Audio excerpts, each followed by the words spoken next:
In the 1990s, a rural youth named Huang Yang, after graduating from junior high school, was accepted into the distant Sanqin Forestry School, located 1,000 miles away. Due to his impoverished background, he balanced his studies with foraging for medicinal herbs in the mountains, diligently working to support his education. Upon acquiring a mysterious jade pendant made from the root of a plant, he embarked on a remarkable journey, establishing a plantation and a tourism company, leading his fellow villagers toward prosperity. Chapter 1. The Challenges of Education. Uncle, why are the mountains here even steeper than ours? I can hardly bear to look down outside the car. I feel dizzy. Huang Yang's face was pale, his voice trembling. Had it not been for his father and uncle's presence, he might have cried out in fear.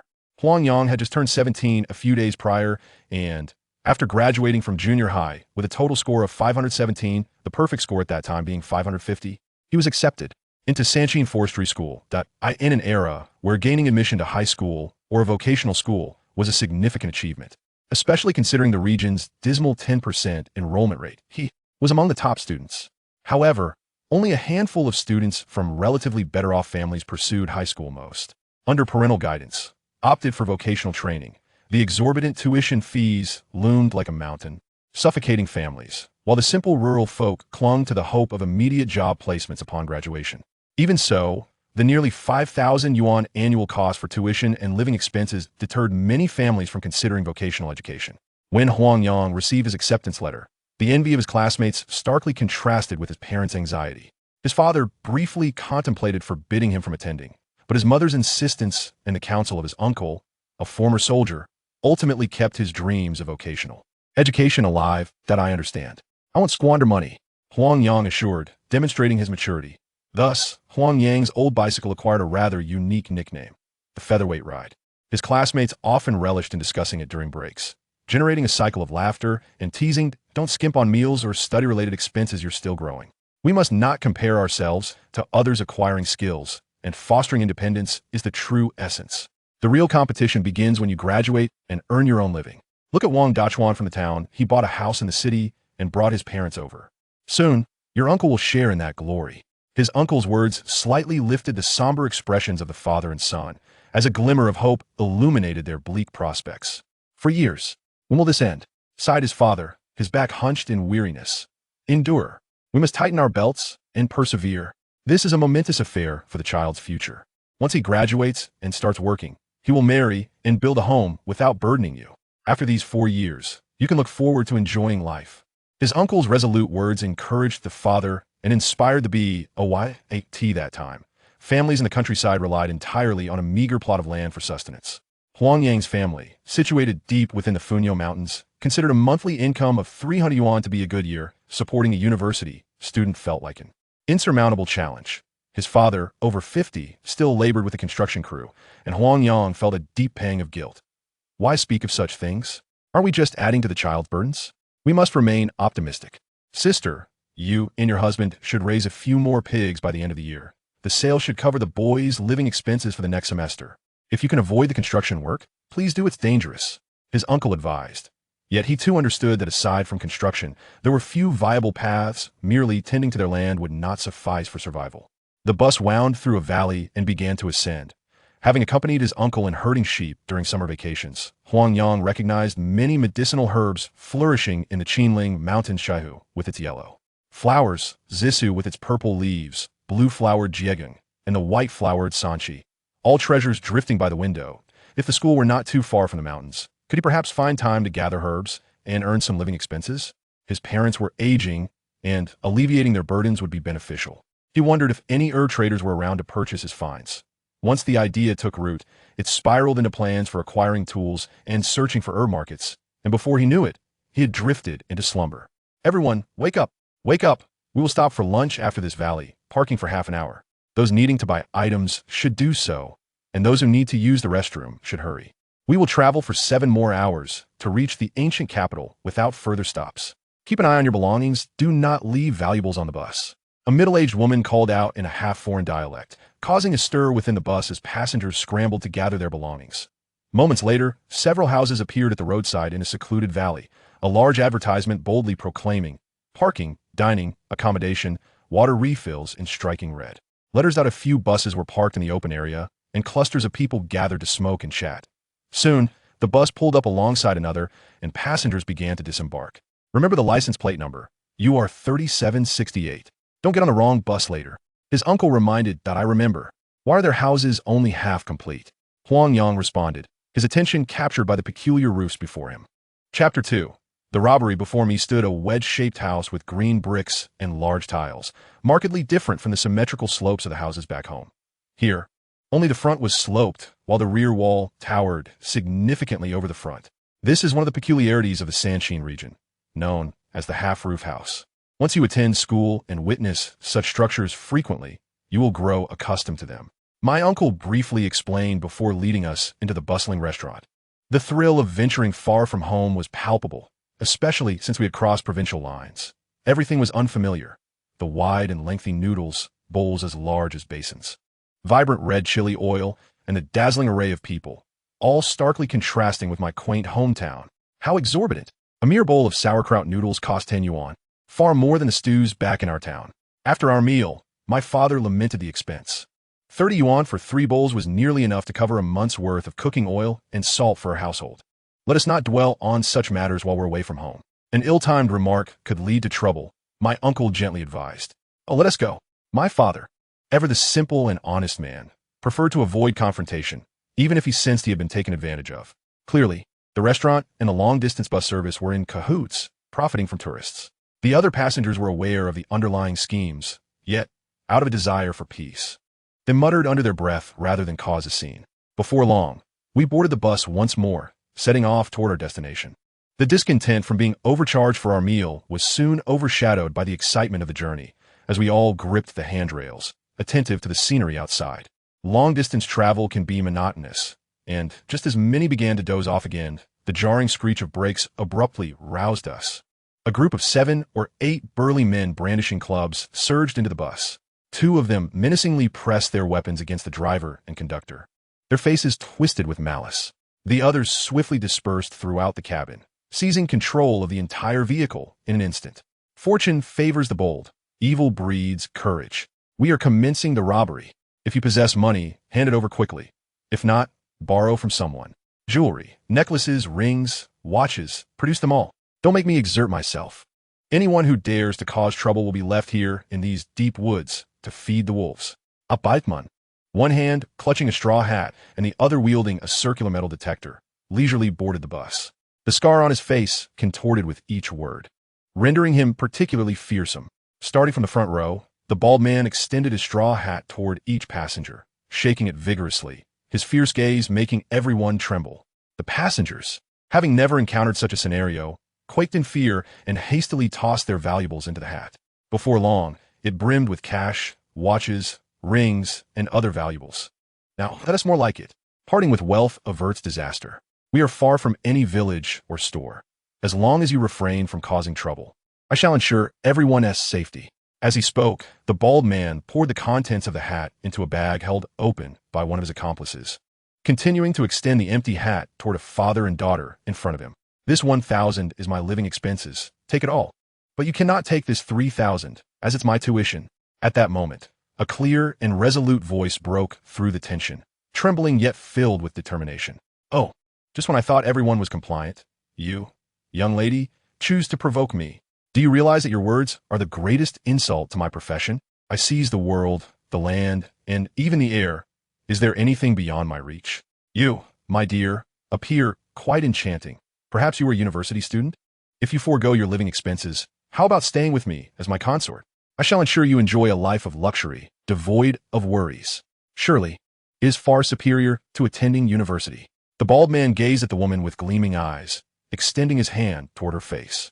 A chorus of laughter erupted from his cronies, their gazes lewd and predatory. Give it all to him. An elderly man fiercely shielded the woman in his embrace, striving to wrest the money from her grasp. No, you cannot give it. What shall I do about my tuition? The woman clung desperately to her funds, her voice laden with despair. Exactly. I seek wealth, not a lure. You are wise, the bald man remarked, continuing his search among the other passengers, while faint sobs escaped the girl behind him. In the rear, Huang Yang and his companions were visibly shaken. Only his uncle retained a semblance of composure. The duo trembled uncontrollably, particularly the old father, who clutched his pockets and whispered anxiously to his nephew about what to do. Huang Yang, overwhelmed by the scene, wished to shrink away like an ostrich, muttering to himself, "Do not see me. Do not see me." Yet, the inevitable came to pass. As the bald man's mocking voice pierced the air, "Oh, you pitiful coward, do you think hiding in your trousers renders you invisible? Quickly, hand over your money. This is my nephew. They are honest folk, venturing out for the first time to work. Do not frighten the child." The uncle trembled as he placed the entirety of their meager savings into the hat, protecting Huang Yang close to him. "Is this all? Are you sending a beggar away?" The bald man clearly disbelieved, rummaging through the uncle's pockets with no success. "That is all. We came to work with only a bit of living expenses. It's all yours."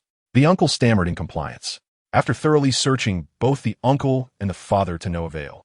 The bald man cast a disdainful glance at the trembling Huang Yang before turning away, his expression one of derision. Eventually, silence enveloped the carriage. The bandits had departed, leaving the passengers in disarray. "Father, what shall I do about my tuition? How can I continue my studies?"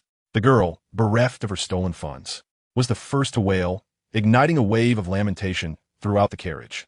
"We must hurry to the nearest village to call the police." In that era, pagers were just becoming popular, and mobile phones were a rarity. The passengers had none, and even if they did, those too had been taken. Reporting the crime could only be done from the bustling town, where public phones were available. Why were the ticket collectors not robbed? Are they in cahoots with the robbers to deceive us? Indeed, why were the ticket collectors spared? I suspect they are part of the scheme. Exactly. Do not leave yet. We must clarify this matter. There was something amiss at that restaurant at noon. We deserve an explanation. An explanation. Chapter 3. The Root of Yuju. A commotion erupted as a group of individuals, led by one vocal person, expressed their outrage, each one seemingly eager to flay the driver and the ticket collector alive. After all, everyone had been robbed, while only these two remained unscathed, igniting a natural sense of imbalance among the crowd. Curiously, it is often observed that during heists across the nation, bandits typically target passengers rather than the operators of the vehicles, despite the ticket collector's purse containing a sum no less than that of the passengers. They seldom lay their hands upon it. What is all this shouting about? Just moments ago, everyone was as docile as lambs, and now they are suddenly bold? Where was this bravado earlier? If they possessed such audacity, why did they not confront the robbers then? It appears they have chosen to bully us, the honest ones. Are their eyes blind? Do they not see the weapons that threaten both the ticket collector and me? To label us as a band of robbers is absurd. Where's the evidence of our wrongdoing? Having just endured a robbery, we now find ourselves encircled by a cacophony of complaints. The ticket collector was already terrified out of her wits. The bus driver was mustering his strength, attempting to reason with the agitated passengers.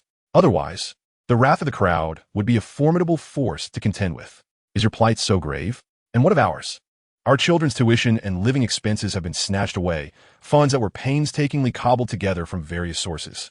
How are we to survive? The girl's father, overcome with emotion, began to weep. Who could argue with that? As the uproar continued, voices rose in a collective wail of despair.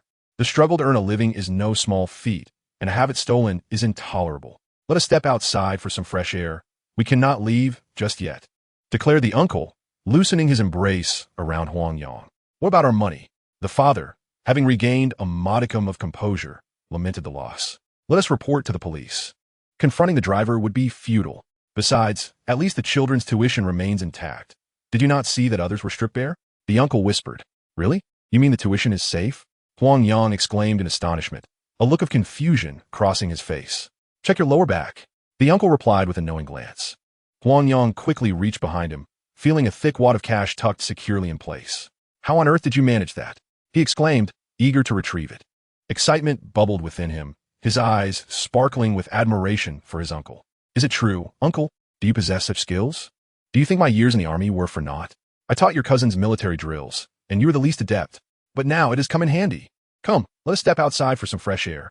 Indeed, there is a distinct difference in those who have served, while others trembled in fear.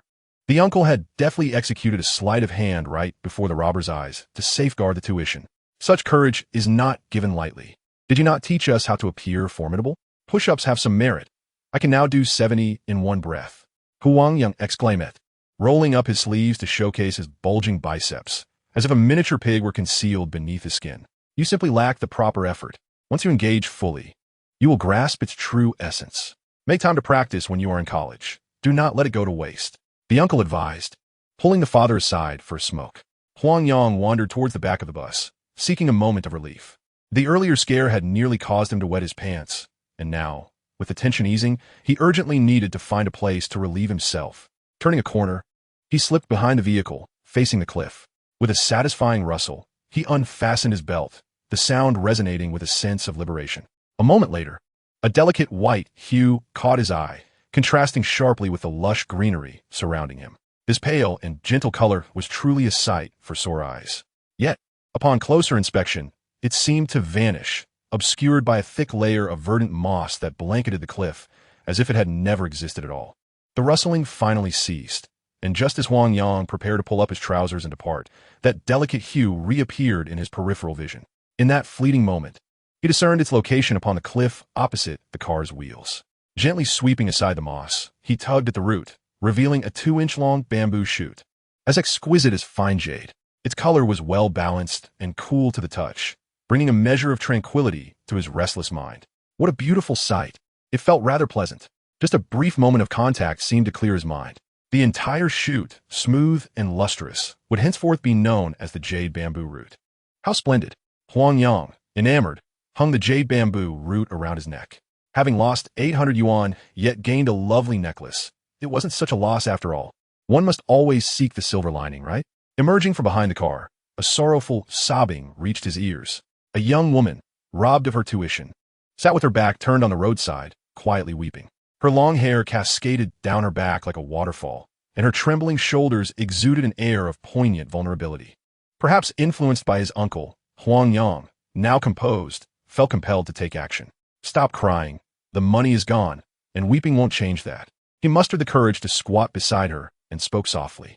The girl looked up, momentarily taken aback to find a boy of her age gazing at her with sincerity. His lean face exuding a quiet resolve. How can you say that so lightly? That was my tuition for an entire year. Just like that, it's gone. How am I supposed to continue my studies? She lamented, her eyes red and glistening with tears, a sight both pitiable and heart-wrenching. Perhaps, if the police take this matter seriously and apprehend those thieves, it won't be too difficult, Huang Yang suggested, though he couldn't be certain if she would still be able to enroll in school. His words served more as a comfort to her than to himself. Chapter 4. Arriving at school, you were quite brave earlier. Huang Yang recalled the girl's demeanor during the robbery. She had shown considerably more fortitude than he, and he felt compelled to express his admiration. Huh? The girl, puzzled, gazed at him, unable to comprehend how she could be deemed brave after losing her tuition. I was nearly terrified to the point of wetting myself, hiding in my uncle's embrace and not daring to look up. The memory of the robber's audacity left Huang Yang feeling somewhat embarrassed. Puffed. The girl burst into laughter, momentarily forgetting her plight. This earnest and endearing boy, sharing such an embarrassing confession with a stranger, was surprisingly charming. You mentioned you're also a student? Which school do you attend? She inquired, her spirits lifting as she sought to know more about this fellow student. Sanqin Forest School, a fresh new student. And you? Really? I'm also from Forest School. What a coincidence. How surprising. I'm majoring in plant processing. Are you as well? Indeed, I am. Perhaps we are indeed classmates. Yes, indeed. Being of the same age and sharing the same class, the two quickly grew familiar with one another. The girl's name was Zhu Mengtao, and she was of the same age as Huang Yang. Hailing from the border region between Shaanxi and Henan, in Shangnan County, both of her parents were educators, affording her a more favorable family situation than Huang Yang. As their friendship blossomed, Huang Yang confided in Mengtao about the matter of his uncle safeguarding his tuition fees, which elicited a wave of admiration from the girl, who praised her uncle's cleverness. The passengers engaged in a heated debate with the driver and the ticket collector for nearly 2 hours, ultimately reaching a consensus to report the incident to the authorities. As for the losses incurred, it would be up to the police to determine the resolution. The vehicle resumed its journey, and upon reaching a small town named Dihua, they contacted the police, driving directly into the precinct courtyard, where the officers conducted inquiries and recorded statements. Due to this unfortunate delay, the group arrived in Xi'an during the late hours of the night. With a newfound camaraderie between Huang Yang and Mengtao, their families together made their way to the train station, pooling their remaining coins to purchase tickets for an early train to Yangling Town, where their school was located. The school had arranged for student reception, allowing both families to enter the campus smoothly. During registration, they presented the police-issued report, which granted Mengtao an extension of 2 weeks to pay her tuition. Nonetheless, The combined funds of Mengtao and her father amounted to a mere 146 yuan. After allocating 80 yuan for her father's travel expenses, Mengtao was left with a meager 66 yuan for her living expenses. All right, let us proceed with this plan. I'll strive to send you 200 each month. Don't deprive yourself too much. Her father had also come to terms with the situation, realizing that despite the hardships, his child must not suffer during these 4 years of schooling. Wonderful. Now our dormitory 302 is complete. We shall spend the next 4 years together. So let us introduce ourselves. The speaker, clad in a brand new Nike tracksuit, with meticulously styled hair and a slightly mature, plump visage, exuded an air of authority befitting a class monitor. I shall begin. My name is Zhang Jiahao, and I hail from Xishan County in Hanqing City. My hometown is renowned for its production of rapeseed oil and bamboo shoots. I brought some for everyone to try. It pairs delightfully with rice. With that, Zhang Jiahao generously distributed bags of pickled bamboo shoots to each person, displaying a commendable spirit of generosity. Thank you. Thank you. The group expressed their gratitude warmly towards Zhang Jiahao. Next, another student introduced himself. I am Wadali, just one character more than the star Wada. I come from Jingbian County in the northern desert, where our specialties include jujubes and potatoes. I couldn't bring potatoes, but I have some fresh jujubes for you all to enjoy. Wadali retrieved a large bag of fresh jujubes from his luggage and placed it on the table for everyone to savor. The group eagerly gathered around the table to indulge. Following him, 3 others introduced themselves, Zhao Yunlong, Li Chong, and Zhang Dajiang, each graciously sharing their hometown specialties and inviting everyone to partake. Gifts and local delicacies were scarce, as their families were barely able to make ends meet, leaving no surplus for snacks. Just as he felt uneasy and uncertain about how to present himself, a cool sensation emanated from the jade bamboo root pendant hanging on his chest, sharpening his mind and elevating his thoughts. Was it truly a shame to come from a humble background? Greetings, everyone. My name is Huang Yang, and I am from Nanyang County in Henan Province.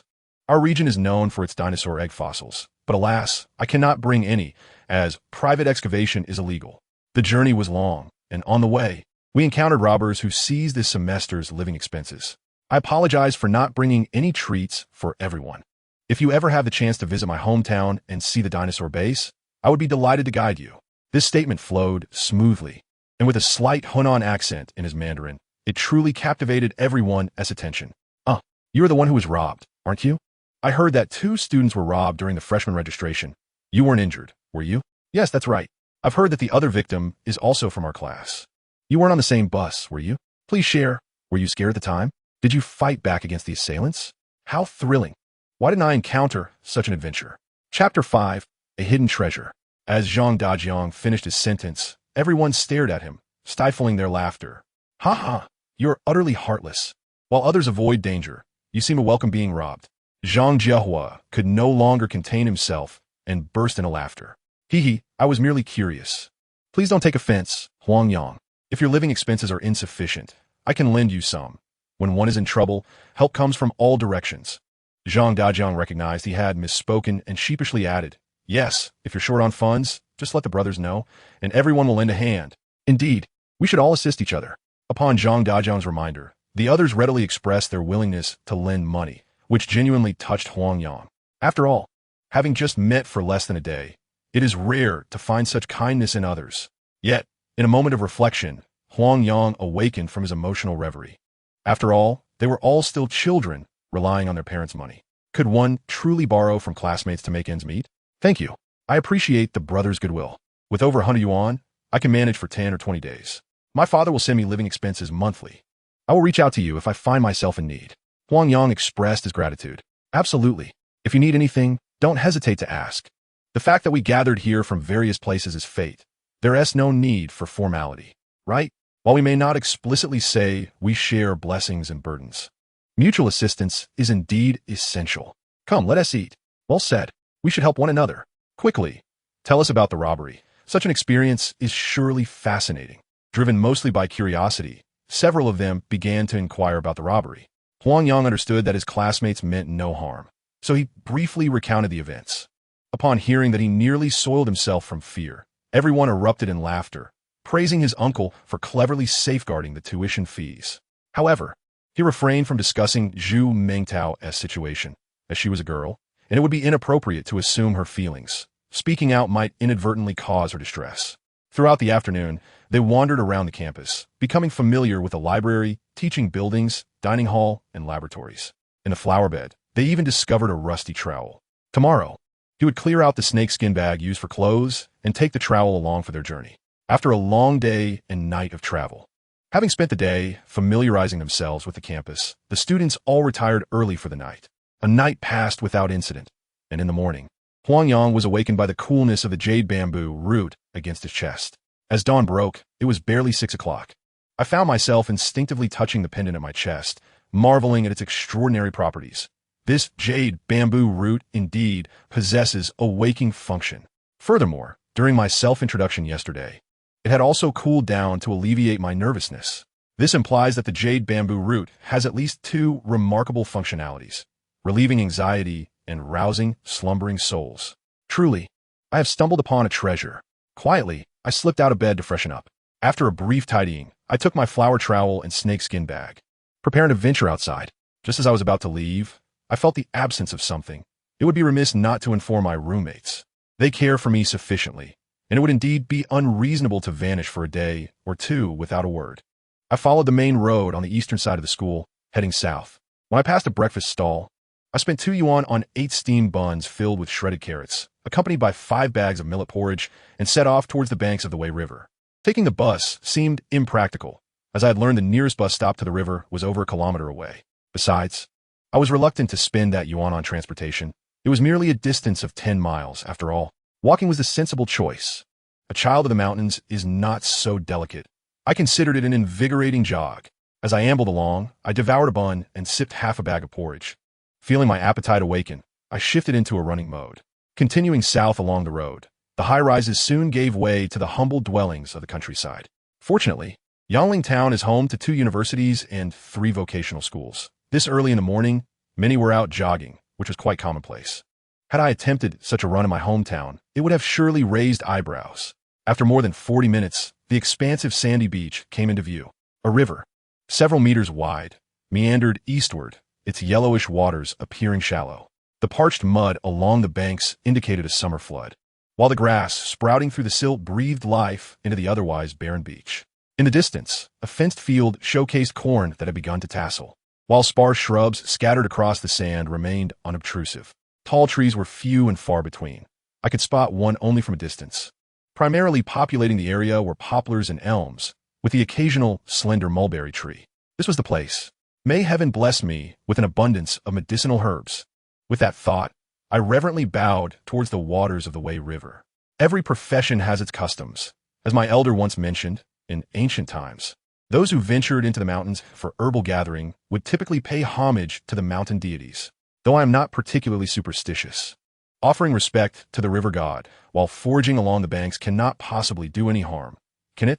As I ascended the riverbank against the current, I indeed recognized several herbs. Dandelion, a familiar sight, can be harvested in spring, summer, and autumn, with spring being the optimal season. Both its roots and leaves are medicinal, and once dried, a pound can fetch 6 jiao. With such herbs at hand, there was no room for hesitation. I got straight to work, extracting my flower trowel for digging. Harvesting these root-bound herbs is a meticulous task, to unearth the entire root without damaging the rhizome. One must carefully excavate the soil surrounding the root along its growth path, inch by inch, until the root is fully exposed and can be gently pulled free.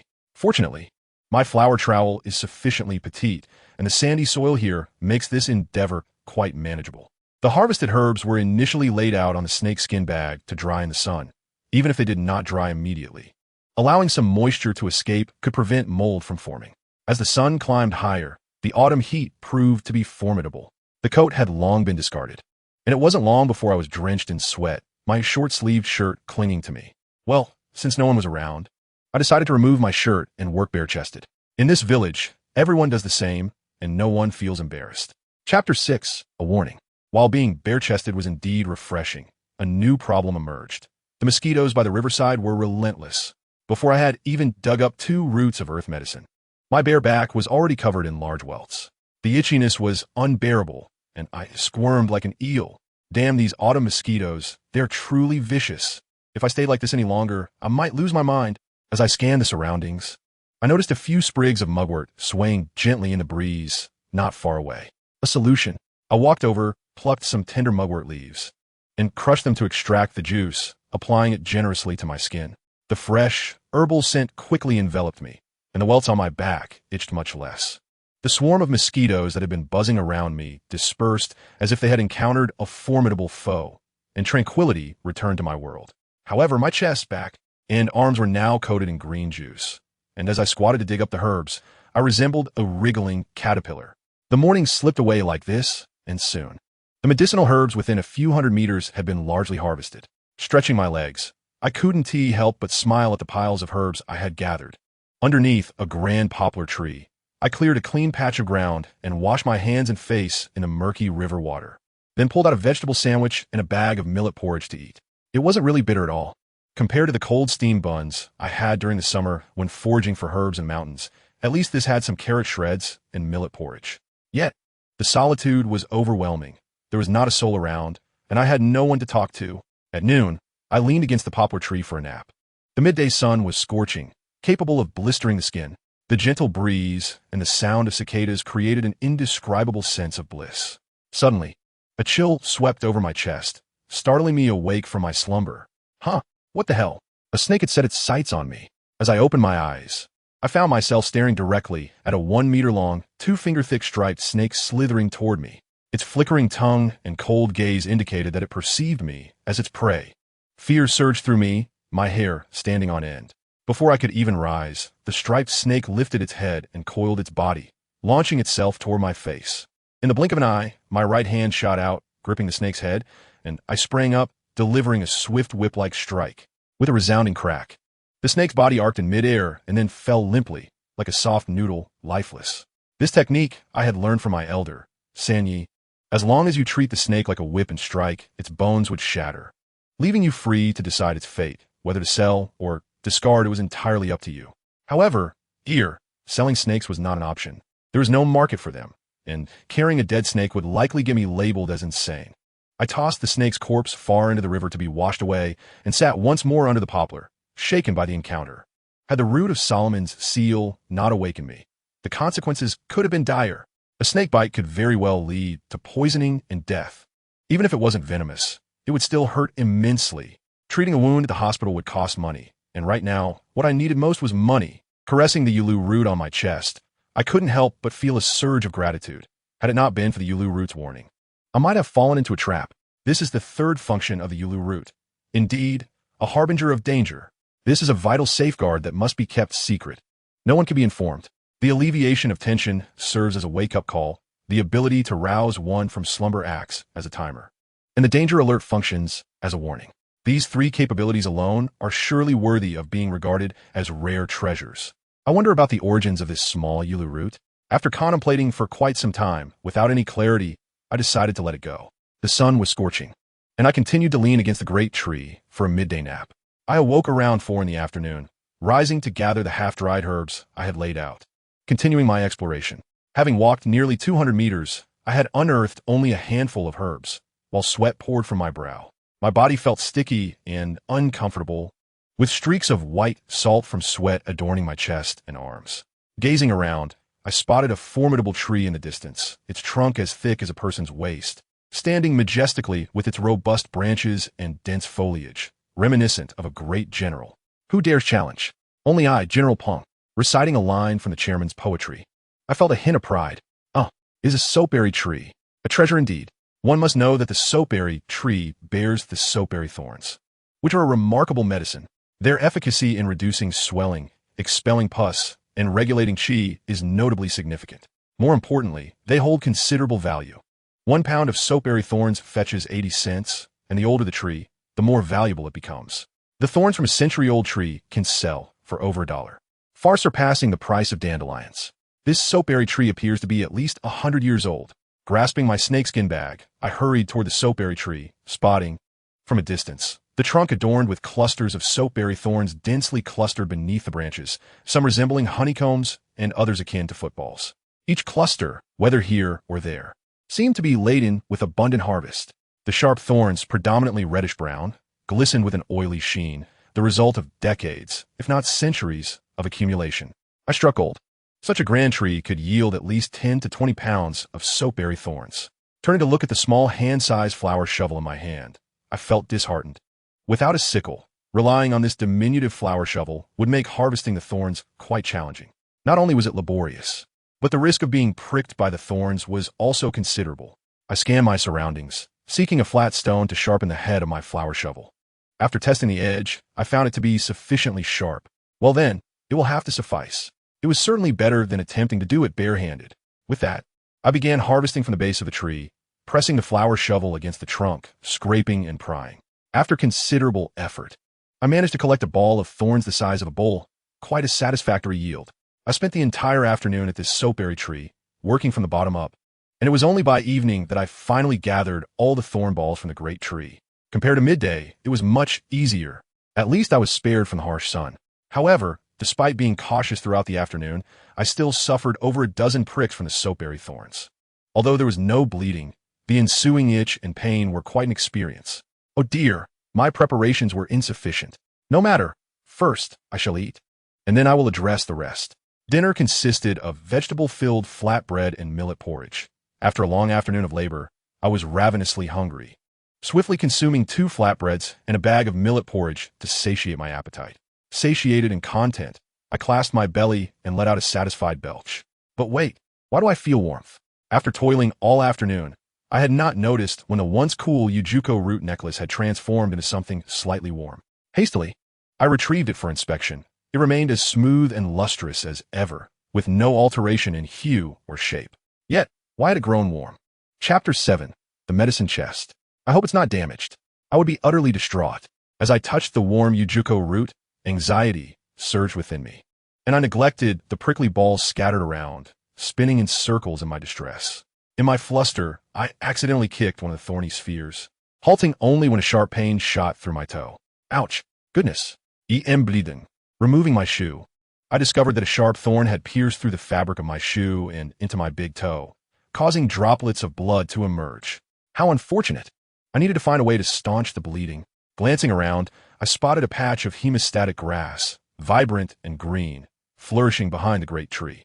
I limped over, plucked a handful of tender shoots, smashed them against the stone to create a paste, and bound it to my wound with the stems and leaves. In no time, the bleeding began to slow. Thank goodness, this rudimentary remedy proved effective. Wiping the sweat from my brow, I realized that my panic had truly exhausted me. It seems to have grown even warmer. Now, somewhat calmed, I noticed the temperature of the Ujuko root against my chest had seemingly risen further. Would there be more changes? What could this signify? Squatting on one leg, I soon felt a strain in my muscles. Dismissing other thoughts, I settled down to investigate the Ujuko root transformation, my unease lingering as I sought to comprehend the cause. Alas, I plopped down onto the grassy patch, only to discover an acute object pressing against me. The sensation was quite jarring. I sprang up, brushing aside the grass to reveal a reddish-brown object, sharply defined and about 2 inches tall, smooth to the touch. Reminiscent of varnished furniture.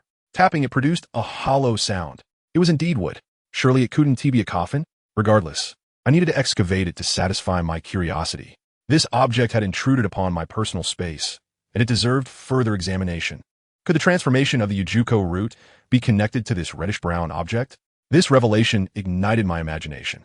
If this were true, then the object responsible for the Ujuko root's change could hardly be ordinary. Could it be a treasure chest filled with gold and silver? That would be fortuitous. How delightful. The Ujuko root was signaling to me that something awaited discovery. Yet, I remained curious about the nature of this treasure. With my suspicions confirmed, my vigor surged, and the pain in my foot faded as I dug with renewed determination. As I excavated deeper, the contours of the object became clearer. It appeared to be a modest chest, revealing a copper handle on one side. Indeed, it was a chest. Could it truly contain gold and silver? My heart raced with excitement. Continuing to uncover its outline, I quickly unearthed the entire chest, cradling it gently and wiping away the dirt before placing it on the grass for a closer inspection. The box, somewhat smaller than a wine case, is entirely coated in a reddish-brown varnish. Each side boasts a copper handle, while the front is secured by 2 copper clasps. Centrally, a meticulously carved character for medicine in traditional script stands out, painted in a vivid hue of red. It dawns on me that this is indeed a medicine chest. And with this realization comes a tinge of disappointment. it is unlikely to contain treasures of gold and silver. Perhaps my vigorous efforts in digging have left me a bit famished. I retrieve a vegetable sandwich and some millet porridge, heating them over a distance before indulging in a meal. Tonight, I shall rest here, surveying the scattered spiky balls around me and the medicine chest at my side. Contemplating that today's endeavors have yielded quite satisfactory results. The labor of the day was well worth it. After the meal, with nothing pressing to attend to, I decide to leave the spiky balls for tomorrow, as it would be perilous to handle them in the dimness.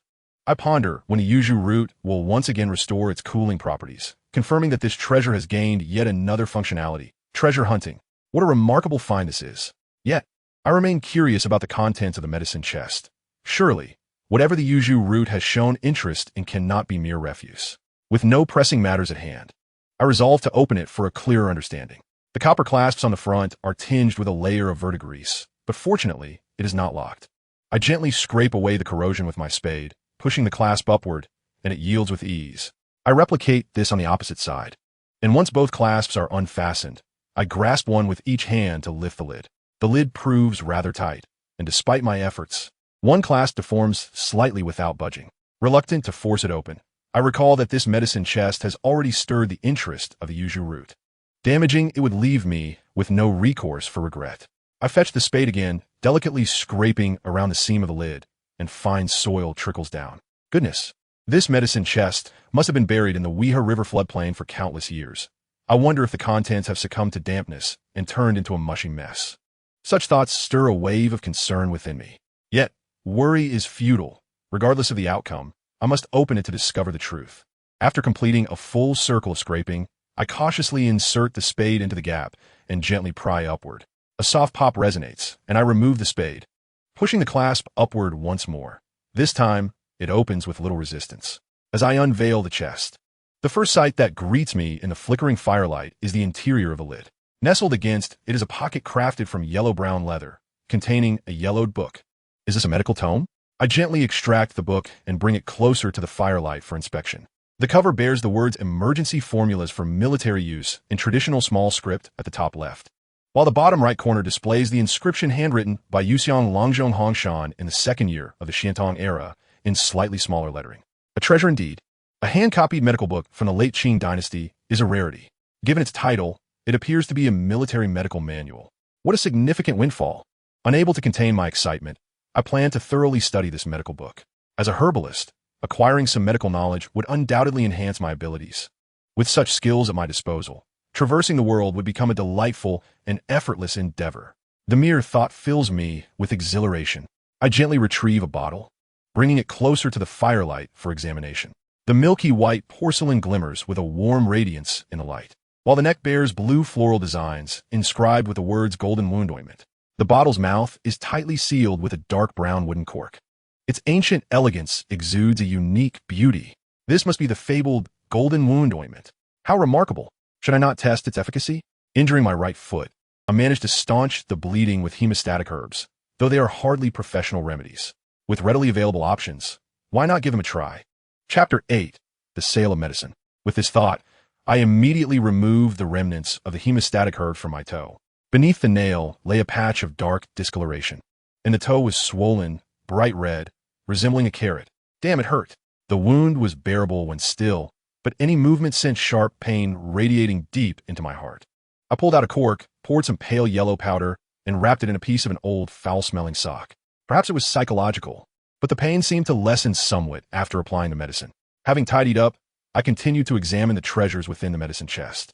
I carefully extracted 12 bottles, each porcelain vessel adorned with blue floral inscriptions denoting the names of the medicines: anti-malarial powder, cold remedy pills, and various ointments. A dazzling array. Impressive. Just selling these remedies should fetch a considerable sum, I mused. Except for the wound ointment, I had never heard of the other medicines, nor could I ascertain if any were lost to time. It is essential to recognize that each prescription is the culmination of generations of physicians' practical experiences. And with the rampant rise of Western medicine, many remedies have been forgotten. To discover such a wealth of traditional Chinese medicine in one place is a testament to their rarity. At this moment, only one box remained in the chest. I carefully lifted it and gingerly opened the lid, revealing a collection of gleaming silver needles, each one glistening with a deep luster. There were approximately 30 of various lengths, neatly arranged on a dark brown cloth. Why were these needles not silver white? Holding one in my hand, it felt heavier than the usual silver needles. After emptying the contents, the flickering firelight illuminated the interior of the now empty box, revealing a layer of leather lining its walls. I could not discern the type of animal from which the leather was derived, but it felt soft yet resilient to the touch. Moreover, the edges where the box's lid met its base were also wrapped in leather, creating a sealed space that would keep out rainwater. The ingenuity of ancient artifacts is indeed remarkable. The craftsmanship at the box's opening rivaled that of rubber seals. And this wood, likely old elm, could withstand decay for decades or even centuries, undoubtedly a prized possession of the Yuju root. Having comprehended all that was within the medicine chest, I carefully repacked the porcelain bottles and silver needles and once again retrieved the emergency field formula for meticulous study. I became so engrossed in reading that I lost track of time. The traditional characters and classical language proved quite challenging. More importantly, many characters were unfamiliar, and certain phrases were exceedingly perplexing. It was not until the fire dwindled that I finally closed the book, marking the end of my reading session. However, it was not without reward. I gleaned that this was a volume detailing various ailments and their corresponding treatments. Some obscure sections would necessitate further research for a thorough understanding. In summary, this medicine chest and its contents are treasures. A comprehensive study of them would not only aid in herbal gathering, but also provide me with a skill that ensures a lifetime of sustenance. After reveling in excitement for a while, I lay by the fire and gradually drifted into slumber, only to be awakened by the Yuju root at dawn. After a brief wash in the river, I began to gather the scattered prickly balls. The only useful item I found on me was a nail clipper attached to my keychain. I nestled the medicine chest in the middle and filled it to the brim with sun-dried dandelions and Rehmannia, creating a hefty bag. After 2 days of labor, coupled with the application of mugwort juice as a mosquito repellent, I now resemble a beggar while strolling through the streets. In such a state, it would be inconceivable to attempt selling medicinal herbs. I would likely be mistaken for a vagrant. It is high time for a wash. With that thought, I made my way towards the riverbank. The surroundings were deserted, and I promptly disrobed, preparing to plunge into the water. Just as I removed my shoes and stepped into the water, I noticed the bandage wrapped around my right toe, reminding me of the injury sustained yesterday, for which I had applied a wound ointment discovered in my medicine chest. Astonishingly, after a morning of toil, I had completely forgotten about the pain. Unwrapping the bandage for inspection, I found that the swelling had subsided significantly, and the bruise on my toenail had faded considerably, with only a hint of discoloration remaining. I estimated that by the next day, it would return to its original state. Truly a remarkable remedy. Its efficacy surpasses that of hospital treatments by far. One extraordinary product. No wonder it is renowned as a celebrated wound ointment. Upon returning to town, it was already noon, and without pausing for a meal, I began inquiring about the market for traditional Chinese medicinal herbs. However, several individuals I consulted had never heard of such a market in the town. An enthusiastic elderly gentleman suggested I try my luck at a few traditional Chinese medicine clinics along Ziyangong Road. Thus, I had no choice but to venture there, hoping for a stroke of fortune. Otherwise, these past 2 days would have been in vain. Fortunately, Ziyangong Road was not far. I turned north after crossing the main street and soon arrived. The old man was indeed correct. Not long after turning the corner, I spotted a large traditional Chinese medicine clinic. The prominent sign read Qinling Tang, with a subtitle indicating its specialties in traditional Chinese medicine, massage, and acupuncture. The transparent glass walls showcased antique-style medicine cabinets and vibrant wooden furnishings, exuding an air of grandeur. Carrying my bag, I pushed open the door, but before I could utter a word, a middle-aged man barked, "Get out! We do not accept waste. Don't touch the furniture." What? Has he mistaken me for a scrap collector? I hastily attempted to explain. "Hello, doctor, do you accept freshly harvested medicinal herbs, such as soap pods and dandelions?" No. What nonsense are you bringing in here? If you damage the furniture, can you afford to pay for it? Hurry, get out." The man was exceedingly impatient, offering me no chance to respond. How infuriating. Could he not speak civilly? Was he on edge? How could the herbs I painstakingly collected be deemed refuse? No wonder the clinic was devoid of patience. Serve him right. The herbs must be sold, so I pressed on to the next establishment. I was determined. With my bag in tow, I continued forward, and about 100 meters away, I spotted a smaller clinic with its door ajar. Through the glass window, I could see 2 doctors in white coats weighing and preparing herbs. The entrance was slightly narrower, so I placed my bag outside and stepped in to inquire. "Young man, Are you here for treatment? Please have a seat. A senior doctor at the reception desk greeted me as I entered. Oh, doctor, good day. I'm not here for treatment. I have unearthed some medicinal herbs. Do you accept them? I directly stated my purpose. Herbs, you say? Our clinic has established channels for sourcing medicinal materials, all from legitimate suppliers. We do not accept herbs that are not particularly rare. The doctor seemed taken aback by my presence, patiently explaining the situation. Oh, but what about soap pods that are over a century old? Or the wild Rehmannia and dandelions? Hearing this, I felt a glimmer of hope and eagerly listed the names of my herbs. Chapter 9. Yanglao. The thorny pods, dandelions, and Rehmannia are all common medicinal herbs. You claim the thorny pods are harvested from trees that have stood for over a century? Are you certain? The elder physician initially intended to dismiss the statement, thinking these were merely common herbs unworthy of collection, but recalled the young man's assertion of their century-old origin and inquired further. Indeed, they're absolutely over 100 years old. The trunks are so thick, with some thorn balls as large as a football. Shall I bring one in for you to examine? Huang Yang eagerly gestured. Very well, let's take a look. The elder physician became intrigued. Although century-old thorny pods may not hold the same value as a century-old wild ginseng or He Wu, they are indeed quite rare. The thorny pods they usually supply are merely a few years to over a decade old, with their spines still green, lacking the potency of those aged a century. All right, please hold on. Huang Yang hurriedly went outside to drag in the snakeskin bag, quickly untying it to retrieve the dandelions and Rehmannia, setting them aside. He then presented a handful of thorny pods before the elder physician. Look at this color and sheen. It undoubtedly exceeds 100 years.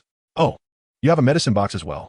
Are you also a practitioner of traditional Chinese medicine? The elder physician, captivated by the young man's medicine box, casually inquired. Oh, this. It was passed down from my ancestors. No one in my family practices it, so I just use it for storing provisions. It has excellent insulation. Huang Yang quickly explained, feeling that such a treasure should not be coveted by others just yet. Storing provisions? You truly make the most of it. The elder physician felt somewhat disappointed, thinking it a shame to use a physician's medicine box for provisions. Realizing the young man was not a fellow practitioner, he grumbled and examined the thorny pods before him. Ah, I learned from my elders at home. They said this method of processing is proper. Do you think you could accept them? I have indeed seen my grandfather trim thorny pods back home, and this morning I merely emulated him in processing them, not expecting I would do it correctly. We can accept them. However, the price you desire is what remains to be seen. The elder physician's intent was clear. Acceptance would depend on the price. To be honest, this is my first time collecting herbs here, and I am not familiar with the local market. You are the expert. Please suggest a price, and if it seems fair, I shall sell. Huang Yang truly had no idea how to price them, as back home, it was the herbal merchants who set the prices. This was his first time directly selling to a Chinese medicine shop. Moreover, he was quite unaware of the local market conditions. Well, the price the herbal company offers us is $1.50 per pound, but their herbs are of lesser age than yours. For the quality you present, I shall offer you $2 per pound. How does that sound? The elder physician pondered for a moment before stating his price. Oh, and what about these dandelions and Rehmannia? To be frank, Huang Yang was quite pleased with his price. Back home, he would sell for a maximum of $1 per pound. This was indeed double that. Who could possibly complain? Well, these are all ordinary herbs, so let us keep them. You won't have much trouble processing them quickly. Let us agree on 50 cents per pound for both. The elder physician readily offered his price. Very well. Thank you. Huang Yang readily agreed, thoroughly satisfied with the price. Let us go to the back and weigh them. You are quite young yet diligent. You must have worked hard to collect these herbs. Haven't you? The elder physician led Huang Yang towards the backyard. Indeed, my hands have been pricked into a hive of wasps. Fortunately, they are not too deep. As they spoke, they weighed each item. Enduring hardship is a virtue. It does no harm for the young to endure a little hardship. You speak the truth. The elders at home say the same. Haha, here you go. A total of 84 yuan and 70 cents. Let us round it up to 85. Thank you. I shall bring more to you next time. The transaction was swiftly completed, and earning 85 yuan over 2 days of hard work is quite commendable. By the way, could you kindly share which medicinal herbs are considered particularly special? I would want to inconvenience you by bringing something you might refuse, as that would be a waste of effort on my part. You are quite considerate. There is nothing inconvenient about it. Generally, clinics only purchase 2 categories of medicinal herbs. One comprises rare and aged herbs, such as wild ginseng over 50 years old, 100-year-old He Wu, and 100-year-old kudzu root, among others. These are difficult to find. I'll buy as many as you can dig up.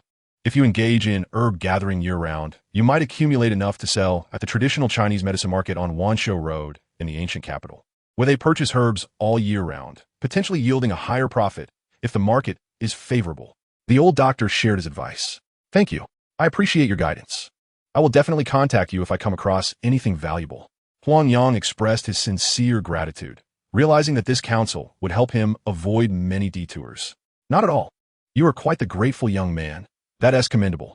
You're about 16 or 17, right? Why aren't you in school? After the transaction, the two engaged in casual conversation. Oh, I'm a freshman at Lin School. I just completed my enrollment and will start classes tomorrow. I'm taking advantage of these 2 days to earn some money. Feeling comfortable, he revealed his identity without hesitation. Huh? A freshman? You must not be from around here. The old doctor was quite surprised. I'm from Hunan province. I encountered robbers on my way to enroll and was robbed of my living expenses. I had no choice but to return to my former trade, Huang Yang explained. Impressive, young man. Just a few days after enrolling, you're brave enough to venture out. Your courage is indeed admirable. You're so young yet self-sufficient.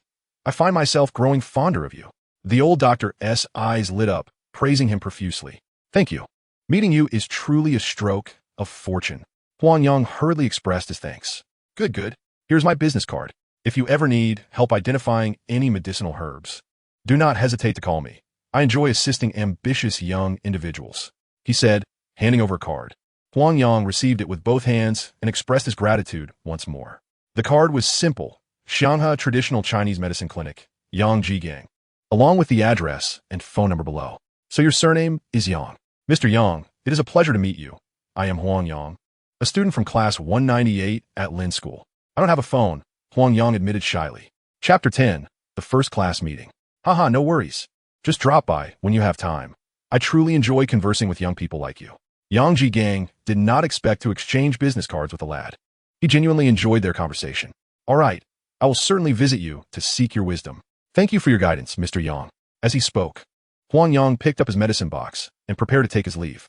This transaction left both parties pleased, especially as Huang Yang had gained insight into the pharmacy's requirements, providing him with a clear direction for his future herb gathering endeavors. Quickly now, confess what you have been up to these past 2 days. Were you on a date? Yes. You didn't return home last night. It must have been a romantic evening with some girl.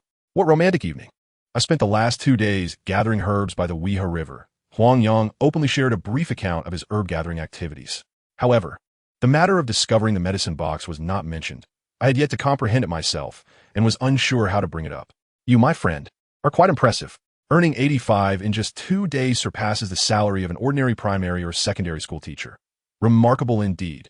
Li Chan's parents are both educators, and upon hearing that this lad earned nearly 100 in 2 days, they expressed their astonishment.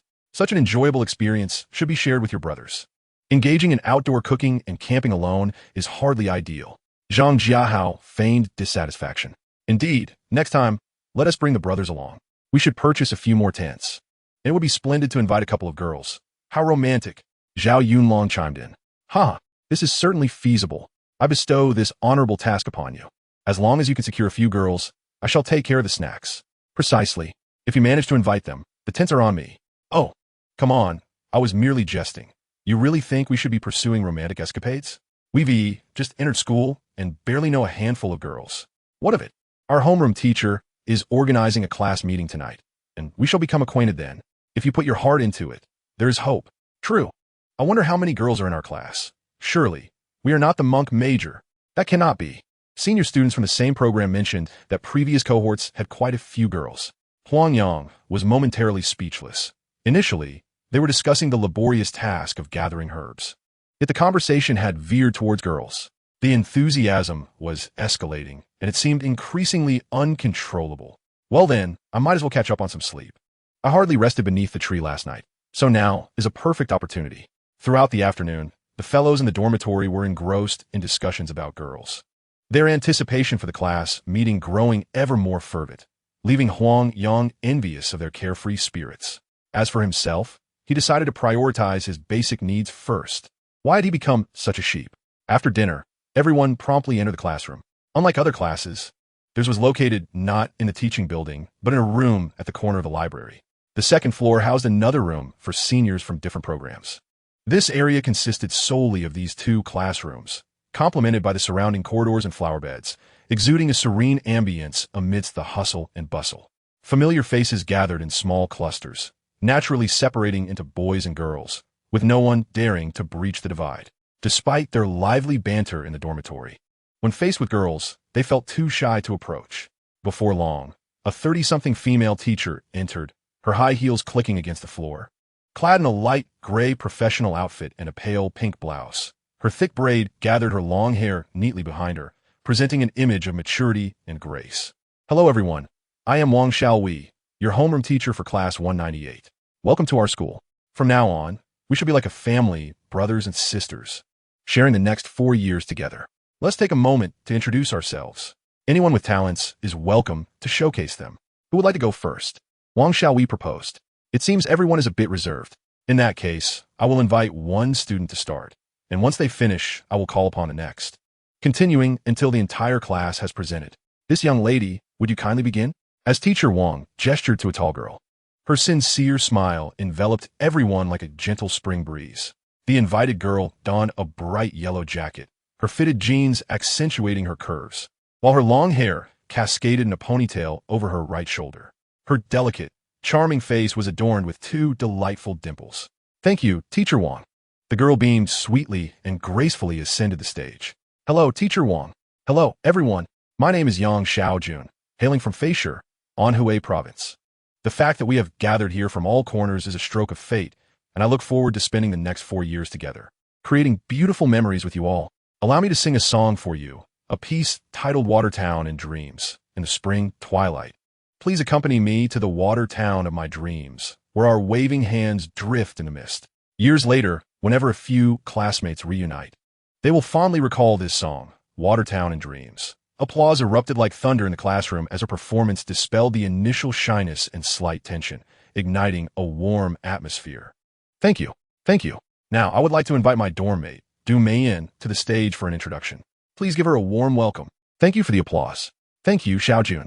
That song was truly beautiful. Now, let me introduce myself. My name is Du Meiyan, from the Jinshui district of Hanqing City, and I enjoy singing and painting in my spare time. Allow me to sing a song as well." The melody resonated once more, captivating the classmates who were enraptured, lost in the music. The introductions continued as one by one, boys and girls took the stage to showcase their talents, be it singing, playing instruments, or telling jokes, filling the classroom with joyous laughter and song. Chapter 11. Inviting Girl. Perhaps the students had not yet forgotten the excursion to the Wei River, for the next invitation inevitably fell upon a girl. "Hello, everyone. My name is Zhu Mingtao, from Shangnan County. I am one of those who recently had her tuition stolen by robbers." This statement elicited gasps from the class, as most had only heard tales of highway robbers, never realizing that someone among them had experienced it firsthand. After reporting in, she had received much concern from her classmates and teachers, with many offering to lend her money. "Thank you all for your kindness. My family has resent the tuition, and I expect to receive it in the coming days. I will forever remember your goodwill. Now, allow me to share a song titled A Good Person Lies in Peace. So many memories as if they were just yesterday." It seemed Zhu Mingtao had emerged from the shadow of the robbery. In the dormitory, Huang Yang had even helped her keep it under wraps. Now, standing before her classmates, she spoke with poise and gratitude, her spirit broadened. Next, I would like to invite Huang Yang, who shares a similar experience, to introduce himself. Please give him a warm welcome. With a previous experience in the dormitory, Huang Yang felt less nervous this time, especially in such a relaxed and joyful atmosphere. "Hello, everyone. Yes, I'm indeed the other unfortunate soul who was robbed. Ha ha ha." A misfortunate incident brought forth hearty laughter among my classmates, transforming what was initially a tale of sorrow into a comedic spectacle. Speaking of the experience of being robbed, I truly admire my classmate Zhu Mingtao. At the moment, I was cowering in my parents' embrace, nearly terrified to the point of losing control, while Mingtao faced the robber with resolute courage. Such bravery is worthy of admiration. Let's applaud this courageous spirit. Clap, clap, clap. Hearing the mention of nearly being scared to the point of panic, the classmates who were ready to laugh instantly sobered up, redirecting their enthusiastic applause towards Zhu Mingtao. In the past 2 days since our arrival, I ventured alone to the banks of the Wei River to gather medicinal herbs, contributing to easing my family's financial burdens, and the harvest has been quite satisfactory. Indeed, I wish to enroll. To my surprise, Du Meiyan was the first to respond, her pure visage brimming with aspiration. I too wish to join. Count me in. All right. Let's first ensure we are all on the same page. Very well. Those willing to join, let us discuss further details later. We tentatively plan for next weekend. Huang Yang, wait for me. A melodious voice called from behind. It was Zhu Mengtao. Mengtao, Huang Yang replied, pausing in place. It's me. How much have you earned from gathering herbs these past few days? Could you possibly take me along next time? I also wish to alleviate my family's burden. Zhu Mengtao said, her cheeks flushing with bashfulness. Of course. As long as you are willing to endure some hardship, I have no objections. Huang Yang responded triadili. Really? When do you plan to go out next? What should I prepare? Zhu Mengtao pondered how to persuade this young man, not expecting his agreement to come so readily. It depends. I certainly cannot go out during the weekdays due to classes, and it would be inappropriate not to join everyone for the outing next weekend. The earliest would be the weekend after that. I need to purchase some tools in advance, and I will inform you then. Sound good, but will your living expenses suffice? My funds will arrive the day after tomorrow. Perhaps I could lend you some. Thank you, but I shall graciously decline. This time, I earned 85 yuan, and with the remaining amount, I should manage until next month. 85? That's quite a sum. Impressive. It's nothing much. I was fortunate to stumble upon an old soap pod tree and gathered plenty of soap pods. Soap pods? Those can be sold for money, right? They can sting quite a bit. Hee. There isn't a medicinal herb market around here, and herbalists seldom come to purchase. I found a traditional Chinese medicine clinic, but they only buy aged and seasonal herbs. These are quite hard to come by. Let us try our luck. I cannot guarantee how much we might earn. I see. Well, I don't understand much, but I will learn from you. No need for formality. Let's learn from one another. Brother, you truly are a blessing for our group. With just your invitation, so many girls responded. The weekend outing has been arranged thanks to you? Splendid. Impressive, my friend. While I was racking my brain on how to invite the girls, you effortlessly handled it with a mere wave of your hand. I am truly in awe. Should I express my gratitude with a bow? No. Save your bowing. This is simply straightforward strategy. Do you understand? Straightforward strategy? What does that mean? I don't get it. What about you all? Do you understand? No, what does it mean? Ha. Come, let me explain it to you. We privately invite young women, yet they are bound to have concerns regarding their safety. Even if they wish to attend, reservations linger. However, when Little Sheep calls out from the stage, the atmosphere transforms entirely. This open and non-targeted invitation encourages participation, resulting in a surge of responses, alleviating any apprehensions about safety. This exemplifies a cunning strategy. Do you understand? I truly did not contemplate much. While recounting my recent herb gathering experiences, I casually mentioned the outing. The fact that young women expressed interest was completely unexpected. Regardless, our excursion is now firmly established. We must meticulously plan and ensure that all necessary preparations are made. Come, I'll take notes. Everyone should share their thoughts. Let us draft a proposal first, so we can later tally the number of participants for better arrangements. Zhang Jiahao retrieved pen and paper, stating, this suggestion is commendable. Revealing the plan demonstrates sincerity. I propose we schedule it for next Saturday and Sunday, gathering at 7:30 in the morning.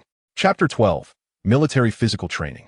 The night passed without incident, and at precisely 6 o'clock the following morning, I awoke.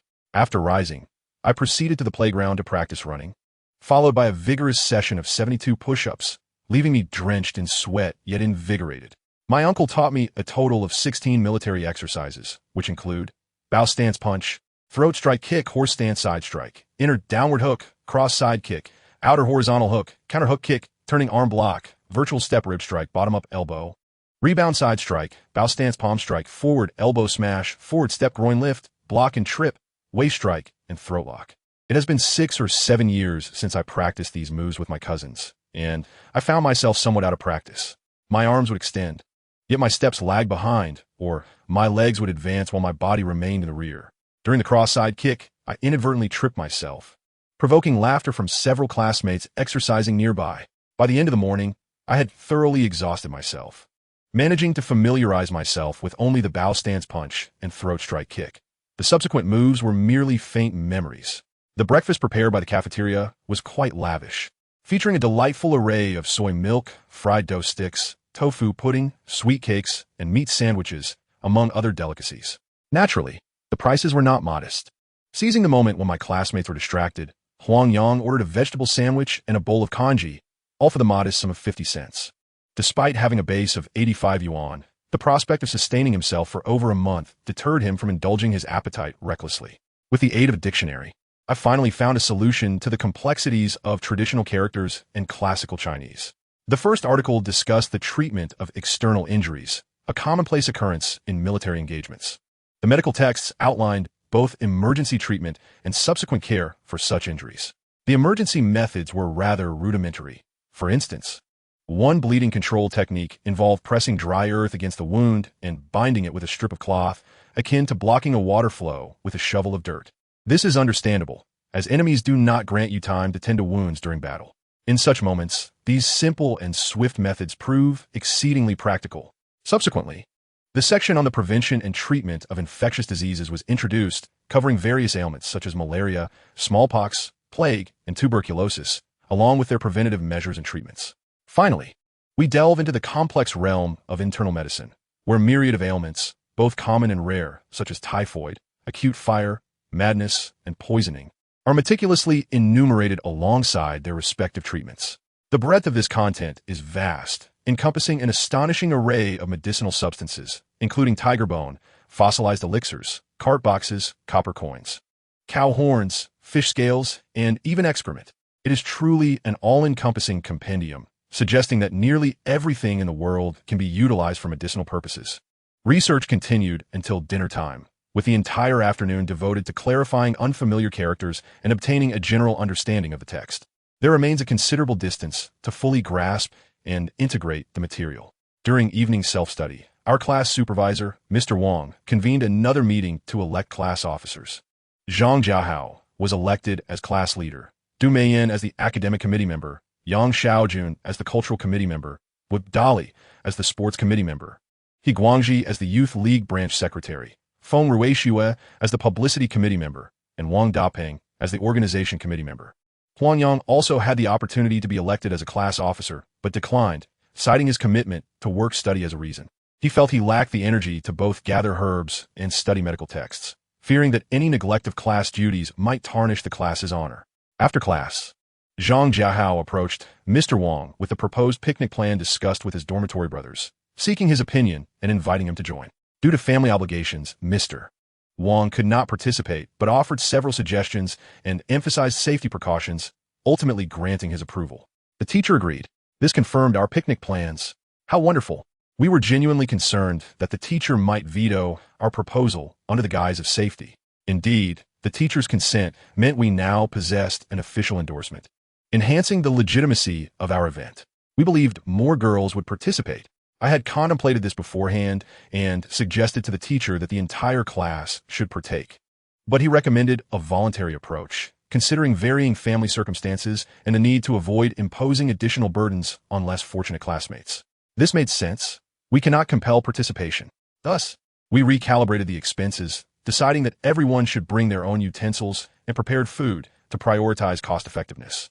The prospect of the picnic ignited great enthusiasm among everyone, as this youthful and naive age, coupled with the novelty of a new environment, inspired a desire to forge friendships and connect with more girls, even if it required some additional effort. Once classes resumed, life returned to a tranquil rhythm, yet there was more leisure time to enjoy.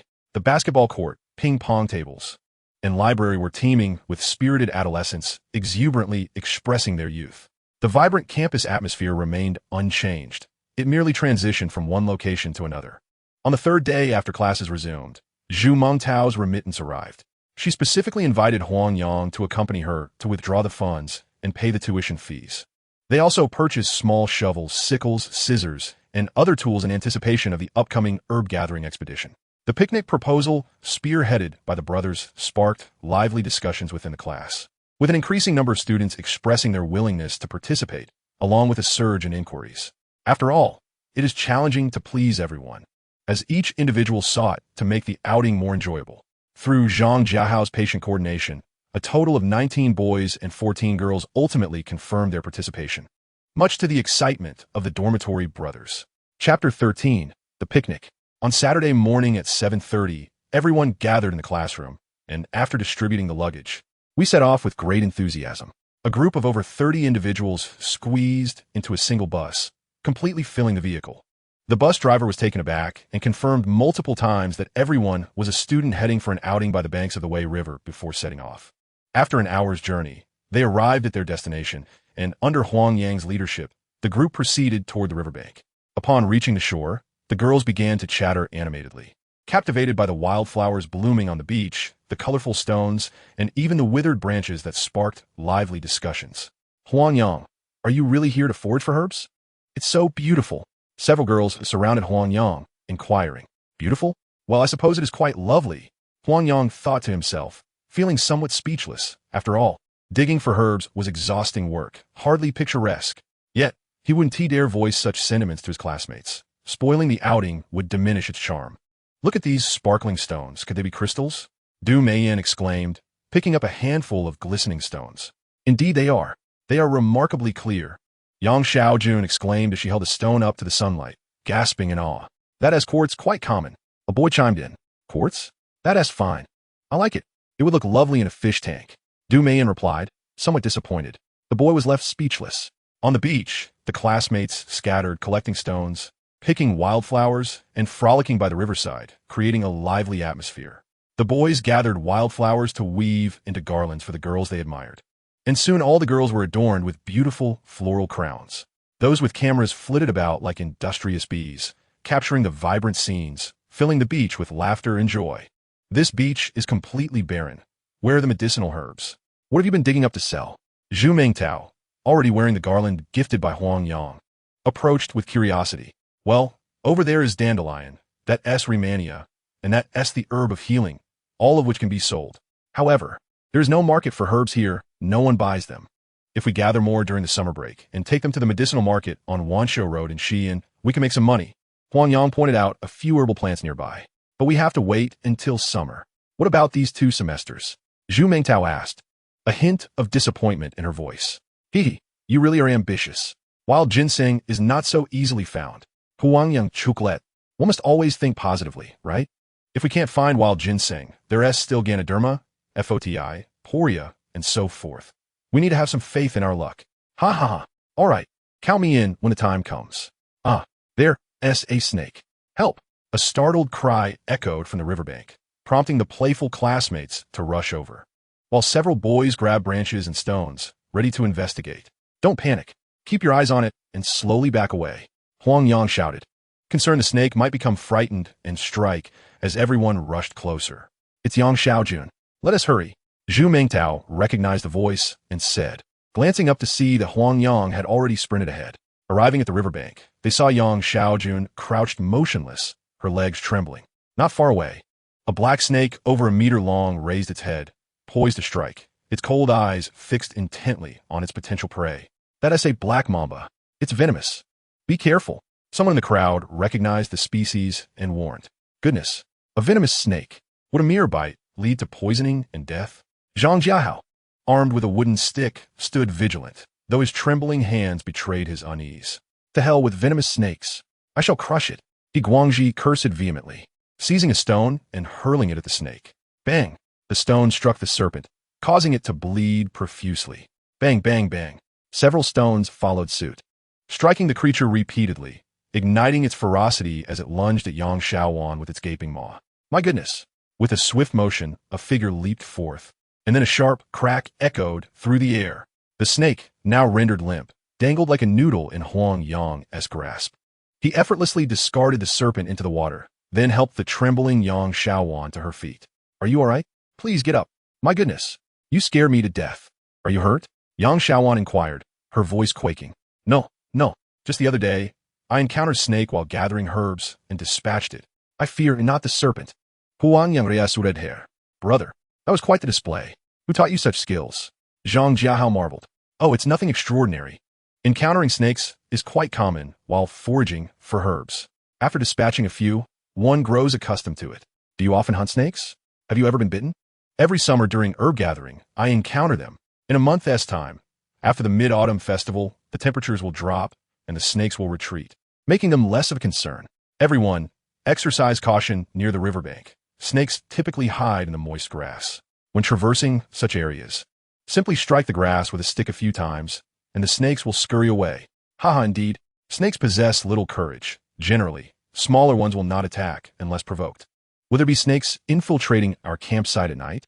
Upon uttering this, the group turned their gaze towards Huang Yang, and the timid girls shivered in fear. Haha, you're overthinking it. Snakes fear fire. As long as we kindle a bonfire at the campsite, they will not dare approach. Just the other night, I slept soundly against a large tree and was unharmed. With so many of us, what is there to fear? That is true. There is safety in numbers. If they do come, I shall catch one for a barbecue. It should taste delightful, don't you think? Upon this declaration, the crowd dispersed, retreating to a safe distance. Ah, don't leave. I was merely jesting. I wouldn't truly eat a snake. Dolly called out from behind, as a gentle breeze stirred the air. Chapter 14, Outdoor Cooking. This minor episode did little to dampen the spirits of the group, and soon they strolled and played until they reached the vicinity of the locust tree. The remnants of the bonfire still lingered, and the large pit dug for herb gathering remained damp. The once thriving locust tree stood bare, its branches stripped of pods. It would take considerable time for new spiky seed balls to grow to the size of football. Zhang Jiahao organized the group to prepare for their outdoor feast, gathering firewood, sorting ingredients, and clearly assigning tasks. Soon, the bonfire blazed to life, and the group divided into 4 teams, each encircling the fire to commence their barbecuing. When it came to cooking, the skills of several students from Sichuan province shone through as they deftly handled the meat, skewered it, and sprinkled spices with remarkable finesse, earning praise from all around. With these exemplary students as inspiration, the rest quickly followed suit, and soon the aroma of grilled meat wafted across the beach. Goodness, is this barbecue? It smells more like smoked meat. Isn't your seasoning a bit too strong? Zhao Yunlong observed Feng Ruishue, who was holding 2 charred skewers of grilled meat, and shouted at her. Typically, grilled meat should be slowly roasted over charcoal until it attains a golden hue, followed by a sprinkling of seasoning. However, this young lady had directly thrust the skewers into the open flames, resulting in the meat being reduced to a state of char. At that moment, with her face resembling that of a calico cat, she held the skewers aloft, her expression one of utter confusion. Isn't this how it's done? It's still good, right? I seasoned them generously. They should taste delightful. With that, Feng Ruishue promptly handed the blackened skewers to Zhao Yunlong, her earnest demeanor making refusal difficult. Oh no, please, my lady, spare me. They must not be cooked through. Perhaps you should wash your face first? Zhao Yunlong stammered, horrified as he gazed at the skewers, which appeared more like charcoal and were still oozing blood. Wash my face? What are you talking about? Hurry up and take them. Am I supposed to feed you as well? Feng Ruishue retorted, feigning anger. Ha ha ha. Indeed, General Zhao, do accept them. The young lady is being so forward. What hesitation is there for a man of your stature? You should be grateful for the princess's gift of meat. Accept it. The undercooked dish is a great supplement. It must be consumed on the spot. Otherwise, it would be an act of defiance against the imperial decree, deserving of execution. The onlooking classmates, reveling in the spectacle, continued to escalate the banter. Eventually, Feng Ruishue, blushing crimson, fled, realizing the absurdity of the situation, prompting another round of laughter from the crowd. Meanwhile, amidst the chaos, the delightful aroma of grilled meat wafted from Huang Yang's side. With Huang Yang's expertise in outdoor cooking, the skewers were soon ready, and the classmates indulged in their feast, sipping beverages in sheer enjoyment. Little sheep, you're impressive. Not only catching snakes and grilling meat, but also digging for herbs. What can't you do? Whoever marries you will strike gold, Guodali exclaimed, incessantly munching on his skewers. Indeed, Huang Yang is the first among us to earn a substantial income. Don't forget us old classmates when you become successful. Yang Xiaojun chimed in, expressing envy over Huang Yang's achievement of earning 85 yuan in just 2 days. Dully, do you have a strong taste? Are you perhaps smitten with little sheep? I might need to steer clear of you. Zhu Mengtao teased, taking a couple of steps back in jest. What's that supposed to mean? We've been living in the same dorm, so we're practically intertwined. How about you, Taozi? Would you like to take in our little sheep? Such a tender lamb should not be overlooked. Guodali winked mischievously. Oh my, must you be so explicit? We're still just kids, after all. Early romance comes with penalties. Du Meiyan retorted, her mouth smeared with grease. Surely, their interactions don't count, right? Zhu Mengtao asked timidly. Puffed. Ha ha ha. Ha ha. Laughter erupted among the group, with Yang Xiaojun accidentally spraying her drink across the vicinity, splattering Guodali. All right, boys on the left, girls on the right. Tonight, we shall camp here. The boys will head downstream for the restroom, and the girls upstream. Let us keep it orderly. Zhang Jiahao clapped his hands, surveying the two tents. This makeshift shelter is quite pleasant. Was it all your idea? I want to capture this moment in photographs. The girls, drawn by the allure of the shelter, began snapping pictures. Class monitor, aren't these two tents a tad too close together? As night fell, Xiao Ling expressed her concern. What if someone sneaks over to our side? Laughter erupted among her classmates. Despite the crowd, no one possessed the audacity to attempt such a thing. What do you suggest we do? Perhaps you should stay up to keep watch? Here, SA stick. Anyone causing trouble will have to deal with you. Oh no, I'd be terrified alone. Then why not choose a boy to accompany you? That should ease your fears. I'd rather not. That would only make me more uneasy. I'd prefer to sleep in the middle. Xiao Ling's indecision elicited a chorus of sympathetic chuckles from a group. After an eventful morning filled with fun and a hearty meal, fatigue began to settle in. The students eagerly prepared their colorful blankets and nestled in for a much-anticipated afternoon nap. The gentle breeze, the soothing sound of flowing water, and the innocent laughter of friends created an indescribable sense of comfort. As the sun began to retreat around 5 o'clock, the group emerged from their tents under the leadership of their class monitor, bustling with energy to prepare for the highlight of their outing, the campfire party. This event, particularly appealing to the girls, promised to be a captivating spectacle. Unlike their previous gathering, many students had brought instruments: guitars, flutes, eru, suona, and even Feng Rue Xue had brought a set of clappers, creating an atmosphere reminiscent of a grand celestial celebration. In that era, urban children often possessed a particular talent, but in rural areas, few could manage even a complete song. As night descended, the campfire blazed brightly, accompanied by roasted meats, drinks, and snacks, while the gentle strumming of a guitar heralded the evening's festivities. Beyond the long pavilion, beside the ancient path, fragrant grasses stretch into the horizon. The evening breeze caresses the willows, the flute's sound lingers, and the sun sets behind distant mountains. The talented guitarist He Guangji began to play and sing, his rich voice resonating across the Wei River, drawing everyone into harmonious participation. As the flute joined in with its clear tones, the melody became even more enchanting. The eru followed, its mournful notes accentuating the bittersweet essence of parting. Chapter 15, Encountering Trouble. As one song concluded, another began from a different direction. The stinging sensation of sand against the face felt reminiscent of a father's reprimand or a mother's tears, memories forever etched in the mind. In my youth, I cherished solitary moments by the sea, rolling up my trousers and feeling the cool sand beneath my bare feet. Perhaps the musicians were still preparing, for the song lingered without any instruments joining in, yet the number of voices singing along grew. Just when everyone thought the song would remain without instrumental accompaniment, an unusual sound emerged, sharp, bright, wild, and infused with a primal essence, yet undeniably beautiful.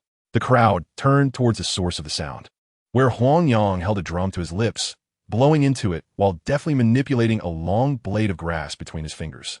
The enchanting melody emanated from his trembling hands. In that moment, the flowing song fell silent, as classmates stared in awe at Huang Yang, filled with wonder, admiration, and joy. No one expected such a delightful tune to be produced from a mere blade of grass. He said, "What is this little pain in the storm? Wipe your tears, and do not ask why." The melody reverberates across the wilderness. The gurgling water sounds joining the performance, as if unwilling to remain silent. The sandy beach stretches into the distance, where a group of weathered sailors disembark from the cargo ship, busily unloading goods. Their resolute faces and bright eyes are strikingly vivid. As the final note fades, a profound silence envelopes the gathering, soon broken by thunderous applause that lingers in the air. "Goodness, little lamb, when did you hide such a skill? Hurry, let me see the leaves in your hands," Guadali exclaims from a short distance, as if he has stumbled upon a new world. "Aren't these just straw leaves? Can they truly serve as instruments?" Yang Shaowan questions, perplexed as she takes the leaves. "Impressive. My friend, what can't you do? You've conjured so many variations from just a single leaf. Em utterly amazed. Please, enlighten us on your secret." Zhu Mengtao inquires, tugging at a straw leaf. "I learned this while herding cattle as a child, following the village's sanyi. Back then, I could only mimic bird calls. But when I reached middle school and became familiar with musical scores, I gradually figured it out. Us mountain kids can't afford instruments, so we improvise." Huang Yang humbly admits, scratching his head. "Wow, how can we, who spend hundreds to thousands each year on music lessons, ever compete with that?" Zhao Yunlong remarks, setting down his flute. Seemingly struck by a heavy blow. This absolutely must be taught to us. Otherwise, all my guitar lessons would be in vain. He Guangxi shouts as well. Yes, yes. Teach us. It sounds quite impressive. I want to learn too. It's simply like plucking flowers and leaves. You can't keep this to yourself. There's nothing to it. Everyone just needs to grab a straw leaf, pinch it with your thumb, and control its movement with your index finger. Just be careful not to cut your lips. Huang Yang repeatedly demonstrates his leaf-blowing technique. Strange sounds emerge around them. Some produce croaking frog calls, others emit shrill squeaks, while many merely release gusts of air akin to flatulence. A girl accidentally cuts her lip, leaving her chin smeared with blood, which elicits a chorus of laughter from the crowd. Unaware of the celestial palaces, what year is it tonight? It is not until deep into the night that the crowd disperses, settling down on colorful tarps atop soft sands. Exhausted classmates drift off to sleep, lulled by the soothing sounds of the water. What a stunning sunrise. Hurry and wake up to see it.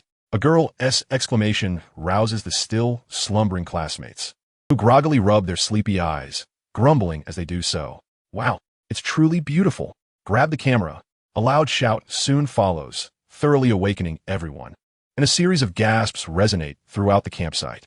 In the distance, the vibrant red sun rises from the beach, casting a golden sheen upon the shimmering water surface.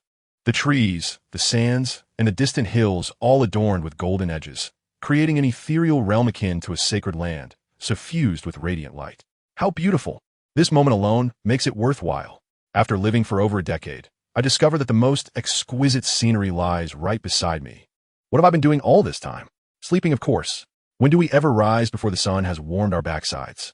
Can one truly appreciate beauty with their backside? Wow, you two are incredibly talented. Ha ha ha. The explanation behind the saying the sun shines on one's backside is indeed enlightening. A breathtaking sunrise awakens the slumbering youth, breathing life into the once quiet beach. After marveling at the splendid scenery, the crowd busies themselves with washing up, igniting a fire, warming milk, distributing bread, and organizing their belongings. Who permitted you to loiter on the banks of the Wei River? Do you not realize you are damaging our vegetation? Each of you shall pay a fine of 100. Quickly, hand over the money. The man in sunglasses barks menacingly, as the youths behind him step forward in unison, exuding an air of arrogance. A hush falls over the scene. No one anticipated such a troublesome affair at the end of their outing. More importantly, these individuals do not appear to be of good character. They seem intent on highway robbery. What do you intend to do? This is the wilderness. By what right do you demand money? Zhang Jiahao, serving as the leader of the group, naturally steps forward. Wilderness? And what of it? This is also our territory. You wretched intruders have unlawfully trespassed on our land at the banks of the Wei River. Do you understand? Hand over your money. Otherwise, none of you shall leave. The man in sunglasses steps closer, and a young man with yellow hair grabs Zhang Jiahao by the collar, speaking with malevolence, spitting as he does so. Let go of me. We are merely here for an outing. By what right do we owe you anything? Despite showing signs of fear, Zhang Jiahao continues to argue his case. Yes. By what right do we owe you anything? This is theft. The Wei Riverbank is a public place. Why should we pay you? Call the police. There is a public phone at the bus stop. Let us hurry and report this. Chapter 16. The Turnaround. Enough of the shouting. Feel free to call the police, but before leaving here, you must pay up. No one leaves without settling their dues. The man in sunglasses steps forward menacingly. The youths behind him advance in unison, brandishing batons and glaring fiercely at the group of students. Zhang Jiahao remains held by the collar by the yellow-haired youth, and as soon as the sunglasses man finishes speaking, he slaps Zhang Jiahao across the face, growling, "Do you still wish to call the police? Do you know that here, along the banks of the Wei, our leader is law? Ignorant fools. Quickly gather money from your classmates. Otherwise, the men will have their legs broken, and as for the women..." The remaining delinquents snicker ominously, casting lewd glances at the female students. The classmates erupt into chaos, a mix of anger and fear flooding the scene. A few bolder boys clench their fists and bend their bodies as if ready to confront the thugs. My goodness, what do they intend to do? They're a bunch of ruffians. What should we do? Anyone who dares to touch me shall face dire consequences. Let us confront them. With so many of us, why should we fear them? We must not let these brutes have their way. Those unafraid of death should step forward and try.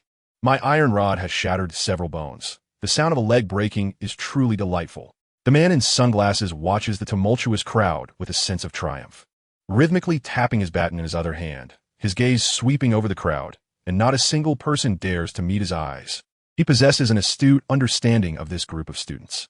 Despite their numbers, they are akin to a flock of sheep awaiting slaughter when no one takes the lead. Is it any wonder that someone could not endure the pressure? I am willing to pay. Please do not harm us. Huang Yang, hunched and trembling, stepped forward, clutching 100 yuan bill. Huang Yang, you fool. Do not give them any money. Zhu Mingtao erupted with fury. She had anticipated a more formidable display from him. Coward! I had thought you to be an indomitable force. A traitor. An imbecile. The voices of their classmates echoed with indignation, hurling venomous curses at this shameless individual. Throughout this excursion, they had regarded him as a hero, only to discover he was nothing but a craven coward in times of crisis. Spit. That's more like it. There are still some wise ones among us. Now, pay the fee and you may leave. From now on, I shall protect you. If anyone dares to bully you, invoke my name, Brother Liu. The man in sunglasses beamed, observing the approaching youth. Once someone sets the precedent of payment, the others will obediently follow suit and relinquish their money. As for reporting to the authorities, would they dare? Huang Yang, trembling with trepidation, approached the man in sunglasses, his hand quaking as he extended the money, his head bowed like a beggar. You are quite astute. You know how to assess the situation. The man in sunglasses chuckled, reaching out to accept the bill Huang Yang offered. At that moment, a figure flashed past. The man in sunglasses felt a constriction around his neck as a cold object pressed against his throat. The hunched youth had vanished, and the blue 100 yuan bill fluttered to the ground. He swallowed hard, preparing to utter something, but the chill at his throat forced the words back down. What are you doing? Release my brother. Huang Mao shoved Zhang Jiahua aside, raising a baton to strike the boy. Yet, the baton remained suspended in the air, as if ensnared by an unseen force. The reason was simple. Standing before him was the very figure he yearned to see, Brother Liu. The seemingly inconspicuous youth was firmly concealed behind him, wielding an object resembling a spade against the man's throat. Your subordinate appears to lack insight. Do you now comprehend what needs to be done? Do not tell me your mind is clouded. Huang Yang tightened his grip on the spade, his tone surprisingly serene. Indeed, it was the very spade he had meticulously sharpened, which he had brought along on this outing in hopes of encountering rare medicinal herbs, never anticipating it would be put to such use. Brother, remain calm. I, Giraffe, concede. You can keep the money. The quivering voice of Giraffe no longer held the arrogance it once did. Not enough. What do you desire? Huang Yang replied, his expression composed as he spoke softly. Not enough. Let me tell you, my brother-in-law is the deputy chief of the police station on Kangle Road. If you dare to harm me, he will not let you off. Giraffe, perplexed, wondered why this boy still sought more after he had already agreed to forego their money. Calm down, young brother. You must remain calm. Killing me brings you no benefit, does it? Do whatever you wish, as long as you do not harm me. Giraffe shouted desperately.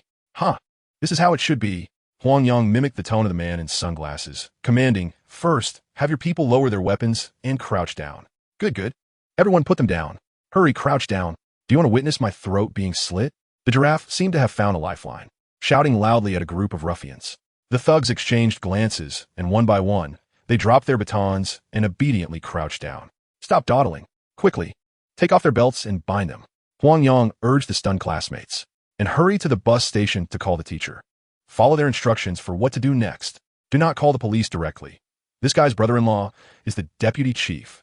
All right, He Guoji, you take the lead in making the call. The rest of you bind these guys. Zhang Jiahao rallied the male classmates to spring into action. Let's go. We're experts at tying people up. Guodali was the first to react, rolling up his sleeves and stepping forward. Well done, Huang Yang. I misunderstood you, brother. No more words needed. You're incredible. A group of boys quickly surrounded a thug, binding him tightly. Zhang Jiahao, along with a few dorm mates, secured the giraffe with a firm knot. My goodness. Finally, we've subdued this bunch of rascals. I was terrified, seeing the thugs, all tied up and thrown together. Huang Yang tossed aside his shovel and plopped down on the beach, beads of cold sweat pouring from his forehead like rain. Chapter 17, Confrontation. After being captured by the ruffians, Zhang Jiahao pondered how his uncle would handle such a situation. He forced himself to calm down, and with great effort, he orchestrated the remarkable turn of events that had just unfolded. You were really brave just now. I misjudged you. I shouldn't have said that, and it even led the whole class to scold you. Zhu Mingtao quietly approached Huang Yang and sincerely apologized. It's all right. No need to apologize.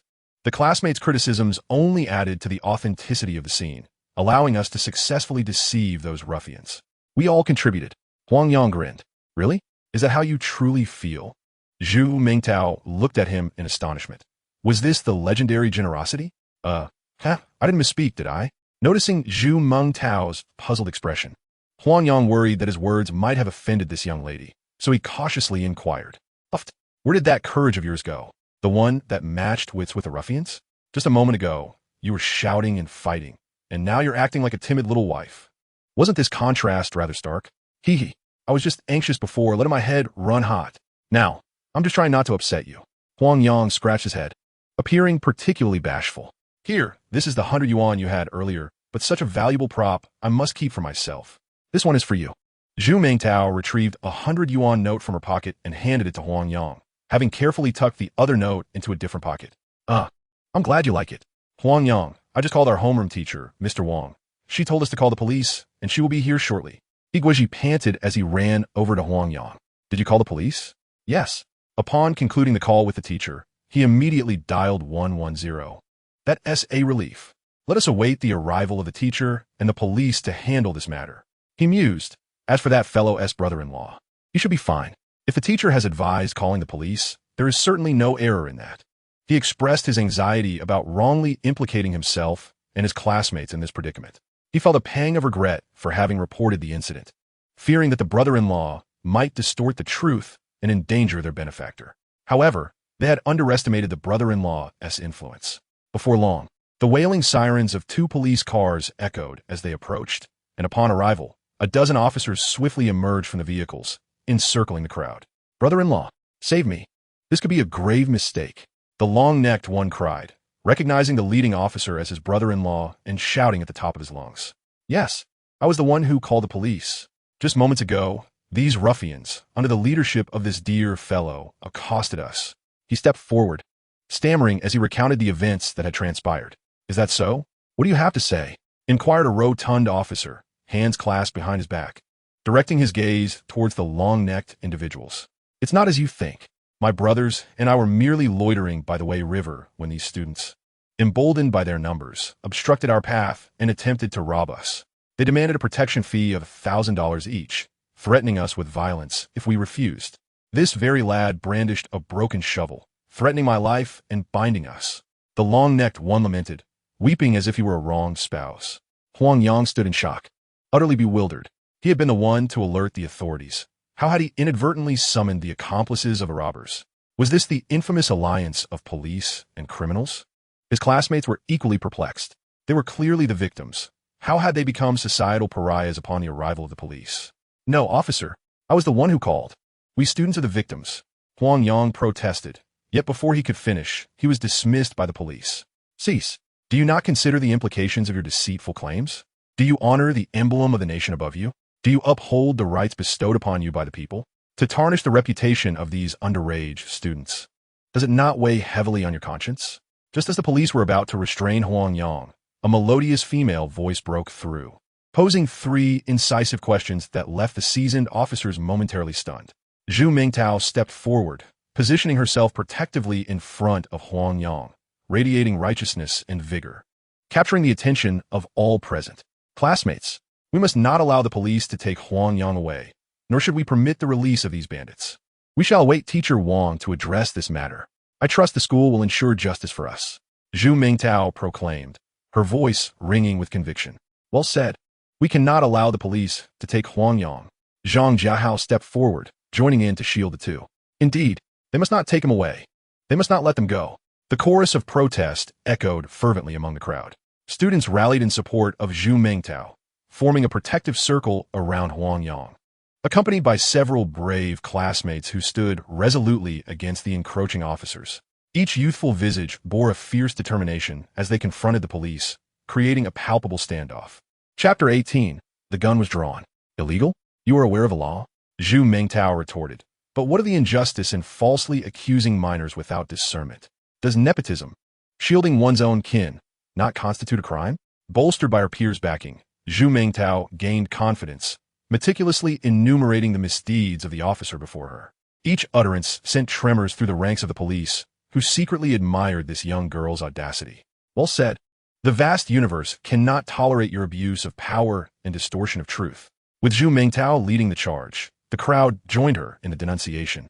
Her articulate words sharp and incisive, leaving even the battle-hardened officers momentarily abashed. Perhaps this was akin to a scholar encountering soldiers, rational discourse failing against the tide of their authority. Suddenly, the stout officer, incensed, drew his sidearm and fired 3 shots into the air. Silence enveloped the world, save for the gentle murmur of the Wei River flowing nearby. What is this ruckus? Why the silence? You dare oppose the police at such a young age. This is rebellion. I am justified in taking him down. Step aside. I will take that boy with me. Anyone who obstructs my aim shall not escape my wrath. As he brandished his weapon towards the crowd, the students instinctively parted, revealing the frail figure of the boy at the end of the path. The boy, serene, regarded the officer with a bemused smile, a smile that blossomed just after the gunfire rang out. What is happening? Is it excessive for enforcers of the law to fire upon a group of underage students? At that moment, a mature woman's voice approached, accompanied by 2 school security guards.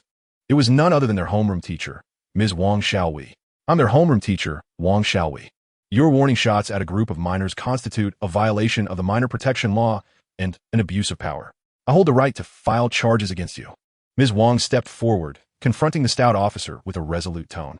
The 2 security guards positioned themselves on either side of Ms. Wang, creating a protective barrier around her. Upon hearing the gunfire, I contacted Captain Wang of the district's police SWAT team. Until he arrives, you have no authority to act against our students. Not even to question them, one guard declared, his cold gaze causing the officer to shiver with apprehension. Even law enforcement must adhere to protocols. Every firearm and bullet is meticulously logged, and the use of warning shots is governed by stringent regulations. The officer's 3 shots today could lead to severe repercussions, especially when aimed at minors. Stand down. I have already warned you. Any unauthorized action before Captain Wang arrives is an abuse of power. One guard stepped forward, casting a frigid glare at the officers. You're quite arrogant, aren't you? Do you realize that obstructing law enforcement could land you in prison? Was it worth it for a mere security guard to stand up for these students, who were nothing to him? The portly officer pressed his gun against the guard's forehead, speaking with a harsh intensity. Humph. The last person who aimed a gun at me is likely buried under grass taller than you. Do you know who he was? Have you heard of the notorious drug lord, Old Crane? The guard scoffed, unperturbed, and began recounting tales of the infamous criminal. Old Crane? He has been dead for over a decade. What? Are you trying to scare me with a ghost? Do you think I'll tremble in fear?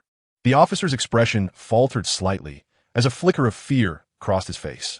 You may choose to disregard my words, but do not forget that you are a police officer, a servant of the people. If you draw your weapon here today, it means you are welcoming a fate of imprisonment. The guard maintained his calm demeanor. Just then, a commanding voice resonated from behind, causing all officers present to stand at attention and salute in unison. Good day, Chief. Good day, Captain Wang. As the standoff unfolded, a police van stealthily approached its destination. Captain Wang Chongbin led an armed contingent of riot police, encircling the scene with remarkable speed. For a case involving gunfire, they could not afford to delay. Upon hearing of the incident in his jurisdiction, Station Chief Gao Chong rushed over without hesitation. Upon arrival, he found his deputy pointing a gun at a security guard, igniting a furious response within him. Is he trying to undermine me? Chapter 19, Boldness. The portly officer scanned his surroundings in confusion, quickly realizing that he was thoroughly ensnared. Not only would his brother-in-law face grave consequences, but he too was in deep trouble due to today's reckless actions. If his past misdeeds were unearthed, he dared not contemplate the ramifications. With a resentful glance at his cowering brother-in-law, he reluctantly lowered his weapon. At that moment, he wrestled with his conscience, contemplating the possibility of jeopardizing his future because of this inept relative. The urge to eliminate this troublesome individual surged within him, along with the clever girl and the teacher currently aimed at by his gun. Yet, driven by a pitiful sense of hope, he ultimately relinquished the thought. Sacrificing his future over such trivial matters would be unwise. I apologize, Chief. It is entirely my fault for failing to control my emotions and forgetting my duties. The portly officer, filled with remorse, looked at Chief Gao, ready to confess. This seemed to him the most effective course of action, sacrificing the minor for the greater good. By revealing the truth about his brother-in-law, he hoped to conceal his own past misdeeds. Old classmate, are you all right? I will ensure your safe departure from here. Captain Wang saluted the guard with precision, his voice filled with urgency. You, still lacking in progress. Do not forget that you are now a people's police officer. No. Adhere to your protocols. The guard chose not to elaborate further and stepped aside, replying, understood. Captain Wang was evidently agitated. Yet the circumstances of the scene left no room for nostalgia. He endeavored to suppress his excitement and entered into a formal inquiry. Mr. Wang, esteemed police officers, the students have recorded the events that transpired here, and the truth is plain to see. Huang Yang emerged, clutching a compact digital camera. Such a high-end gadget was certainly beyond his current means. Even possessing a simple point-and-shoot camera was a matter of pride back then. A digital camera, a marvel of technology, was typically reserved for the privileged offspring of affluent families or officials. However, in a bid to safeguard the camera's owner, he refrained from voicing this.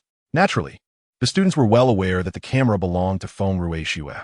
Ah, you young scholar are quite perceptive. Before Mr. Wang could speak, Captain Wang cast a glance at him, offering praise. He swiftly took the camera and reviewed the footage. The sequence of events became immediately clear. The armed police handled the situation with efficiency, escorting the gang, known as the Giraffes, away, while the rotund officer, along with his sidearm and the 3 spent cartridges, was also taken into custody. The rights of the students were duly protected, and Captain Wang vowed to impose severe penalties on the wrongdoers while conducting a thorough investigation of the law enforcement personnel involved. As he departed, he made it a point to shake hands with Huang Yang. The matter was resolved satisfactorily, and the students erupted into enthusiastic applause for Mr. Wang and the 2 security guards. Well done, everyone. You handled this situation with great propriety. We are students, but we are also the resolute new generation. When faced with indignation, we must unite and confront the lawbreakers. It was Huang Yang who, at a critical moment, outwitted the criminals to protect all of us. When the unjust officers sought to take Huang Yang away without cause, everyone stood up, argued their case, and defended their classmate. This is the courage and responsibility that our new generation should embody. You are truly remarkable. The elderly security guard sincerely praised the students, his eyes brimming with pride. Thank you. When we were threatened by the rogue officer, it was you who protected me and my classmates. We shall forever remember your kindness. May I inquire your surname? How should we address you? Huang Yang stepped forward and bowed deeply, expressing his heartfelt gratitude. Ah, splendid. Brave and clever. Humble yet grateful. Excellent. My name is Meng Qiu, and you may all call me Uncle Qiu. The security guard replied, patting his shoulder reassuringly. Now, you youngsters carry on. We 2 old fellows won't intrude on your youthful revelry. In the vehicle, the students animatedly recounted the amusing anecdotes of their excursion to Mr. Wang. Catching snakes, collecting stones, cooking outdoors, holding a bonfire party, and witnessing the sunrise, each sharing their joy in turn. Perhaps due to their similar ages, admiration gleamed in Mr. Wang's eyes. With the situation resolved, spirits lifted, and the students returned to their boisterous selves. This outing not only granted them a delightful weekend, but also fostered invaluable friendships. That way of hitting is incorrect. It could easily lead to self-injury. Huh, Uncle Qiu? Huang Yang, retracting his fist, looked at him in confusion. From watching the video yesterday, I suspected you would take that approach. Have you felt a chill in your knees and elbows while sleeping these past few nights? Uncle Qiu remained clad in his security attire, wearing an expression that suggested, indeed, it was as one might expect. Is that so? How did you know? Huang Yang exclaimed, gazing at Uncle Qiu with a blend of astonishment and delight. I have practiced this set of boxing for over 40 years. Do you think your meager attempts could elude my eyes? Uncle Qiu approached slowly, his face becoming animated, displaying a look that seemed to say, if you beg me, I might just share my wisdom. True to form, Huang Yang felt a surge of anxiety upon learning that there were flaws in his practice. He bowed deeply to Uncle Qiu, exclaiming, Uncle Qiu, I implore you, please teach me. This military boxing is indeed practical. It was thanks to my recent training that I managed to handle those robbers yesterday. Martial arts? Is this truly what you call it?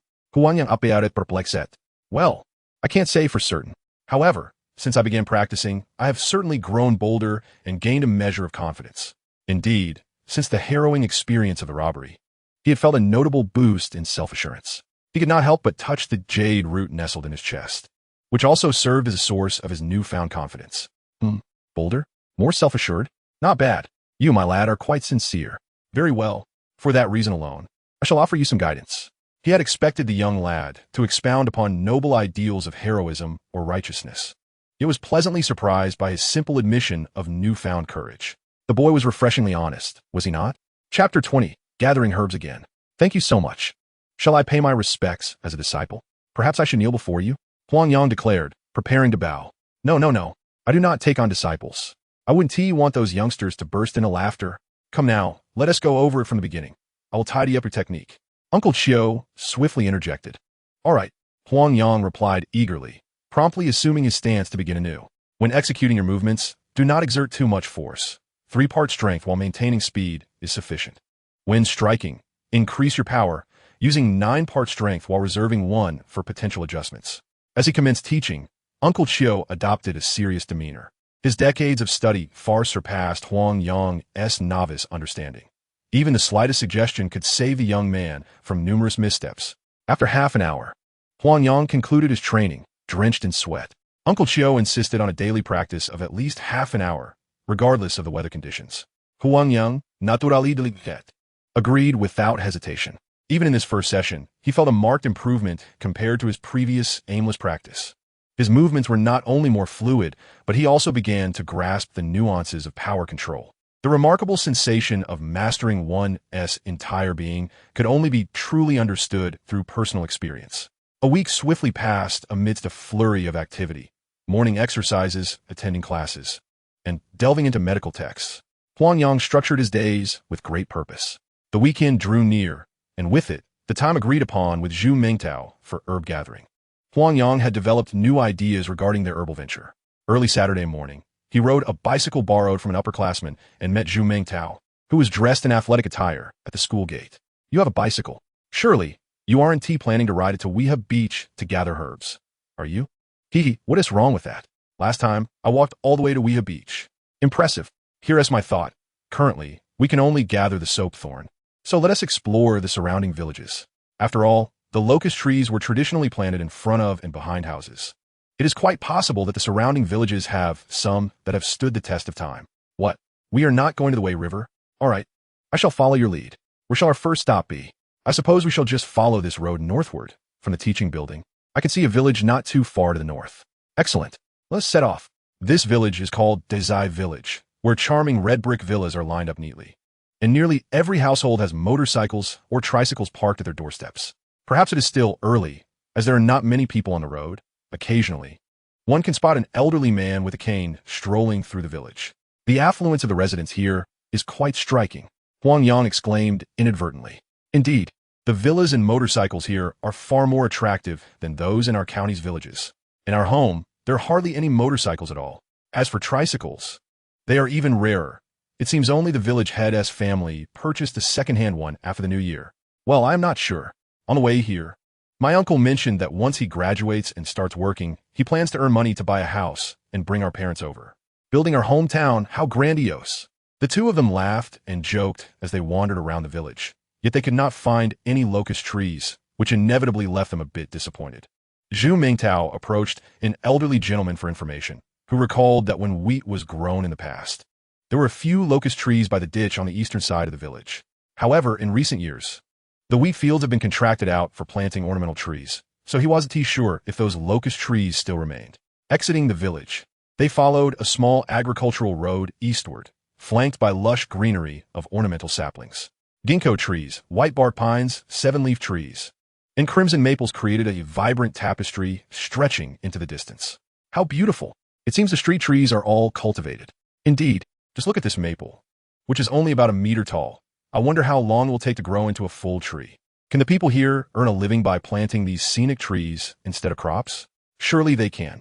Have you not noticed that every household is adorned with charming villas? It must be more profitable than growing crops. That is true, but I wonder if we could plant such trees in our hometown? Our home is too impoverished. Haha, already contemplating the development of your hometown? Do you have a market for that? It is not a simple matter. You are quite thoughtful. Perhaps it would be wise to inquire. It seems the challenge may be considerable. Having witnessed the agricultural scene before them, it was impossible not to compare it to their own hometown. A restless seed of aspiration began to germinate within their hearts. The Luss Plateau is riddled with ravines, and the thick layers of Luss reveal alternating bands of red and yellow on the cliff walls.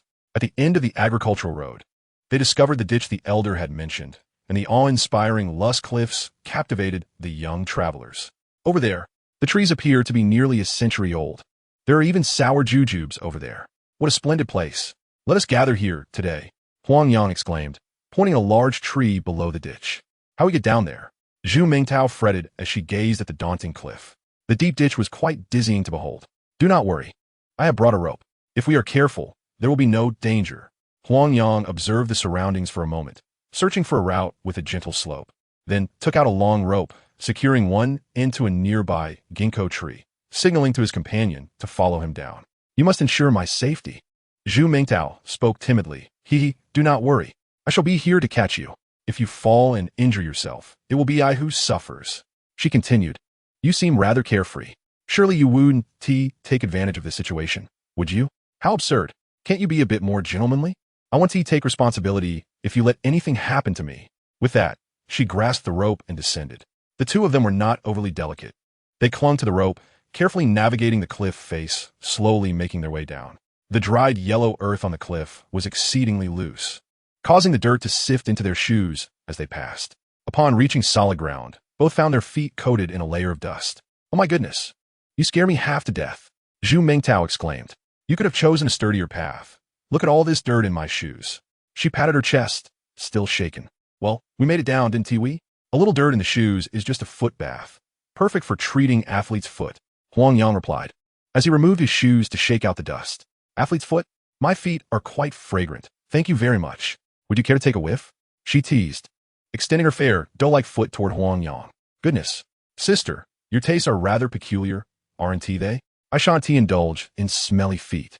Huang Yang glanced at her pristine foot, feeling a stir within him. You dare say my feet smell? I'll catch you. She laughed, playfully reaching for him. The two shared a light-hearted moment. Ever since their outing, their hearts seemed to draw closer, and their interactions became filled with laughter and ease. Their productivity had notably increased. One climbed the tree to harvest clusters of soap pods with a sickle, while the other stood below, trimming the spiky balls with scissors. By midday, they had successfully gathered all the pods from the tree into a snakeskin bag. After a modest meal, they resumed their quest for sour jujubes. This gully was densely overgrown with sour jujube bushes, their bright red fruits glistening enticingly on the branches. Just before their descent, Huang Yang had spotted these jujubes and recalled that the seeds were a rare medicinal material. When preparing medicine for patients, the seeds were priced by the gram, and they were not inexpensive. However, processing sour jujube seeds was quite laborious. One had to remove the flesh and keep only the kernels, which require drying, smashing, and extracting the tender white seeds. Each pound of these seeds could fetch nearly $100. Harvesting sour jujubes was no simple task. The branches were laden with small thorns, and careless picking could easily result in pricked fingers. Thus, throughout the afternoon, their cries of pain echoed amidst their efforts. Nonetheless, their harvest was quite fruitful, yielding nearly half a bag full of sour jujubes. With great effort, they managed to carry 2.5 bags of medicinal materials back. They dusted themselves off, but as they gazed at their substantial bounty, worry crept in. How on earth will we manage to process all these jujubes? At this rate, it will take us ages. If we take too long, the flesh will spoil and ruin the quality of the kernels. Huang Yang lamented, his brow furrowed in concern. So there is something you can't handle after all? Struggling with snakes and battling villains. Yet these humble jujubes have you stumped? Zhu Mingtao teased with a smile. I'm not a miracle worker. Even with extraordinary strength, I cannot process everything at once. Huang Yang replied, a bitter smile on his face. Indeed. You have your merits. Let us proceed as planned. By the time all the sour jujube seeds were extracted, it was already Tuesday afternoon. With the assistance of fellow classmates, this task became a mere trifle. Complex matters, when tackled through a collaborative assembly line, were accomplished with remarkable efficiency. That very afternoon, Huang Yang, accompanied by Taozi, delivered their harvest from the past 2 days to Yang Lao's clinic. You truly have a knack for this, having gathered so many sour jujube seeds. You must have endured quite the toil, Yang Lao remarked, observing the bounty before him with concern. Indeed, our hands have been sore and aching for the past 2 days. Even using chopsticks has become a challenge. Huang Yang replied, extending his hands for Yang Lao to see. Is this your girlfriend?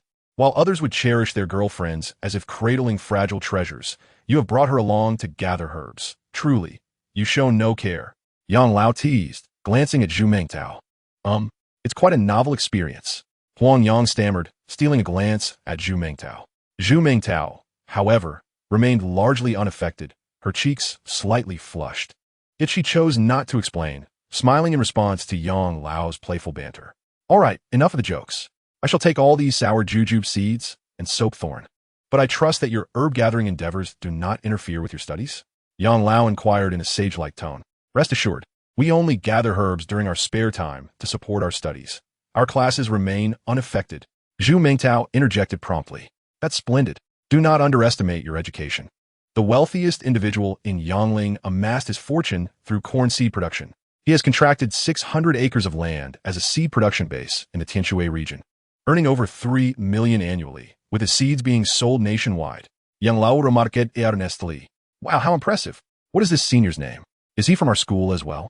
Huang Yang pondered, his mind swirling with astonishment. Ho Chungue. He is currently employed as a distinguished professor at Xi'an Agricultural University and teaches courses annually.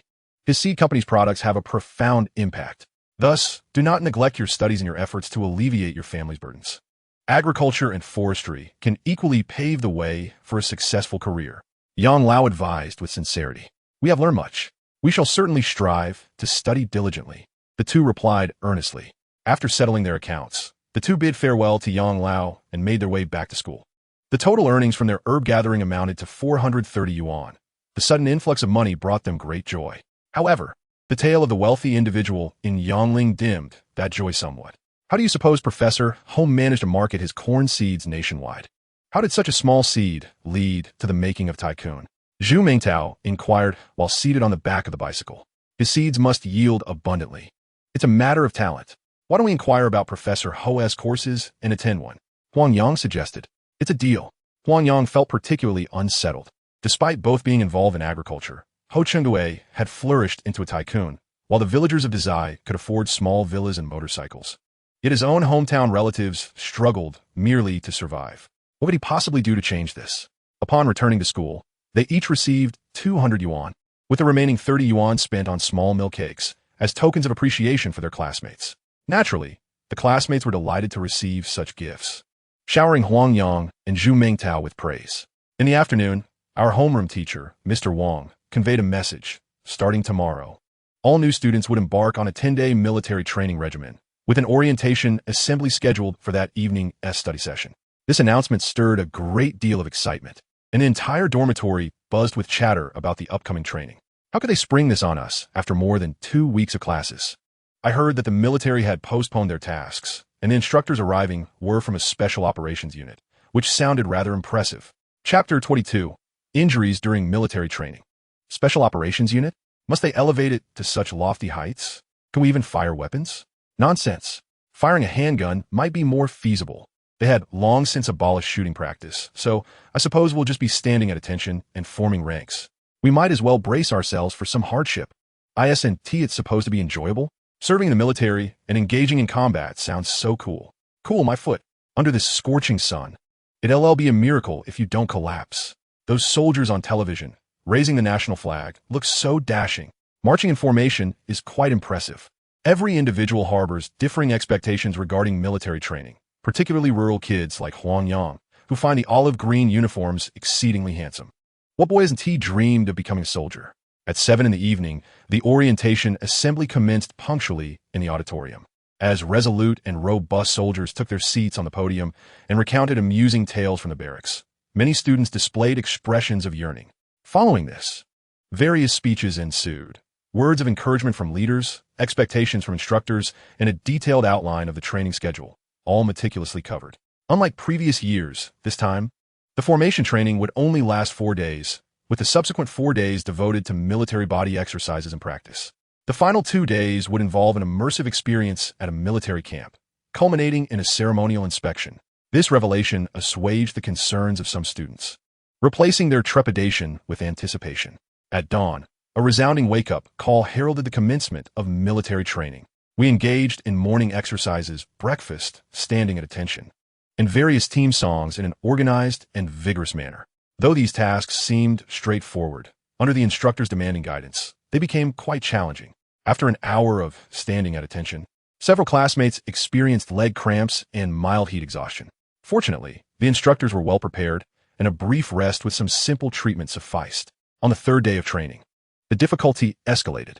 Marching in formation appeared so graceful on television, yet executing it ourselves proved arduous, especially when the instructor wielded a ruler and scrutinized everyone.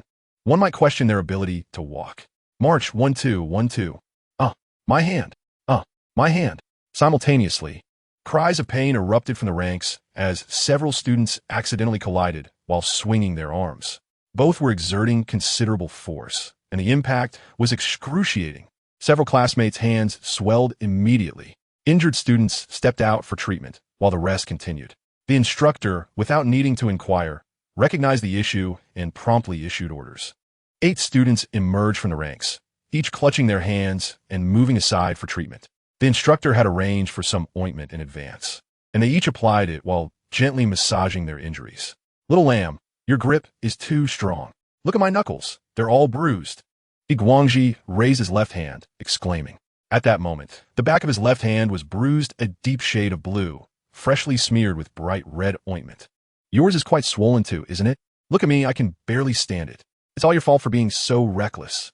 Huang Yang timed in, lifting his right hand. It's your fault. You flail your arms around like a crab. Didn't the instructor mention keeping close to the seam of your trousers? Do you even know where the seam is? Why don't you stick to it? Are you unable to find your own trouser seam? So you come and stick to mine? You deserve it. Ha ha ha. The crowd erupted in laughter at the antics of these two clowns. The pain that had once made them grimace seemed to dissipate with their amusement. Oh no, my foot. It feels like it's broken. Just then, amidst the banter, a cry of alarm rang out from the formation. It seemed someone had injured their foot. It was Yang Xiaojun. How did you hurt your foot? I kick a rock. Almost tripped just now. Goodness, this is going to hurt. Let's hope you haven't fractured anything. Quickly, prepare the medicine. I hope there's no bleeding. Soon, Yang Xiaojun arrived with the help of 2 classmates, removing her shoe to reveal a bright red big toe. The nail lifted alarmingly high. Oh no, we need to get her to the infirmary. That wound looks serious. The onlookers urged. It hurts so much. Yang Xiaojun cried louder, her pain compounded by fear. Huang Yang and the other boys, disregarding their own injuries, lifted Yang Xiaojun and rushed her towards the infirmary. The attending doctor, an elderly gentleman, examined the wound while inquiring about the incident. How did this happen? How could you injure your foot while marching? I accidentally kicked a protruding rock. Please. I hope it's not broken. Will I still be able to walk? Yang Xiaojun sobbed, fearing for her injury. This is quite a severe injury. You all support her while I conduct a thorough examination. TSK, this wound must not get infected. Otherwise, we may have to amputate that toe. The doctor warned as he inspected the injury. Amputate? But I'm still a young girl. I don't want to lose a toe. It would look so unattractive. Upon hearing the word amputate, Yang Xiaojun cried even harder. Just then, a startling sound filled the room as the doctor skillfully removed the dislodged nail with medical pliers, discarding it into a tray. Huang Yang and his classmates burst into laughter, realizing the doctor had intentionally said that to divert her attention. Doctor, do I really not need to have it amputated? Yang Xiaojun asked in disbelief. Rest assured, you one team need that. A day or 2 of good rest, and you can continue your military training. With that, the doctor turned to leave. Don't worry about amputation anymore. Didn't you see your own nail being removed? The pain is unbearable if you don't shift your focus. Huang Yang comfortet, right? You wouldn't truly want an amputation, would you? Guangji added. You are the one who wants amputation. My delicate little foot would look dreadful with one less toe. I wouldn't dare wear sandals. Now relieved, Yang Xiaojun chuckled, her tears giving way to laughter. Chapter 23. Honorary Youth. Xiaowan, if it hurts, just shout a couple of times without worrying about us. We all saw you cry like a big cat just now. Guangji remarked with a mischievous grin. How absurd. While the poor girl is in pain, you're just making snide comments. Yang Xiaowan felt a surge of embarrassment and anger. Huang Yang was naturally referring to the wound ointment from the first aid kit. Upon seeing Yang Xiaowan's injury, he immediately thought of it. However, since her toenail had been flipped and the injury had not been properly treated, he refrained from mentioning it. Now that the wound had been taken care of, applying the ointment was indeed timely. Seriously? Could it be the legendary power pill from the martial world? We can't let our class beauty be harmed. Guangji exclaimed, raising his voice. Yang Xiaowan looked at Huang Yang with a face full of doubt, skeptical of this so-called ancestral remedy. Don't be skeptical. Last time I foraged for herbs, I recounted my own injury. What do you think? Should we give it a try? Are you serious? Yang Xiaowan's curiosity was piqued. Of course. If you don't believe me, I'll take off my shoes for you to see. Please don't. We can't have your athlete's foot overwhelming our class beauty. He chuckled. How about we give it a try? All right, just wait a moment.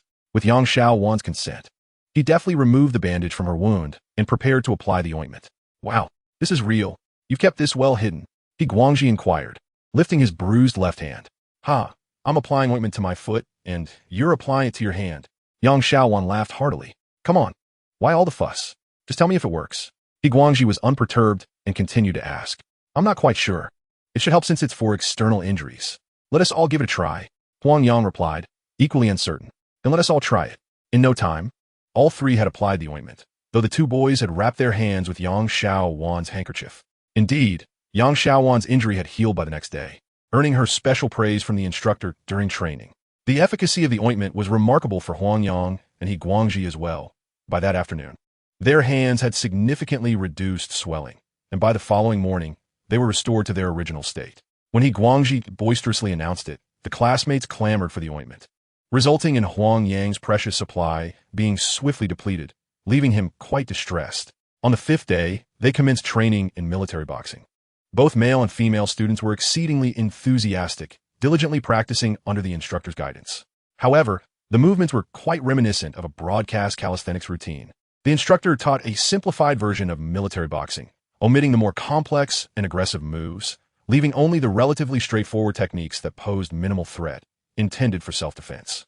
Yet, to truly develop combat effectiveness, rigorous training over time was essential. It was said that while the master opens the door, the practice is up to the individual. Of course, a skilled practitioner could discern the difference right away. While Huang Yang was boxing, the instructor recognized his exceptional talent, though he chose to remain silent, observing quietly. A resounding whistle echoed, summoning everyone on the playground to gather together.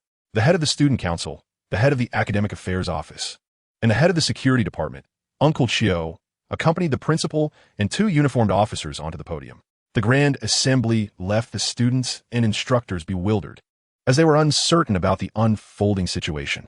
Once everyone was in position, Huang Yang recognized one of the officers as Captain Wang from the Armed Police Unit, who had previously assisted them. Good morning, esteemed teachers, instructors, and students. I apologize for interrupting your training this morning, but I bring you good news from the District Police Department. Principal Deng announced, stepping forward. Director Guo of the District Police approached the podium, standing confidently as he rendered a crisp military salute to the audience. Good morning, everyone.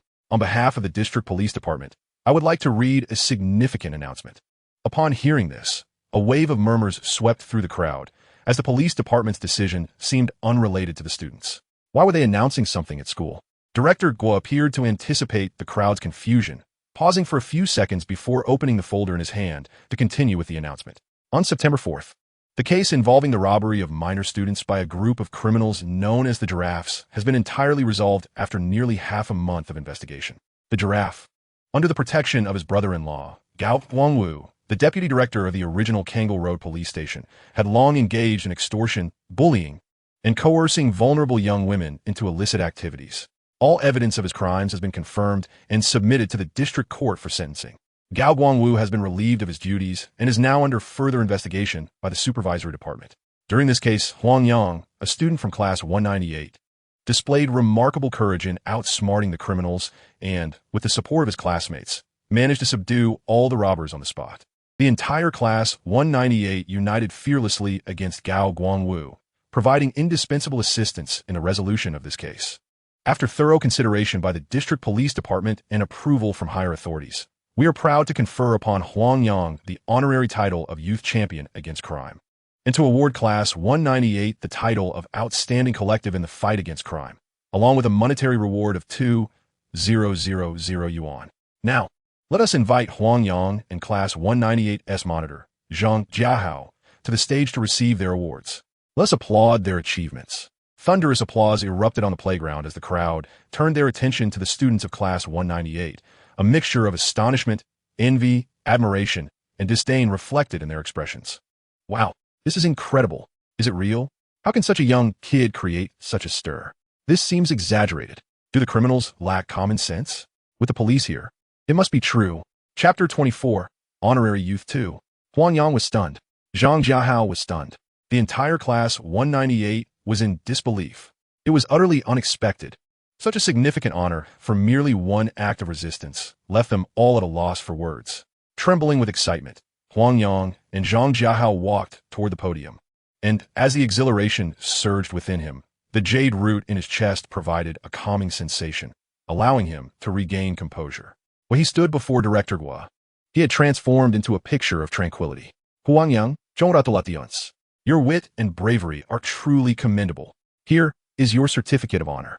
I hope you remain true to yourself and strive diligently to become a useful member of society. Director Gua, beaming with joy, handed over the certificate and warmly shook hands with Huang Yang. Thank you. Thank you, Director Gua. Thank you, Captain Wang. I may not be eloquent, but I genuinely appreciate both of your affirmations. I am also grateful for Captain Wang's assistance on that day. In summary, thank you. Huang Yang expressed his heartfelt gratitude, feeling at a loss for words beyond mere thanks. Haha, the young man is quite impressive. Would you like to say a few words to your classmates? Director Gua inquired with a smile. Huh? Perhaps not. I really don't know what to say. Huang Yang was indeed at a loss. Believing that the situation was fairly managed by Uncle Chiu and Captain Wang on behalf of him and his classmates. Do not be nervous. Sharing your thoughts from that time would also be beneficial. Captain Wang encouraged with a smile. Well, it would be inappropriate not to say a few words out of such hospitality. Huang Yang adjusted his attire and approached the microphone. Hello, esteemed leaders and fellow classmates. I am Huang Yang. To be honest, I am still somewhat bewildered to receive this honor. Upon hearing this, laughter erupted among the students, and whispers filled the air. Ha ha ha, you're bewildered, aren't you? Can you handle it? Don't feign now. This kid isn't just putting on a show, is he? He looks quite dashing. Receiving recognition from the Public Security Bureau indicates he possesses such capability. He must have something to show for it. The chatter was soon drowned out by the microphone sound as Huang Yang's slightly immature yet resonant voice resumed. I would like to express my gratitude to the leaders of the Public Security Bureau, to Captain Wang for his unwavering support and assistance, and to Teacher Wang and Section Chief Meng from the Security Office for their tremendous help. If it weren't for their timely arrival, my classmates and I would not have been able to withstand the pressure. At that moment, confronting the assailant and attempting to subdue the robber was driven by a desire to avoid harm. The vehicle that came to report had already been robbed once, losing my entire semester's living expenses. To be honest, I even contemplated dropping out at that time. It is incredibly challenging for my parents to earn money for my education, and I truly do not wish to experience such a sense of despair a second time. After speaking, Huang Yang bowed respectfully and stepped aside, refraining from leaving first, as there were collective honors to be received. Applause erupted once more on the playground. The award ceremony lasted for half an hour, during which the school leaders gave high praise to Huang Yang and his classmates from Class 198. Principal Deng decided on the spot to waive the tuition fees for Huang Yang and Zhu Mingtao, the two students who had been robbed. It was only when the principal clarified the situation that everyone realized it was precisely due to this incident, following Uncle Chiu's suggestion, that military training had incorporated military body training into the program. After the morning military training concluded, under the guidance of their homeroom teacher, Wang, the entire class expressed their heartfelt gratitude to Uncle Chiu and another security guard. The honor they received was largely thanks to Uncle Chiu's acquaintance with Captain Wang. Otherwise, the outcome might have been quite different. This incident quickly spread throughout the campus, and in no time, Huang Yang and his classmates from Class 198 became celebrities in the school, greeted warmly by fellow students wherever they went. Perhaps this exemplifies the power of role models. In the ensuing days, the new students approached military training with renewed seriousness, and the instructors from each class displayed eager expressions. On the eve of their military experience, Uncle Chiu, accompanied by two instructors, sought out Huang Yang. Naturally, Huang was acquainted with these instructors. One was Zhang Changjiang, the class instructor, and the other was Lu Zhao, the overall coordinator of the military training.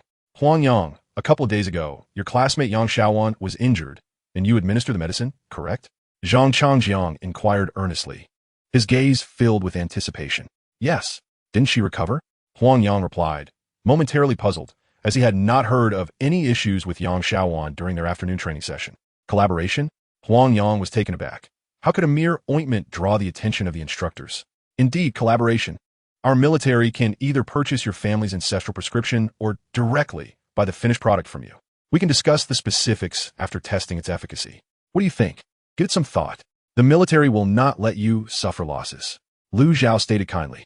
Huang Yang was momentarily at a loss for words. What are you hesitating for? A tremendous opportunity has just landed in your lap. Why not agree promptly? Uncle Chiu urged, clearly impressed by the young man's potential. All right, no problem. Tomorrow I will bring the remaining medicinal powder for you to test. Huang Yang, upon this reminder, readily consented. Splendid. We shall meet tomorrow. Lu Zhao laughed heartily. After a round of pleasantries, Huang Yang bid farewell to the three. Shortly thereafter, Uncle Chiu returned to summon Huang Yang for a private conversation. You must be quite surprised. Who would have guessed you possessed such medical knowledge? It appears to be quite sophisticated. No wonder you're engaged in herbal collection for work study. Uncle Chiu remarked, patting him on the shoulder with approval. I only know a little. I happen to know this prescription and prepared some as a backup. Can it truly be sold? Huang Yang replied uncertainly. Chapter 25. Testing the medicine. What are you still doubting? Didn't Captain Lu tell you? The military will not shortchange you. Just wait until you're counting money until your hands cramp. Uncle Chiu exclaimed excitedly, slapping Huang Yang's shoulder. It can't be that exaggerated, can it? You said Instructor Lu is a captain? Huang Yang was astonished. What are you thinking? We're discussing the medicine, and now you're bringing up the captain? What about him? Are you afraid? Uncle Chiu responded with some irritation. However, how do you plan to choose between the two proposals he presented? I'm not sure. Can't you help me decide? Uncle Chiu? Huang Yang admitted his indecision. Let me analyze it for you. Selling the prescription outright will net you a substantial sum, approximately 300,000, given the military scale. That would be enough for you to start a small business after graduation, which is quite a deal. On the other hand, if you choose to sell the finished product to the military, the returns may be slower, but they will accumulate over time and will not be lower than the first option. Most importantly, this would establish a long-term partnership with the military, a network of connections that is invaluable and cannot be easily replaced by mere tens of thousands. If you're not in immediate need of funds, I would recommend the second option, as it would benefit your future significantly. Uncle Chiu thoughtfully analyzed the pros and cons for the young man. The finished medicine is given to them. Won't the army analyze it and develop the formula? Huang Yang couldn't help but feel concerned. This is indeed a question. The army will certainly conduct research. However, you can request a contractual stipulation regarding the time frame. 20 years, or even 10 years, would be quite advantageous. It would be splendid if we could incorporate some clandestine ingredients into the formula that would elude external analysis, Uncle Chiu eagerly remarked. Huang Yang was unfamiliar with these matters and uncertain whether an analysis could restore the formula, but he was aware that the refining technique was rather unique. Even if one knew the formula, lacking knowledge of the refining method would likely prevent the production of the healing ointment. Very well then, regardless of the choice, it would not be a loss. No need to dwell too much on it. Uncle Chiu comforted him. All right, I will not become overly distressed, Huang Yang stated earnestly. As night passed, the following morning, everyone boarded the bus, singing and laughing all the way to the military camp. Under the guidance of the instructors, they toured the honor room, training grounds, dormitories, and dining hall. The eagerly awaited shooting range was off limits. The instructor stated that it was military confidential and prohibited for viewing. Huang Yang's healing ointment had already been taken away by Instructor Lu Zhao. Whether it was for testing on wounded soldiers or for analysis, he was unaware. Nonetheless, Huang Yang did not mind, as he still retained mastery over the refining technique. In the afternoon, everyone trained alongside the new recruits at the training ground, preparing for the inspection of the parade the next day. Without comparison, one cannot appreciate the effort after spending an entire afternoon training alongside the new recruits. They realized that their weeks of hard work were still far from sufficient. The training and dedication of the new recruits surpassed their own by 100-fold. That evening, due to limited dormitory space, the students and new recruits were arranged to camp together in a wilderness survival simulation area. Huang Yang and his classmates had experienced this once before and held little expectation. The other classes were different, each one excitedly anticipating the camping experience. Fortunately, that night passed without incident. Aside from a few more mosquitoes, it was no different from their previous experience by the Wei River. After breakfast, Huang Yang was summoned early into a meeting room, knowing that his healing ointment had proven effective. Indeed, there were 4 individuals seated in the conference room. Alongside Lu Zhao and Zhang Changjiang, 2 senior military officers sat in the center, exuding an air of authority that demanded respect. Huang Yang, you are quite impressive. You kept pace with the new recruits during the cross-country run. No wonder you were able to outsmart the criminals and turn the tide. Lu Zhao inquired with a smile. If I may ask, the military boxing you practiced was not taught by us instructors, was it? Where did you learn it? Would you care to share? Thank you. There is nothing to conceal. My uncle served in the military and taught this set of boxing techniques to my cousins and me since childhood. I only resumed practicing after coming here to study. Is my uncle's approach against the rules? Huang Yang asked with concern. Oh, not at all. As long as you can persist, I believe your uncle would be quite proud. Lu Zhao replied, momentarily taken aback. Allow me to introduce you. These two are leaders in the military camp, Commander Lu and Commander Chao. I want to elaborate on their specific positions. Please forgive me. Good day, Commander Lu. Good day. Commander Chao. Huang Yang greeted them proactively. Hello, Huang Yang. You exhibit a commendable demeanor, showing neither arrogance nor servility. A fine young man indeed. After graduation, would you be interested in joining the military? Commissioner Lu praised the young man, extending an olive branch, leaving everyone momentarily stunned. The other three soldiers were well aware of Commissioner Lu's stern reputation. It was indeed a rare occasion for him to actively recruit a youth. Thank you, Commissioner Lu, for your esteemed consideration. It is truly a privilege to be personally invited by you. However, I have only just enrolled in school, with 4 years remaining until graduation. Should I ever wish to enlist, I will certainly contact you at the earliest opportunity, Huang Yang replied, maintaining his composure. The audience was taken aback. They did not expect such a splendid opportunity to be declined by this young man. Excellent. Whenever you have made up your mind to enlist, feel free to come to the military camp and seek me out. Commissioner Lu, rather than being displeased, appeared to harbor intentions of forming a bond. Thank you. I will certainly reach out for your assistance when I decide to enlist. Huang Yang replied calmly. Chapter 26. The Elixir of Healing. The Golden Ointment. This is the legendary golden ointment, long thought to be lost. Commissioner Chao exclaimed, his excitement palpable. Indeed, the wisdom of our ancestors is unparalleled. As a citizen of Huaxia, who has not heard of the golden ointment? Alas, it has been lost to time, only spoken of in whispers. What sort of collaboration do you envision with our military? Are you offering to sell the formula? We can offer 500,000 for it. Commissioner Chao finally settled down, stating a substantial price. To be honest, that is quite enticing. However, the formulation of the golden ointment is rather complex. Possessing the recipe alone will not yield a superior product. Perhaps we could explore a second method of collaboration. What do you think, esteemed leaders? Huang Yang had come prepared with his proposal. An alternative technique? No wonder. I must confess, when I acquired the golden ointment yesterday, I personally examined it in the laboratory and have begun to grasp the ingredients and their proportions. I even attempted to concoct a few batches, all of which, regrettably, were failures. I feel a bit embarrassed.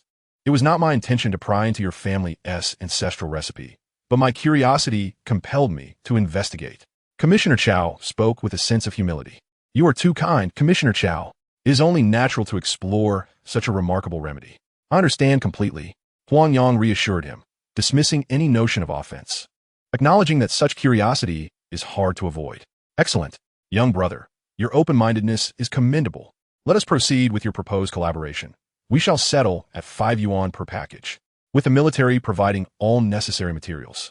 Your only responsibility will be to produce the required quantity each month. The shift in address from Huang Yang to young brother carried a significant and intriguing connotation. I do have one request. Could we stipulate a 4-year contract duration?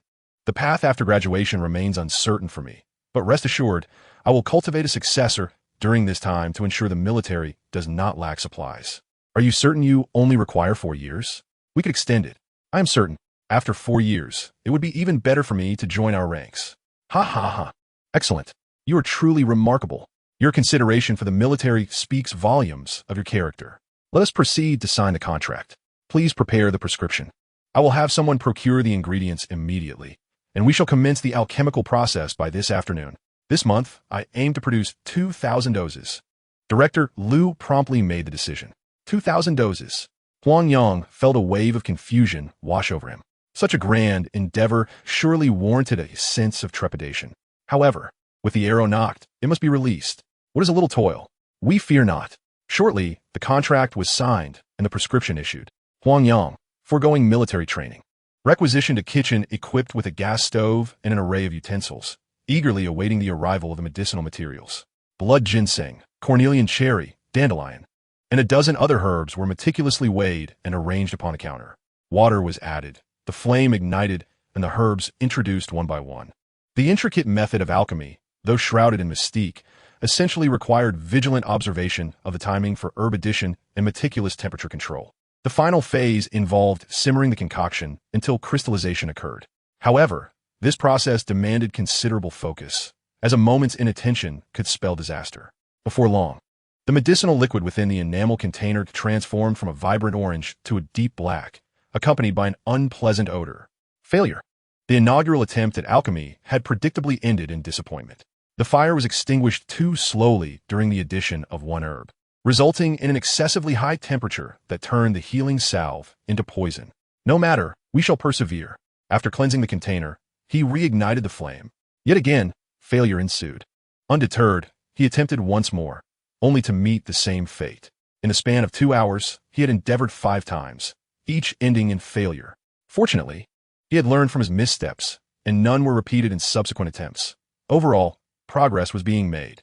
After a brief respite, he embarked on the 6th attempt. Drawing from the lessons of previous failures, Huang Yang approached this endeavor with utmost caution, executing each step with precision. After half an hour, the medicinal brew began to diminish, and a few yellow crystalline particles precipitated at the bottom. He decisively extinguished the flame and allowed the residual heat to evaporate the moisture, revealing a layer of crystals at the bottom. At last, success. Huang Yang exhaled deeply, a weight lifted from his heart. In the military, there is no room for jest. Having expended so many medicinal materials without yielding a single product would have dire consequences. In such extraordinary circumstances, one could even face execution. Who would dare to deceive within the ranks? He carefully collected the crystals and wrapped them in paper. Just 2 packets. This was a far cry from the target of 2,000 packets. Onward, with renewed vigor. The 7th batch succeeded, followed by the 8th, 9th, and 10th. After 5 consecutive successes, he had gained insight into the alchemical process, with each step becoming second nature. This was greatly aided by the invigorating properties of the Solomon seal root. During critical moments, it helped him maintain composure, a feat few could achieve under such pressure. Continuing, he procured a larger basin for the alchemical process, 3 times the size of the previous container. He measured out 3 portions of herbs and ignited the flame once more. Again, success. He escalated the scale, small basin, medium basin, large basin, ultimately utilizing the largest enamel basin available, as it was the only vessel suitable for repeated alchemical endeavors. It is imperative to use ceramic or enamel containers for alchemy. Other metallic vessels would alter the properties of the medicine. Otherwise, he would have long since resorted to the large iron pots available in the barracks. Huang Yang toiled in the kitchen, while soldiers outside endured the trials of their duties. The initial scent that wafted through the air was nothing short of a repugnant, fishy bitterness, compelling passers-by to hasten their steps. However, as the potion was successfully concocted, a delicate fragrance began to permeate the entire room. With each successful attempt, the aroma intensified, prompting soldiers who passed by to involuntarily inquire about the delectable offerings from the kitchen. In Chapter 27, titled Returning to School, the 2 soldiers stationed at the entrance endured considerable hardship. The initial foul odor made them yearn to escape, yet their duty bound them firmly to their posts. As success became more frequent, the enticing fragrance caused them to swallow repeatedly, exacerbated by their own hunger, having not eaten since noon. At around 2 in the morning, the tightly shut door finally swung open. Emerging from within was a disheveled young man, his hair resembling a bird's nest, dark circles under his eyes akin to a panda's, and an unmistakable scent of herbs trailing behind him. What on earth happened? Is this the same spirited lad we knew? Exclaimed one soldier in disbelief. Inform Commander Chow that the potion has been successfully refined. Also, I require food and rest. Huang Yang, exhausted, addressed the soldiers. Very well. The commander has been awaiting your return. Please follow me, one soldier replied, assisting the weary young man towards the designated quarters prepared by the commander. Meanwhile, the other soldier cast a furtive glance into the kitchen, his mouth agape in astonishment. The once overflowing bags of various herbs had vanished, and the 2 enamel basins that had contained the foul mixture were now tightly covered, the room saturated with a rich, enticing aroma. Could it be an illusion? Where have all those herbs gone? The soldier hastily closed the door and retrieved his phone to call Commander Chow. Before long, Commander Chow and 3 others arrived at the kitchen in a hurried manner, striding towards the counter where a note caught their attention. Each packet contains 2 taels. Please package accordingly. As Commander Chow unveiled the 2 basins, they revealed a bountiful supply of light yellow medicinal powder, exuding a distinctive fragrance. This lad has indeed triumphed. What a remarkable youth! Commander Chow exclaimed with satisfaction, fully aware of the challenges inherent in potion making. The fact that he managed to produce such a quantity in merely a few hours was truly commendable. "And where is he? I must celebrate this success with him," exclaimed Commander Liu, his spirits lifted by the sight of the ample supply of medicine, fully cognizant of its significance in military endeavors. "Report, Commander. Huang Yang has just finished his meal and retired for the night," informed a nearby soldier. "Huh, that lad is indeed exhausted. Very well, let him enjoy a good rest." Commander Liu chuckled. The four remained in the kitchen for quite some time, with the two commanders joyfully departing while carrying the two basins. Huang Yang slept deeply, oblivious to the world until hunger roused him in the afternoon. The morning chill of the yuzu root had merely prompted him to turn over in his slumber. Dazed and disoriented, he felt somewhat revived after a refreshing shower. "Ah, the young brother has awakened. You mustn't overexert yourself like this in the future. If a day's work cannot be completed, it can simply be spread over 2 days. Exhausting yourself would incur significant losses," came the gentle admonition. Commander Gao, upon seeing Huang Yang, chuckled and remarked, "Are you not in a hurry? We've arranged for our classmates to gather herbs in the Qinling Mountains during the National Day holiday. We cannot afford any delays." Huang Yang, feeling somewhat embarrassed, quickly clarified, No, we are merely classmates, all wishing to alleviate some burdens for our families." In that era, early romantic relationships were considered a grave offense. Haha, no need for explanations. Youth is indeed a wonderful thing, Commander Chao exclaimed with a sigh, retrieving an envelope from his pocket and handing it to Huang Yang. "This is your funding for this trip, along with a special military expert certificate that may prove useful to you." Expert? Surely, that can't be right," Huang Yang exclaimed in surprise, bewildered by the title. "Ha! Just take it. If you encounter any unreasonable police officers again, show them this certificate, and I assure you, they will be thoroughly intimidated." "You would want a repeat of last time, would you?" Commander Chao continued to smile, though he cautioned. "But you must not use the military's name to engage in any unlawful activities." Rest assured, Commander, even if you lent me 10 more lives, I would never commit any illegal acts," Huang Yang promptly assured him. "Good. Remember your words today. I have high hopes for you." Upon returning to the dormitory, Huang Yang found his comrades absent. After 10 days of military training, these individuals were like untamed horses, eager to revel in their newfound freedom. He quickly organized his belongings, contemplating that it was time to write to his family. Having been away for so long, with tuition fees waived and still 4,000 yuan in hand, it was time to bring some joy to his parents. Truly impressive. Even military doctors seek your counsel. You are remarkable, my brother," Feng Ruishua exclaimed. "Indeed, who in the school is unaware that our class has produced a celebrity, a youth of honor, and a master herbalist? Your fame surpasses that of many stars." Du Meiyin chimed in, joining the excitement. "Not only that, but we, your classmates, bask in your glory as well. These days, students eagerly gaze at us in the campus." Yang Xiaojun added, "That is simply because you lovely ladies are youthful and radiant. The senior boys can hardly move when they see you. However, that has nothing to do with me." Huang Yang responded, "You certainly have a way with words. In light of your charm, I shall treat you to ice cream." Feng Ruishua declared, offering her ice cream to Huang Yang. Then I shall not be polite. "Thank you," Huang Yang responded, accepting the ice cream and unwrapping it to enjoy. Chapter 28. Into the mountains? You are going to the mountains to gather herbs? Bring me along. Such an exciting activity cannot happen without me," Feng Ruishua exclaimed, bursting with enthusiasm at the prospect of joining. "I want to go too. Mountain climbing and adventure? How cool. I want to join as well. Don't leave me behind. If you all go, I'll be left alone in the dormitory, and that would be so boring." Now, with the mention of entering the mountains, several had piqued their interest, clamoring to join in. "Ladies, this is a serious endeavor to gather herbs for work study. It's not simply a playful outing, is it? You all seem far too sweet and carefree to endure such toil." Huang Yang was bewildered, questioning why this group of city ladies insisted on joining the commotion. "What does that matter? You are gathering herbs while we are climbing mountains. We won't disturb you." Feng Ruishua, with her indignant demeanor, insisted, "I must accompany you tomorrow. Could it be that you fear we might intrude upon your intimate world? Very well, I concede. Is that satisfactory? Such sharp tongues you all possess. I admit defeat. Shall I summon a few more gentlemen to safeguard you all? No need for that. Isn't your presence sufficient? Let us not forget how you trembled in fear during our last encounter with robbers. With you, our valiant youth, we are more than equipped. Thus, it is settled. Let us proceed to procure our supplies." We shall be gone for 5 or 6 days, so we must not skimp on provisions. Kulme, there's a supermarket down the street that should have everything we require. I hereby name our little team the Phoenix Adventure Squad. We 4 shall be the captains, and Huang Yang shall serve as a member, ready to heed our commands at all times. Do you understand? Ha, agreed. Agreed.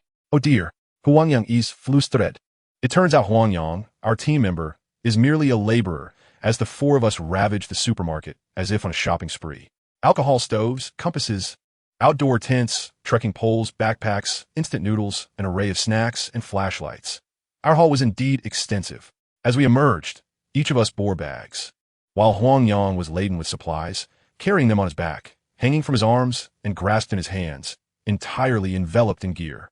The next morning, the 5 of us gathered and boarded a bus to Yabai town, then hired a tricycle to transport us to the mouth of Phoenix Ridge Valley.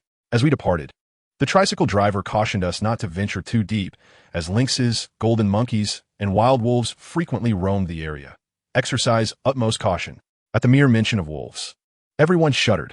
It was Huang Yang, our team member, who urged us for quite some time, repeatedly assuring us that he would shield us from danger, which alleviated the captain's concerns and allowed us to resume our journey. The 5 of us, laden with our belongings, followed a narrow goat path into the valley. A gentle stream meandered at the valley's base, intertwining with the winding path leading deeper into the mountains. Huang Yang remained vigilant, observing the flora on either side, searching for medicinal herbs while also remaining alert. Regrettably, the herbs we had seen from the vehicle, such as Buplurum, Platycodon, and Polygala, seemed to have vanished without a trace. After an entire morning, not a single herb had been found. I exclaimed, "Herb expert, where are the herbs you spoke of? We have traveled quite a distance. Why not dig up a plant?" Zhu Mingtao grew anxious, exhausted yet empty-handed. Haha, no use fretting. We are on the northern slope of the Qinling Mountains, and the herbs we encountered on the road are absent here. Pay attention to the vegetation. Whether or not we find precious herbs depends largely on luck. Huang Yang remained unperturbed. Common herbs won't fetch a price. Locating rare herbs is the true aim of this expedition. Your composure is commendable. Well then, it is nearly noon. Let's find a place to rest and have a bite to eat. Zhu Mingtao suggested. For lunch, we shall enjoy some wild fruits. The captains are in for a treat. Huang Yang exclaimed, pointing toward the vine not far from the stream. Where? The 4 girls perked up, each standing on tiptoe and scanning the surroundings. Follow me, but tread carefully. Huang Yang led the group across the stream to the opposite bank, where a vine extended far from the water's edge. Half-buried fruits burst open in the middle, revealing a tender, banana-like white flesh. What is this? Is it edible? Du Meiyan inquired with curiosity. Little sheep, don't just focus on eating for yourself. Quickly gather some for the captains. Yang Xiaojun called out from a distance. There are plenty left. Picking wild fruits to eat is far more enjoyable. First, let the captains set down their luggage. After we finish collecting the fruits, we can rest here for a while, Huang Yang suggested. The 4 captains promptly complied, each savoring the delicious sweetness of the fruits they picked. Everyone enjoyed 3 or 4 August fruits, amassing a considerable pile of harvest, and then took out their camping stove to begin their outdoor cooking. Boiling instant noodles with mountain spring water, they relished their meal with delight. After satisfying their appetites, they sat on the stones, removed their shoes and socks, and dipped their feet in the creek, reveling in the refreshing sensation after a long morning's trek. After resting for over an hour, the group set off again, delving deeper into the valley. Perhaps fortune smiled upon them, for upon crossing a small mound, Huang Yang and his companions discovered a patch of forsythia. Finally, this brought some relief to Zhu Mingtao, who had found nothing until now. Everyone look, that is forsythia. My classmate Taozi and I are going to collect medicinal herbs. The 3 captains can roam around, but please be cautious and don't stray too far. Once we finish gathering this forsythia, we should start looking for a camping spot. Huang Yang instructed the 3 young ladies. This is forsythia? It's so dark and unimpressive. Feng Ruishue approached, took a glance, and then walked away with a hint of disappointment. Naturally, they had all heard of forsythia. In the minds of the young ladies, it should have been a beautiful flower or at least a crisp fruit. Yet, the plants before them appeared as clusters of small, dark shells, leading to their disappointment. In spring, these branches are adorned with bright yellow flowers. That's truly beautiful. Now, being autumn, it's only the fruit that remains, Huang Yang remarked, grasping a branch and plucking the fruits into a bag. The young ladies, intrigued, attempted to mimic his actions, but fortunately, Huang Yang noticed and quickly advised them to wear gloves. The young ladies, with their delicate hands, would surely end up with bloodied fingers like his if they weren't careful. Chapter 29. Overnight stay in the mountains. Dusk often arrives rather early. After they finished picking forsythia, the sun had already dipped behind the peaks. Huang Yang gathered half a bag of their bounty and called the young ladies to find a relatively flat area to set up camp. They busily gathered firewood, set up tents, and lit a bonfire, all engrossed in their tasks. Luckily, it was not their first time, and they accomplished their tasks efficiently and without chaos. 5 people, 3 tents. By the time Huang Yang secured all the tents, the 4 young ladies had already prepared the instant noodles and laid out the August fruits they had picked that afternoon, each enjoying their delectable meal. Little sheep, should we take turns keeping watch tonight? It's quite unsafe here in the deep mountains without anyone on guard. Throughout the day, they had naturally referred to each other using the nickname Little Sheep. Of course, we need to keep watch. But how should we arrange ourselves? Can you 4 ladies handle it? Huang Yang sighed, feeling a bit troubled. Don't underestimate us. We 4 captains can take the first half of the night. We want to be able to sleep anyway, so we'll just chat by the fire. You can take care of the safety for the latter half of the night and ensure our 4 ladies are protected. Don't let anyone sneak in while we're asleep. Huang Yang burst into laughter at the unexpected suggestion, finding it rather amusingly daring. It seems your tone is filled with anticipation for me to dive in. Fear not, as long as the young lady gestures with her delicate hand. I shall willingly brave fire and water, unwavering in my resolve. What on earth is this? If I am to brave fire and water, why do I still hesitate? You surely do not wish to invade our tent, do you? Oh, do not. This is the remote wilderness. Ha ha ha, ha ha ha. Upon these words, the crowd erupted in laughter, seemingly deepening their trust in one another. After dinner, the night fully enveloped the surroundings. Huang Yang used a flour shovel to scatter ash and debris in a circle around the campsite, then inspected the tent and firewood before retreating into his own tent to prepare for slumber. As he lay down, he could still hear a few girls chattering outside. Before long, drowsiness overtook him, and he drifted into a deep sleep. In his dreams, he vaguely heard someone calling for him from outside the tent. Startled, he sat upright. Huang Yang, wake up. There are eyes over there. It was Zhu Mingtao's voice, urgent and hushed, careful not to disturb anything. Where? He asked, quickly pulling on his shoes and emerging from the tent. Over there, not too far from us. Following Taozi to the fire pit, he spotted a pair of glowing green eyes staring back at them, while 3 girls huddled nearby, trembling. What is that? Could it be a wolf? Feng Ruishu asked, her voice quivering. It appears to be a feline creature. Hand me the flashlight. Huang Yang took the flashlight, switched it on, and directed the beam toward the creature.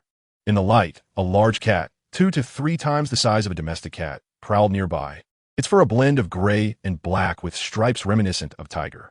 Its bright eyes were fixed intently on them. Get lost, Huang Yang shouted, his voice resonating with authority. The large cat, startled by the sudden outburst, recoiled and swiftly retreated into the underbrush, disappearing from sight. Ah, what are you doing? You nearly gave me a heart attack, Feng Ruishu exclaimed, also startled. Why shout like that? You scared us to death. The 4 girls chastised Huang Yang, clearly shaken by the incident. That was a lynx. It has already fled. There is no need to fear. You all can rest now. I shall take the watch. A lynx? It won't return, will it? It should not. I will stand guard outside. You can sleep soundly. Rest assured, I will not invade your tent. You are incorrigible. We're nearly frightened to the point of wetting ourselves, and you still joke. Hand me the flashlight. We shall have a little gathering. And you? No peeking. After the fright, they indeed felt a pressing need to relieve themselves, and now that the danger had passed, they decided to go together. Do not wander far. Just go behind the tent, Huang Yang reminded them. Mind your own business. They retorted in unison, grumbling as they headed toward the back of the tent. Huang Yang found himself in a bit of a quandary. Moments later, the sound of running water emanated from behind the tent, prompting him to glance over. Yet all he could see was darkness. The realm of traditional Chinese medicine is vast and intricate, its principles profound. A mere small wound ointment had led him to secure a stable position in the military. The texts of medicinal formulas number in the thousands. Mastering each would surely grant one a life of wealth and leisure. With his military affairs settled, the significance of part-time work became less pressing. However, the medicinal herbs must still be excavated. On one hand, we cannot squander the treasure-hunting potential of the yam root, and on the other, it allows us to accumulate precious medicinal materials for future use. After all, many herbs cannot be found no matter how much money one offers, can they? Having medical texts at hand can indeed yield even greater benefits. As soon as the research on the medical text commenced, it felt as though time accelerated significantly. By the time Huang Yang took a moment to relieve himself, it was already past 5 o'clock. An entire night had slipped away just like that. Well, let's sleep. There's no danger in the early morning. We must replenish our spirits for further herb gathering. Huang Yang remarked. Is it really all right? There's nothing to worry about. Early in the morning, animals are at their sleepiest and still slumbering. All right then. The two of them crawled into the tent, and before long, Huang Yang drifted off to sleep. Upon awakening, the sky was already bright, and the 4 young women had prepared instant noodles, calling him to rise for breakfast. Good morning, everyone. It's wonderful to have company. Waking up to food is a delight. Huang Yang exclaimed. Hurry and freshen up. I can already smell the breakfast. What does that circle of wood ash signify? I only noticed it upon waking. Oh, that thing. Didn't you see it last night? It was spread with a flour shovel. Yes, we saw it, but why? Oh, the wood ash contains unburned charcoal, which can maintain high temperatures for an extended period. Most animals are afraid of fire, so by scattering it in a circle, they are deterred from entering. Huang Yang explained as he walked toward the creek. This young girl truly is a bit slow on the uptake. There is so much knowledge to be had. You certainly know a great deal. All of this wisdom comes from learning alongside Master San. The more experiences one has, the more one understands. Only you can say that. Quickly go wash up. The food will get cold soon. We've been eating instant noodles all day. If only we could hunt a rabbit, we could enjoy roasted meat. Chapter 30, Lingji. After a day of instant noodles, the young ladies naturally could not endure it any longer. They lamented the absence of snacks like fries, cola, and bread, which Huang Yang had not permitted them to bring due to the weight of their luggage. And what about chestnuts? What is that thing called the European plum? Yang Xiaojun exclaimed in Delik. Let's save that for when we see it. They are all delectable wild fruits. Let me clarify. Very well. As long as there are wild fruits. Yesterday's August fry was indeed delicious. Instant noodles paired with wild fruits. How can that possibly be a match? Having something to eat is already quite fortunate. Do not be picky. Once we enter the mountains, what we find to eat is all a matter of luck. After everyone had eaten, they tidied up their belongings and set off deeper into the wilderness. Before departing, Huang Yang deliberately fetched a bowl of water from the creek to extinguish the campfire, covering the ashes with soil to complete the task.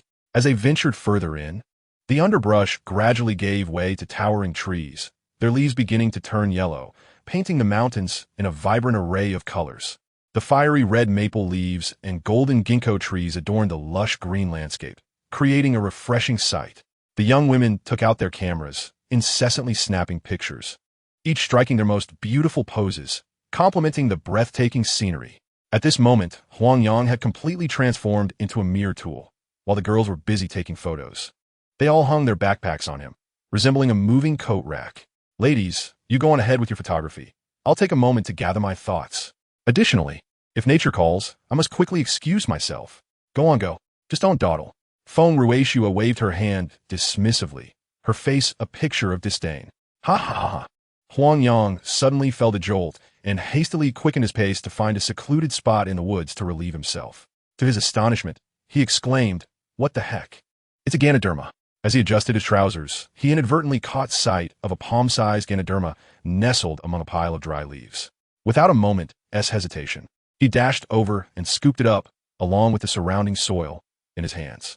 Ha ha ha, I've struck gold. This is a premium Ganoderma. The glossy black cap and brown stem unmistakably indicated its high quality. Carefully, he removed the dirt and wrapped the precious find in a plastic bag, placing it into his backpack as he resumed his search. Ganoderma propagates through its spores, and discovering one suggests the likelihood of more in the vicinity. Indeed, after scouring the grove, he managed to harvest 5 more Ganoderma, all of equal excellence as the first. Huang Yang, where are you? The calls of several girls echoed from outside the woods, suddenly reminding him that he had been gone for quite a while. The girls must be growing anxious waiting for him. I'm coming, he shouted back, recalling what Feng Xiaozhu had said earlier.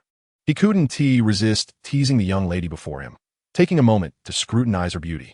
Hey, what are you doing? Feng Ruishua quickly crossed her arms and stepped back, eyeing him warily. Didn't you just say you'd agree to anything? Huang Yang grinned, his demeanor reminiscent of a wolf spotting a little rabbit. What on earth are you thinking? You haven't even zipped your pants. Yang Xiaojuan timed in, approaching him and delivering a playful smack to his head. Goodness, how uncouth. A gentleman uses words, not fists, you know. Huang Yang rubbed his head, surreptitiously zipping up his pants. He had been so engrossed in his search for Ganoderma that he had completely forgotten about this little detail. And now he found himself caught off guard by the young lady's reprimand. You still want to throw a punch? Dream on. Haven't you seen how sharp foam as high heels are? Yang Xiaowan continued teasing him relentlessly. What on earth is going on here? Huang Yang Zhukulet. I can't believe it took me so long just to use the restroom, and you all were worried sick. Exactly. What on earth were you doing for so long? You didn't go and flood the entire river, did you? Wow, you really have a wild imagination. Huang Yang retorted, laughing heartily. Ladies, if these words get out, the boys in our class will be utterly flabbergasted. Enough of the chatter. What took you so long? You better come clean, or I'll have to enact some punishment. Yang Xiaowan warned, wiggling her fingers menacingly in front of him, causing Huang Yang to shrink his neck in fear. Please, please, I'll confess. Huang Yang exclaimed as he pulled the freshly harvested Ganoderma from his backpack. Ladies, take a look. I found something truly remarkable. This is Ganoderma. Wow, how did you find this? Isn't this the kind that Bai Sujin stole to save Su Xian? It doesn't look that mystical, does it? This is genuine, high-quality, wild Ganoderma. Quite rare. Huang Yang couldn't help but defend his find against their skepticism. Is it expensive? How much can it be sold for? Over 200 per kilogram. Wow, then you've really hit the jackpot. Do these few weigh a pound? That's over $100. Your luck is incredible. Even a bathroom break can earn you this much cash.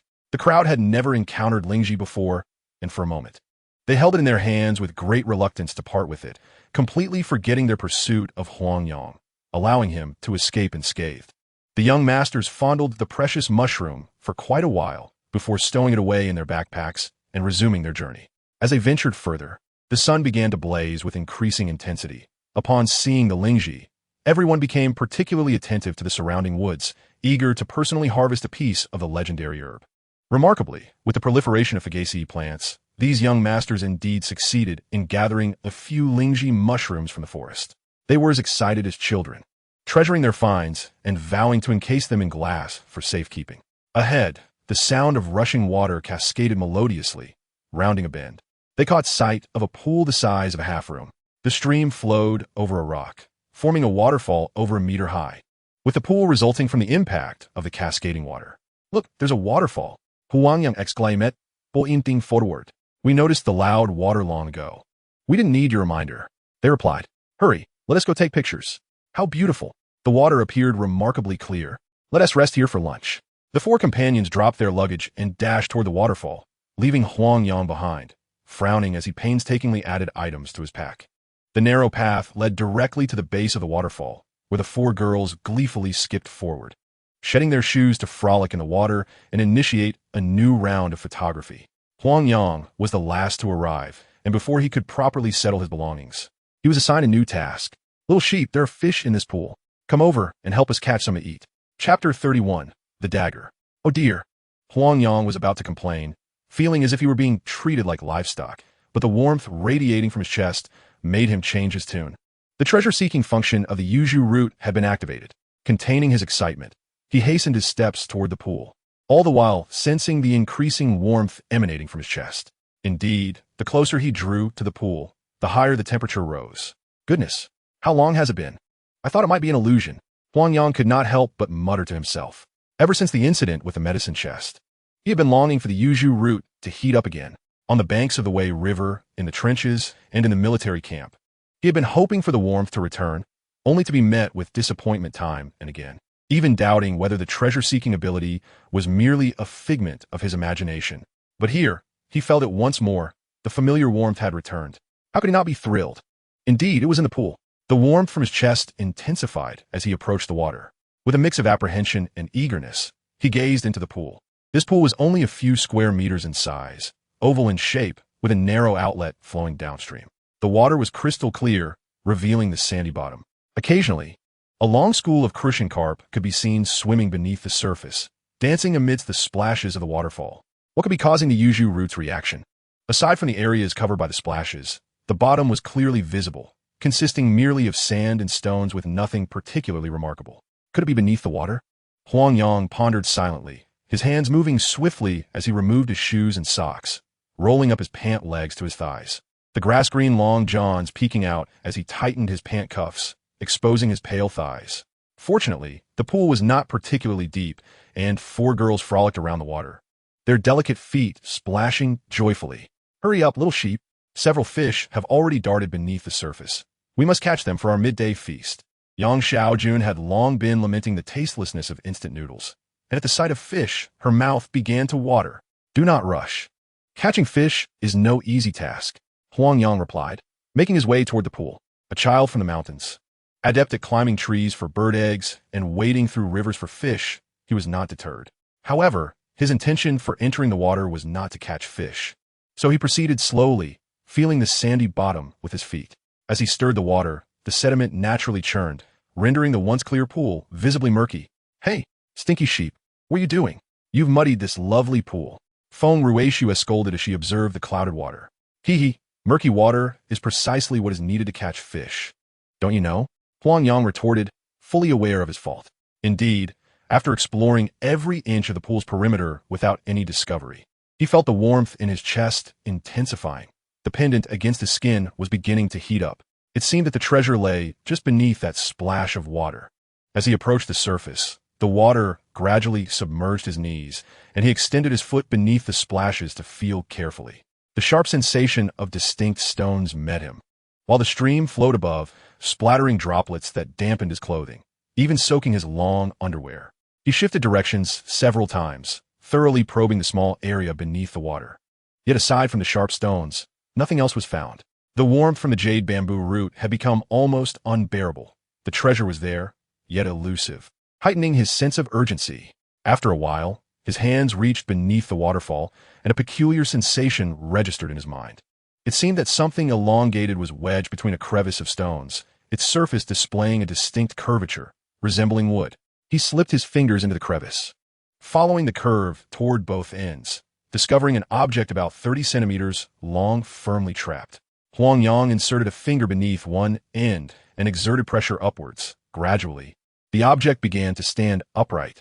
This made things much easier. He grasped it firmly and pulled upwards. Initially, he expected it to require significant effort, but to his surprise, with a gentle tug, the object slipped free from the stones, causing Huang Yang to stumble slightly.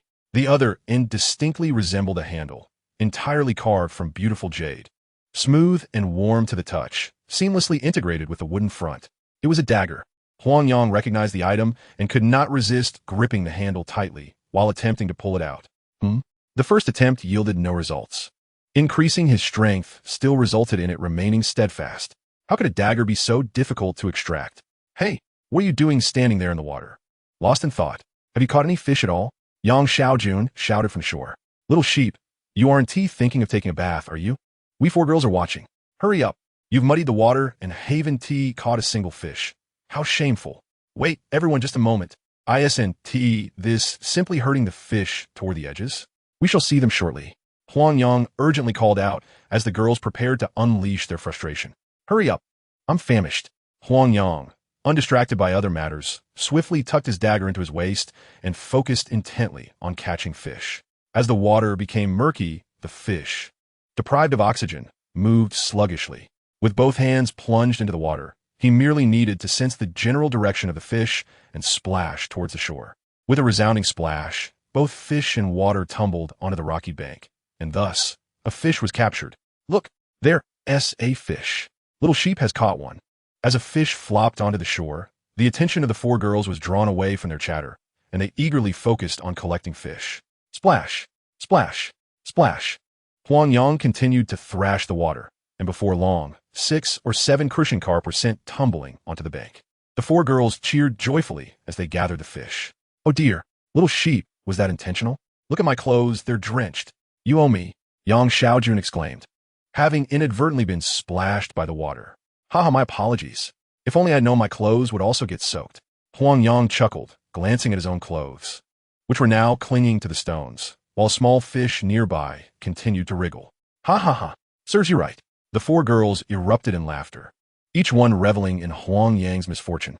Forget it, just let it be. It's so hot today, they'll all dry soon enough. Ladies, please don't peek. I am aware of how enticing my muscles are. Huang Yang grinned, becoming quite the jester. How shameless.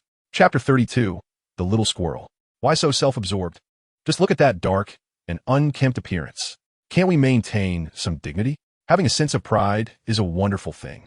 It's a pity some lack it. The four girls took turns chastising Huang Yang, their enthusiasm seemingly only growing. Notably, while they spoke, their eyes remained fixated on him, and one even couldn't help but swallow nervously. All right, dear ladies, have mercy and spare me. Let's hasten to roast the fish. Huang Yang hurriedly shifted the conversation. Yes, let us roast the fish. We've been hungry for so long. The girls, motivated by the thought of food, eagerly set to work. Huang Yang emerged from the water, withdrew his dagger from his waist, took a glance before stowing it in his backpack, and then grabbed a pair of scissors to begin gutting a fish. Scales were scraped off, the fish were dissected, and within no time, 10 fish were thoroughly prepared. The girls had also quickly kindled a bonfire, readying bamboo skewers while awaiting Huang Yang's return. He skewered the fish, sprinkled on some instant noodle seasoning, and drew closer to the fire to roast them slowly. Before long, the enticing aroma of grilled fish wafted through the air.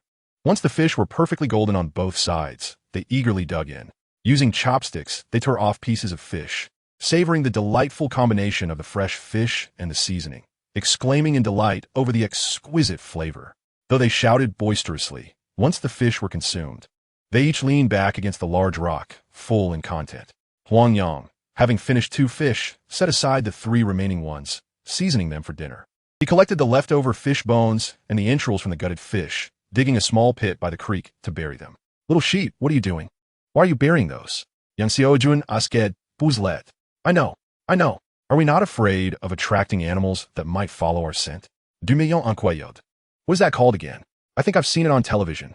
Hee. Congratulations on mastering the art of quick responses. Indeed, it is referred to as cutting the scent. This technique is employed to sever the aroma of meat, thereby preventing animals from tracking us. You got it right. Huang Yang replied. Is it really necessary? Are animals' senses of smell that acute? Absolutely. Haven't you heard of the saying, you have a nose like a dog? Huang Yang retorted. Carnivorous animals possess a sense of smell far more formidable than you can imagine. You have a nose of dog, one of the girls teased. The little lamb has turned rogue. Laughter erupted among the group. After a jovial break of over an hour, they noticed their clothes had dried, prompting them to pack their belongings and continue their journey. Not far into their trek, they stumbled upon a chestnut tree. At Huang Yang's suggestion, the girls joyfully dashed toward it. While they had all seen chestnuts before, they had never encountered the raw fruit, staring at the ground littered with clusters of chestnuts. The 4 girls were momentarily bewildered. The greenish-brown, furry husks encased 4 yellow-brown nuts, which had just begun to split open, revealing their prickly spines that deterred them from picking them up. Let us use scissors. Huang Yang suggested. Those spines can be quite painful. With that, he produced a pair of scissors and effortlessly extracted the fruits from their husks, presenting them to the girls. Give it a try. Raw chestnuts have a subtle sweetness. That's great. With just a pair of scissors, I'll go chop a bamboo stalk, and the 4 of you can take turns striking while I peel the chestnuts below. We can switch when we tire, Huang Yang declared, wielding a sickle to cut down a bamboo stalk not far away. After a bit of trimming, he handed it over to the girls while he settled beneath the tree, gathering the chestnuts into a pile with his feet and sitting down to continue peeling. Fortunately, the bamboo was not heavy. After a brief adjustment period, the girls began to strike rhythmically, causing chestnuts to rain down. Huang Yang remained engrossed in his task, unaware that a little squirrel had approached him. The squirrel cautiously extended its front paws, clutching a chestnut and nibbling on it, while stealing glances at Huang Yang from a distance. When Huang Yang looked up and locked eyes with the squirrel, it was startled and dropped its prize, darting away. Huang Yang smiled faintly and retrieved a handful of peeled chestnuts, placing them aside as he resumed his work, perhaps unable to resist the allure of the chestnuts. The little squirrel soon returned stealthily, clutching a peeled chestnut and munching away, all while casting furtive glances at Huang Yang.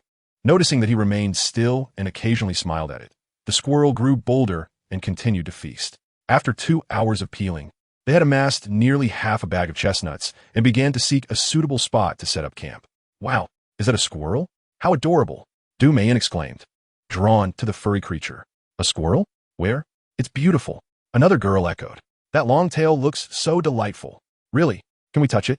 The 4 girls were utterly captivated by the sight of the squirrel, clustering together and offering handfuls of chestnuts in its direction. Wow, it's true. When the fruits aren't the result of your own labor, you truly don't feel a sense of loss. The little squirrel truly lacks conscience. After I fed it for an entire afternoon, It betrayed me the moment these 4 girls arrived, eagerly climbing onto Zhu Mengtao's arm to feast on the fruit. How adorable! Zhu Mengtao, reveling in the moment, stroked the squirrel's tail with a look of pure delight. Come here, little one. I have delicious treats for you. She beckoned. The 4 girls finally had their cherished plaything, taking turns to tease and entertain it, while Huang Yang was left awkwardly aside. Shortly after they departed from the pool, a gaunt, ravenous wolf, drawn by the scent, unearthed the fish bones and entrails Huang Yang had buried, devouring every morsel without hesitation, leaving not a scrap behind. Meanwhile, the girls' enthusiasm began to wane. Prompted by Huang Yang, they sought a flat area to set up camp. Dinner was quite sumptuous. They prepared 3 fish and brewed 3 boxes of fish soup, alongside some chestnuts that left them with greasy mouths. They continuously offered the cooked chestnuts to the little squirrel, which, in its eagerness, found its tiny mouth burned and shook its head in distress, causing the girls to erupt in laughter. With the presence of the squirrel, the young ladies grew lazy. After their meal, they neglected to wash the dishes, instead surrounding the little creature in playful merriment. Huang Yang, the laborer, finished cleaning up the pile of bones, washed the lunch boxes, sprinkled them with wood ash, and retreated into the tent to sleep, all the while fuming at the giggles outside. At 11:30 that night, Huang Yang stepped out of the tent, finding the 4 girls finally settled, conversing by the fire. The squirrel, snugly tucked into one of their shoes, was sleeping soundly, covered securely with a towel. You all should go to sleep. We've accomplished much today, and I'm sure you're all tired, he suggested. It's all right. Much better than yesterday. Zhu Mengtao replied. Why don't you sleep a little longer? No, it's too late. If I sleep now, you won't be able to wake me. He insisted. Just go to sleep. Chapter 33. The Wolf Approaches. This dagger was evidently no ordinary item. It featured an exquisite sheath, a jade handle, and intricate patterns, clearly a luxurious artifact. Most importantly, it was something coveted by the jade bamboo root, undoubtedly not a mundane object. Yet, why could it not be opened? Huang Yang meticulously traced the surface of the dagger from the jade handle downward, feeling its smooth texture, the delicate metallic inlays, and the refined wooden sheath. Every detail was exquisite. Suddenly, with a click, he unwittingly activated a mechanism. The handle sprang out 1/2 inch, revealing a blade as dark as ink. Is that all it takes to open it? Huang Yang marveled, his mouth agape in astonishment. After struggling for half the afternoon without success, how could it suddenly yield to such a gentle touch? What could this mean? Gingerly drawing out the dagger, which he had longed to see for half the afternoon, it finally revealed its true form. The jade handle, when thrust upward, revealed a blade that resembled a feather, entirely black as coal, glimmering under the firelight like an unremarkable stone. The edge and the blade melded into one. Without careful scrutiny, one could hardly distinguish between the cutting edge and the spine. He reached for the bamboo he had used to gather chestnuts that afternoon and swiped it effortlessly. Crack! The bamboo snapped in response, the front half falling to the ground with a soft thud. Ha! Indeed a treasure.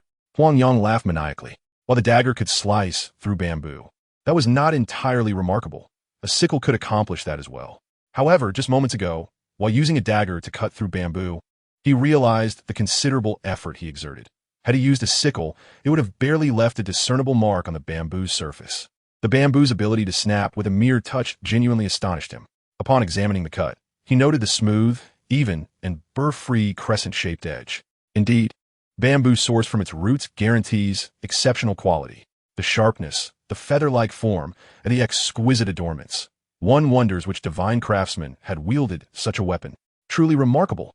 Turning his gaze to the scabbard, he observed that the metallic at the heart of the peony flower had loosened, creating a noticeable gap with the petals. A gentle press revealed its remarkable elasticity. It would take considerable force to compress it. So this was the mechanism. No wonder it was stubbornly stuck. The wisdom of ancient artisans is indeed impressive. This dagger must be an antique. Yet, its value remains a mystery, regardless of its worth. He had no intention of selling it. With a reliable position in the military, he was not in need of money. He often ventured into the mountains to forage for medicinal herbs, and having it for self-defense felt quite prudent. Suddenly, a soft rustle resonated from nearby. In the tranquil night, the sound was particularly vivid. He turned to look, only to find 3 pairs of green eyes fixated on him. Unlike the lynx from the previous night, these eyes bore a hint of yellow, radiating a cold, menacing ferocity. It felt as though he were being stalked by ravenous wolves, sending chills down his spine. Damn! Actual wolves. And 3 of them at that. They certainly think highly of me, Huang Yang exclaimed, hastily rising to his feet and grabbing the severed piece of bamboo. With a dagger in his left hand and a bamboo staff in his right, he prepared himself as if facing a formidable foe. It seemed the ring of wood ash had played its part. The unburned charcoal within had likely caused the wolves to hesitate, serving as an early warning. Otherwise, the consequences would have been dire. This was not a moment for fear. Locking eyes with the trio, he felt a surge of courage with the dagger in his grasp. Knowing he was not without the means to fight back, it appeared that the wolves had been observing him for a while, preparing for their chance to strike while he stood guard alone at night. He could only hope they would not attack simultaneously, allowing him the opportunity to confront them one by one, thus alleviating the pressure. As expected, the 3 pairs of eyes began to advance. Inching closer to the ring of wood ash, to his dismay, the wolves moved with the precision of well-trained soldiers, spacing themselves a meter apart and forming a fan-like formation around him. Huang Yang had never encountered such a formation, ever since childhood. While herding sheep and foraging for herbs with his grandfather, he had never seen a real wolf. The tales his grandfather shared about hunting wolves had been mere stories. Easily forgotten, now, karma had come knocking. His heart raced like a tractor revving its engine. A wave of coolness washed over his chest as the calming properties of the jade bamboo root activated, slightly easing his anxious heart. As the 3 wolves approached the wood ash ring, they suddenly accelerated, leaping high into the air, their jaws wide open as they lunged toward Huang Yang. He could even catch a whiff of their foul breath. Realizing the imminent danger, Huang Yang had no time to ponder. He dashed forward just in time to evade the left wolf's attack. With his right hand, he raised the bamboo staff, its cut end facing upward, bracing it against the ground. The wolf's charge aligned perfectly with the sharp edge, resulting in a chilling impact. With a swift push, he redirected the staff toward the wolf on his right that was leaping at him. Without the luxury of celebration, he quickly turned to continue staring down the remaining 2 wolves, determined and resolute. The ferocious wolf seemed taken aback by the unexpected outcome, its gaze fixed upon the diminutive adversary with a blend of trepidation and ruthless intent. Indeed, the wolf lunged once more, attacking from both the left and the right. With the bamboo pole lost from his right hand, he resorted to his fist, delivering a powerful uppercut aimed squarely at the wolf's jaw. In his left hand, the dagger was reversed, slicing through the air in a graceful arc bang. Thud! The 2 sounds resonated almost simultaneously. His right fist collided forcefully with the wolf's jaw, causing a sharp pain that made him grimace. The wolf, struck on its jaw, veered off course, rolling to the side before quickly regaining its footing, retreating a few steps in fear. With 1 wolf dead and another injured after their confrontations, Huang Yang felt a surge of confidence. He transferred the dagger back to his right hand, emanating a chilling aura as he advanced step by step towards the remaining wolves. He recalled the words of the 3rd master, advising that it was preferable to injure and scare off a wolf rather than kill it and provoke further wrath. With 1 wolf dead and another wounded, the remaining 2 were evidently enraged. As they observed Huang Yang approaching, they did not retreat, but instead bared their fangs and lunged forward. It is often said that wild wolves are the most formidable warriors, and such claims are not unfounded. The wolf missing a forepaw was the first to attack, limping forward with fierce determination, aiming to sink its teeth into Huang Yang's abdomen. While the unharmed wolf leaped simultaneously towards his head, their coordinated assault was seamless. There was no time to evade. His eyes locked onto the charging wolf. Suddenly, his left knee rose to collide with the jaw of the limping wolf. The creature was knocked to the ground, while Huang Yang stumbled back a half step. The attacking wolf, now mere moments away. He raised his left arm above his head to block the wolf's 2 forepaws, while simultaneously thrusting the dagger upward towards the wolf's throat. With a soft plunge, the dagger pierced deeply, and with a swift push, the wolf collapsed, convulsing on the ground. The beast was vanquished, yet a searing pain shot through his left arm. The earlier block had thwarted the wolf's assault, but its sharp claws had nonetheless inflicted wounds upon his arm. A fair exchange of injury for life. Chapter 34, Iron Brothers. However, now was not the time to tend to his wounds. Another wolf lurked nearby, observing intently. Despite the outcome of 2 dead and 1 injured, he dared not relax. A crazed wolf was not to be trifled with. 1 misstep could lead to his demise. Indeed, the limping wolf rose completely maddened. With its jaws agape, it charged recklessly towards Huang Yang. It was not dead yet, but any hope of inflicting further harm was futile. Huang Yang glanced at the several motionless tents, stepping forward to slice the dagger beneath the wolf's neck, ending its life. The wolf, with its iron head and copper bones, yet a vulnerable torso, was not the best target for an attack to the spine. Time was of the essence, leaving no room for contemplation, and he had braced himself for a fierce battle. Fortunately, the dagger in his grasp was no ordinary weapon. A single strike severed the wolf's spine, sealing its fate, even if it possessed stainless steel bones. With all three wolves dispatched, he sank down, his body aching all over. Raising his hand to inspect his left arm, he saw 5 distinct claw marks. The fabric of his sleeve torn, and the vivid red flesh exposed sent shivers down his spine. He rummaged through his backpack and retrieved a small paper pouch. Enduring the pain, he tore off the sleeve of his left arm and scattered the wound powder from the pouch onto his injury, wrapping it securely with the torn fabric. Only then did he feel a modicum of relief, pulling out a block of instant noodles to gnaw on. In the heat of battle, he had been too focused to feel the pain, but now that he sat down, a wave of trepidation washed over him, cold sweat pouring from his forehead. Unlike his previous encounter with the robbers, where there was at least some consideration of restraint, the wolves were utterly relentless, pursuing him with deadly intent. Without a thought for imprisonment, the 4 young ladies slept soundly, completely oblivious to the commotion outside. Truly fortunate. After resting for a while, he sensed the pain subsiding. Gazing at the 3 wolf carcasses before him, he rose once more, seizing his dagger and approaching. Wolf pelts were a valuable commodity. He had toiled through the night and sustained injuries, so he could not let this opportunity slip away. Removing the fur should fetch a handsome sum, he thought. This task needed to be completed overnight. Who knew what antics the 4 young ladies would get up to upon waking the next day, with a dagger in hand. Skinning the wolves was not a daunting task. Each wolf bore wounds, rendering it impossible to peel them like tubes. Instead, he would have to eviscerate them entirely to obtain the pelts. Nevertheless, it kept him occupied until just past 5 in the morning, and he even managed to extract 12 wolf fangs. Noticing the ladies were still in deep slumber, he decided to haul the wolf carcasses far away to avoid frightening them. He split bamboo to create a frame, stretching the pelts out to dry in the trees. Once everything was tidied up, he washed himself in the creek and crawled into the tent, falling into a deep sleep. He was utterly exhausted from the night's endeavors. It was unclear how long he had been asleep when he was abruptly awakened by the startled cries of the girls. Oh no, the little squirrel is missing. It was the voice of Feng Ruishua. Huang Yang found it absurd. They had failed to notice the 3 large wolf pelts, yet they were concerned about a mere squirrel. Given that 3 wolves had been prowling about last night, it was only logical for the little creature to flee. It would be foolish to remain. Suddenly, someone exclaimed, "What is that? Wolf pelts. Little sheep. Wolf pelts. Where do they come from? Are they yours?" The 4 ladies finally grasped the situation, trembling as they called out. Huang Yang, pulling on his shoes, emerged from the tent, still bleary-eyed. "Enough shouting. The ruckus last night didn't wake you, so you needn't fear a few wolf pelts now." "What do you mean? What happened last night?" "Oh no, you're hurt. How did that happen? Are you all right?"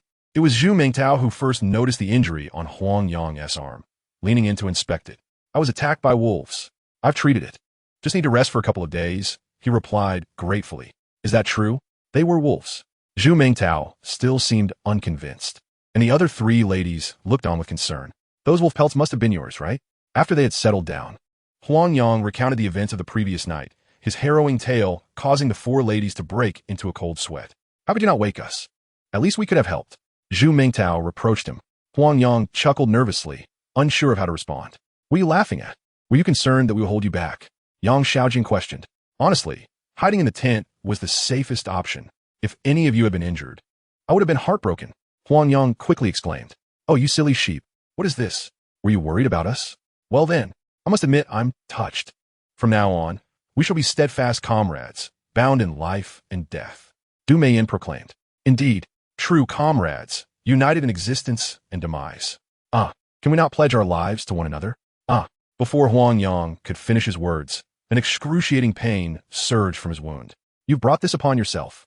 Do you still wish to make such a promise?" Zhu Mingtao jabbed a finger at Huang Yang's injury, speaking fiercely. "Serve you right.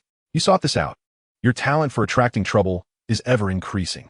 Remarkably, when Huang Yang awakened once more, he found the 4 women joyfully playing with a little squirrel, as it leaped from one shoulder to another, eliciting peals of laughter from them. Chapter 35. The Forest Guardian. Fortunately, this time they finally encountered the beloved wild mulberries and wild pears they had longed for, each savoring the sweet fruits and packing a few boxes to take along. Huang Yang also gathered 4 or 5 mushrooms, making the arduous trek worthwhile. "Look, Their SA house. Is anyone residing there? Zhu Mingtao pointed excitedly at a nearby earthen dwelling. Indeed, but why is there only one family? It doesn't resemble a village at all. Yang Xiaojun pondered aloud.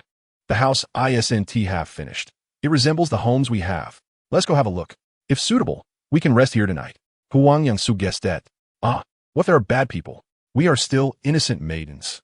Feng Ruishu voiced her concern. Their small party consisted of 1 man and 4 women. And with the sole male injured, they would be quite vulnerable should they encounter any ill-intentioned individuals. Fear not.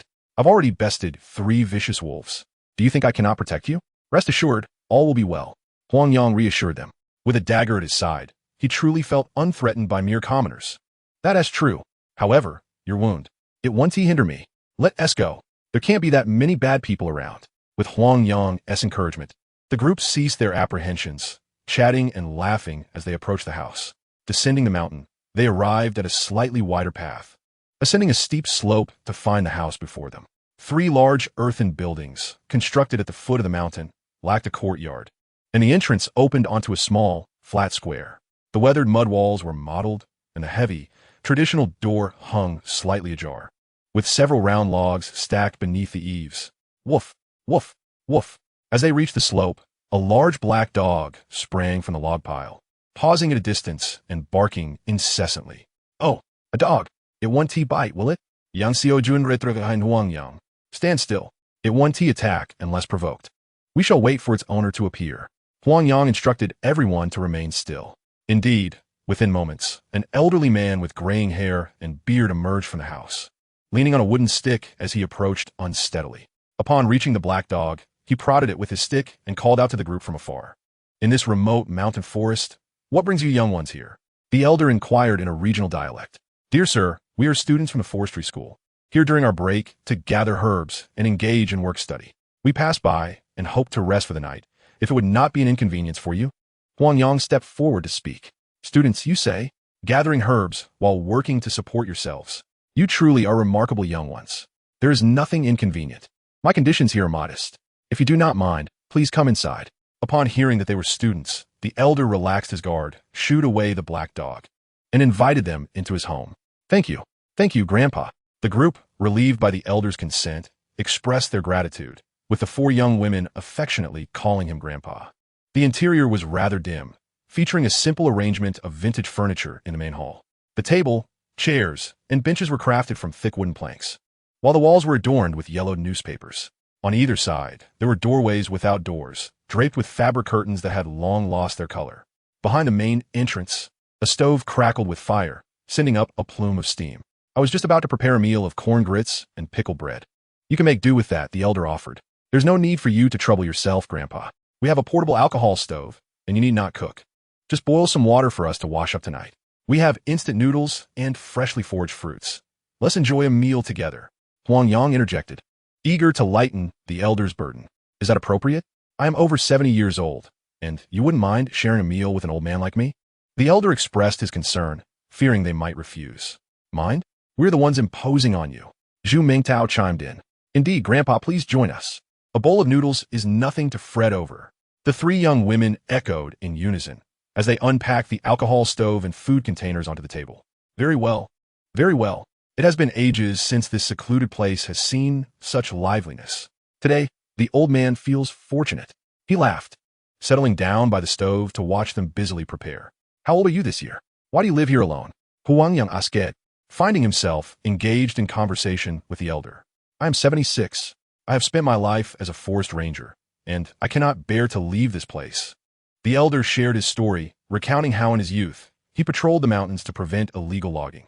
As time passed, his children established their own families and moved down the mountain, leaving him behind due to discord with his daughter-in-law. His son would occasionally bring him provisions.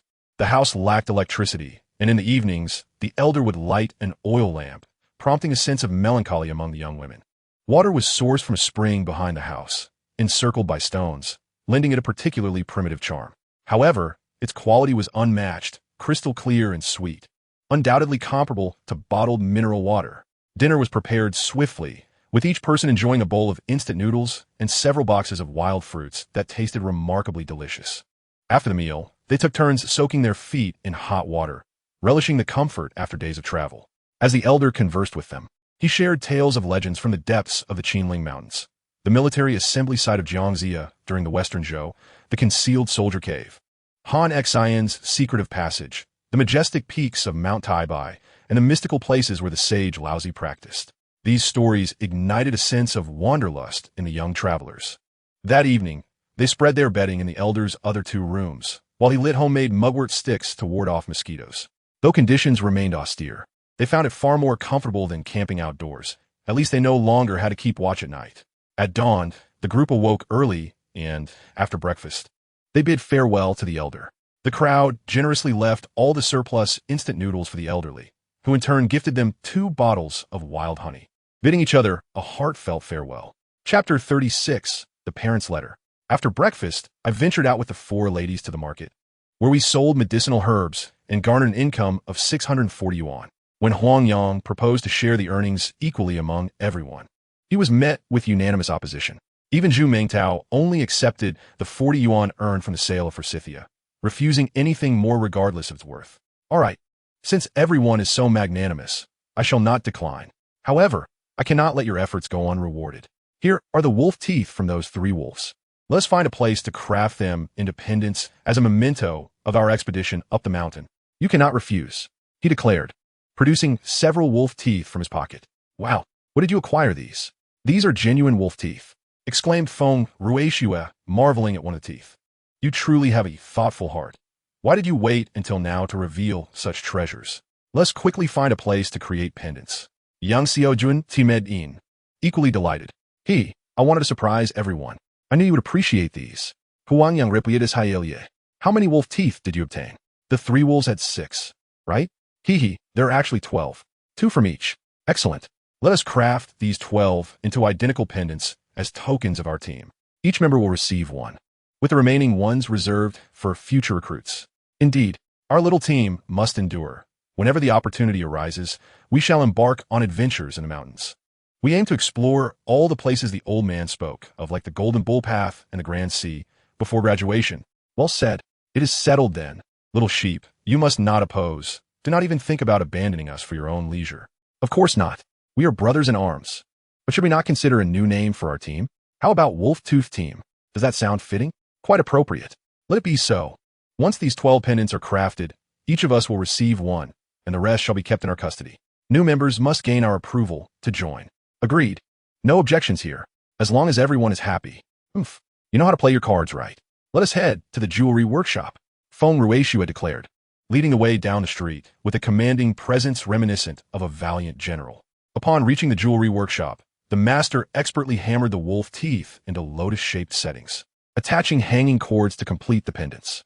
The total cost for the 12 pendants amounted to 120 yuan, and Huang Yang, feeling bashful, covered the expenses himself. As he opened the letter while walking, he noticed his father's handwriting was not particularly beautiful, but was written with great earnestness. The tone was no longer the usual rambling, but had taken on a stern quality. On one hand, his father expressed joy and pride at Huang Yang's honorable act of bravery, which earned him a scholarship exempting him from tuition fees. On the other hand, there was evident worry and unease regarding the 4,000 yuan. His father reiterated that while they may be financially constrained, they must not lower their aspirations. He cautioned against engaging in any illegal activities for the sake of money that could jeopardize their future. His father even insisted that no matter how difficult circumstances became at home, he should not feel obliged to earn money, but instead focus solely on his studies, ensuring he did not stray onto the wrong path due to financial temptations. This left Huang Yang in a state of bemusement, as he could not divulge the truth about the supply of medicine to the troops. His endeavor to gather medicinal herbs for work-study had raised his parents' suspicions. After all, 4,000 yuan is no trifling sum. What kind of herbs could possibly yield such a profit? Explaining this to his parents became a conundrum. He spent an entire afternoon alone in his dormitory, contemplating a rather dubious solution to fabricate a sales receipt for the herbs. He had retained several previous receipts, and the overall income had already surpassed 1,000 yuan, which could be magnified to provide a reasonable explanation. However, upon retrieving the receipts, he felt it inappropriate, as there were too many alterations that would likely arouse his parents' doubts. Instead, he decided to venture to an off-campus stationery store to purchase a receipt book of the same format, enlisting Zhu Mengtao's assistance to forge 2 receipts. which he then blended with the genuine ones and sealed within an envelope. The 4,000 yuan had stirred his parents' unease, prompting Huang Yang to reflect on the constraints of poverty that limit one's perspective, igniting a fervor within his restless heart. On the final day of the holiday, the dormitory once again buzzed with the familiar liveliness, as several roommates who had not been seen for days finally made their appearance. "Hey, little sheep, you haven't been very considerate. Why didn't you inform us about your herbal gathering in the Qinling Mountains? Can you handle the company of 4 lovely ladies all by yourself?"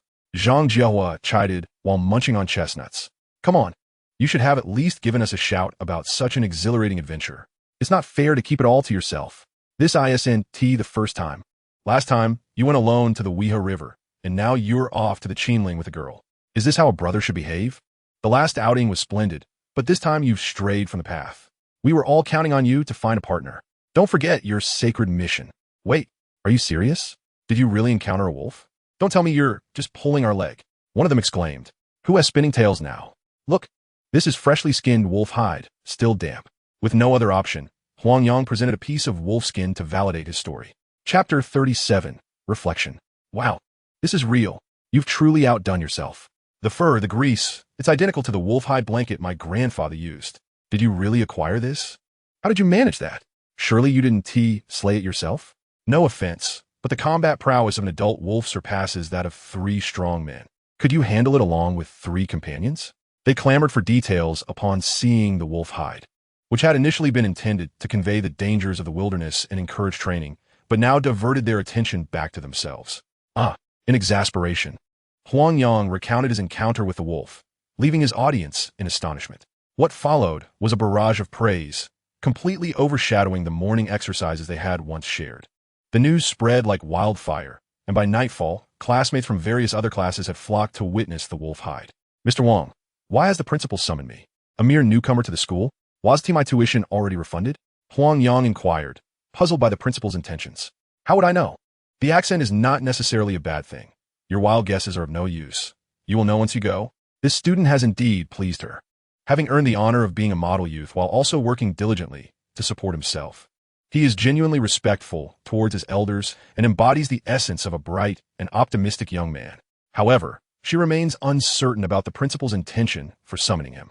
Just moments ago, the principal personally called her, requesting that she bring him to the office, leading to the scene from earlier. As they traversed half the campus, Teacher Wang knocked on the door of the principal's office. "Guomin," Principal Deng's voice resonated. "Principal, I have brought Huang Yang here." The two entered the room. Come quickly, have a seat here." Principal Deng stepped out from behind his desk and invited them to the sofa. "Huang Yang, I heard that during this holiday, you ventured into the Qinling Mountains with several female classmates to gather herbs, and even killed a wolf." Principal Deng poured a glass of water for each of them and inquired. The principal knows about this?" Huang Yang responded, astonished. "Is that against the law? Wolves don't seem to be a protected species, do they?" I believe not many in the school are unaware of this incident now. A hero who has slain a wolf has certainly made quite a name for yourself, Huang Yang," Principal Deng replied, maintaining a leisurely demeanor. Huang Yang found himself at a loss for words. "What? You're not going to share your heroic deeds with me?" Principal Deng prompted. Huang Yang adjusted himself and replied, "You didn't call me here just to hear me tell stories, did you? Is it possible that the police are after me? We acted out of self-defense." "Self-defense? You were aware of self-defense? Were you not afraid while venturing into the deep mountains with 4 girls? What would you say if anything happened to you or any of your classmates? How would the school justify it? Such actions are perilous." Principal Deng's tone turned stern. "I understand my mistake, Principal. We simply wanted to gather herbs and ease the burden on our families," Huang Yang admitted, feeling apprehensive. "I am fine, but if anything were to happen to any of my classmates, it would be too late for regrets. I do not oppose gathering herbs or working to support oneself. But your safety must come first. You are all at such a tender age. What would your parents do if something were to happen? Next time you venture into the mountains, remember to prepare a case for Teacher Wang and consult with Director Meng from the security department. He knows which areas are safe to explore and which are not. It is wise to be well prepared, understand?" Principal Deng's tone softened. "Yes, I understand. Thank you for your guidance, Principal." Huang Yang expressed his gratitude sincerely. Huang Yang was momentarily speechless, having just been solemnly admonished. And now the conversation had shifted to business. "What is the matter?" "My father suffers from chronic leg pain, which worsens in winter. I heard you have wolf pelts and would like to purchase one to make a blanket for him. I've heard wolf pelts are warm. Is 5,000 enough? I want to take advantage of you, Principal Deng said, appearing anxious. So, does that mean my act of killing the wolf is not illegal? Huang Yang tentatively inquired. Who said you committed a crime?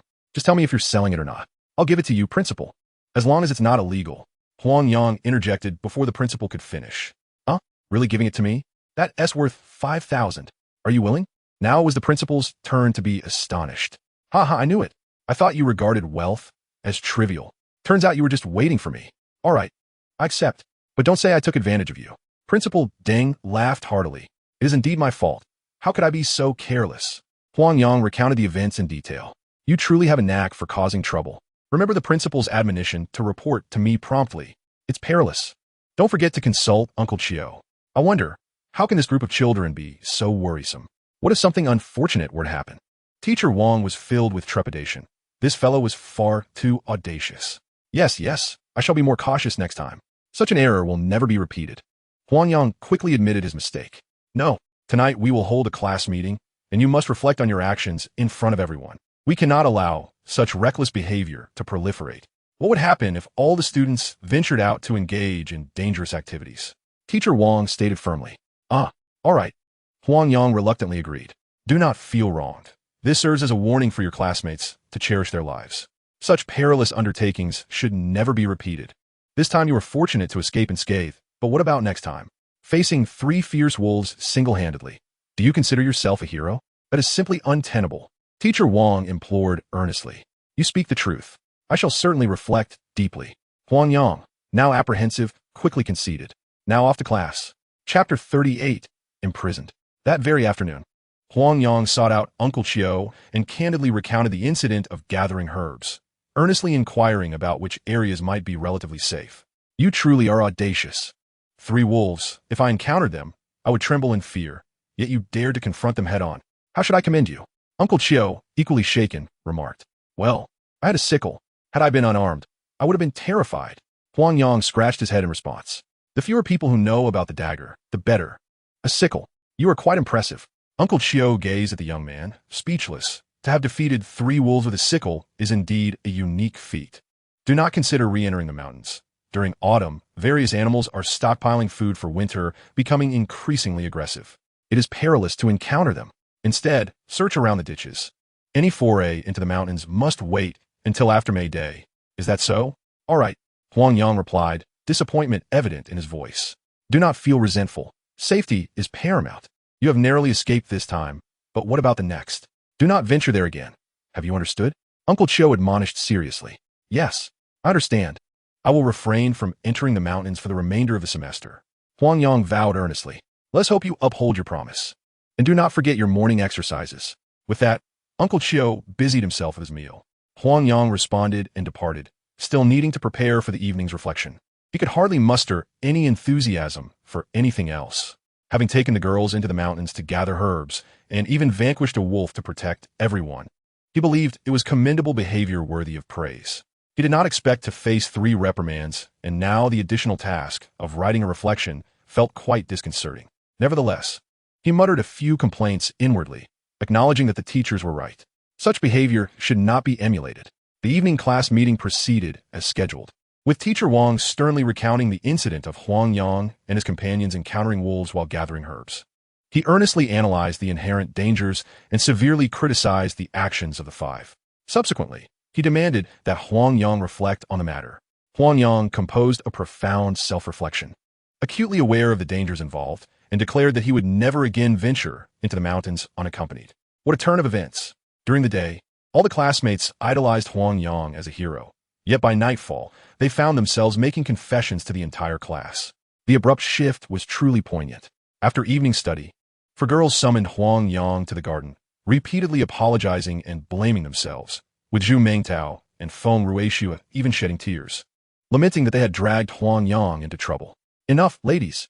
There's no need for further self-reproach. It's all in the past now.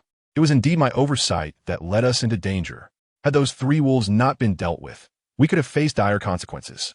At that point, it would be too late for tears or regrets. Just receiving a scolding and writing a reflection is already a sign of the teacher's leniency. Huang Yang stated that. Do you truly not blame us? You endured such great injustice, Yang Xiaojun said, her eyes brimming with tears. Blame you? Why would I do that? You merely followed me on our hiking adventure. None of us could have anticipated encountering wolves. However, as a leader, my failure to consider the risks and guide everyone safely is unforgivable. If any of you are harmed because of this, it would be a grave sin. Huang Yang spoke earnestly. Don't you feel wronged by this? Zhu Mengtao asked, wiping her tears. Wronged. I've lost weight from the distress. Yet, it's still far better than catering to your every whim. Huang Yang deflected the conversation. Huh, your wit is quite amusing. As long as you behave. I promise not to bully you anymore. Is there even a difference? Huang Yang was bewildered. None at all. Came the laughter. Before long, Friday arrived. After class, Teacher Wang instructed the students to inform Huang Yang that the principal wished to see him. Huang Yang speculated that it was about the wolf skins and hurried to the principal's office. Upon entering, Principal Deng handed Huang Yang a bag, informing him it contained 2 wolfskin rugs, 3 pairs of knee pads, and 3 lumbar supports, utilizing every bit of the materials. Huang Yang expressed his gratitude. Do you recall the deputy director? We have clarified the issue regarding him. Principal Deng continued without pause. That portly policeman? What was the outcome? Such a rogue must not be let off easily. Huang Yang felt relieved, realizing it was not his own matter. Indeed, he has not been let off. However, the situation is rather serious. The police have confirmed that this deputy director, during his tenure, abused his position to provide cover for drug traffickers. They have dismantled several bars and seized over 5 kilograms of various drugs. Isn't that a good thing? Such individuals deserve severe punishment. Huang Yang pondered, confused about his connection to the matter. Was the police going to reward him? Upon investigation, it was discovered that all these bars belonged to the same owner, and crucially, this owner had fled during the arrest, escaping while the police were distracted. They warned that he might seek revenge against you, so be cautious. Revenge against me? Surely that's unnecessary. I didn't betray them. This has nothing to do with me. Huang Yang was perplexed. That's your perspective. But the reason they were exposed was due to the arrest of that deputy director, who fell because of you. In that light, you are indeed the spark that ignited their downfall. Thus, you are in great danger. Principal Deng stated solemnly. What on earth? How can this be my fault? I am merely a student. How could they possibly come after me? Huang Yang was in a state of agitation, having unconsciously uttered profanity in front of the principal. Did he truly expect drug traffickers to engage in rational discourse? When they vent their frustrations through you, what recourse do you have? Principal Deng appeared unfazed by the outburst. So, does this mean I cannot venture out to procure medicine? Huang Yang lamented. Absolutely not. Not only are you barred from going out to gather herbs, but it is advisable that you remain on campus until that bar owner is apprehended. If there is an absolute necessity to leave, let Uncle Chiu accompany you until that individual is caught. Principal Deng stated sternly. Isn't this akin to confinement? How can a mere fish like me be caught in the crossfire of a city in flames? Huang Yang questioned, perplexed. Confinement is preferable to you being persecuted. No matter how rampant the drug dealers are, they wouldn't dare disrupt the campus. Principal Deng responded gravely. Very well. It shouldn't take too long, should it?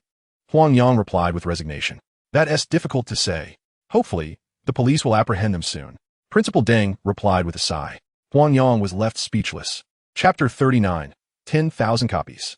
Principal, do you not see the injustice in this? Not only am I confined, but my classmates are affected as well. Huang Yang expressed his frustration, feeling as if a thorn was lodged in his throat.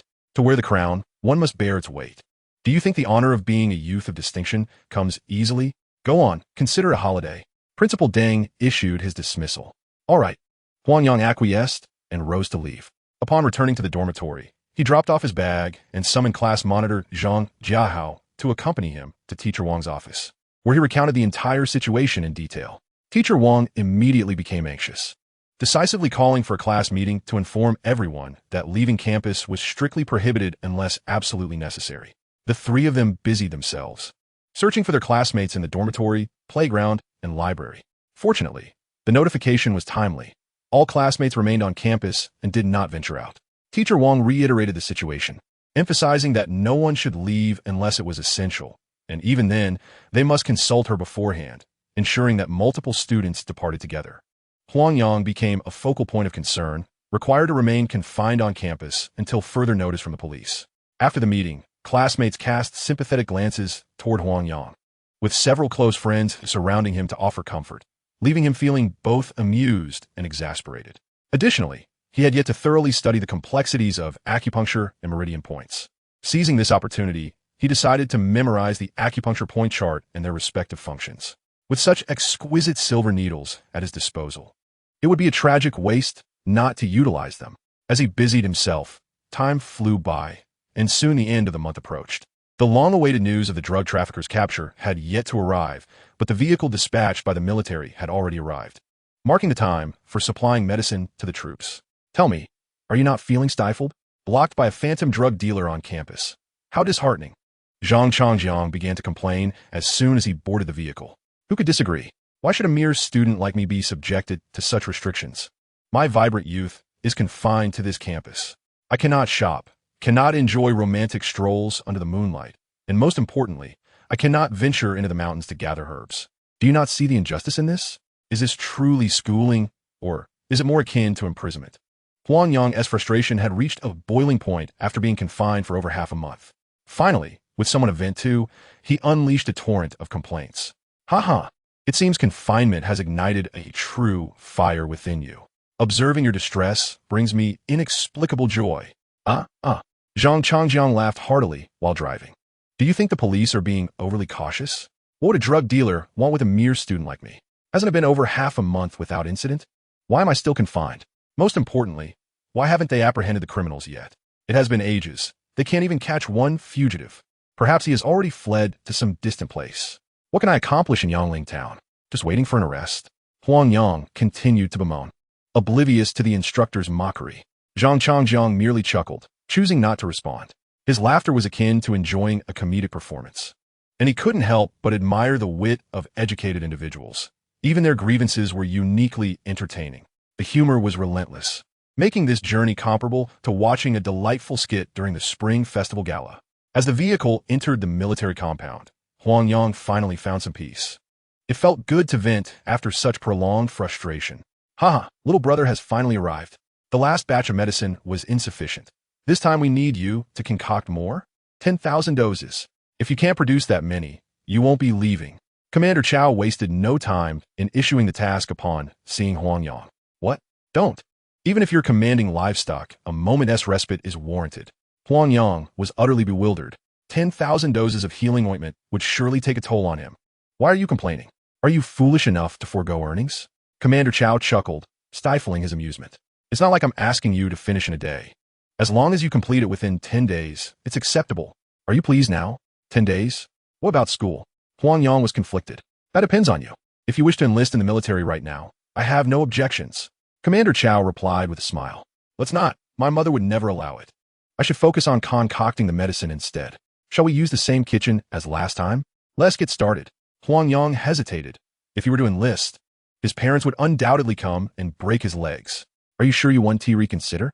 I'm not in a rush. Commander Chow was nearly bursting with anticipation. No, let us begin immediately. Huang Yang dared not delay any longer and urged to commence. Off you go, to the usual place. Everything is prepared for you. Commander Chow wore a triumphant expression. Ha ha ha. Commander, you have no idea. That kid has been chattering nonstop throughout the journey. It was as if he were performing a comedy routine. After Huang Yang departed, Huang Yang recounted their adventure to Commander Chow, and both laughed heartily. Upon returning to the familiar kitchen, Huang Yang was utterly astonished. Bags of medicinal herbs filled half the room, leaving only a small space at the workstation for movement. The rest of the area was entirely inaccessible. It required 2 soldiers stationed on guard to carry out a few bags before he could step inside. All the pots and pans had been replaced with enameled ones, yet he still needed a larger one. The largest available was the same as before, leaving no room for shortcuts. As he began the alchemical process, he lost track of time. Exhausted, he would collapse atop a bag to rest. And when hunger or thirst struck, he called for soldiers to bring him food. 2 days and 2 nights passed, and aside from restroom breaks, he remained in the small kitchen. Chapter 40, Willingness. On the 3rd morning, the kitchen door finally swung open, revealing a dirt-covered young man with panda eyes and a disheveled appearance emerging from within. If it weren't for the knowledge that the kitchen housed only that young man, the soldiers at the entrance might have believed that a beggar had intruded into the military camp. I want to eat, sleep, and bathe, Huang Yang stated to the soldiers. Very well, I shall assist you. It was not the first time. The soldier, familiar with the routine, helped the young man ascend towards the room from the previous occasion. A sense of melancholy welled up within him. After all, it was merely a matter of brewing medicine. Why did this fellow always end up in such a disheveled state? He resembled someone drained of vitality by a mischievous spirit. The young man slept for a full day and night. It was not until the morning of the fourth day that he awoke, invigorated after practicing military exercises several times, and was brought before Commander Chow. You needn't exert yourself so excessively every time. You make yourself appear as if you are in confinement, which is rather uncomfortable to behold, Commander Chow remarked, handing him an envelope. Do you think I relish this? 10,000 copies. If we do not expedite, it will take half a month to complete. Huang Yang replied, somewhat irked. As long as you can endure it, feel free to tire yourself out. However, I have heard you encountered some trouble. Commander Gao in Guit. Do not prattle on. I'm already aware of your matters. I merely ask if you're willing to resolve this predicament. Commander Chow was indeed well informed about the situation. After Zhang Changjiang briefed him on Huang Yang's circumstances at school, he had specifically called Director Gua of the District Police Bureau to ascertain the details of the case. Based on the current understanding, it was surmised that the drug dealer, Brother Chong, whose real name was Hao Ziqiang, was still hiding in a remote corner of Yongling. The police had stationed undercover personnel at every exit of the town, monitoring the comings and goings, and had not spotted Brother Chong leaving the town. Moreover, the supply of drugs in the town had not ceased. After dismantling several dens, the local addicts collectively found themselves without substance, triggering a series of issues. Following the National Day holiday, the detox center had been overwhelmed with patients.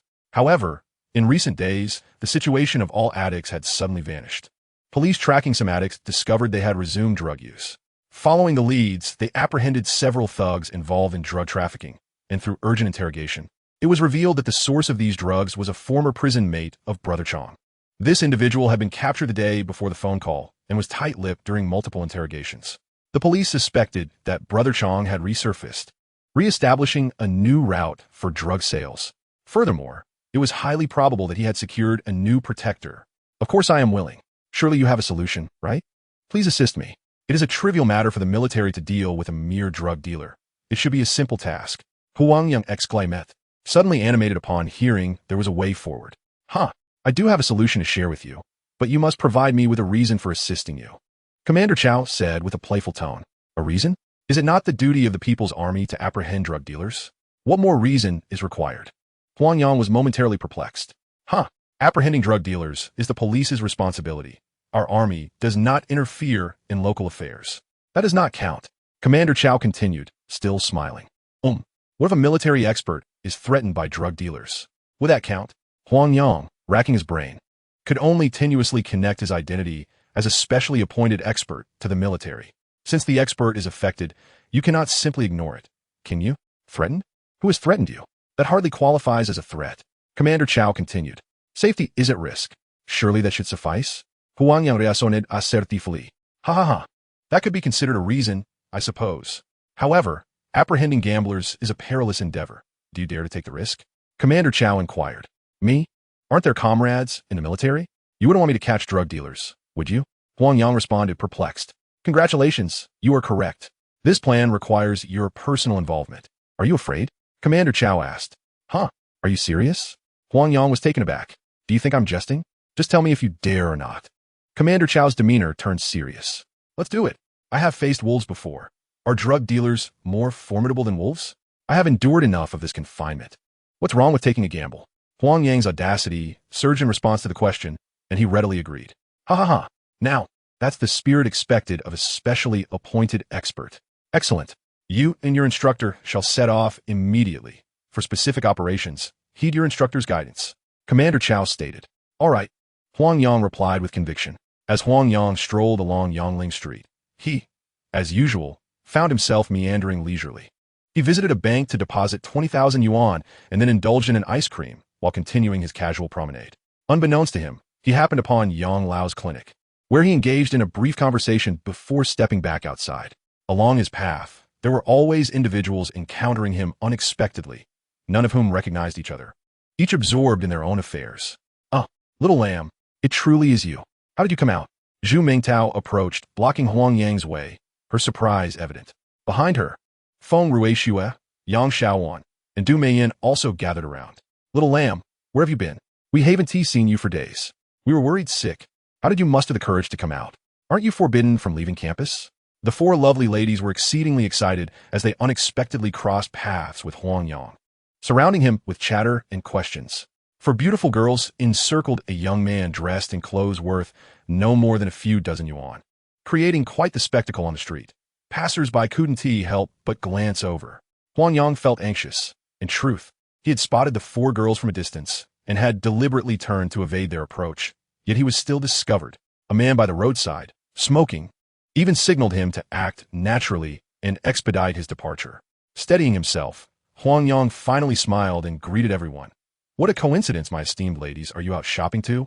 How fortunate. What a coincidence indeed. Quickly tell us how you managed to come out, alone no less. Aren't you afraid? Yes, we will accompany you. You cannot refuse. Gulme, let's go eat first. Zhu Mengtao was particularly direct, grabbing Huang Yang's arm and pulling him to a restaurant. Chapter 41, Abduction. Huang Yang, quite the helpless, was tugged along by the four women into a Sichuan restaurant, which greatly alarmed Zhang Changjiang and his group, who were leisurely strolling on the street. They exchanged furtive glances, signaling one another to ensure the safety of the girls, while Zhang concealed himself in a discreet corner to report to his superiors. Have there been any discoveries? Lu Zhao inquired over the phone. Not as of yet, Zhang Changjiang replied. Do not interfere with them. Let their actions unfold as they wish. Maintain your disguises and ensure no one suspects anything. Safeguard the girls' safety. Lu Zhao issued a clear and concise command. After hanging up, Zhang Changjiang felt speechless. What was the point of these girls gathering such commotion?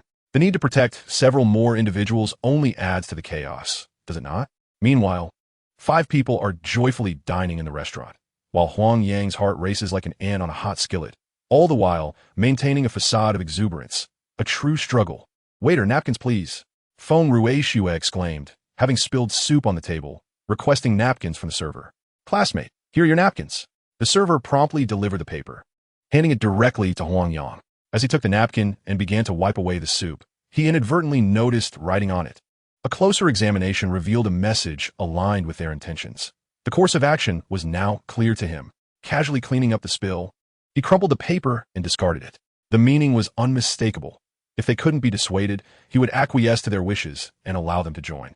His concern, however, was for their safety. Should someone decide to act against him, these individuals would suffer alongside him. He hoped the drug dealer would not approach. Soon, they finished their meal and settled the bill, which, of course, was paid by Yang Xiaojun. Under the peculiar gaze of the server, they exited the restaurant. Little lamb, in the future, when dining with girls, you should take the initiative to pay the bill. Understood? Did you see that disdainful look from the server? I almost wanted to slap her. Feng Ruishue stated candidly. Huh? Oh, it wasn't that he was unaware of the need to pay. He was simply preoccupied with the safety of his companions, neglecting everything else. That server is insufferable. Why does it concern her who pays for our meal? Must she scrutinize us so? Yang Xiaojun complained. Huang Yang was their classmate, and they felt uncomfortable when others treated him disrespectfully. The group began to voice their discontent regarding the server, fiercely protective of Huang Yang. They could bully him themselves, but no one else was permitted to do so. Huang Yang glanced around, suddenly feeling anxious, and unconsciously quickened his pace. Little lamb, why are you walking so fast? Can't you see we're struggling to keep up? Feng Ruishue called out from behind. Just trying to move a bit faster. Can't you smell the stench? The sewage is foul. Huang Yang pointed toward the drainage ditch. Stinky? It's not that bad. Much better than last month. You have such a sensitive nose. Ugly people cause trouble. A big man should act like one, not like a little girl. The girls teased. Just as they were nearing, a chill emanated from the jade bamboo root at his chest, feeling colder than usual, causing him to shiver involuntarily. Suddenly, a sharp pain coursed through his leg, and he found himself kneeling on the ground. 4 or 5 burly men swiftly seized him, twisting his arms behind his back, putting a hood over his head, and carried him away into a van parked by the roadside. The action was too quick. The girls, momentarily distracted, lost sight of them. Most concerning was the fact that Little Lamb had vanished. Kidnapping. Little Lamb has been taken. I remember the license plate number. The 4 girls screamed as they sprinted towards the school, unaware that their shoes had fallen off in their haste. Huang Yang, hooded in the van, let out a knowing laugh. Because the girls had not been captured, they were safe. Suddenly, a sharp slap rang out across his head. Shut up. If you make another sound, I will end you. A cold, unfamiliar voice echoed. Is it him who caused director Gao to flip out? He asked nothing special. A raspy voice emerged, dripping with disdain for the student. It's him. I saw it clearly that day. He held a broken spade against the neck of the deer. Otherwise, my cousin Wu and T have gotten into trouble. I'm still a police officer, comfortably flirting at the station. This brat ruined everything. With that, he kicked Huang Yang hard in the back. Huang Yang cried out in pain. I'll strangle you. Gao Ge seized Huang Yang by the neck, squeezing fiercely. Huang Yang felt his breath constrict, as if death were imminent, his legs flailing helplessly. Gao Ge, don't kill him. Changge still needs him alive. Once Changge is done, it'll be a mere flick of your finger to finish him off. The raspy-voiced man urged. Just let him live a little longer. Damn it. My brother is in jail because of you, and several of us have lost our badges. I want to let you off the hook. Gao Ge continued to curse incessantly. The vehicle twisted and turned as it sped forward, the occupants occasionally exchanging hushed reassurances. After another turn, the group forced Huang Yang into a different car. They hadn't traveled far when a deafening explosion echoed from behind, ringing painfully in their ears. Haha, now we're safe. Let those bastards scramble. Even if they exhaust themselves, they won't find us. Gao Ge's voice rang out, laced with malicious glee. Gao Ge is impressive. These cops are completely befuddled by you. They deserve it. The raspy man complimented. I've been a cop for a few years. I know their tricks inside out. Gao Ge replied, brimming with pride. Haha, indeed. It's better not to suffer in the station. These days, indulging in delights. Surrounded by beauty is such a joy. How could I live this life wearing that big cap? Chapter 42, Senior Sister. Meanwhile, the four girls, sprinting at full speed, finally encountered Uncle Chio and several security guards. Upon seeing the school's security, the girls found their anchor, chattering anxiously for Uncle Chio to hurry and call the police. After much reassurance and reiteration of the instructor's plan, Uncle Chio managed to calm them down. It took a while for the girls to realize that they had inadvertently interrupted Little Sheep's actions. No wonder Little Sheep had been moving so swiftly. She deliberately created distance to protect them. The girls were overwhelmed with gratitude, but their concern for Huang Yang's safety resurfaced, prompting another round of comfort from Uncle Chio and the guards.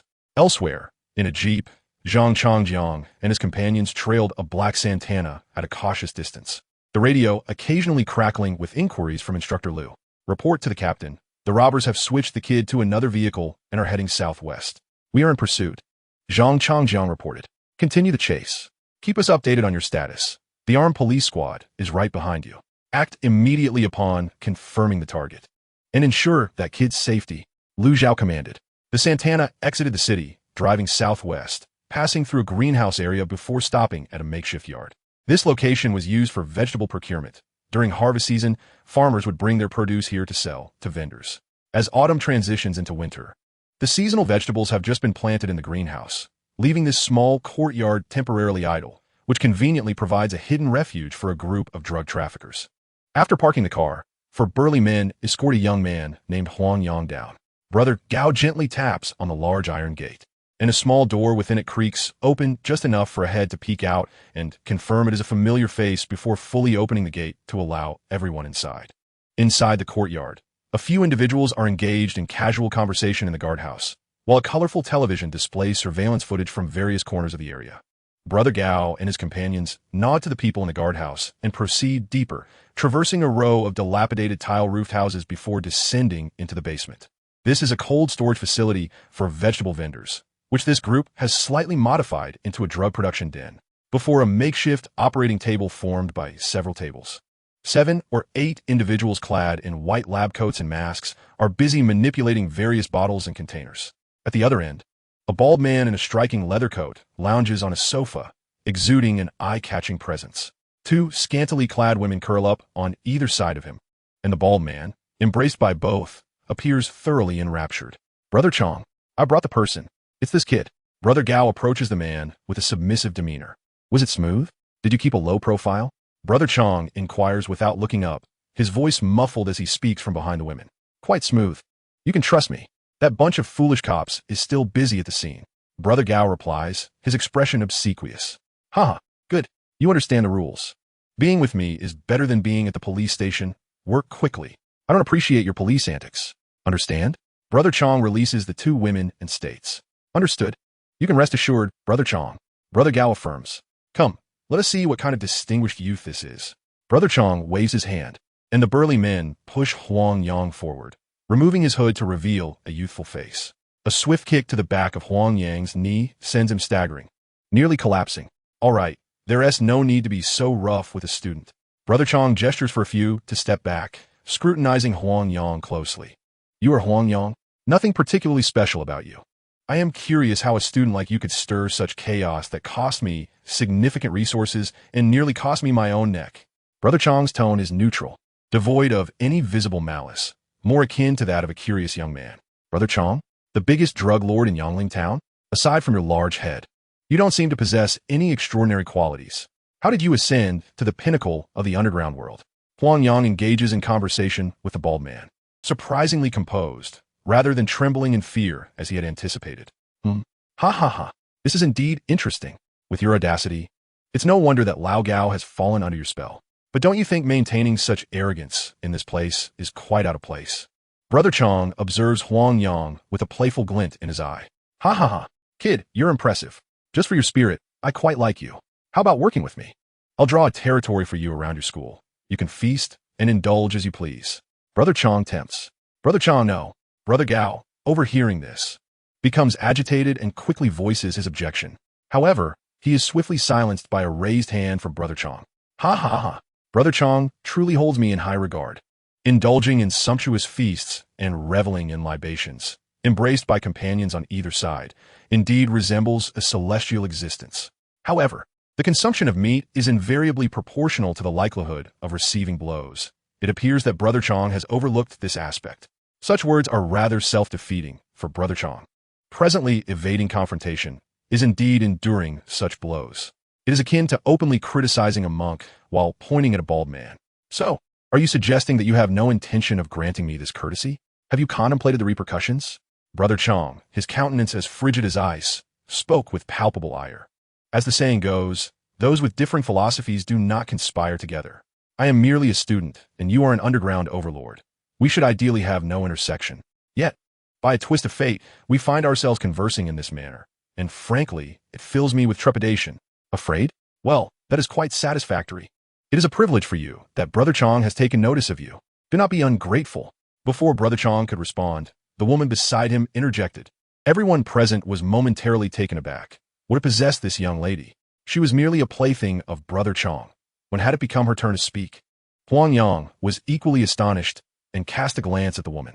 She appeared somewhat familiar. She must have been a senior at school. No wonder she interrupted him. This senior was covertly aiding him. Brother Chong observed the woman beside him, then turned to Huang Yang and said with a smile, "Please continue." Chapter 43. The net is cast. The fact that this unfamiliar senior spoke up to assist him truly moved Huang Yang, for despite her apparent downfall, her character remained untainted. It seems Brother Chong's discipline could use some refinement. Huang Yang chuckled and continued, yet his words ignited a firestorm of indignation among the crowd, particularly from the senior. Has Brother Chong ever pondered the deeper reasons behind this upheaval? A mere student like myself can cause such disarray, illuminating the fragility of your network. If my guesses are correct, Brother Chong has undoubtedly expended considerable effort. Why then does it shatter with a mere touch? I trust Brother Chong will come to understand the underlying reasons. What do you intend to say? Brother Chong inquired, a flicker of panic crossing his eyes as he asked with a facade of bravado. This is all I have to convey. Brother Chong may commence as he wishes. Huang Yang closed his eyes and ceased speaking. Although bound, his indomitable spirit stood tall. Brother Chong was taken aback, his heart racing uncontrollably. A life steeped in danger has taught him the fragility of such webs.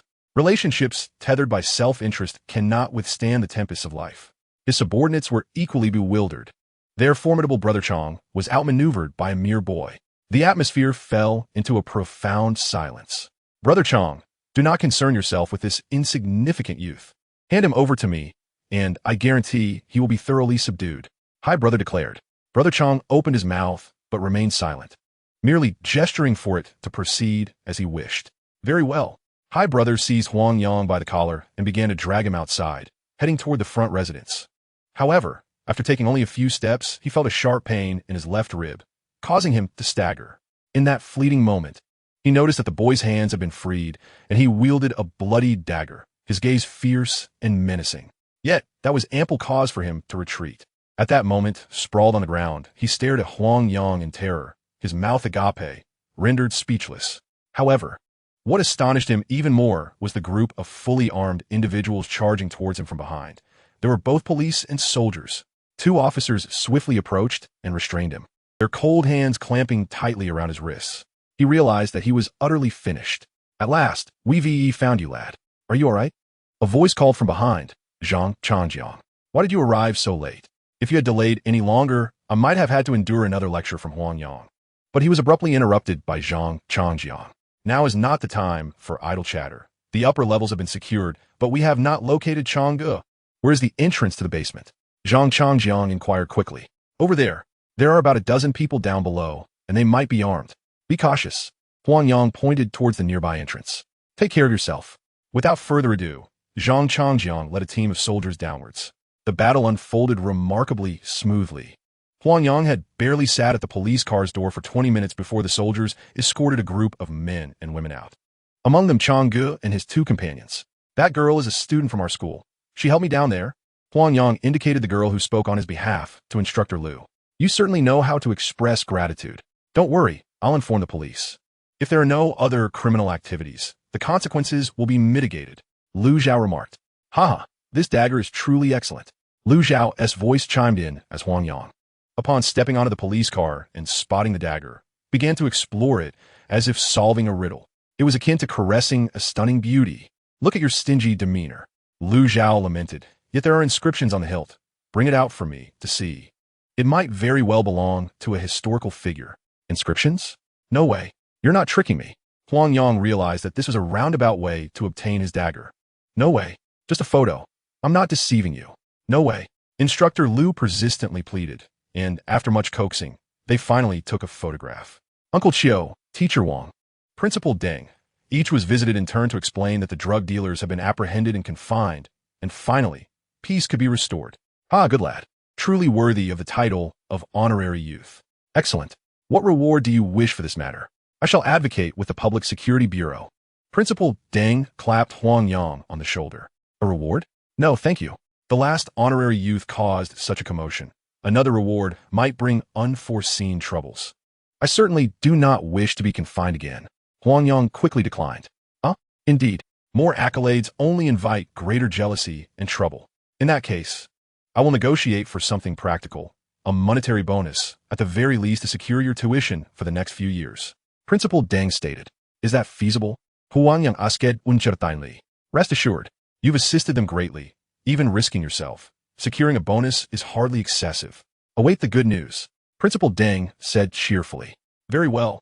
After bidding farewell to the principal, it was already dinner time. Huang Yang invited the 4 young ladies from the Wolf Fong squad to a Sichuan restaurant at the school gate, genuinely treating them to a feast to alleviate their anxiety. Little lamb, you truly scared us to death at noon. You kept us in suspense. We were in tears. You must make amends. Yang Xiaojun remarked while enjoying her meal. Make amends. I shall certainly make amends. How about a meat sandwich for each of you? Huang Yang suggested. Ha ha ha. How generous. Perhaps lamb soup instead? Puffed. Giggling ensued. Brother, my admiration for you flows like the endless waters of a mighty river. Chapter 44. Cultivating the Self Before Healing Others. A delightful meal was shared among a few, with Huang Yang exerting every effort to amuse the ladies, bringing laughter and joy, finally emerging from the shadow of the drug dealers. They were all young. If this incident were to leave a lasting impression on their hearts, it would have significant repercussions. Perhaps a visit to the herbal medicine market in Xi'an would be beneficial. It is wise to familiarize oneself with the market conditions before embarking on a long-term endeavor of herb gathering. Additionally, it is essential to seek out a master, as there are numerous questions regarding medical texts that require clarification. Failing to understand them feels akin to a fishbone lodged in one's throat. Old Yang might be a suitable choice. I shall pay him a visit after class tomorrow to discuss matters. You wish to study medicine? Is that for real? How sudden? When Huang Yang shared his thoughts with Zhu Mengtao after class, she was quite taken aback. Sudden? I've had this intention for quite some time. It first came to me during my conversation with old Yang, but I hesitated to express it, fearing it might be inappropriate since he does not take our herbs. After a moment's thought, she added, No wonder you often visit old Yang. When do you plan to tell him? Tomorrow afternoon, I suppose. We shall see if it works out. All right, I will accompany you. If possible, I would also like to learn. Okay then, the following afternoon. The two arrived hand in hand, at Old Yang's clinic. "Ah, you too have come. What delightful offerings do you bring me today?" Old Yang greeted them warmly.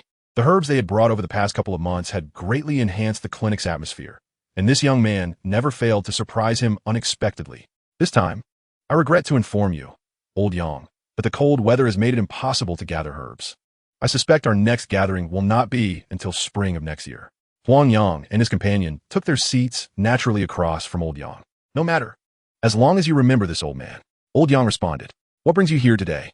"We have come to seek your mentorship, Old Yang, and wish to request that you take us as your disciples to impart the wisdom of traditional Chinese medicine."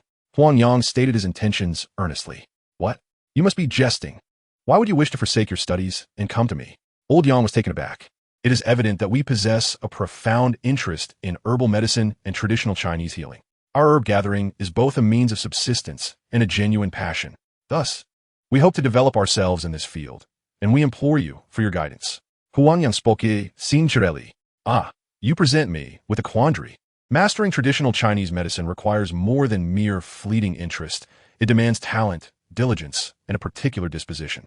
If one fails to meet these standards, one risks squandering their youth in vain. Rest assured, if you grant us this opportunity, we shall dedicate ourselves wholeheartedly." Huang Yang exclaimed, his face brightening with joy. "Indeed, we do not fear hardship, and we are grateful for your acceptance, Old Yang." Zhu Mingtao chimed in eagerly. "However, there will be no wages involved," Old Yang said with a smile. "Of course, we are already immensely grateful that you do not charge us tuition," Huang Yang replied. "Very well." The two responded eagerly. Once outside the clinic, Huang Yang pondered Old Yang's enigmatic gaze. It seemed to hold deeper meaning. "Did you have any thoughts on what Old Yang meant by preparing for something?" Huang Yang suddenly inquired of Zhu Mingtao. Zhu Mingtao was momentarily perplexed. Old Yang certainly has something in mind. Otherwise, he could have started today. Huang Yang pondered over Old Yang's request. "I cannot think of anything." Zhu Mingtao, unperturbed, also found herself at a loss regarding what to prepare. Did he glance at me earlier to indicate something was amiss? Perhaps it is my attire he is referring to. I understand now. The two spoke almost in unison, exchanging a knowing smile. "Let us first procure some clothing and shoes, and then perhaps a haircut.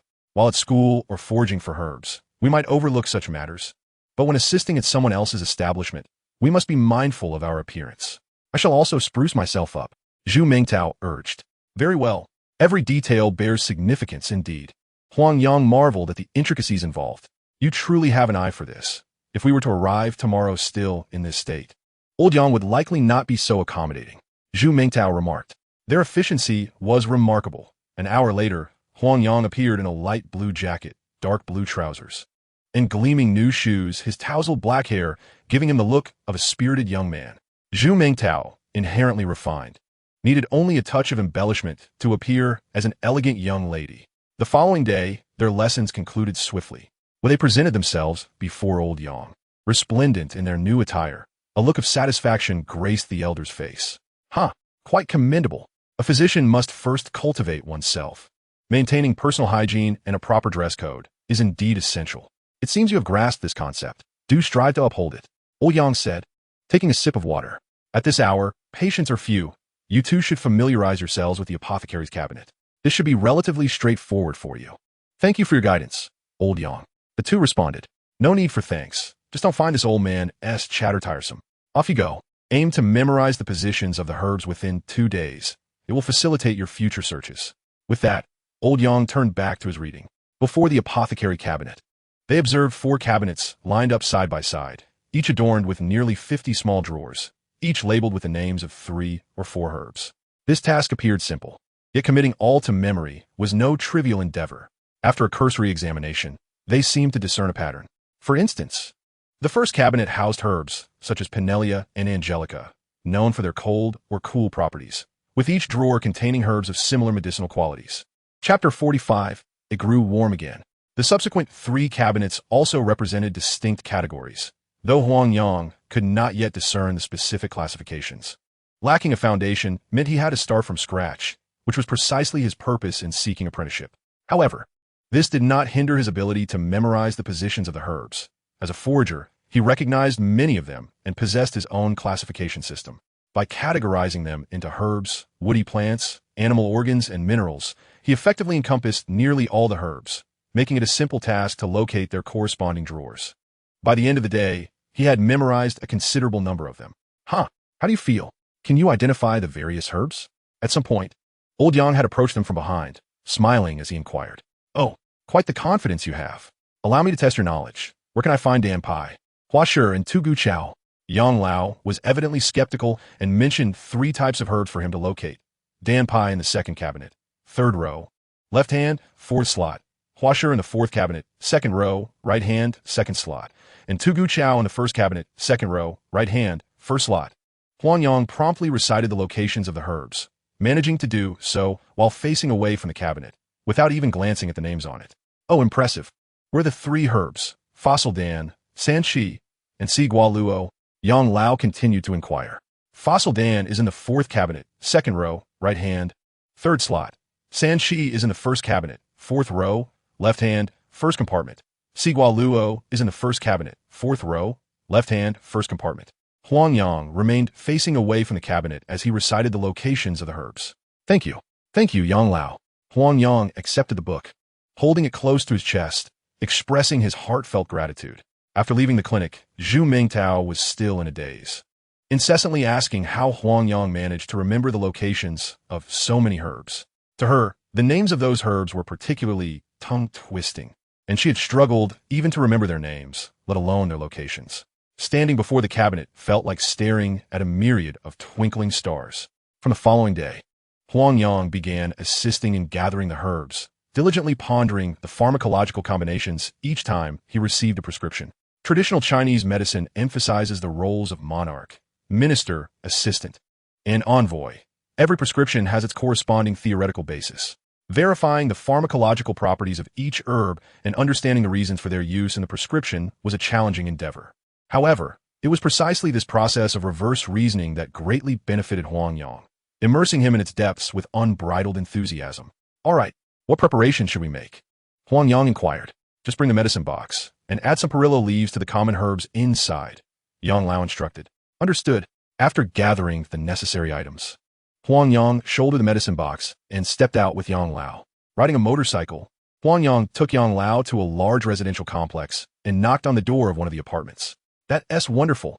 The elderly need more company from their children as it helps them recover faster. I'll go check on the elderly lady. Upon entering, Yang Lao navigated through the familiar space with ease. Haha, Dr. Yang is absolutely right. Over the past 2 years, both my husband and I have been busy with work, neglecting the care of the elderly. We are immensely grateful for your home visits to alleviate her suffering. The affluent woman followed closely behind, continuously expressing her gratitude. Once inside, Huang Yang couldn't help but observe the house, which featured a layout of 3 bedrooms and 2 living rooms, spanning approximately 120 square meters. Furnished with solid wood furniture and brand-name appliances, clearly indicative of a wealthy family. Entering the innermost room, he encountered an elderly lady in her 70s or 80s seated in a wheelchair, gently caressing a picture frame, lost in thought. Mrs. Long, I've come to see you. Extend your hand, and I shall take your pulse. Yang Lao approached, bending down to address her, speaking slowly and steadily, as if to avoid startling her. Oh, it's Yang. I'm doing much better now. I appreciate your coming over. I've finished all the medicine, but how bitter it was. The elderly lady recognized Dr. Yang and began to chatter. Yang Lao gently took the picture frame from Mrs. Long's hands and handed it to the affluent woman, saying, Mrs. Long, let's first check your pulse. Once you're feeling better, your children can take you out to enjoy some fresh air and visit Grandpa Long. He then placed the elderly lady's left arm on a nearby desk and gestured for Huang Yang to fetch the pulse pillow to support her wrist. Huang Yang handed over the pulse pillow and couldn't help but emit a soft hum, followed by a sudden rush of heartbeats. The yuzu root was warm again. There was treasure in this room. Judging by its warmth, it was undoubtedly no less valuable than what was found in a medicinal chest.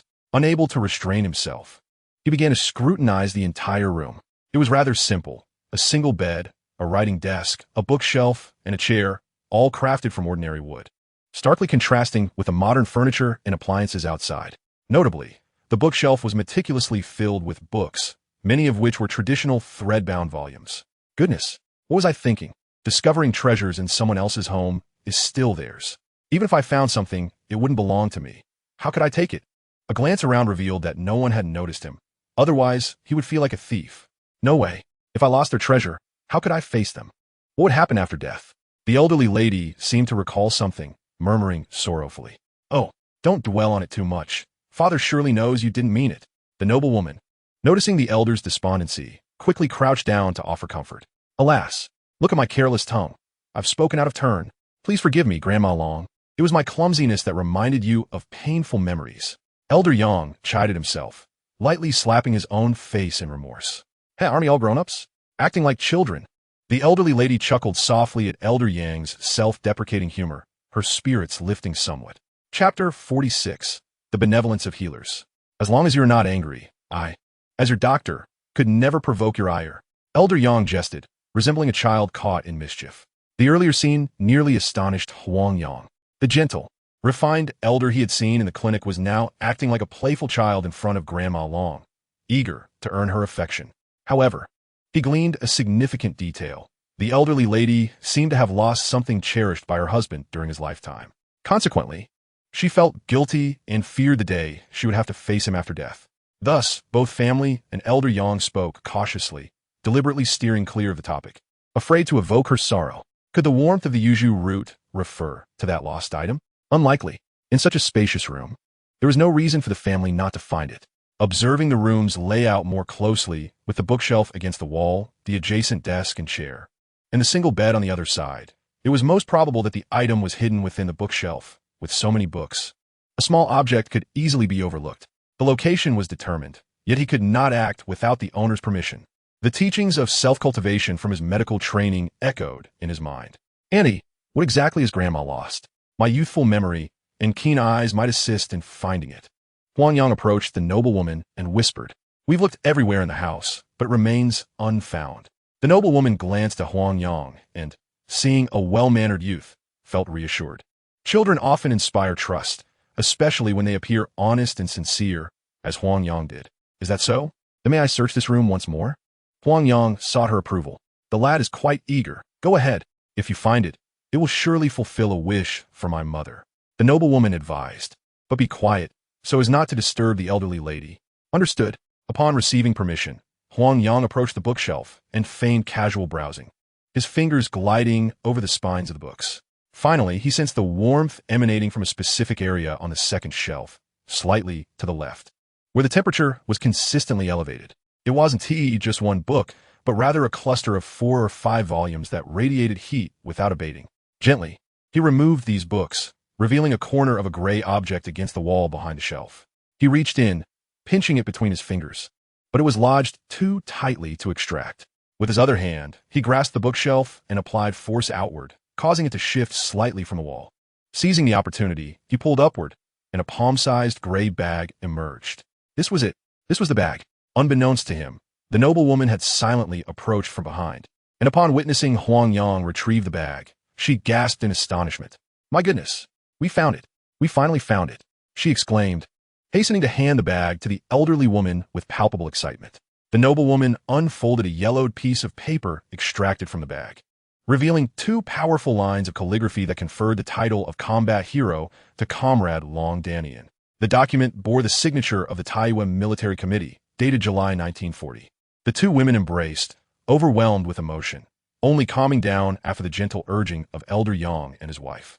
The first order of business was to express their gratitude to Huang Yang. Thank you, young man, they chorused. No need for thanks. Please, dear grandmother, try to remain calm. Huang Yang quickly interjected, attempting to halt their effusive gratitude. Not all. You found a treasure. You should cherish this moment. When Xiaofeng is less busy at the clinic, I shall treat everyone to a meal, Elder Yang remarked as he headed outside. Very well. Thank you. Thank you, young brother. Reason replied, exasperated. As the 2 women exited the community, Elder Yang invited Huang Yang to dine at a local flatbread restaurant. During the meal, Elder Yang mein dinet asrene kontenanja, refialing no discernible emotion. Elder Yang, did I do anything wrong today? Huang Yang ventured cautiously. Why do you ask? Elder Yang inquired curiously. I found the treasure, but didn't attend to any patients, Huang Yang stammered. Haha, are you suggesting that because you helped the old lady find her treasure, I missed out on seeing patients and generating a consultation fee? You underestimate me, old Yang. I'm not so petty, Elder Yang replied with a smile. Oh, that's a relief. Huang Yang breathed a sigh of relief. Ha! A healer must possess a compassionate heart. The best outcome is when a patient recovers without the need for medication. Our traditional Chinese medicine differs from Western practices. Nowadays, hospitals conduct extensive tests regardless of whether one is ill, which is quite unethical. Aside from the financial burden, it can also harm the body. We in traditional Chinese medicine advocate for simplicity. The simpler the treatment for a given ailment, the more effective it tends to be. Thus, one must maintain a pure heart, lest one be led astray by the allure of wealth. This is a test of human nature. Chapter 47, Brother Chang's Compassion. Huang Yang listened intently to this discourse, reflecting on the oft-repeated phrase, a healer's heart, yet pondering how many truly embody this principle. Back in his hometown, he often heard tales of individuals suffering from grave illnesses, unable to afford hospital care, only to deteriorate at home, ultimately awaiting their demise. Poverty, indeed, is a direct cause. But how many additional expenses loom over patients like an insurmountable mountain? The entire industry is thus. What can you do? The world remains unjust, yet life must carry on. To avoid being oppressed by circumstances, one must continually strive to amass wealth. When plagued by illness, one has no choice but to pay the bills. The next day, upon returning to the clinic, Mrs. Long's family presented them with a banner, specifically inscribing Huang Yang's name upon it. Mr. Yang was also delighted, waving his hand generously to bestow a red envelope of 500 yuan upon Huang Yang, prompting envy among the clinic staff. In the blink of an eye, another week had passed. One morning, while Huang Yang was attending class, he was once again summoned into Principal Deng's office by his homeroom teacher, Mr. Wang. Inside the office, besides Principal Deng, there were two men in police uniforms, both familiar faces, Director Guo and Captain Wang. Ah, greetings, Klasmata Huang Yang. It is a pleasure to see you again. Director Guo extended his hand for a warm handshake. Hello, Director Guo. Hello, Captain Wang. You two haven't called me in to use me as bait again, have you? I dare not agree to such a terrifying fate. Huang Yang could not help but express his trepidation upon seeing them. Huh, you afraid? I thought you were the reincarnation of the Monkey King, fearless and unconcerned. Rest assured, we have come to discuss something favorable today. Director Guo replied jovially. Something favorable? Has the bonus applied for by Principal Deng been approved? How much? Huang Yang eagerly inquired upon hearing the news. Look at your aspirations. Have you fallen so deeply into the allure of money? Is there no shame? Are you still the pure student of Lin School? Principal Deng chastised, unable to contain his disapproval at Huang Yang's immediate focus on financial gain. Discussing money does not hurt feelings. Is it not a matter of poverty-induced fear? Huang Yang scratched his head and replied, Listen to how you speak. No wonder old Chow from the army says you can make a living as a comedian. Here, this is the 10,000 yuan bonus Principal Deng secured for you. Do not accuse our police department of being stingy. This is our utmost generosity. Director Guo handed over an envelope. Ah, quite substantial. With this 10,000 yuan, my future tuition is secured. Thank you, Principal. Thank you, Director. Thank you, Captain. Thank you, Government. Your benevolence has salvaged a young man's dream of education. Huang Yang's gratitude flowed forth, gaining momentum as if the Yellow River were bursting its banks. Hold on. You are rambling too much. Director Guo rolled his eyes, interrupting him. The bonus has been distributed. Initially, we planned to hold another commendation ceremony. But since Principal Deng suggested you prefer to remain low-key, we have dispensed with that. However, there is still a matter in which we require your assistance. Do not attempt to evade it. Huh? So this money isn't free after all. What do you need me for? You aren't sending me on a death mission, are you? Huang Yang felt utterly disheartened, his lips pouting as if to tether a bull. Quickly stow away that ghastly expression. One might think you are about to kiss someone. This task bears no danger. It involves a drug dealer named Brother Chang who wishes to meet with you. He insists on this condition. Otherwise, he will not speak. Captain Wang, unable to contain his frustration, revealed their intent. Brother Chang, why does he wish to see me? Surely, he does not intend to kill me. You must protect me. Huang Yang was engulfed in confusion. Why would someone on the brink of death seek him out? You ask me, and I ask who? What did you two discuss in the basement? Why is he treating you so well? Is there some secret between you? Captain Wang retorted irritably. Secret? Oh my, I am a true man, and I do not engage in such matters. Huang Yang is infuriated. He would gladly strike that strong brother with a single blow. Ha ha ha.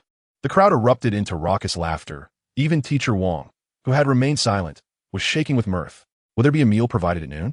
Huang Yang timidly inquired. Yes. The detention center provides ample food. Then I shall pass. It's rather inauspicious. Ha ha ha. Huang Yang encountered Strong Brother in the detention center. Behind the iron bars, clad in prison garb and shackles, Strong Brother had lost the confidence and flamboyance he once possessed, replaced by an expression of profound desolation and sorrow. "Huh, they still called you here? Quite unexpected, isn't it?" His raspy voice startled Huang Yang. "Indeed, I truly do not know what a mere elementary student like myself could possibly discuss with you, a once formidable figure of society.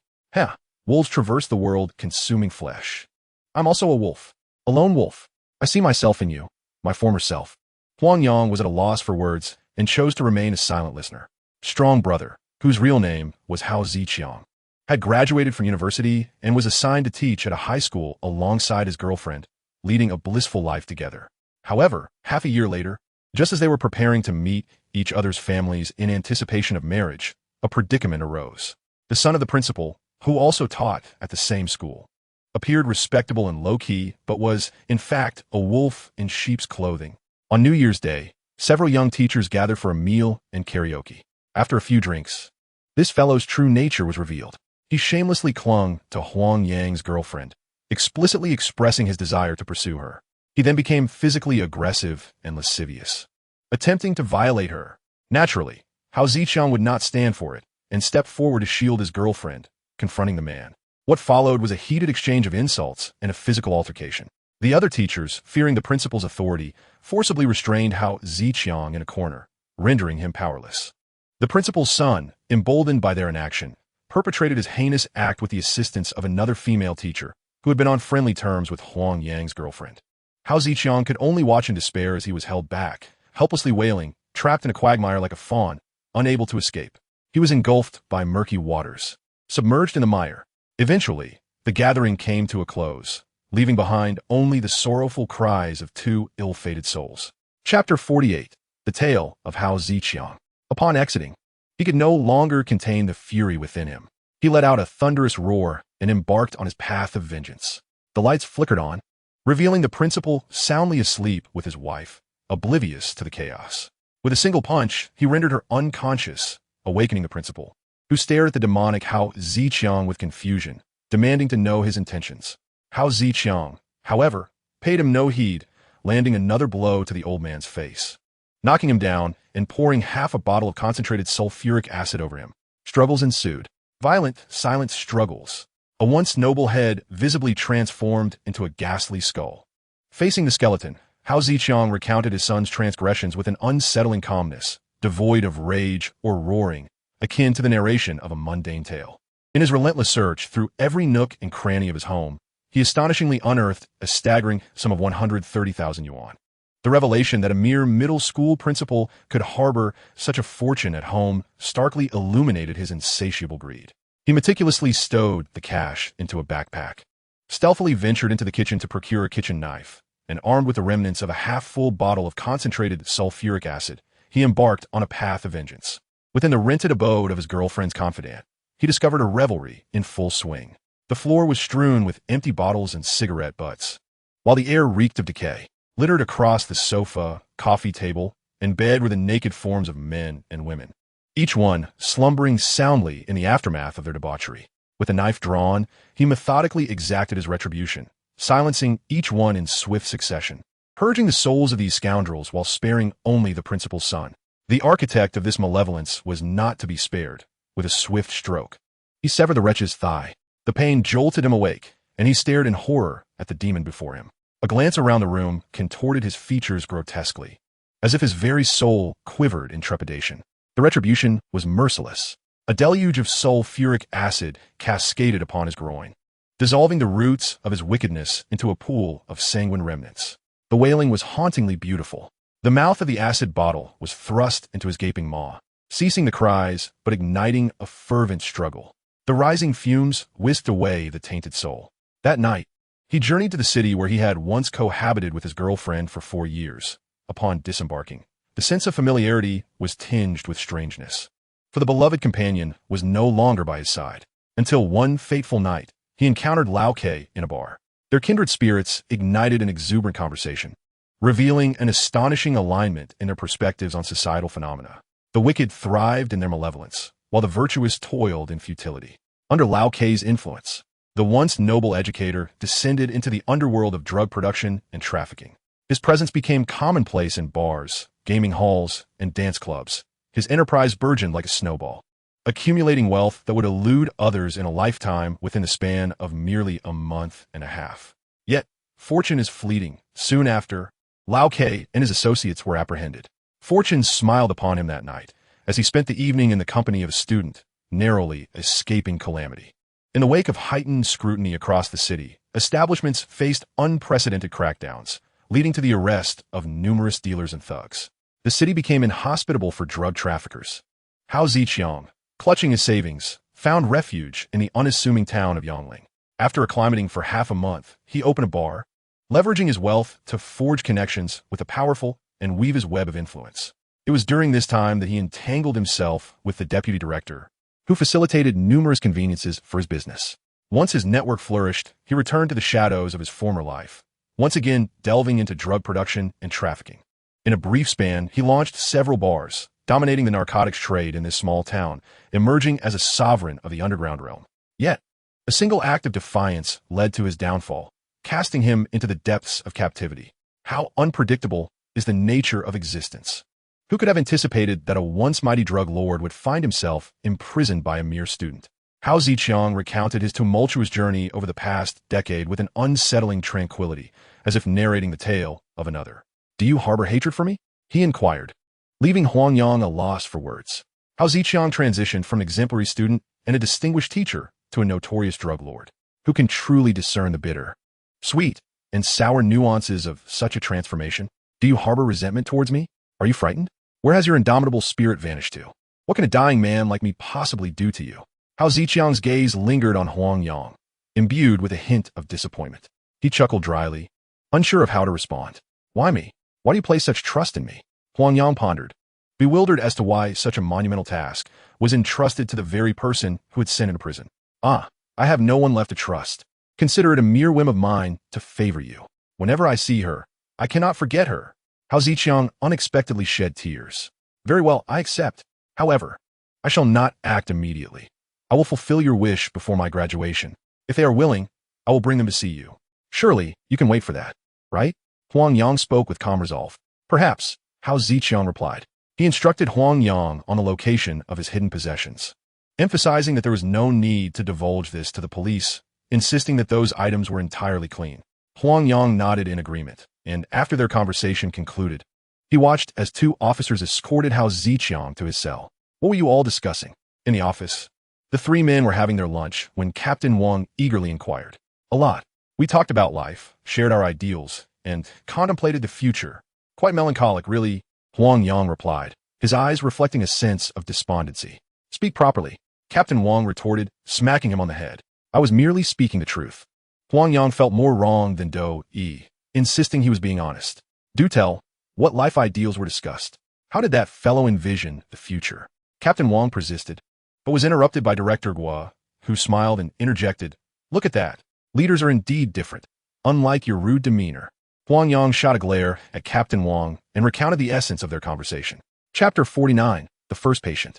"That seems about right." He mentioned that during his time in the basement, he had an indomitable spirit, reminiscent of his youth. Perhaps knowing he was nearing death, he sought someone to boast to prove that he was forced into this life, and once was a fine young man. Huang Yang explained it. He refrained from mentioning the hidden items, both out of respect for the other party's disclosure and because he had a stake in it as well. Who would he turn to if the police confiscated it? Indomitable spirit? I fail to see it, Captain Wang remarked, still perplexed. "Let us interrogate Hao Ziqiang first. We aim to make a breakthrough today," Director Wu declared. "Huang Yang, if you would kindly wait here a bit longer, your cooperation will be greatly appreciated." Director Wu added. "Very well. I'm already here, and I must comply." Huang Yang conceded. This time, Hao Ziqiang was cooperative, openly confessing to his crimes and voluntarily providing a list of bribes, speaking as freely as a bamboo tube spilling beans. "I just got out yesterday, and I know it was you who spoke on my behalf to the police and kept my secret. Thank you so much." The senior sincerely expressed her gratitude. "No need for thanks. You also assisted me in the basement. That's different. We needn't keep exchanging thanks.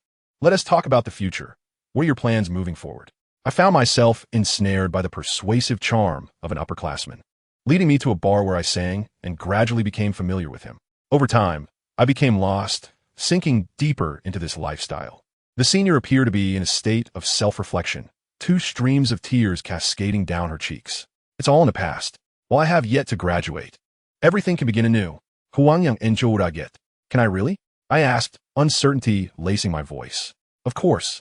Consider it a mere nightmare from which you have awakened. Thank you. My name is Lu Hongxia, and I know you are Huang Yang. I shall remember you. Thank you. How did you know? He replied. With your reputation? It would be difficult to inquire, she suggested. How about I treat you to a meal? No need. I still have to study at the clinic, he replied. Are you studying medicine? Are you a doctor? Well, sort of, he said. Have you been to the hospital? I'm merely a helper. I'm not even an apprentice. Huang Yang felt a sense of dismay. His first patient was a gynecological case, and it was none other than his own senior. I can't go. If my classmates find out, it would be disastrous. Lu Hongxiao explained in a hushed tone, wishing she could vanish. All right, I'll give it a try. Speak of your condition, and I will keep it confidential. Huang Yang, wanting to assist her, recalled how she had once stood up for him. Do I really need to explain? Isn't it enough to just take my pulse? Lu Hongxia lowered her head further. Observation, listening, inquiry, and palpation. Taking the pulse is merely one aspect. Fine, I shall attempt it. Huang Yang decided to take her pulse, noting her discomfort. Have you had a miscarriage? He asked, astonished. Lu Hongxia nodded silently, her ears reddening beneath her dark hair. It seems the previous handling was inadequate, leading to residual odors, itching, and occasional discharge. Are there any other issues? Her reluctance to speak left him to probe further. Nothing else. For someone who claims to be just a helper, you certainly possess remarkable skills, she exclaimed, momentarily casting aside her embarrassment. I understand.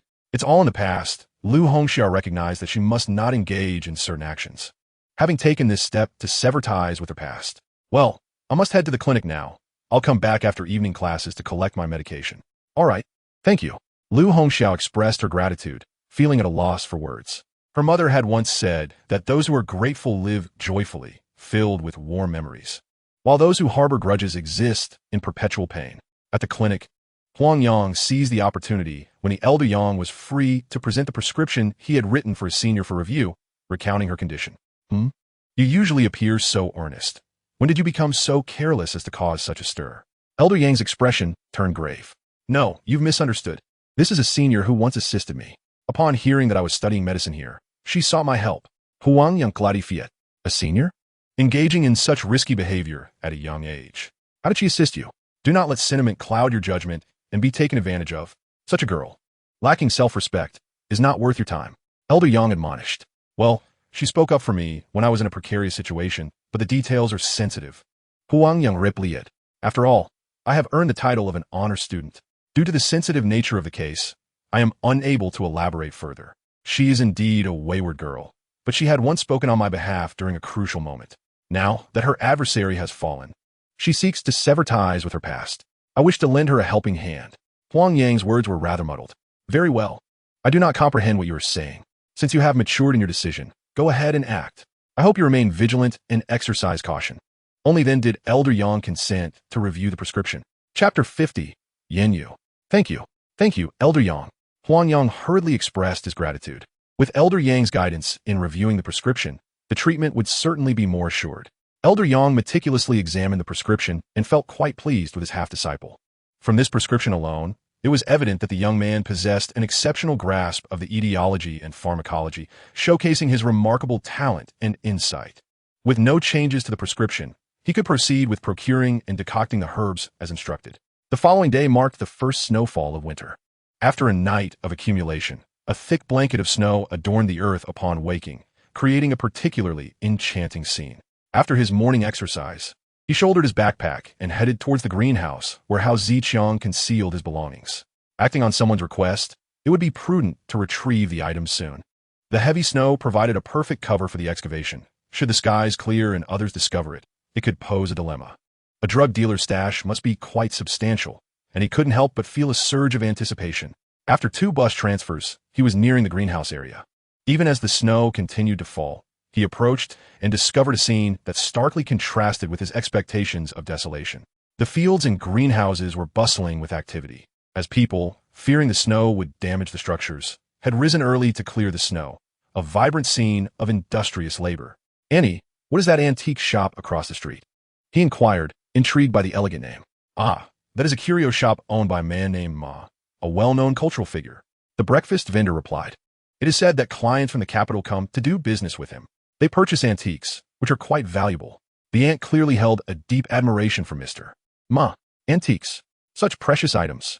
Huang Yang was taken aback. Antiquities were the stuff of legends, and he had not realized there were dedicated businesses for such wares.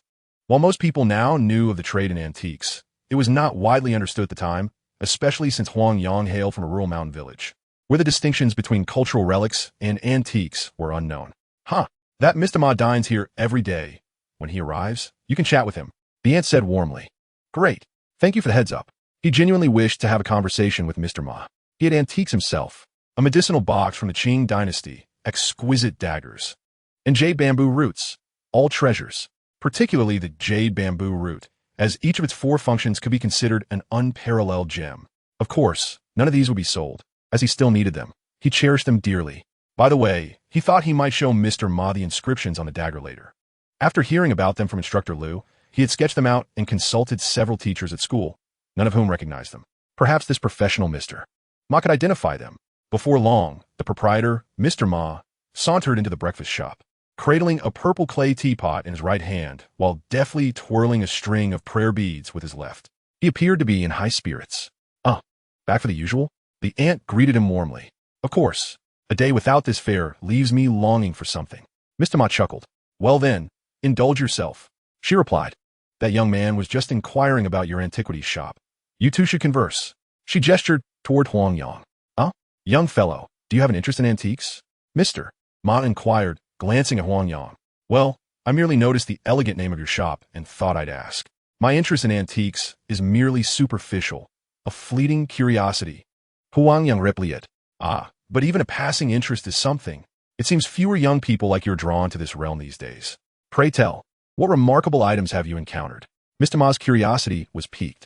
Could you assist me in deciphering these 2 characters? Huang Yang said, retrieving his notebook and presenting the page inscribed with the characters to Mr. Ma. This is bird seal script. Where did you come across this? Mr. Ma took the notebook, studying the characters intently. I spotted it on a dagger carried by our instructor during military training. The instructor couldn't identify it either, and none of us students could recognize it. Huang Yang fabricated a story, thinking it wise to keep the item from being flaunted. After all, one can never predict the intentions of others. A dagger? Could the legend be true? Mr. Ma's excitement surged upon hearing that it was from a dagger. Did you recognize these 2 characters? Huang Yang queried, observing Mr. Ma's reaction. These characters read Yinyu. The story behind them is vast and profound. Mr. Ma exclaimed, let us first dine, and later we shall converse in my shop at length. Absolutely, I look forward to it. Huang Yang replied, intrigued by Mr. Ma, who had recognized a script that even his teacher could not. Truly a professional. After their meal, the 2 entered the antiquities shop, where Mr. Ma brewed some hot tea, and they engaged in conversation. According to legend, the master craftsman Oyezi obtained a rare batch of materials to forge the renowned swords. Zhang Lu, Chun Jun, Sheng Xie, Yu Chang, Zhu Ke, Qi Xing Long Yuan, Tai A, and Gong Bu, 8 unparalleled swords, of which 6 were later included in the list of the 10 greatest swords. It is said that during the forging of the Yu Chang sword, a mishap occurred, resulting in a flawed blade instead. Not daring to reveal his mistake, he discreetly collected it and reforged the Yu Chang sword, achieving success and receiving accolades from King Go Jineview. The flawed piece was named Yinyu, kept for his own protection, never to be shown to others. The characters you have are likely from the dagger, and it may very well be the flawed piece from the Yu Chang sword. Yinyu, describe the dagger's appearance. Mr. Ma urged, brimming with anticipation. Such a grand tale. Huang Yang marfaled internally. The object coveted by Yu Zhujin was undoubtedly a treasure, but he had not anticipated it to be on par with the Yu Chang sword. Truly remarkable. Chapter 51. The Collection of Hao Ziqiang. The dagger measures approximately 30 centimeters in length, with a blade as black as ink. Huang Yang succinctly described its condition. Indeed, this is the legendary Yinyu. What fortune! It is indeed your fortune to behold such a treasure. Might you enlighten me with the name of that instructor? I must certainly lay my eyes upon this precious artifact, exclaimed Mr. Ma with excitement. At this moment, Huang Yang found himself utterly perplexed. What instructor could possibly be associated with this dagger? It was merely a casual remark he made out of reluctance to reveal the truth. Well then, such a treasure is a rare chance to witness. So I would greatly appreciate your assistance in inquiring about the name and the military unit. The more comprehensive, the better. Naturally, one must not let such a gem slip away. Very well, Huang Yang readily agreed, contemplating whether he could truly uncover this information. It was not merely a matter of a single statement. The two engaged in casual conversation until noon, sharing a bowl of noodles before parting ways. Mr. Ma indeed possessed a wealth of knowledge, eloquently recounting tales from the 3 sovereigns and 5 emperors to the national treasures lost during the War of Resistance. Huang Yang listened, his heart filled with yearning. Upon returning to the vicinity of the greenhouse area, he was pleased to find fewer people working. With a light heart, he strolled toward the place mentioned by Hao Ziqiang. Arriving at the small courtyard where the drug dealer had been apprehended, he identified the second abandoned greenhouse in the northwest as the site of Hao Ziqiang's hidden treasure. The dirt road was unpaved, turning into a quagmire with rain or snow. Huang Yang approached the entrance of the greenhouse, deliberately crouching to clean the mud from his shoes. Casting a glance around to ensure no one was watching, he stealthily slipped inside, the entire process akin to a clandestine rendezvous. He had to be cautious, for one could easily attract attention in the wilderness. Following the markers Hao Ziqiang had described, he found a piece of blue brick embedded in the earthen wall. Indeed, the reaction of the jade bamboo pointed to this very spot. Once more confirming that no one was present, he took out a trowel and began to dig. After burrowing down nearly half a meter, a silver-gray metal box emerged. The box was small, merely a quarter the size of a medicine chest. After verifying that there was nothing else in the pit, he brushed off the dirt from the box and stowed it in his backpack, exiting the greenhouse. The box was rather heavy, causing his backpack to sag significantly. Resisting the urge to open the box on the spot and examine its contents, he swiftly left the greenhouse area. Fortunately, he encountered few people on his way. A few distant farmers were too engrossed in their own tasks to pay him any mind.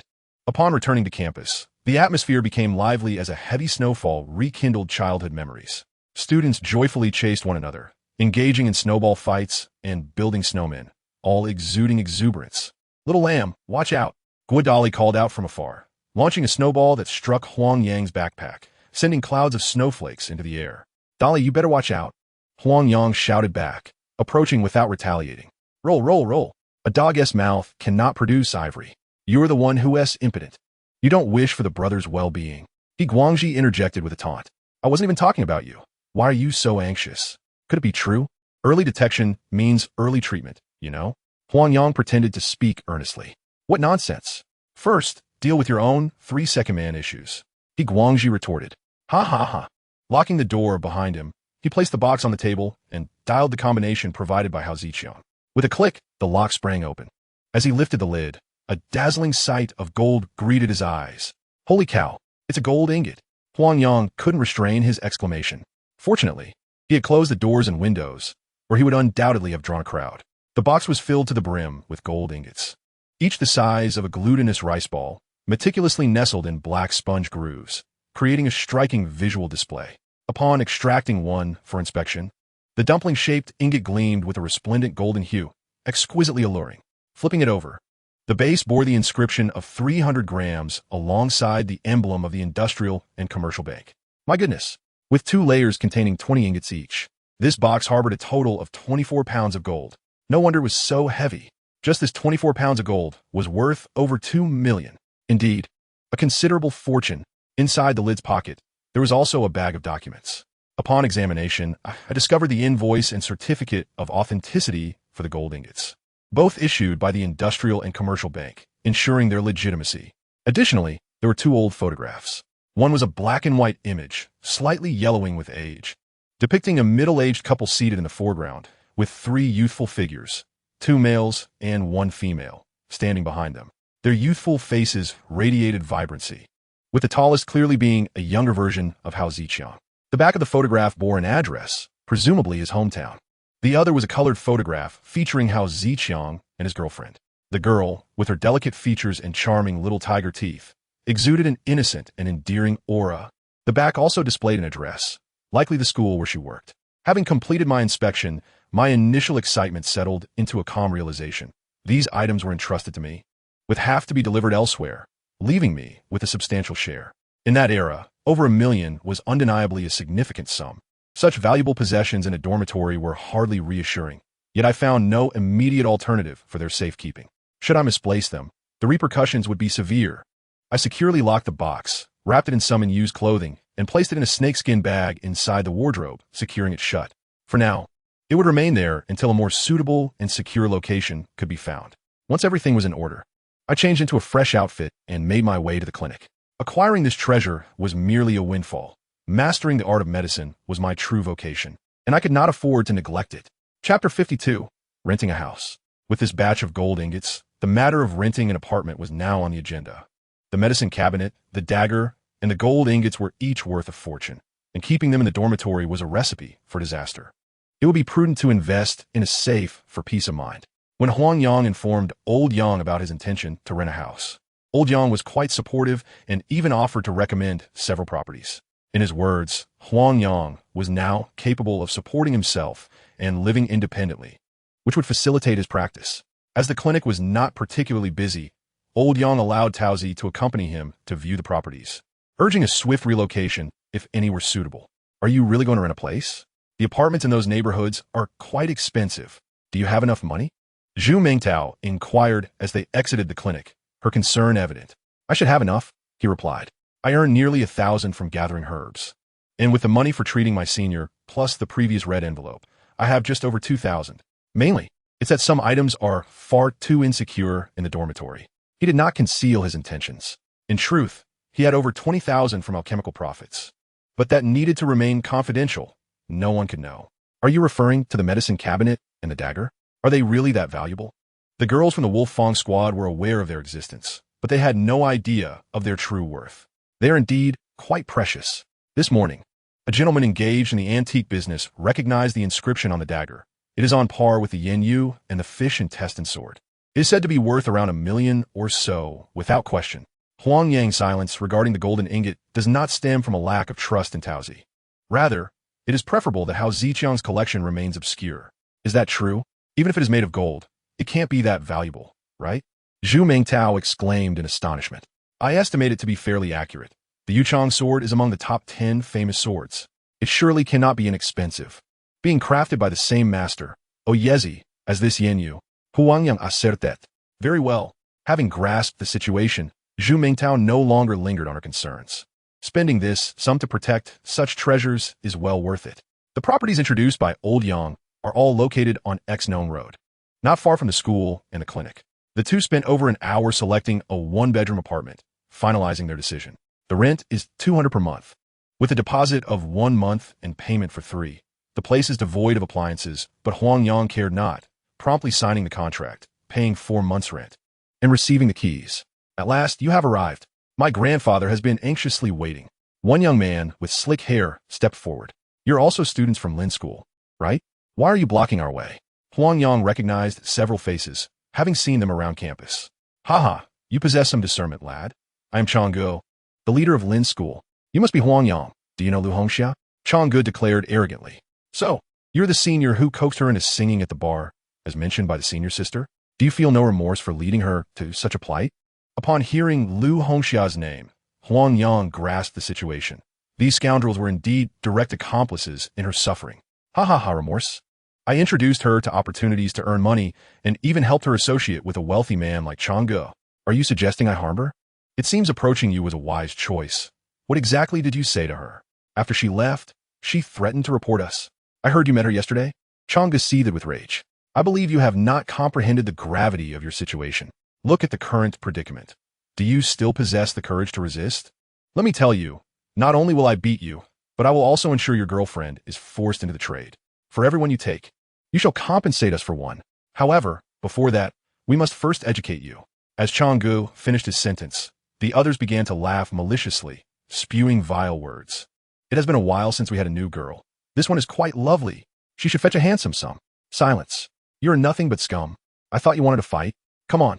Huang Yang, no longer fearful since he had previously taken down 3 wolves single-handedly, stood his ground. Damn it. Let's take him down. A mere brat dares to defy us. Changgu called out and threw a punch toward Huang Yang's face. The others, seeing this, pulled out steel pipes and charged at him. Be careful. Protect yourself. The two spoke almost simultaneously.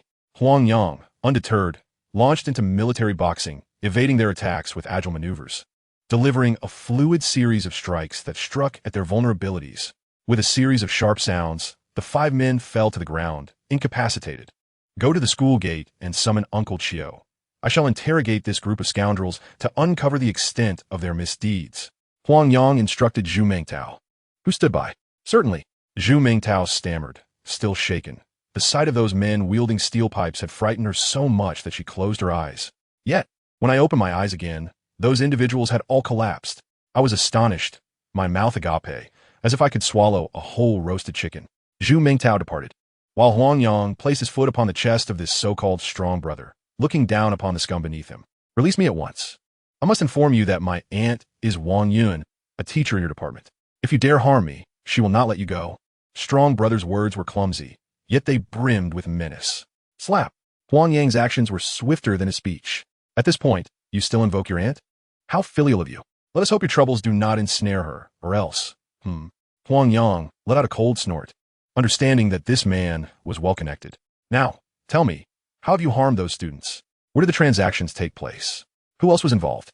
Do not attempt to deceive me with falsehoods. Another strong brother was here when I was abducted, and he entered just a day ago. You share the same name, a name that bears ill fortune. Was it you who got him imprisoned? Ha! Now let's discuss your predicament. Spare me the trouble. As he spoke, Huang Yang brandished a dagger, tracing it across Strong Brother's face, his gaze as frigid as steel. What do you intend to do? Strong Brother trembled, the chill of the dagger instilling a sense of impending doom. Even more troubling was the realization that the other Strong Brother had also fallen to this man's hands. Still unwilling to speak. Very well, let us begin by severing an ear and see how that goes. Will it be the left or the right? I will speak. At that moment, regret flooded his heart. How could a mere freshman wield such power? Typically, who would dare provoke him, knowing they would be subdued? Yet now, he found himself confronting a formidable adversary. Chapter 53. Should I call the police? The reason for Huang Yang's violent outburst stemmed from a deeply ingrained belief, the age-old adage that lust is the root of all evil. He had never had a girlfriend, nor had he ever been close to a girl, all due to this simple principle. Thus, to him, deceiving and enticing young women represented a grave sin, deserving of the harshest punishment. There were dozens of establishments, karaoke lounges, gaming rooms, hotels, where individuals contacted them, both voluntarily and coerced. Strong Brother intermittently confessed his crimes in detail. This time, he was genuinely enraged. He had harmed dozens, ruining countless lives, and they deserved to face the full force of the law. No, please, I am still young. I cannot go to prison. I can pay you. Strong Brother had softened, terrified of Huang Yang's potential violence, and even more so of imprisonment. Huang Yang's emotions were complex. He had always regarded the campus as a sanctuary for growth, a pure ivory tower. However, upon learning that individuals like Strong Brother were engaged in the most despicable acts within its walls, his vision of that sanctuary was irrevocably tarnished. Yet here, he witnessed the coercion of girls and the abduction of young women. His faith had crumbled. What are you doing? At such a young age, do you possess no decorum? Which class are you from? I will report you to the school authorities for punishment. At that moment, a sharp voice rang out from a distance, the attitude and intensity reminiscent of a haranguing street vendor. Turning to look, Uncle Chiu, accompanied by several security guards and a middle-aged couple, approached. Zhu Mengtao hurried over and whispered in Huang Yang's ear, "That is the Wang Yun couple." A security guard informed them. Huang Yang nodded silently, offering her a reassuring glance. "Who are you?" Although she already knew it was Wang Yun, Huang Yang still inquired. Her gaze was sharp and her tone icy, devoid of the fear one would expect from a student facing such a situation. "You." The woman was momentarily taken aback, her anger rising as she realized her tirade had been futile. He was utterly unaware of her identity. Just as she prepared to continue her verbal assault, her husband intervened. "Oh, greetings to you both," Huang Yang greeted, feigning ignorance. Her demeanor was humble and respectful, resembling that of an obedient student. The woman was about to explain that the person on the ground was her nephew when her husband interrupted her yet again. "Should you clarify what has transpired here? Why are they all lying on the ground while you stand?" The man asked calmly, his tone friendly, yet his questions incisive. "Oh, it is as follows. I have called upon my classmates to summon Comrade Meng from the security department to handle this matter. Would it be acceptable for you to observe from the sidelines?" Huang Yang replied, maintaining her composure and dignity. Her attitude was modest, her words sincere. Although it was framed as a discussion, the implication was clear. This was not your affair. You may watch the spectacle unfold. Very well. We shall see how the security department addresses this, the man said, pulling his wife aside. Uncle Chiu then stepped forward. Classmate Huang Yang, this student has reported to our security department that you were assaulted by a group of ruffians. However, the scene does not appear to align with that narrative. Please elucidate what exactly occurred. Uncle Chiu inquired in a tone that suggested official business. Director Meng, the events unfolded as follows. Huang Yang recounted the incident. Oh, is what Huang Yang stated indeed factual? Uncle Chiu appeared quite astonished, having encountered such a severe case that could warrant legal action. Impossible. This is slander. I know my nephew well. He is as gentle as a lamb. How could he possibly commit such a grave error? This boy is merely trying to tarnish my nephew's reputation. What is your true intention? The woman launched into another tirade against Huang Yang. Director Meng, perhaps we should notify the police. Such a significant incident cannot be concealed. Once reported, the truth will be revealed. Huang Yang again disregarded the woman, turning to Uncle Chiu. Indeed, let's alert the authorities. Assault resulting in injury necessitates police involvement. Furthermore, there will be compensation for medical expenses. Wang Yun remained steadfast in her belief that her nephew was innocent, vigorously advocating for the police to be called. Uncle, please do not call the police. Wang Chong, who lay on the ground, tugged at the man's trousers softly. The man was taken aback. His nephew's plea against involving the police implied that the boy's account was indeed truthful. How could his wife's nephew be embroiled in such a situation? This was a serious predicament. Suppressing his inner turmoil, he pulled his wife aside and approached the matter with caution. Perhaps we should investigate thoroughly before deciding whether to involve the police. What do you think, Director Meng? You are correct. We must consider the school's reputation. Therefore, Director Meng, I suggest we report this incident to the school and let them decide whether to alert the authorities. Huang Yang stepped forward, her heart heavy with disappointment. Had there been sufficient evidence, she would have undoubtedly reported these miscreants to the authorities. Even so, she could not allow them to escape unscathed, trusting that the leadership would make a judicious decision. On the road, a man yearned to converse with Wang Chong, yet found himself bereft of opportunity. Soon, he was confined to the security office, and upon learning of the incident, Principal Deng recognized the gravity of the situation and personally ventured to the security office to ascertain the details. In Chapter 54, titled General Chao's Scathing Rebuke, with Principal Deng's attention, the matter was swiftly unraveled. Under rigorous interrogation from his aunt, uncle, and the principal, Wang Chong divulged the entirety of his misdeeds with the transparency of bamboo shoots spilling beans. It transpired that during the first semester of the previous year, Wang Chong had met the boisterous Lu Daji at a bar and, enamored by this audacious ruffian, had readily acknowledged him as a brother and followed him into the underworld. Under Lu Daji's insidious influence, he began luring female classmates to indulge in debauchery. With fine wine, music, and a cadre of debased individuals, several young women succumbed to temptation. Through the machinations of several scheming individuals, these girls sold their souls. Gradually, Wang Chong and his companions gained control over 6 or 7 wayward girls, facilitating their transactions and splitting the profits evenly. Their wallets soon swelled, leading to even more extravagant indulgences. Tasting the sweetness of ill-gotten gains, they grew increasingly brazen in their predatory pursuits on campus. The vain young women became their prime targets, and under threats and enticements, an ever-growing number fell into their exploitative grasp. At one point, their contingent of girls exceeded 50. They rented several apartments within a community and set up a telephone operation, each member sporting a flashy 125 motorcycle, roaring through the entertainment venues of the town. These youthful and alluring students garnered the attention of various predatory older men, and their business flourished. Following the incident, the deputy director and the police implemented stringent inspections and crackdowns on entertainment establishments, severely impacting their operations, which shrank to less than a third of their former scale. As the girls found themselves unable to earn money, they sought alternative paths. Some withdrew entirely, while others departed to different locales, leaving Wang Chong with fewer than 20 girls under his control. Upon Lu Hongxia's release, she became a target for them, facing repeated propositions that were met with refusal. Upon discovering that Huang Yang was the source of her resistance, they became consumed by jealousy, leading to the events of that night. Uncle Chiu, seething with rage, threatened to involve the authorities and alert their parents to intimidate them. Ultimately, at the pleading of teachers Wang and Lu, the matter was resolved internally without police involvement. Wang Chong and his entourage were disbanded, their illicit gains confiscated, and they remained under school supervision for disciplinary action. All participating girls received demerits. Though to mitigate the fallout, all disciplinary measures were conducted discreetly and kept confidential. In recognition of Huang Yang and Zhu Mengtao's courageous actions, the principal and faculty lauded them highly and proactively sought to award them scholarships as encouragement. That night, Huang Yang found himself sleepless, believing that the punishment meted out to Wang Chong and his associates was far from sufficient. The compromising behavior of the teachers weighed heavily upon him. What was more troubling was that the majority of the victimized girls refrained from blaming their own vanity or the temptations that led them to sell their souls. Instead, they cast resentful glances towards Huang Yang, holding him accountable for exposing their transgressions, which resulted in their disciplinary actions and thwarted their desired lifestyle.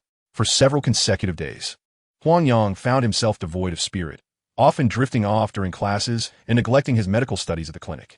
The once vibrant, brave, warm-hearted, and self-assured youth gradually faded away in the eyes of his classmates. In his stead emerged a disheveled, sluggish student whose bewildered gaze resembled that of a lost lamb, waiting in the corner like a specter, seemingly awaiting decay. After class, he would retreat to his rented room, lost in thought. Whispers of his peers echoed around the campus, weighing down on him like an insurmountable mountain, suffocating his very essence. Standtai, look at your cowardly demeanor. Are you still the esteemed expert invited by the military district? You can't even muster a word of defense. Do you dare to admit your mistakes? The commanding officer's powerful presence left him breathless. Did I err? Huang Yang raised his gaze, his murky eyes reflecting a deep sense of helplessness. This is for you to ponder. When you took down those scoundrels, did you believe you were in the wrong? Did you think you were mistaken when you pleaded with Instructor Liu for leniency for your senior? Did you believe you were wrong when you forced that rascal to confess his crimes? The commanding officer's voice escalated, relentless in its interrogation. Why do you fear the resentful gaze of those fallen girls? What are you evading when the teacher excuses his nephew? The officer's penetrating gaze struck deep into Huang Yang's soul. Fear? Yes, I am afraid. Afraid that my unwavering resolve has turned into mere wishful thinking. Afraid that the wrongdoers will escape their deserved punishment. Afraid that the ivory tower I have so diligently protected will be tarnished. Huang Yang shouted, voicing his innermost thoughts. Some individuals, fully aware of their own transgressions, relentlessly criticize others, even nitpicking at the innocent to unleash their wrath. They evade their inner turmoil. You can never awaken someone who feigns sleep. You are not Lu Sun. The world does not require your awakening. Hold a brave heart and treat those deserving of kindness with compassion. Do you understand? The commanding officer thundered, imparting wisdom with fervor. And those unworthy of kindness? Huang Yang asked timidly. Understand this. Ignore them. Crush them. Didn't you hear? Ignore them. Crush them. Huang Yang shouted, his eyes sparkling with newfound vigor. Good. This time, there are 30,000 portions for the alchemical task. Go wash up and begin. Get lost. Understood. Huh? 30,000? Stop whining and get to work. Understood. What he was unaware of was that just moments ago, the root of jade bamboo in his chest had begun to emit a faint glow, enhancing his clarity and radiance. In that moment, the brilliance of his mind intertwined with the luminescence at his neck, strengthening his mental resolve. After a refreshing shower, he entered the alchemical kitchen, brimming with energy.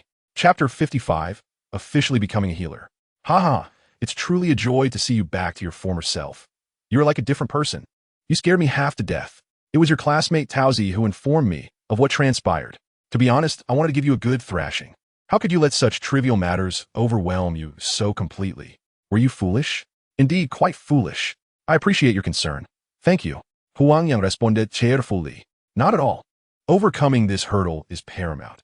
My only concern is that you may succumb to despondency. One must not overly fixate on trivial matters.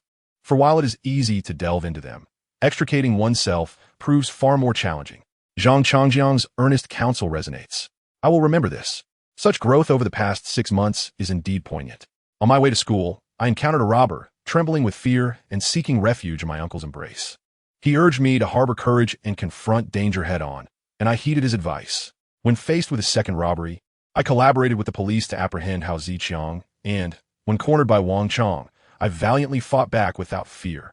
At the commendation ceremony, I boldly declared that with a brave heart, one need not fear the storms of life. In retrospect, this bout of despondency seems utterly ludicrous. Was it merely the betrayal of a few misguided young women? Simply tread past it. Why burden oneself with concerns for those unworthy of kindness? It is futile to allow oneself to be consumed by such grievances. Allow me to share an anecdote. A few days ago, Captain Liu mentioned that a certain boss Ma, through connections, sought him out to inquire about a dagger. Is it yours, perhaps? Zhang Changjiang inquired. Huh? He truly sought you out? This old man is quite persistent.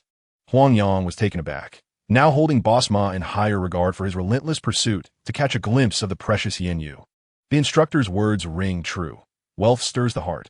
I must safeguard my treasure.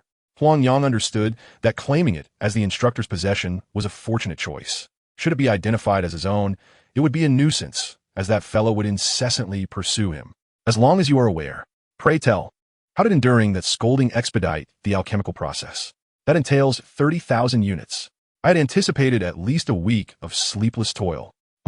This time, I operated 2 stoves simultaneously, hence the acceleration. The alchemical process proceeded exceptionally smoothly. After a brief acclimatization, I adeptly controlled both large basins at once. With each step executed flawlessly, the efficiency astounded even me. Upon completion, I felt invigorated, a stark contrast to the exhaustion of previous attempts. Unbeknownst to him, this tumultuous experience had propelled his mental fortitude to new heights, and with ample repetition, he was able to achieve remarkable results effortlessly. The benefits of this breakthrough in mental acuity are manifold, and I shall explore them gradually. Upon seeing Huang Yang, now revitalized, his classmates beamed with knowing smiles. The members of the Wolf Fong squad encircled him, tears of joy in their eyes. The trials of recent days had evaporated in an instant, and they were genuinely elated for this young man. Overcome with emotion, they embraced him without regard for appearances, shedding tears like rain upon a pear blossom, prompting Huang Yang to offer them comfort amidst the playful jests of a group of boys. That afternoon, after class, Huang Yang returned to the clinic he had not visited in a long while. Old Yang regarded the young man before him with a silent nod, resuming his reading without uttering a word. 16 doses of medicine have been administered without error. The time spent pondering has diminished significantly. It appears you have truly made a recovery. I feared you might remain in a state of stagnation, but now I can rest easy. Old Yang spent the afternoon carefully observing Huang Yang's condition, reassured by the evident signs of his recovery. Thank you. I appreciate your concern, Huang Yang remarked. While pondering the prescription this afternoon, I felt an extraordinary clarity. I could grasp the pharmacological principles of a prescription in mere seconds, my mind remarkably lucid. Thank you. I shall diligently study and not disappoint your expectations. Huang Yang respectfully bowed to Elder Yang as he received the medical texts, marking the commencement of his formal education in medicine. After more than a month of diligent effort, his hard work had finally been acknowledged. The 2 volumes he held, A Study in Evolution of Decoction Songs and Introduction to Acupuncture Training, were fundamental works for any practitioner of traditional Chinese medicine. The foundation is paramount, as the saying goes. A towering edifice must rest upon solid ground. Holding these texts, Huang Yang felt their weighty significance. Go on. Elder Yang gestured for him to leave. After dinner, Huang Yang escorted Zhu Mengtao to the school gate before plunging into his rented room to engage in a fervent study session. His thirst for knowledge was palpable. With these 2 books as his foundation, he was poised to tackle emergency preparedness formulas with ease. For several consecutive days, he immersed himself in the study of these texts. That afternoon, Lu Hongxia, who he had not seen for quite some time, sought him out. I'm sorry for dragging you into this, she said. I've tried to find you several times, but my classmates said you weren't around. Indeed, she had made multiple attempts to reach Huang Yang, but his busy schedule, filled with potion, crafting, and medical study, kept him away from the classroom. Moreover, Huang Yang's melancholic demeanor had not gone unnoticed. His classmates had much to say about the senior student. When they saw her approaching Huang Yang, they offered her little interaction. It's fine. It's all in the past, Huang Yang replied, unsure of how to comfort her. His feelings towards her were complicated. Their shared history was marred by her entanglement with Wang Chang and his unsavory associates. His intervention had served to put an end to her past, and he resolved to leave her future to her own devices. Since that incident, they have kept their distance, no longer seeking me out. Yet a few girls shamelessly continue to associate with them, slandering and complaining behind her back, even threatening to seek retribution. Lu Hongxia lamented, her solitude evident. I confronted them a few times, but it only provoked harsher insults against me. Do not concern yourself with them. The king of hell cannot save the damned. Those who willingly descend into depravity cannot be rescued. Let's focus on our own lives. Huang Yang replied, having come to terms with not wasting his warmth on those unworthy of it. As for their potential vengeance, he dismissed it entirely. I'm feeling much better, Lu Hongxiao revealed, recounting her progress in expelling toxins from her body. In Chapter 56, Rotten Wood, they converse for an extended period in the flower bed, soothing Lu Hongxiao's feelings of guilt before parting ways. That afternoon, as usual, Huang Yang studied at the clinic, and, as he was about to leave, Elder Yang called him back. Join me this evening. I will broaden your horizons. He said, certainly. Are we making a house call? What should I prepare? Huang Yang inquired, excitement bubbling within him, recalling his last experience assisting with Lady Long's treatment and the retrieval of a lost treasure. No need for that. A herbal company has sourced a batch of rare medicinal materials from deep within the Qinling Mountains. We are gathering some industry insiders and company executives for an appraisal and auction tonight. Let's take some money and try our luck. You've been foraging for herbs. Haven to you? Come along and expand your perspective. Next time we venture into the mountains, aim to gather some prime specimens. Elder Yang explained it. Prime specimens? That sounds fantastic. Huang Yang exclaimed, thrilled at the prospect. His previous herbal foraging had only taken him around the Phoenix Mountain area, aside from the legendary Ganoderma. He had yet to encounter any other treasures. Tonight would be an opportunity to broaden his horizons. What kind of prime specimens are we talking about? How much money should I bring? Huang Yang asked eagerly. It is said that there exists a rare ginseng, though the precise age remains unknown. One must certainly bring money. Around 200,000 should suffice. Whether any fortune can be attained depends solely on luck. As Elder Yang spoke, he removed his white coat and prepared to enter the inner chamber. The rare ginseng, a unique variety found in the Qinling Mountains, possesses stable and enduring medicinal properties. The older it is, the more valuable it becomes, earning it the title of the emperor among ginsengs. It is a sought-after treasure among medical professionals and prominent business figures alike. Elder Yang emerged again, handing him a backpack with a reminder to take good care of it. After ordering 2 servings of palmol, they took a taxi to a small conference room at the Electropower Hotel. The room was already populated by numerous attendees, with a long conference table displaying a dozen types of medicinal herbs, all covered by glass domes, awaiting auction. The most striking item, prominently positioned under a glass cover, was a rare ginseng, drawing the admiration of several middle-aged men gathered around it. This ginseng is at least 50 years old. Look at these pearl-like nodules and the ginseng roots. I haven't seen such fine quality in years. Truly an eye-opener. Murmured on Eldaman, lightly tapping the glass dome with his finger. Elder Wu, do not be overly excited. If you desire it, bid for it, and take it home to cherish at your leisure. This is indeed a decades-old ginseng. If a century-old specimen were to appear, you would likely want to cradle it in your sleep. Elder Yang jested, clearly familiar with Elder Wu. Indeed, ginseng has high environmental demands and a low survival rate. To reach a century is nothing short of a miraculous medicinal treasure. I wonder to whom that ancient specimen belongs now. Elder Yang gently caressed the glass dome as he spoke. No practitioner of traditional Chinese medicine could remain indifferent to a ginseng of such age, despite his playful banter. Elder Yang was clearly captivated by the herb within the dome. I have heard it was acquired by the Zhang family in Chang'an, but that remains mere hearsay. Only those involved truly know the truth. However, this specimen must not be missed. If the bidding becomes too fierce, let us join forces to ensure we secure it. Elder Wu proposed. Agreed. Once we obtain it, we could deliberate on how to divide it. Elder Yang recognized the rarity of this ginseng. In a true competition, they, as physicians, would certainly not rival the wealth of the prominent business figures present. Unity and strategy would be paramount.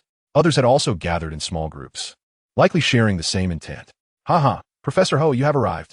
Who would have thought a humble herbal appraisal meeting could attract someone of your stature? We, the small fry, may leave empty-handed. A well-dressed, middle-aged man with gold-rimmed glasses entered the conference room, drawing the attention of the crowd, surprisingly. The first to greet him was the physician from Qinling Hall.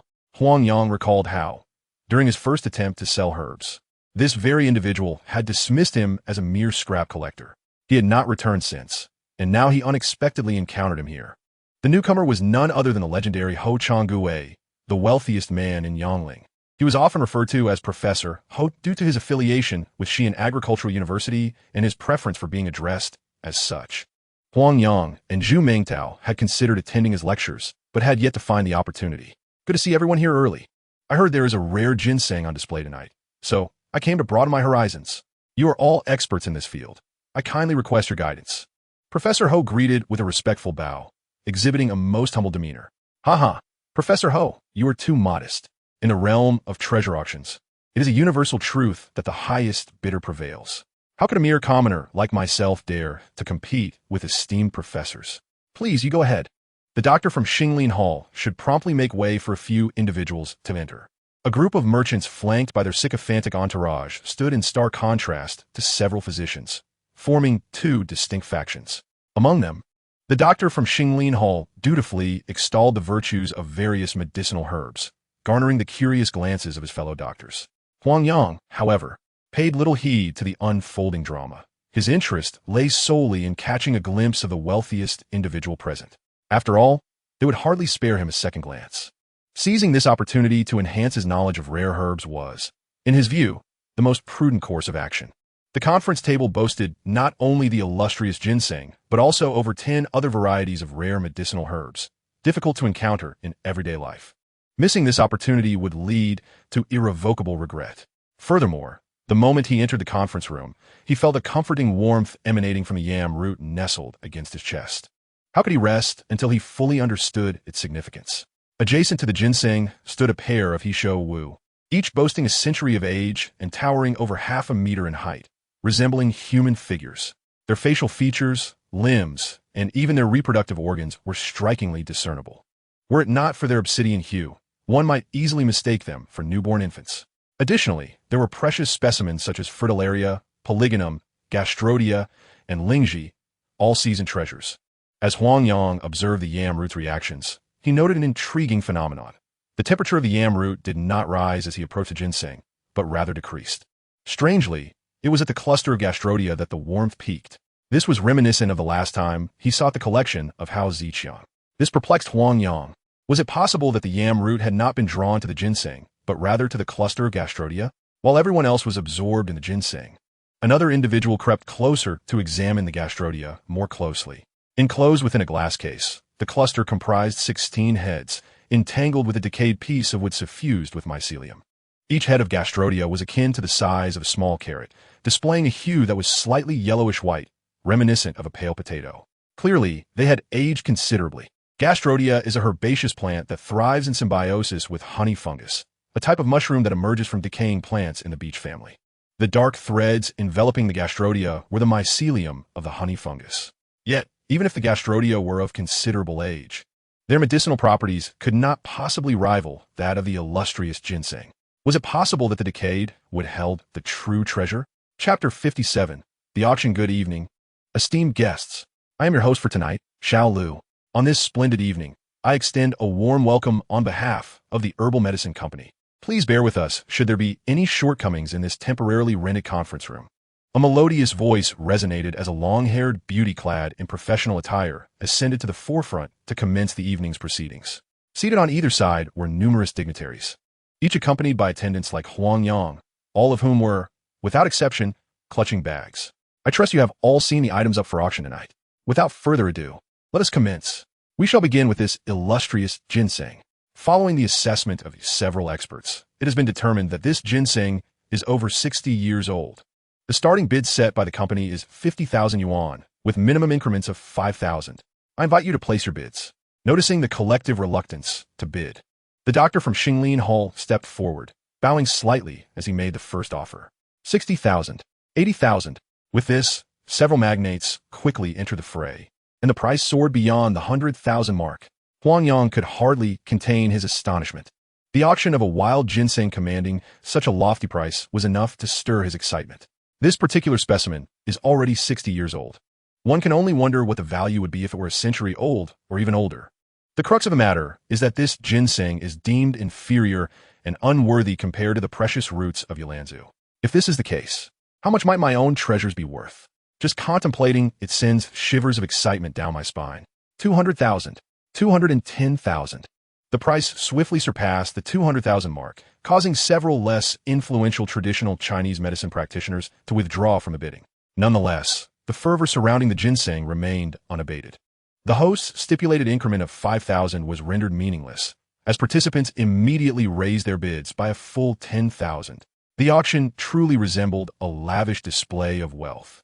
Here, a mere 10,000 air is but a speck of dust. Is this what they call a lavish expenditure?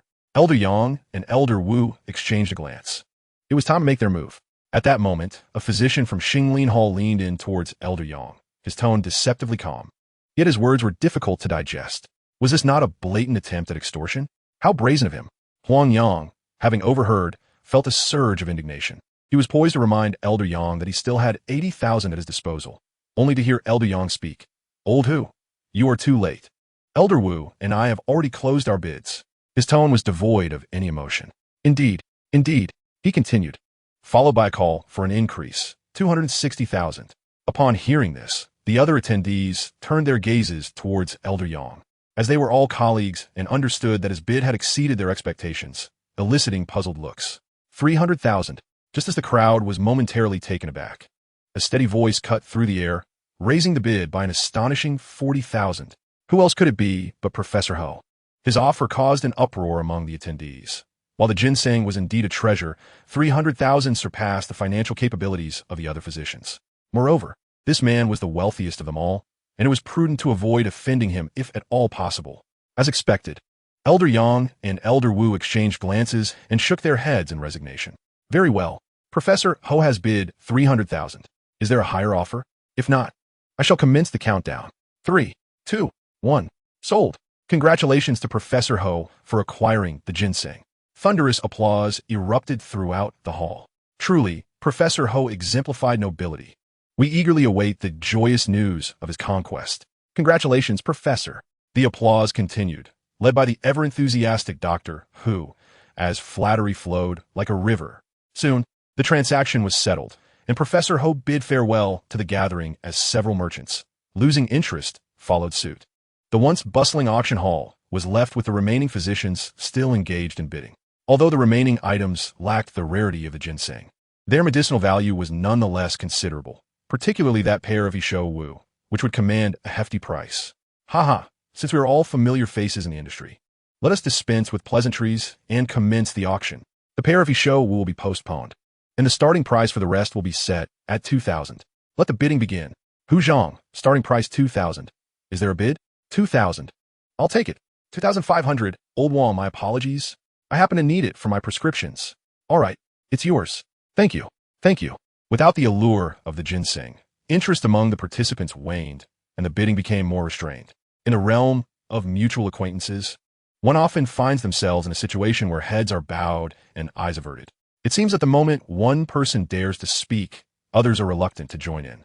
The fervor of bidding has diminished, giving way to an atmosphere of politeness and deference. Soon enough, various herbs found their rightful owners, leaving only the cluster of Gastrodia alata and a pair of Polygonum multiflorum. Old Yang, please help me secure that cluster of Gastrodia alata. Huang Yang whispered into Yang's ear. Oh, you desire the Gastrodia alata? The clinic has some. Why spend that unnecessary money? Yang inquired, Daken abuk. I wish to extract the mycelium for cultivation, considering it as seeds. Huang Yang explained. Well, that's reasonable enough. Feel free to bid directly later. Do you have sufficient funds? If not, I can lend you some. May I place a bid? Of course. Anyone here can bid, as long as they can afford it. Excellent. Attending the auction for the first time, though it lacked formality, presented a valuable opportunity for experience. Next up, the Gastrodia alata. Please place your bids. I bid 2,000. Huang Yang had been awaiting this moment, timidly raising his hand to announce his bid. As soon as he placed his bid, the others stared at him in disbelief. Although anyone could bid, he was, after all, the only one to have done so that entire evening. Many believed the young lad was unaware of the etiquette. Ah, you misunderstand. This cluster of Gastrodia alata is indeed sought after by the young man. Everyone possesses this herb, and naturally, I do as well. Young remarqued.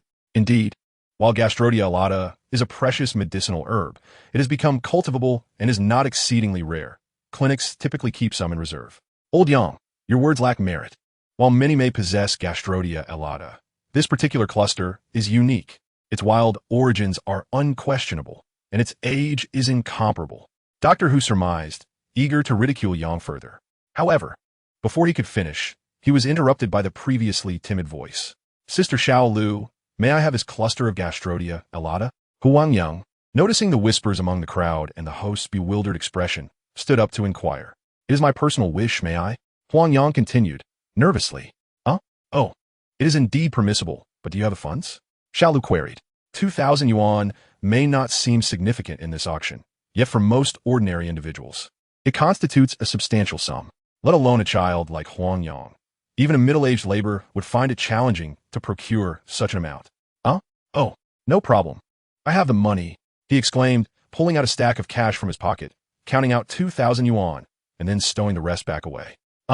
My sincerest apologies, young brother. I certainly did not intend to belittle you.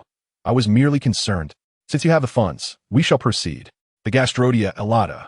This young gentleman bids 2,000. Is there a higher offer? If not, I shall count down. 3, 2, 2005. Just as Xiao Lu announced the imminent conclusion of the bidding, Doctor Hu interjected with a bid, causing a stir among the crowd. Old Hu, what is the meaning of this? Are you competing with a child? Yang inquired, unable to restrain himself upon seeing Doctor Hu's bid. The implication was unmistakable. He intended to drag Yang into this fray, as if a mere child could disrupt the proceedings. You claim to have wealth. Why not continue to bid? The young man, Huang Yang, quickly discerned that this individual merely intended to undermine him while simultaneously irritating the esteemed elder Yang. Having heard of the proverbial tale of buying the case and discarding the pearl, it seemed today he encountered a genuine instance of it. My dear brother, those mycelia hold little value. Indeed, the Gastrodia Elata, after all, is a wild medicinal herb aged to perfection. If one desires mycelia, they are easily obtainable. Old Hu, since the lad has expressed his thoughts, why not acquiesce? A bundle of mycelia for 500 is hardly a loss. You stand to gain significantly. Is the young man still in school? What experiment does he intend to conduct? Just bury some cork oak branches underground for 6 months, and mycelia will sprout effortlessly. Why squander money unnecessarily? Upon hearing Huang Yang's reasoning, the crowd began to chatter, each offering their own suggestions. Now it was Doctor Hu's turn to feel uneasy. To agree would contradict his original intent, yet to decline with so many spectators present was equally daunting. How had he managed to find himself in such an awkward position? With a clever glint in his eye, he smiled and said, is that so? My young brother, you should have mentioned this earlier. I shall not raise my offer of 2,500. Instead, let us settle at 2,000 for this cluster of Gastrodia Elata. Once you've acquired it, you may sell it back to me for 1,500. What does that sound? Is that permissible? You've already quoted a price. Won't Sister Xiao Lu object? Huang Yang timidly inquired, harboring immense admiration for Doctor Hu, who skillfully negotiated a way to acquire the Gastrodia Elata while saving 500 yuan. Old Hu is astute indeed. His calculations are spot on. Old Hu, you are remarkable. The crowd erupted in laughter. Even Xiao Lu was unable to contain her mirth. Having participated in numerous auctions, this was a first for her. She was thoroughly amused. No worries. Miss Xiao Lu would not disregard our goodwill, would she? Doctor Hu turned to Xiao Lu and asked, Oh, no problem at all. All of you doctors are valued customers of our company. A matter of a few hundred yuan can be disregarded, as if Doctor Hu hadn't placed a bid. Naturally, Xiao Lu would not offend a client over a trifling sum. She was already quite satisfied with the evening's auction. Excellent. Thank you, Miss Xiao Lu. My young brother. I await your Gastrodia Elata, Doctor Hu said, beaming with pride. Since Sister Xiao Lu has consented, I have no objections. I merely wish to retain one for a specimen. Huang Yang maintained his timid demeanor, resembling a naive youth. A specimen, you say? Certainly. Doctor Hu readily agreed. All right, if both of you have reached an understanding, let us proceed. Is there anyone else wishing to raise the bid? If not, we have a deal. This Gastrodia Elata now belongs to our young brother. At this juncture, no one else stepped forward to increase the bid, and Xiao Lu promptly declared the transaction complete. Under the watchful eyes of the crowd, Huang Yang paid the sum, took the tray, and presented the 15 roots of Gastrodia Elata to Doctor Hu, keeping one for himself. He requested a piece of newspaper to wrap the mycelia along with the wooden fragments and stowed it into his backpack. Naturally, he did not forget to collect 1,500 yuan from Doctor Hu. With the successful sale of the Gastrodia Elata, the auction continued. The final item remained, a pair of Hisho Wu. While not as precious as ginseng, their value was certainly considerable. The doctors remained until the end for this pair of Hisho Wu, and now they readied themselves to showcase their prowess. Chapter 59. Miss Xiao Lu, please. Esteemed guests, we are down to the last pair of Hisho Wu. I believe everyone has been eagerly anticipating this auction item. Yes, everyone present is quite knowledgeable. So I shall refrain from excessive chatter. The base price for this pair of Hisho Wu is set at 15,000 yuan, with each bidding increment no less than 2,000. Please, everyone, submit your bids. Xiao Lu announced the base price with a smile. With so many of us competing for this pair of Hisho Wu, it is inevitable that camaraderie may be strained. Miss Xiao Lu, perhaps we should auction them separately? This way, more individuals might secure the medicinal herbs, and the company could potentially earn more. Mr. Wu suggested to Miss Xiao Lu. Indeed, Mr. Wu is right. Separating them would be better. I also advocate for division. It increases our chances. Splendid. Since everyone agrees, we shall proceed with this arrangement. Let's commence with the auction of this young lady. The base price is set at 10,000 yuan. Does anyone object? Xiao Lu, being quite the clever one, likened the auction of Hisho Wu to marrying off a young lady, which elicited hearty laughter from the crowd. No objections. 10,000 for a bride is reasonable. At your age, seeking a young bride? Aren't you afraid of your mother-in-law's wrath? The atmosphere erupted with laughter, as all present were familiar with one another, sharing jovial banter and merriment. All right, let's begin the auction. The base price is 10,000, with minimum increments of 1,000. Please submit your bids. Observing the lively atmosphere, Xiao Lu initiated the auction at an opportune moment. I bid 11,000. You are mistaken. 11,000 barely covers the bride price. I bid 15,000. 20,000. At the outset of the auction, no one felt shy. Each participant raised their bids unabashedly, and before long, the price soared past 50,000. However, at this level, the number of bidders dwindled, with only 4 remaining, each raising their bids incrementally. After all, everyone was aware that there was another Hisho Wu available, so there was no need to compete too fiercely. Among the 4 bidders, Mr. Yang was determined to secure a piece of Hisho Wu after missing out on the ginseng. 55,000. 56,000. Mr. Yang raised his bid by 1,000, while Huang Yang directly countered with 60,000. This left Mr. Yang perplexed, as he turned to look at him with a disgruntled expression. Rest assured, Huang Yang said lightly, nodding confidently at him. Was that the bid from the young gentleman? Are you certain you bid 60,000? Little brother, you have quite the character. I shall indulge you. Best of luck in finding a girlfriend. That lad is quite talented. I concede. Very well. We have a deal. Seeing that the other 3 agreed, Xiao Lu announced the conclusion of the transaction, intrigued by this young man. He was indeed exceptional. Soon, the financial exchange was completed, and they acquired the exquisite Hisho Wu for 60,000 yuan. Mr. Yang, initially puzzled, only understood Huang Yang's intention once the deal was finalized. Chuckling softly and discreetly, giving Huang Yang a thumbs up. Indeed, the second Hisho Wu fetched a staggering 84,000. The competition was fierce. It was then that the crowd realized that the seemingly foolish lad was anything but. Once all items had been auctioned off, the event concluded and everyone departed. Oh, Sister Xiao Lu, were you looking for me? Huang Yang turned to see Xiao Lu approaching with a light jog. Yes. Xiao Lu came closer, slightly out of breath, her chest rising and falling in a manner that left Huang Yang momentarily dizzy. Little brother, you certainly stole the spotlight tonight, Xiao Lu said with a charming smile. Hee. My name is Huang Yang. You may simply call me by my name. Little dear sister. Huang Yang nodded at Mr. Yang and turned to speak. Wasn't it little dear sister looking for me? Huang Yang couldn't help but feel a twinge of disappointment, having thought that the beautiful sister regarded him with special interest. It seemed he had overthought it. Hee, such a little rascal. Let's go. I can give you my home phone number. Feel free to call if the opportunity arises. Little dear said with an alluring smile. Hee, that sounds good. Little dear merely smiled again, thinking what valuable treasures could a child possibly possess. As they continued their conversation, they arrived at a guest room where a well-dressed, middle-aged man greeted Huang Yang warmly with a handshake. Hello, young brother. I am Lu Pingfan from the Herbal Medicine Company. I've been observing you closely tonight, Lu Pingfan said enthusiastically. Hello, Mr. Lu. I apologize for the awkwardness. Huang Yang felt somewhat flustered, wondering why such a prominent figure would pay him such attention.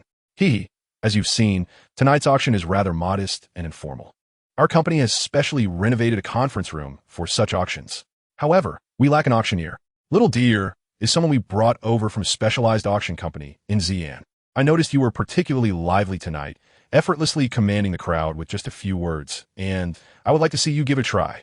If you succeed, we would like to hire you as our professional auctioneer. The compensation will be quite generous. Lu Pingfan stated in one breath, revealing his intention. But I'm still a student. Is that feasible? Huang Yang was taken aback, wondering why Mr. Lu would hold him in such high regard for merely entertaining in the conference room to secure something he desired. That's not an issue. Our auctions are mostly held in the evenings, and we initially planned to conduct them monthly, focusing on traditional Chinese medicinal materials, along with some herbal prescriptions, etc. Whether you can succeed will be determined by the opportunity to try. Lu Pingfan elaborated. Chapter 60, Doghead Gold. Then I shall give it a try. Please come here tomorrow afternoon at 4:30 to meet Miss Little Deer. We will have a training session followed by rehearsal. If it goes well, you may stay. If not, I apologize in advance. Lu Pingfan said as he handed Huang Yang a business card. All right, Huang Yang replied as he accepted the card. It is said that having multiple skills is never a burden. Trying it out would entail no loss. Yangling is a small town that recently established a development zone. Lacking a dedicated auction house, Mr. Lu has long been active in the pharmaceutical market, possessing numerous valuable resources of traditional Chinese medicinal materials. They have organized 3 such auctions like tonight's, all yielding decent profits. Under his leadership, they established a specialized auction institution aimed at catering to the affluent, developing a high-end market. This serendipitously placed Huang Yang in a fortuitous position. The wooden lump weighed slightly more than ordinary wood, and its shape suggested it was part of a large tree root, having been buried underground for at least 100 years based on its level of decay. The mycelium of the honey fungus had already rooted into the wood. Any piece could easily be ignited with a match. Finally, as he sorted through the mycelium, Huang Yang noticed something unusual at the juncture of the 2 tree roots. A fist-sized stone was wedged in the crevice, dark and unremarkable, indistinguishable from an ordinary rock. Could this be what triggered the reaction in the Yuju root? Huang Yang couldn't help but ponder what treasure a seemingly ordinary stone could possibly hold. With great effort, he snapped the wooden knot in 2. The sound of a stone crashing onto the table resonated sharply, scattering a circle of dark debris. Huang Yang held the stone under the light for inspection. It felt remarkably weighty in his hands, significantly denser than an ordinary stone. From the crevices where the black residue had fallen away, a brilliant golden gleam emerged. What could this be? Huang Yang truly could not identify it. So he fetched a shoe brush and pressed the stone onto the table, scrubbing vigorously. Indeed, after just a few strokes, a layer of grimy dirt was brushed away, revealing a dazzling golden exterior. Is this gold? Doghead gold. At that moment, a foreign term slipped from his lips. Yes, it is indeed doghead gold. Huang Yang could not recall where he had seen or heard this term, but he was certain the stone in his grasp was precisely that. Commonly, people jest. What are you so joyful about? Did you stumble upon doghead gold? Doghead gold refers to naturally occurring nuggets of high purity found near gold mines, due to their rarity. Many collectors cherish such curiosities, and their value far surpasses that of artificially refined gold products. Huang Yang could not contain his excitement. Indeed, the item he had discovered was extraordinary. The mere thought that the stone could be the legendary doghead gold thrilled him, and he clutched it tightly. It was hard to tell how long he had cherished it before finally opening the safe to place the doghead gold inside a golden ingot box, alongside his previous earnings from alchemy, which he securely locked away. He then looked at the pile of dark mycelium and a pristine white gastrodia on the table, deciding to gather them in a plastic bag, thinking it would be delightful to buy a flower pot and cultivate them another day. In the courtyard of the herbal medicine company, 6 handsome men and beautiful women awaited in the conference room. When Huang Yang arrived, the crowd cast disdainful glances at the youthful boy, questioning how such a half-grown child could possibly host an auction. They wondered if he would even provide them with a proper training session. Was this a joke? Once everyone had gathered, Xiao Lu and Lu Pingfan entered the conference room hand in hand. After a brief introduction, they commenced the training course, taught by Huang Yang as beloved Xiao Lu's sister. The curriculum was extensive, covering topics such as dress etiquette, communication skills, handling unexpected situations, and stress response training. In a mere 2 hours, a deluge of information was imparted, with individual comprehension and assimilation left to personal insight. Following a simple dinner, several company leaders entered the conference room, and the 7 trainees who had participated in the training took turns to simulate hosting the auction. The leaders graded their performances, ultimately deciding who would take on the role of auction host. Among these individuals, only 2 were company employees. The others were contacted from various sectors, including the president of the Agricultural University Student Council and an intern trainer specializing in public speaking. Except for Huang Yang, a mere freshman, the rest had achieved notable accomplishments. For this selection of a host, The company had even rented several suits from a performance company for them to choose from. At that moment, the 7 individuals were in the fitting room selecting their outfits. The variety of dresses for the girls was abundant, featuring kipeos, hanfu, evening gowns, and professional attire, creating a dazzling display. The boys had a more limited selection, comprising suits, tang suits, zhongshan suits, and tailcoats. The simulated auction item was none other than the ginseng from the previous evening, and the first to take the stage was a male colleague from the herbal medicine company. The individual, not particularly tall, was adorned in a tailored suit that accentuated his well-proportioned physique. His meticulously combed hair added to his polished appearance, and he walked with an air of confidence. A flicker of anxiety crossed the man's eyes as he discreetly adjusted the knot of his tie, clearing his throat to commence the proceedings.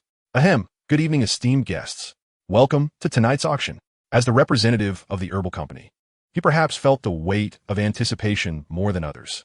After successfully capturing the audience's attention, he hastily recited his prepared lines as though delivering a rapid-fire monologue, oblivious to whether the leaders in attendance were absorbing his words. Following his product introduction, he invited bids, yet the leaders remained motionless, seemingly unresponsive. The atmosphere grew tense, with palpable embarrassment on both the stage and in the audience. Ultimately, it was Liu Pingfan who remarked that further practice was essential, thus concluding this simulation. While his male colleague exited the conference room, his face flushed with shame. The outcome was undoubtedly less than favorable. Chapter 61, The Mock Auction. The first participant, visibly disheartened, left the conference room, prompting the others to become increasingly anxious. Tension is indeed contagious, and soon 2 consecutive participants faltered, resulting in a subpar auction experience. With no one to offer consolation, each individual relied solely on their own composure. The fourth to enter was the intern trainer, and perhaps due to her inherent charm, the leaders were immediately captivated as she entered the conference room, resplendent in her attire. Good evening, gentlemen. Welcome to tonight's auction. I am your host, Yi Shanshan. The young woman conducted herself with grace and poise, methodically progressing through the agenda. The starting bid for the first item is 50,000 yuan. May I invite your bids? 51,000. Came a leader's offer. Excellent. We have an offer of 51,000. Is there a higher bid? Such exquisite herbal treasures should not be overlooked. 55,000. Another leader responded gallantly. However, not far from him, a female leader interjected. You rascal, what are you shouting for? Are you so distracted by the young lady's beauty that you cannot control yourself? That ginseng is no larger than a carrot. What do you intend to do with it? This bid does not count. Everyone, please continue. Laughter erupted as the audience found amusement in the exchange, momentarily forgetting the auction's purpose, indulging in playful banter at the expense of the elderly comrade. What do you mean, elder sister? Am I that old? I told you this bid doesn't count. Why do you persist? You should remain at home instead of attempting to seduce men. The female leader unleashed a barrage of critiques directed at the young woman. Security! Security! Someone is disrupting the auction. Remove her from the venue. The young woman, quick to react, realized that the female leader was deliberately causing a commotion and promptly called for security to clear the area. What are you shouting for? You shameless hussy. Do you have any right to complain? I will tear your mouth apart. The female leader exclaimed, advancing aggressively. The sudden turn of events startled the young girl, prompting her to step back and exclaim, no, this is a simulation. Yes, a simulation. It's not real. As Yi Shanshan emerged, she burst into tears, feeling utterly wronged. Why had that unruly woman disrupted her perfectly orchestrated auction? She had never been so openly insulted in her life, and at that moment, she felt deeply aggrieved. Resolutely, she changed her attire and decided to leave. With that woman causing a ruckus, 2 individuals had already been ejected, and another had engaged in a heated argument with her, the outcome of which was predictable. Of the 7 participants, 6 met with failure, leaving only Huang Yang as the sole survivor yet to simulate. The remaining 5 regarded him with peculiar expressions, implying, if we all faltered, how could this little brat possibly succeed? Let us hope he doesn't tee up like that one who cried. Undeterred by their skepticism, Huang Yang stood up and entered the conference room. To his surprise, the leaders were still engrossed in discussions about the recent performance of a female leader, completely oblivious to his presence. In that instant, he grasped that this was the first challenge laid before him by the leadership. If he could not capture their attention, this simulation would surely end in failure. With the fervor of the flowing tides and the ceaseless river, Huang Yang understood his purpose and began to sing the classic song Shanghai Bund in its Cantonese version. The stirring melody, coupled with his somewhat clumsy Cantonese, left the leaders momentarily bewildered. They gazed at this young lad, as if he were a curious creature, gradually making his way to the auction platform. Good evening, esteemed leaders. I just sang a few lines from Shanghai Bond, which I picked up from television recently. Please forgive my poor rendition. He bowed respectfully as he spoke. Laughter erupted. What a talented young man. Quite impressive, better than my spouse's singing. Indeed, his attire is quite pleasing to the eye. Remarkable. His Cantonese sounds delightful. The leaders, captivated by Huang Yang's melodious voice, momentarily forgot the auction entirely. Little lamb, are you really raising sheep? What's so special about that? I raised sheep in my youth. Yes, I too tended sheep during my rural days. Huang Yang's infectious enthusiasm sparked lively conversation among the crowd, who playfully adopted the nickname Little Lamb. Now, allow me to introduce the auction item, the ginseng from the Qinling Mountains. A true treasure renowned since ancient times as the emperor of ginseng. I shall not elaborate on its medicinal properties. Suffice it to say, for men, it strengthens and revitalizes, ensuring vigor well into their 60s. For women, it slows aging, rejuvenates the skin, and allows them to exude the vitality of youth even at 50. Don't miss out on this opportunity. Without further ado, let us commence the bidding. The starting price is 50,000 yuan, with increments of no less than 5,000 yuan. Please place your bids freely. These words proved irresistibly enticing. The leaders below exchanged knowing smiles.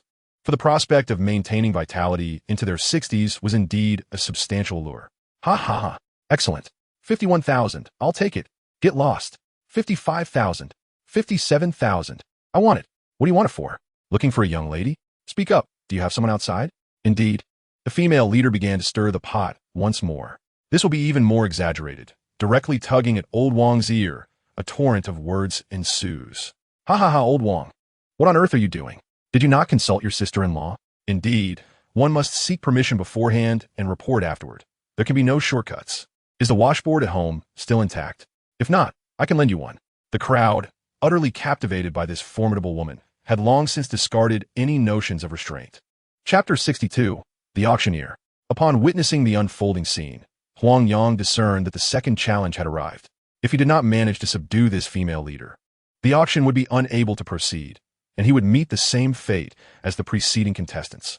Ha ha, this beautiful lady, my esteemed brother's bid for this ginseng root is truly for your benefit.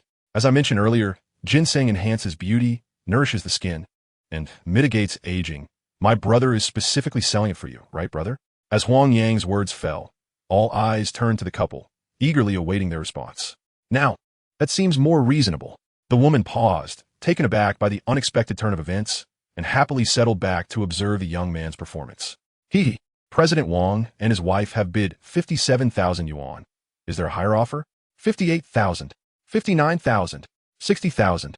The auction continued as the female leader pressed on, igniting the crowd's enthusiasm. 80,000 once, 80,000 twice, 80,000 thrice. Sold. Congratulations to President Wang for securing the item. May you and your sister-in-law grow ever younger. But I have no money. President Wang stammered. What? Is this not over yet? Good sir, you must be jesting. Huang Yang was equally astonished. Was this not merely a simulated auction? Why was it dragging on? I truly apologize. I am indeed without funds. Moreover, I am not the decision-maker in my household. President Wang had fully embraced his role, unconcerned about acquiring the reputation of being henpecked. This is unacceptable. President Wang, your actions have disrupted the rules of our auction. You have 3 days to gather the funds. Should you fail to complete the transaction by the deadline, this auction will be rendered void. You and your family will be deemed unwelcome and barred from future auctions, and any deposit submitted will be forfeited without exception. The ginseng will be re-auctioned at a later date. Please contemplate your options carefully. Esteemed guests, such occurrences are regrettable for all of us. However, I ask you to place your trust in our auction house's ability to resolve this matter appropriately. We hope to see you at future events. Tonight's auction concludes here. Thank you for your attendance. Huang Yang bowed, marking the end of the auction. Clap, clap, clap. The room fell silent for a moment. Then Xiao Lu stood and led the applause, gazing at Huang Yang with eyes full of appreciation. Clap, clap, clap. Lu Pingfan and a host of other leaders rose to join in the ovation, filling the conference room with thunderous applause. Ha ha, young man, quite impressive. You are the standout auctioneer of the evening. Indeed, the way you handled the situation was commendable. Although I felt threatened, I still acknowledge your performance. Splendid. President Wang declared. The young man is remarkable. His attire is quite spirited as well. Very well. Shall we choose him? The female leader chimed in. I believe he is more than capable. The leaders expressed their unanimous approval of Huang Yang's performance. The subsequent proceedings were straightforward. Both parties promptly signed the contract, and Huang Yang was appointed as the inaugural auctioneer for the herbal medicine company. The compensation offered was indeed generous, 500 yuan for each auction he presided over, alongside a commission of 1% on the total sales exceeding a specified threshold. Do not underestimate this 1%. For instance, the auction total from last night surpassed 400,000 yuan, translating to a substantial 4,000 yuan. This amount nearly equates to the annual earnings of a laborer, making it quite impressive. Henceforth, Huang Yang acquired an additional identity as an auctioneer, a role that would facilitate his future endeavors in herbal medicine. The following day, when Elder Yang learned of Huang Yang's new position, he was even more elated than Huang Yang himself, continuously giving the young man a thumbs up. He praised his decision to bring him to the auction, marveling that not only had he saved over 20,000 yuan, but the young man had also become an auctioneer. Surely, he would benefit from this association in future auctions as well. Why waste words? Go change into your white coat and take a seat opposite me. The cold weather has exacerbated many people's ailments. With the influx of patients these days, help me shoulder some of the burden. Don't even think of slacking off. Elder Yang said sternly. Understood. Huang Yang, suppressing his excitement, hurriedly donned the white coat and sat opposite Elder Yang, eagerly awaiting patients. After years of being a mere apprentice, he had finally achieved a semblance of recognition. How could he not be thrilled? To conceal his youthful appearance from the patients, he even wore a mask. Elder Yang, glancing at him, offered no objections. Before long, a young woman entered the clinic, pushing an elderly man in a wheelchair. Upon entering, she immediately began to voice her concerns. Dr. Yang, please take a look at my grandfather. He has been suffering from a cold for over 10 days, and after spending 8 or 9 days in the hospital receiving treatment, there has been no improvement. His cough has intensified.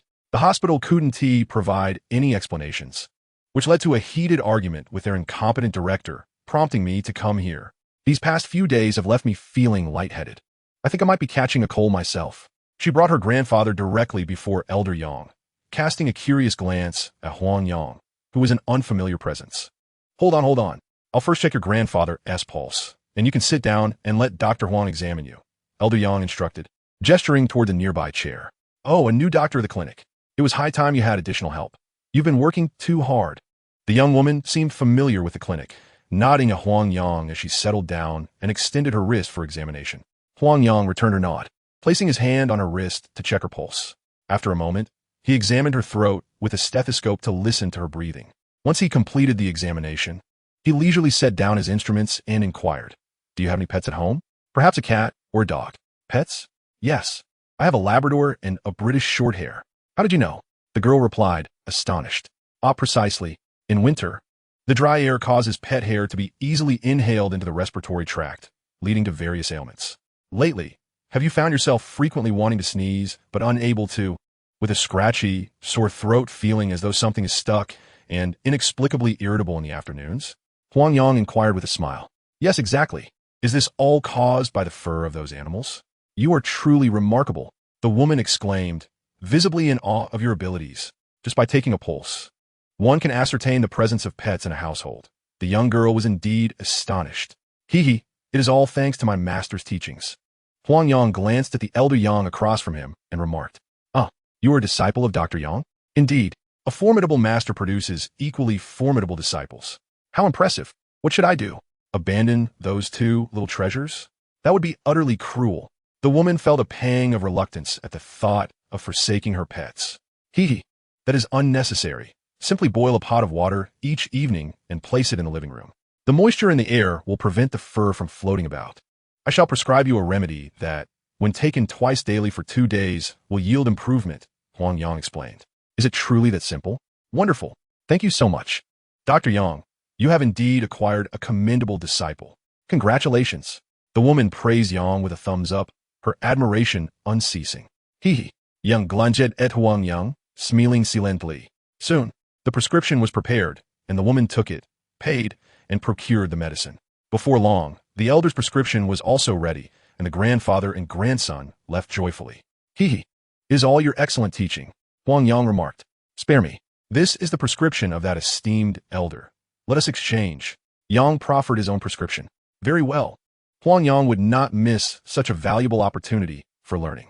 The prescriptions they prepared were quite similar, though the elder's was more gentle, given his frail condition. After all, the grandfather and grandson shared the same ailment, but the elder's was somewhat more severe. Gaining the elder Yang's approval invigorated Huang Yang, and he diligently attended to 4 patients solo that afternoon, achieving commendable results. A look of satisfaction graced Yang's face. Huang Yang felt equally gratified. After months of diligent study with his medical kit, working gratis at the clinic, and burning the midnight oil, he was finally witnessing the fruits of his labor. Mastering a skill was undoubtedly more valuable than a chest full of gold ingots. After work, Zhu Mengtao expressed her envy once more. They both interned at the clinic.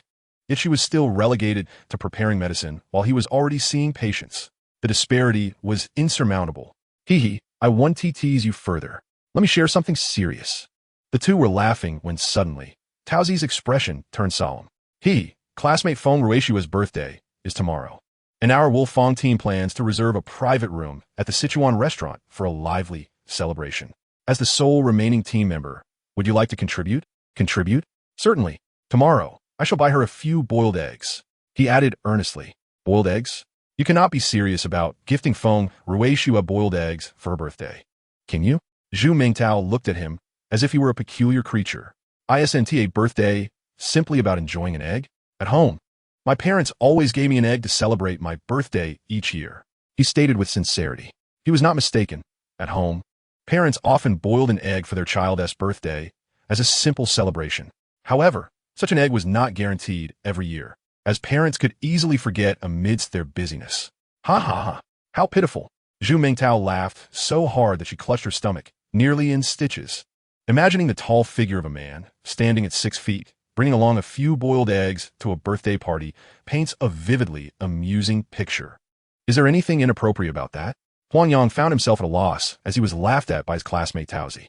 After all, it was merely a few boiled eggs. What was so hilarious about that?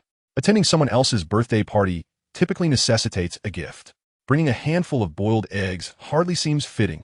Taozi, suppressing her laughter, offered a serious explanation. Oh, not fitting? Then what should I bring? Huang Yang was thoroughly confused. If one doesn't eat boiled eggs at a birthday celebration, then what is the purpose of the event? We, the Wolf Fong team, plan to collectively order a birthday cake for her. You need not bring a separate gift. Just join us in ordering the cake. Taozi suggested. A cake, you say? Isn't that just another form of boiled eggs? Is there truly a difference?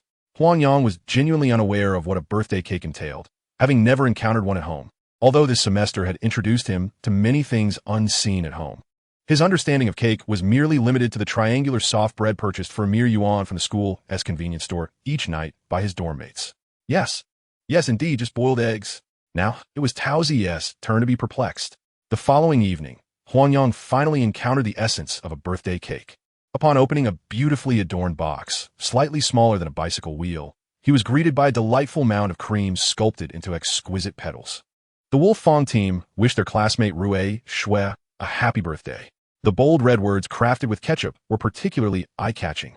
Haha, thank you. Thank you, dear juniors. Your thoughtfulness means a lot. I extend my gratitude on behalf of our little Shui and appreciate all your kindness towards her. It is truly a privilege to be surrounded by such caring classmates. As the candles were lit, Senior Liu Bin expressed his heartfelt thanks. This Liu Bin, having the advantage of sharing the same hometown as Feng Rui Shui, frequently sought her company for conversations and meals. Initially, no one thought much of it, but over time, Rui Shui began to discern Liu Bin's intentions. Especially recently, having declined several invitations, she found him clinging to her like a piece of toffee. And this time, he had even inquired about the private room, forcing his way into the celebration. Moreover, he had the audacity to refer to her as our little Shui, speaking with a tone that suggested familial ties while thanking fellow classmates, causing Rui Shui to roll her eyes and diminishing her previously joyful mood significantly. Senior, when did our Wolf Fong team become part of your family? Do we consent to that? You cannot poach from us. Yang Xiaojun, noticing her discontent, half-jokingly remarked. Indeed, our Wolf Fong team shares a bond like no other. We have nurtured this friendship with great care.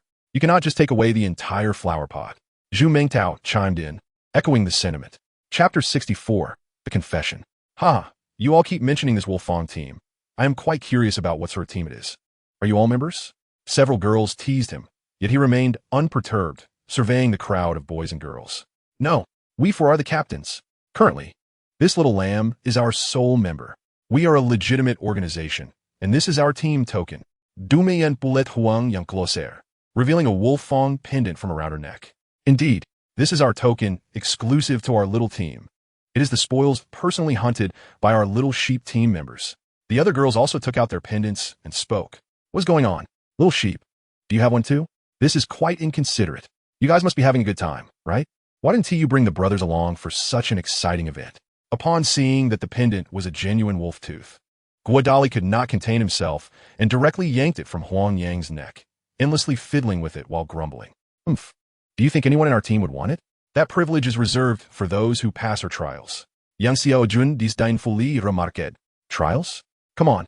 Our brothers fear nothing more than trials. I, as a captain, am applying to join. Feel free to test me. Guadali shouted. Yes, yes. I also want to be part of such an impressive team. Me too. A group of boys, upon seeing the cool wolf tooth pendant, could not resist clamoring to join, displaying an eagerness as if they were ready to face any challenge. Hold on. Don't get all excited now. Let us see if you 1T back down when faced with real danger. Do you know? Little Sheep fought against 3 wolves for us and even faced criticism and had to reflect on it. Are you up for that? Who dares to join me on the next mountain expedition? Du Meiyin interjected, trying to dampen their enthusiasm. In her eyes, those 12 wolf tooth pendants were earned at the cost of Huang Yang's life. Anyone wishing to join and earn a pendant must endure trials akin to fire. Damn, who is afraid? Let's do it. When are you going back into the mountains? I'm in. As a group of passionate youths, ignited by the girl's words, they quickly forgot the dangers and readily agreed. Count me in. However, everyone should temper their excitement. It is winter now, and the earliest we could venture into the mountains will be next year's May Day. Let's discuss it then. Huang Yang, witnessing the eagerness of the crowd, could not help but remind them. Little Sheep, why are you so smug as a mere team member? Have you not noticed that the 4 captains have yet to express their opinions? You really lack social grace. Guadali could not help but comment. Indeed. Don't forget you're just a little team member. These 4 are the real captains. Upon seeing Little Sheep's objections, the others began to direct their fire toward him. To them, it seemed he was reluctant to let anyone intrude upon his male-female quartet. This guy is selfish. Ha, don't be so hasty. When to go, which route to take, how much gear to bring. These trivial matters are all decided by Little Sheep.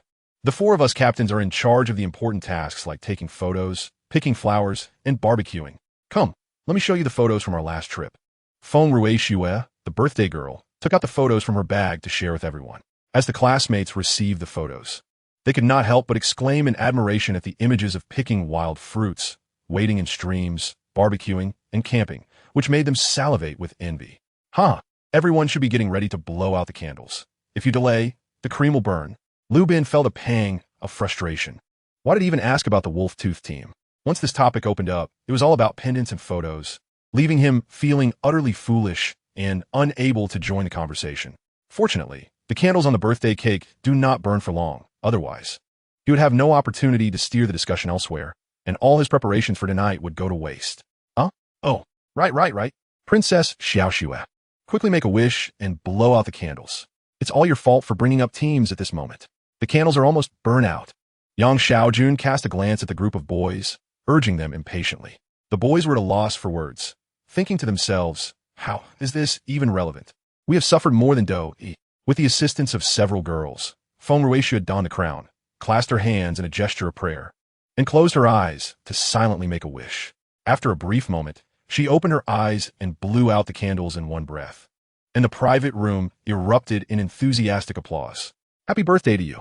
At that moment, the door swung open, and 2 waiters entered, pushing a cart while singing a birthday song.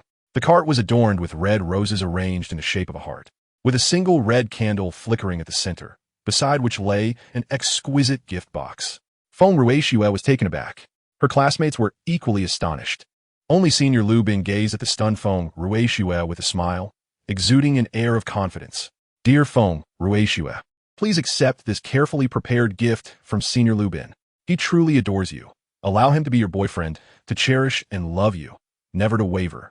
The waiter approached Feng Ruishue with heartfelt sincerity, presenting the beautiful gift box with both hands. Feng Ruishue was bewildered. She had sensed the senior's pursuit and had made her stance clear through several rejections.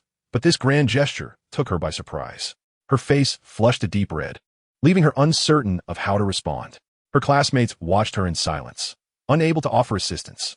Several roommates, well aware of her disinterest in the senior, could only rely on her to navigate this situation. Lubin smiled as he observed Feng Ruishue's crimson cheeks.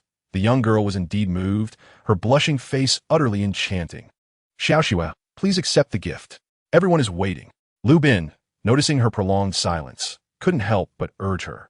Taking a deep breath, Feng Ruishue ignored the gift before her and turned to face her senior, saying, "But I cannot accept your gift, nor your affection. I understand that rejection is cruel, and it took considerable courage for me to refuse you. My heart belongs to someone else. Please do not waste your time and energy on me. It is unfair to you. Do you understand? No, you cannot say that. You don't have a boyfriend. You are deceiving me, aren't you?" Lubin was taken aback. He had thought that her previous refusals to dine together were merely manifestations of shyness. Knowing today was her birthday, he had meticulously planned this surprise, spending nearly a semester's worth of living expenses.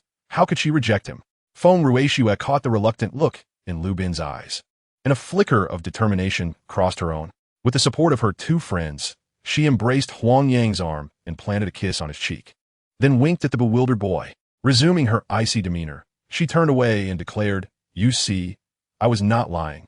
It is him. My heart belongs solely to him." Chapter 65, My Mother Won't Allow It. Lubin was utterly disheveled.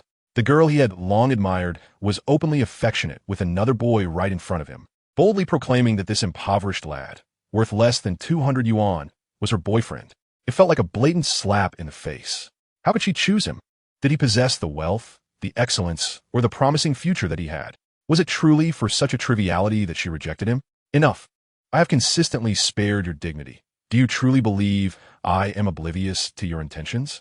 This is not the first occurrence, is it? Do you think I'm unaware of your past, especially as a newcomer to the school?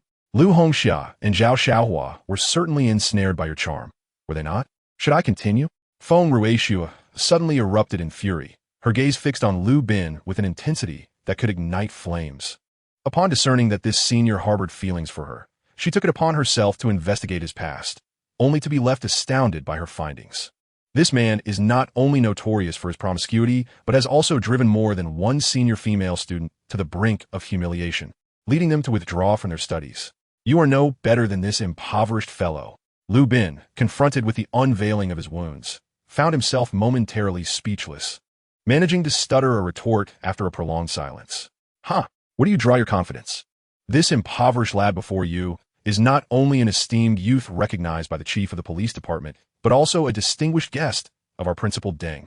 The last bonus awarded by the police department amounted to 10,000 yuan. And you? Have you ever earned 100 yuan on your own? Guadali, unable to contain himself, launched a tirade. Indeed, at merely 2 or 3 years our senior, he has already exploited so many young women. What a scoundrel. In terms of causing harm, you're hardly better than Wang Chong. Do you know who Wang Chong is? He is none other than this impoverished fellow before you. Care to test your luck? Zhang Jiahua, witnessing his brother being belittled, joined in the mockery.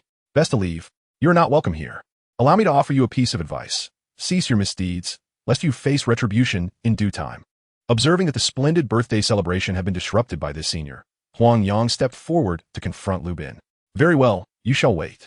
Lu Bin, equally incensed, took a step back, pointed at Huang Yang, and surveyed the crowd before turning to leave. He had thought it would be effortless to woo the younger female student, yet he found himself in such a humiliating predicament. He would not rest until this grievance was avenged. But how could he exact revenge? Alone. He could never confront them directly. Otherwise, he would not have exited in such a shameful manner. Yes, he would seek out Wang Chong. If they were to relay their disparaging remarks to Wang Chong, he would undoubtedly face dire consequences. Thus, he resolved to use this to his advantage, his excitement surging at the thought. Once the scoundrel departed, the atmosphere in the private room returned to a state of revelry, with a group of friends gazing at Huang Yang and Feng Ruishue with expressions that spoke volumes. At that moment, the young man's arm was still encircled around the young woman's waist. Go away. Earlier, I merely sought your protection in a moment of urgency. Do not take it to heart. You have not lost out. We are now even. Feng Ruishue released Huang Yang's arm, her cheeks flushed. Huh. Protection, you say? Is that not merely a shield? Miss Feng, such actions are rather hurtful. In truth, he is not the only one exhaling a sigh of relief at this moment. The other three young women also looked at him with newfound ease. Huh. What a self-deluded fool. You deserve it. Deserve it. Are you prepared with a retort? What retort? Feng Ruishue inquired with curiosity. Indeed. What have you prepared? Do share. The other girls were equally intrigued. Forget it. It's not serious. It will be too embarrassing to reveal. Huang Yang hastily replied. Oh. You, with that wall-like face, know what embarrassment is? Quickly, tell us, so we can join the laughter. Yang Xiao Jun urged eagerly. Huh. Do share. I want to join the laughter too. Why do I feel such pity for the little lamb at this moment? Zhang Jiahao chuckled. In that case, we must hear from you. You rascal, do not hold back. Speak up quickly. This group, always eager for excitement, urged Huang Yang to confess. Under their scrutiny, Huang Yang felt a pang of regret. Why did he let his mouth run wild with such words? Now, he found himself in a predicament. I want to say my mother forbids it. Perhaps I should wait until I come of age? Under the watchful eyes of the crowd, Huang Yang uttered the boldest retort.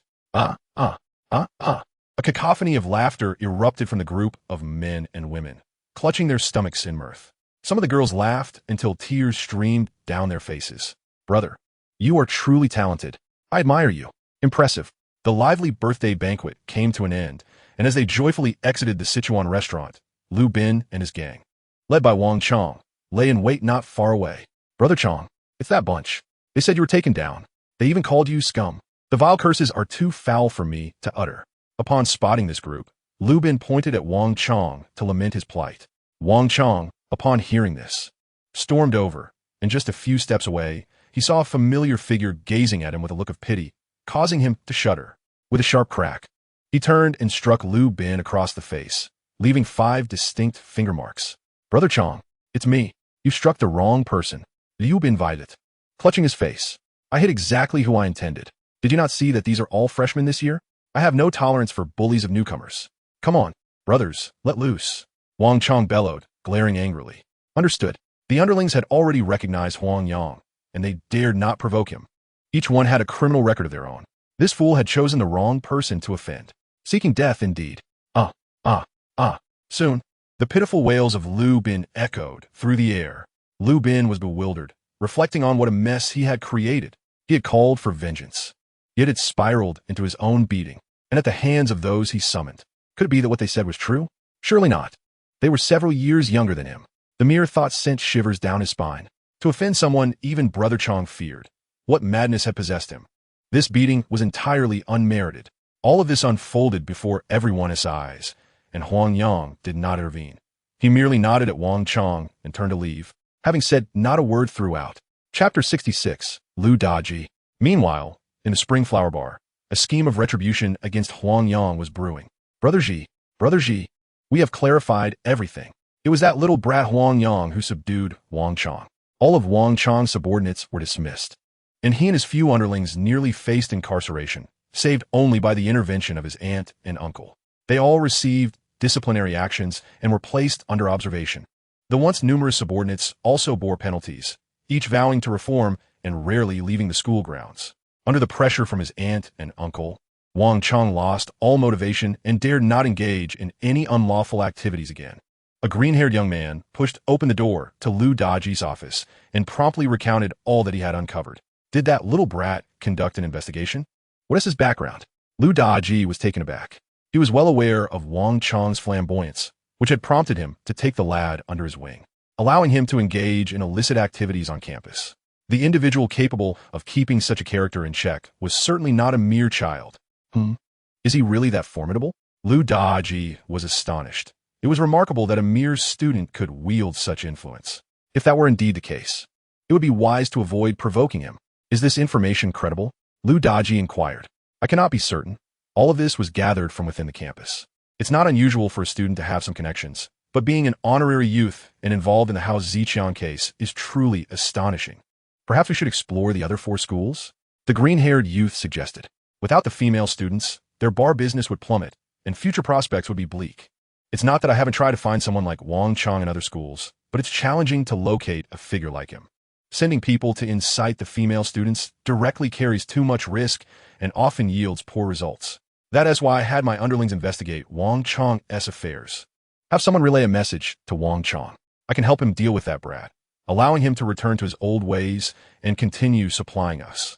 After much deliberation, Lu Daji resolved to pursue the path involving Wang Chang. However, that lad is quite tough. The green-haired youth expressed his concerns. One must test the waters to ascertain truth. Have someone look into his whereabouts, and when the opportunity arises, I shall confront him personally.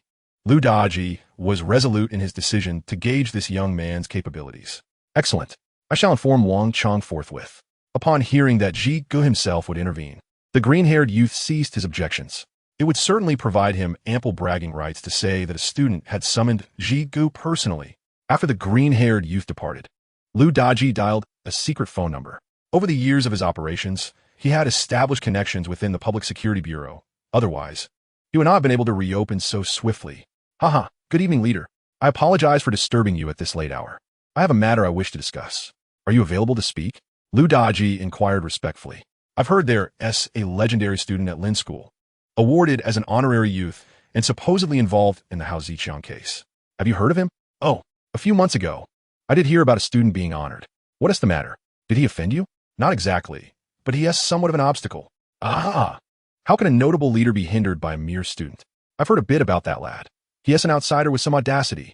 I haven't heard of any special connections. Now I understand your meaning. Very well. I shall not keep you from your rest. Haha. Be cautious and avoid trouble. Understood. I will remember. After hanging up the phone, a glint of malice flashed in Lu Daji's eyes. What if he is capable? As long as there are no extraordinary connections, he won't be able to turn the tide. Haha. The lad is quite clever. Our boss seeks you. Hurry. Get in the car. The green-haired youth brandished his club, signaling that disobedience would not be tolerated. Oh, who is it? So impressive. If he wishes to see me, let him come down himself. Huang Yang would naturally never enter a stranger's vehicle. He took a step back, preparing to strike. Just as you were about to unleash a torrent of curses, your words were interrupted by Brother Ji's voice. Truly deserving of the title of honorary youth. With such audacity, Wang Chang has certainly met his match. Impressive. Lu Daji exited the vehicle and approached, his commanding presence overwhelming like a tidal wave. This aura he had experienced in the military, a natural dominance forged on the battlefield. Have you served in the military? Huang Yang couldn't help but feel a surge of anxiety. He was indeed skilled in combat, but it all depended on whom he was up against. He could handle an ordinary person, but facing a trained soldier was an entirely different matter. Chapter 67, A Fruitless Encounter. Heh. The lad possesses some discernment. So, do you still wish to resist? Lu Daji stepped forward, fixing his gaze intently upon Huang Yang's eyes. Indeed, or perhaps not. However, due to your actions, we currently lack personnel at the bar. How do you propose we settle this score? Lu Daji had already discerned this young man's character. He possessed a measure of courage and enough intelligence to believe he could maintain control, for wise individuals seldom act foolishly. Oh, so that's the reason. I understand now. You must be Brother Ji, the one Wang Chang spoke of, right? Don't you find your current actions contrary to the principles you upheld while in service? What has become of your integrity, your beliefs? Huang Yang responded, locking eyes with him, bombarding him with questions. Now that he recognized Lu Daji as Wang Chang's superior, there was no need for further testing. Ha ha ha, the bravado of a scholar. Do you believe that a mere demonstration of skill renders you invincible? There are some individuals you cannot afford to offend. Certain matters are beyond the concern of a mere child. Lu Daji concluded, as his two lackeys stepped forward, encircling Huang Yang in a triangular formation, effectively cutting off his escape route. Ha ha, such bold words. Is it not merely a fight? Come on, let us see how much of your military valor you still possess. Huang Yang joined in the raucous laughter, recalling his uncle's advice that when the enemy is arrogant, one must be even more audacious. This confrontation was unavoidable, so he decided to fight with all his might. With that, he drew his dagger, the swallow feather, for he would not foolishly engage in hand-to-hand combat against those wielding clubs. Take him down. Lu Daji, having lost his patience, shouted as he launched a punch directly at Huang Yang's face. The other two lackeys swung their clubs at his legs, intending to incapacitate him with a single strike. Huang Yang advanced, thrusting his dagger towards the incoming fist, forcing his opponent to withdraw, while simultaneously twisting his waist and driving his right shoulder into the opponent's solar plexus.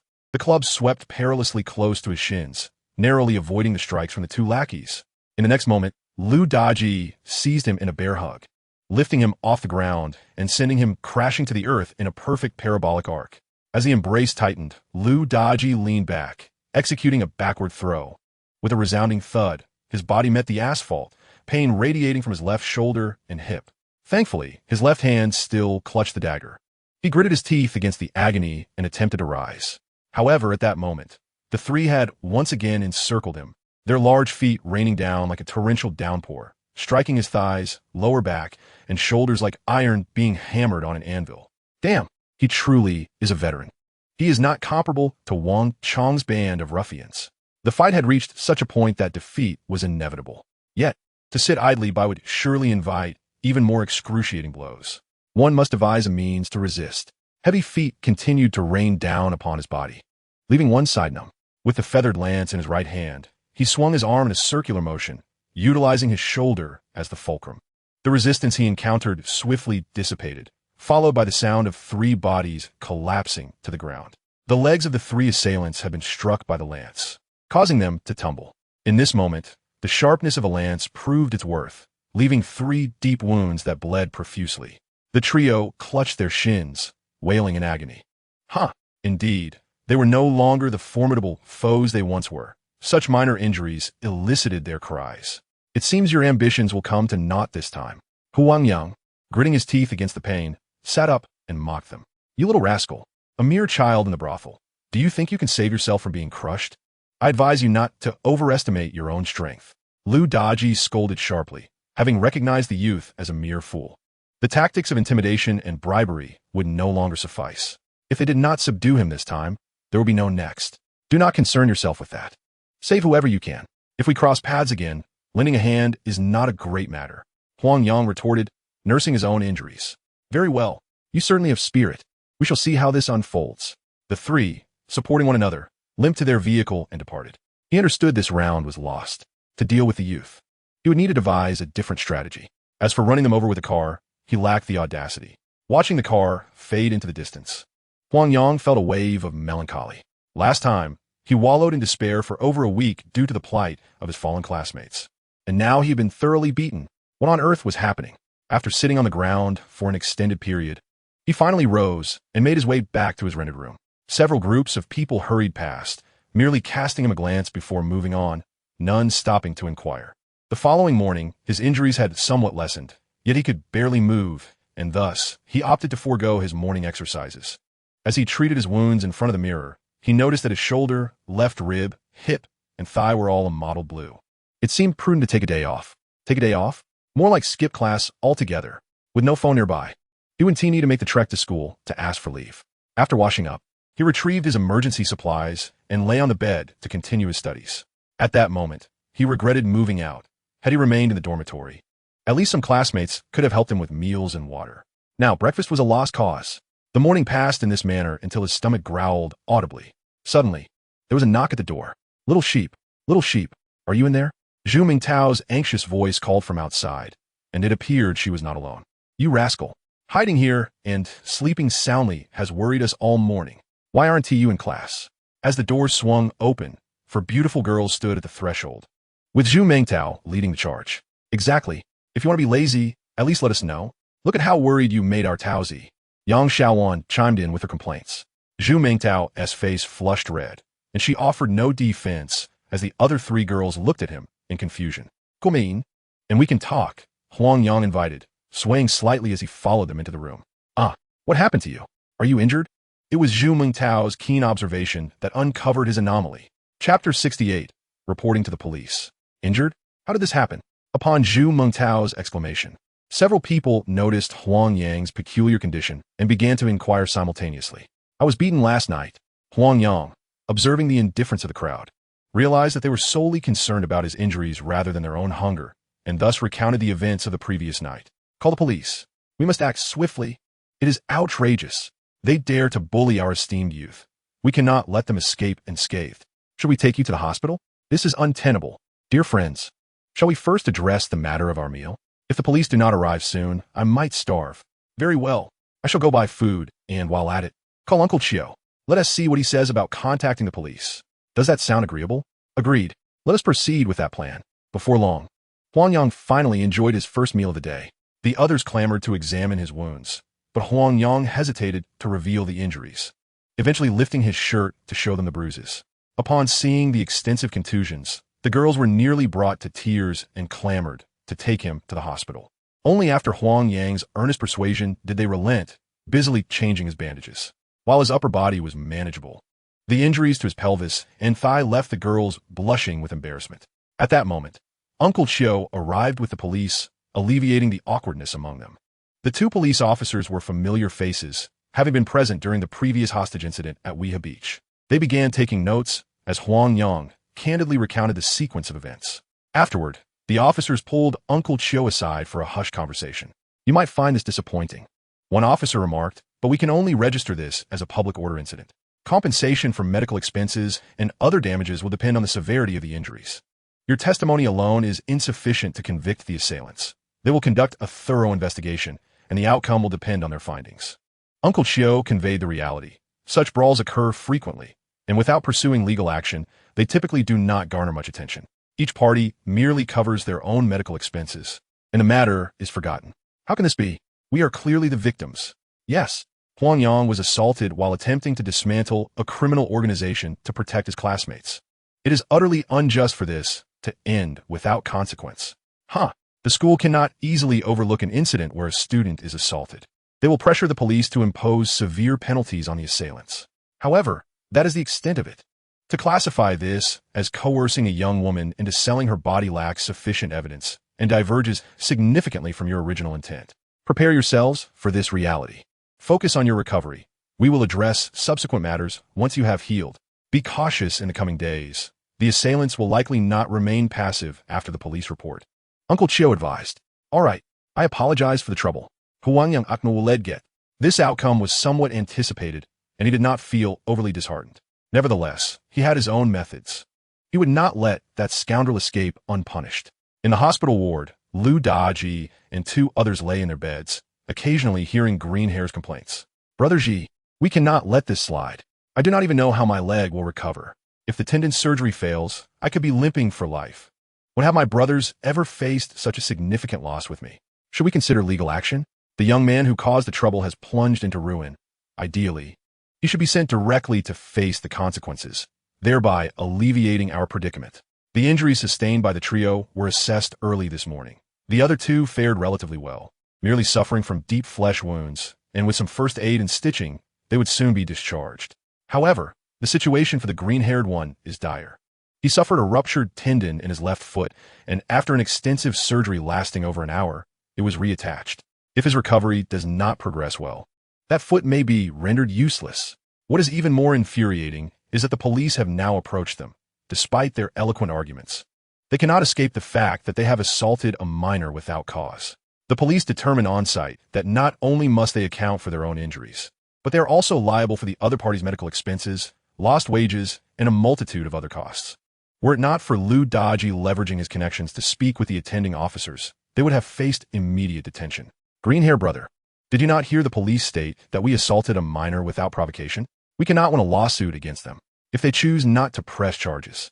We should count ourselves fortunate. Attempting to imprison him is futile unless we enlist Sister Lee to orchestrate a trap and then call the police." One of the younger brothers advised. You speak of a trap. Elaborate." Lu Daji's interest peaked. "If we could secure his detention before he could accuse us, we would not have to endure this humiliation or compensate him."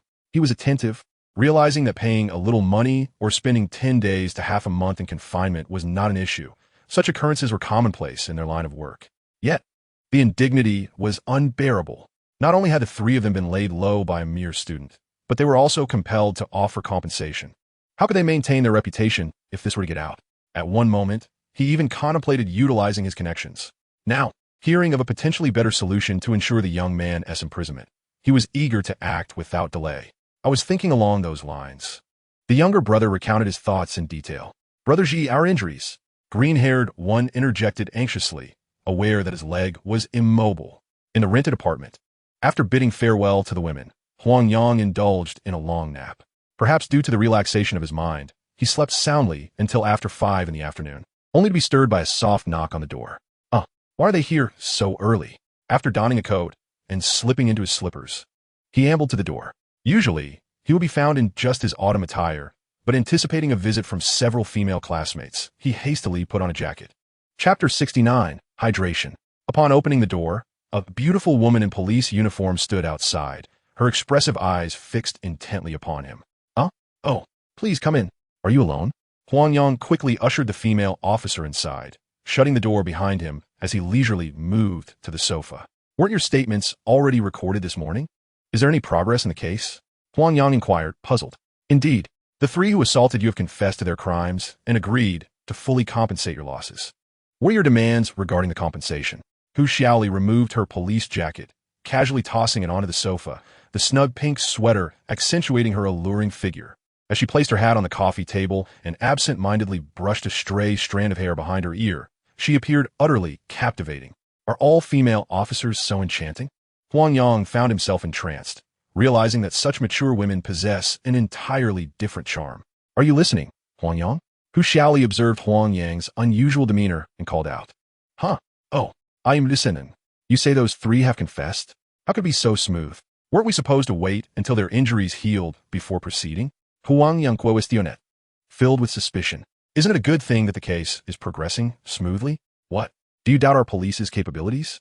Hu Xiaoli replied with a smile, her pink sweater resembling a blooming flower, perhaps a lotus, as a chrysanthemum seemed too aged.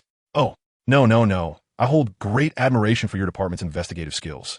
It's just a bit surprising, Huang Yang remarked, momentarily puzzled about why they would still target him despite the swift confessions. Do you want some water? Go ahead and pour yourself a glass, Hu Xiaoli casually suggested. Huh? Oh yes, it's over there, but I apologize for the inconvenience.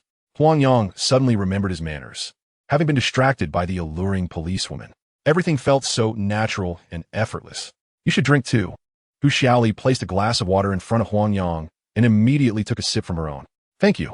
Huang Yang expressed his gratitude, just as a chill emanated from the jade bamboo root in his chest. Is there danger? He discreetly observed the beautiful policewoman across from him, and then glanced at his water cup, a sense of vigilance beginning to arise within him. Drink up. After all this talking, aren't you thirsty? Hu Xiaoli urged. Indeed, something felt amiss. Was this an attempt to drug him? Had Lu Daji commissioned someone to take his life? Such malice. Where were we? Hu Xiaoli, undeterred, set down her cup and continued her inquiry. Huh? Oh, you mentioned that the five have confessed and are willing to cover my expenses. This is my first encounter with such a situation. I'm unfamiliar with the norms. How much should I expect? Huang Yang inquired. Between 3,000 to several 10,000, depending on the severity of the injuries. Since you weren't hospitalized and only have lost work time, it shouldn't be too high. I recommend 5,000. Asking for too much may hinder negotiations. Hu Xiaoli casually replied. You are quite accommodating.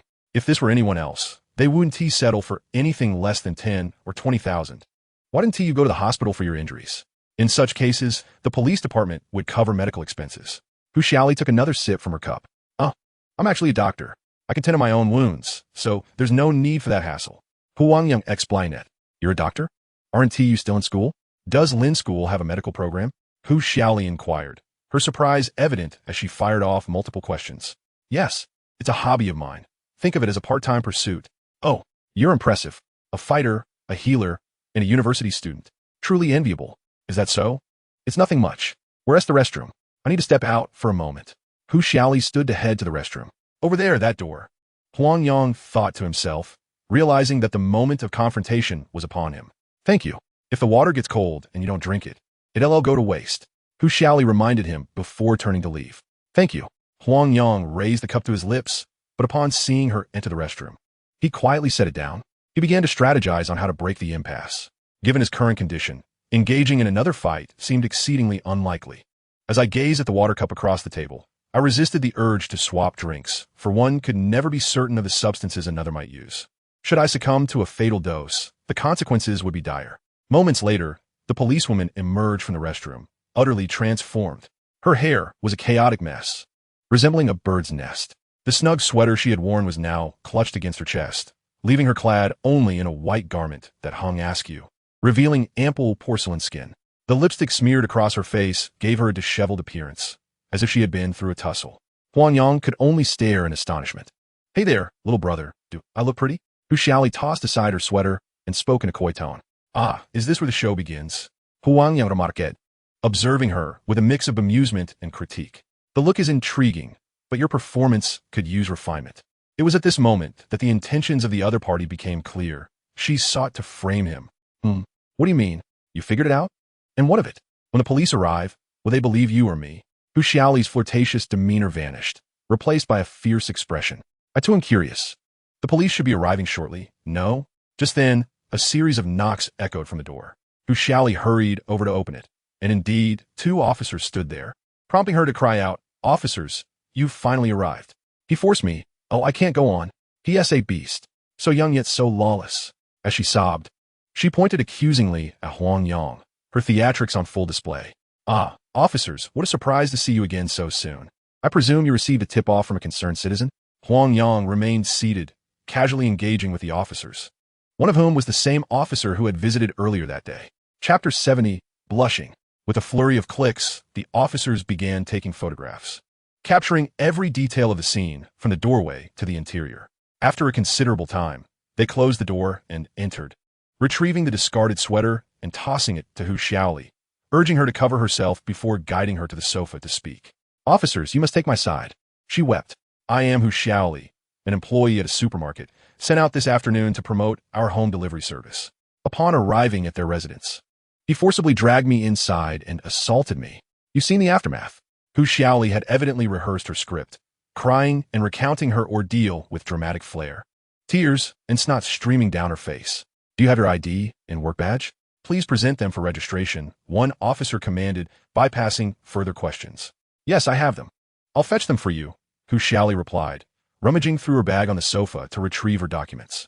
Throughout this entire episode, Huang Yang remained a silent observer, showing no inclination to defend himself. Now, you share your account. Is her version of events accurate?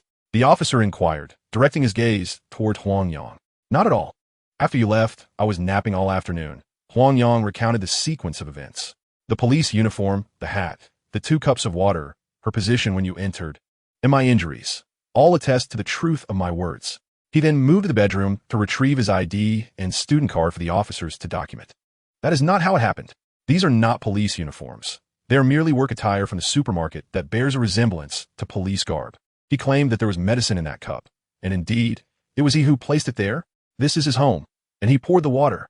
It is precisely because he was injured that I was able to break free and rush to open the door. You witnessed the scene upon your arrival. You must believe me. Ooh, upon hearing this, Hu Xiaoli panicked. The meticulous thoughts of a student rendered her fervent performance riddled with flaws in his eyes. It seems you have become quite the expert from prolonged exposure. Good. We shall remain vigilant. As they conversed, another officer emerged from the restroom, discovering an empty paper bag and a wad of tissue smeared with lipstick. What are you doing? I am a victim here. Do not listen to his nonsensical ramblings. Hu Xiaoli, realizing that all the evidence was stacked against her, began to shout in desperation. What are you doing? Why not arrest him? Why are you apprehending me? I am a victim. Hu Xiaoli struggled to escape the officer's grasp, but as a woman, how could she possibly break free? She was escorted downstairs, and soon the sound of blaring police sirens filled the air. My goodness, this is an early realization of a moderately prosperous society. Brother, you are impressive. This house must not have come cheap, right? Brother, if you are living well, do share some of that fortune with your friends. It is better to enjoy together than to revel alone, you know? As a few mischievous friends entered, they began to roam around the house, their mouths incessantly chattering with envy. Whenever you have time, come over and play. Consider this place as an off-campus base. Huang Yang welcho met everyone. Where's the kitchen?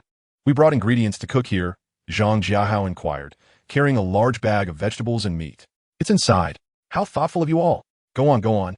This is all thanks to you. Otherwise, could your 4 little masters really cook? Zhang Jiahao remarked. As more than 10 people entered, the house erupted into a lively commotion, cooking, boasting, and bustling about. The entire room was filled with joy. Little lamb, where's the kettle? It was here when we arrived at noon. Zhu Mengtao asked, unable to find the kettle.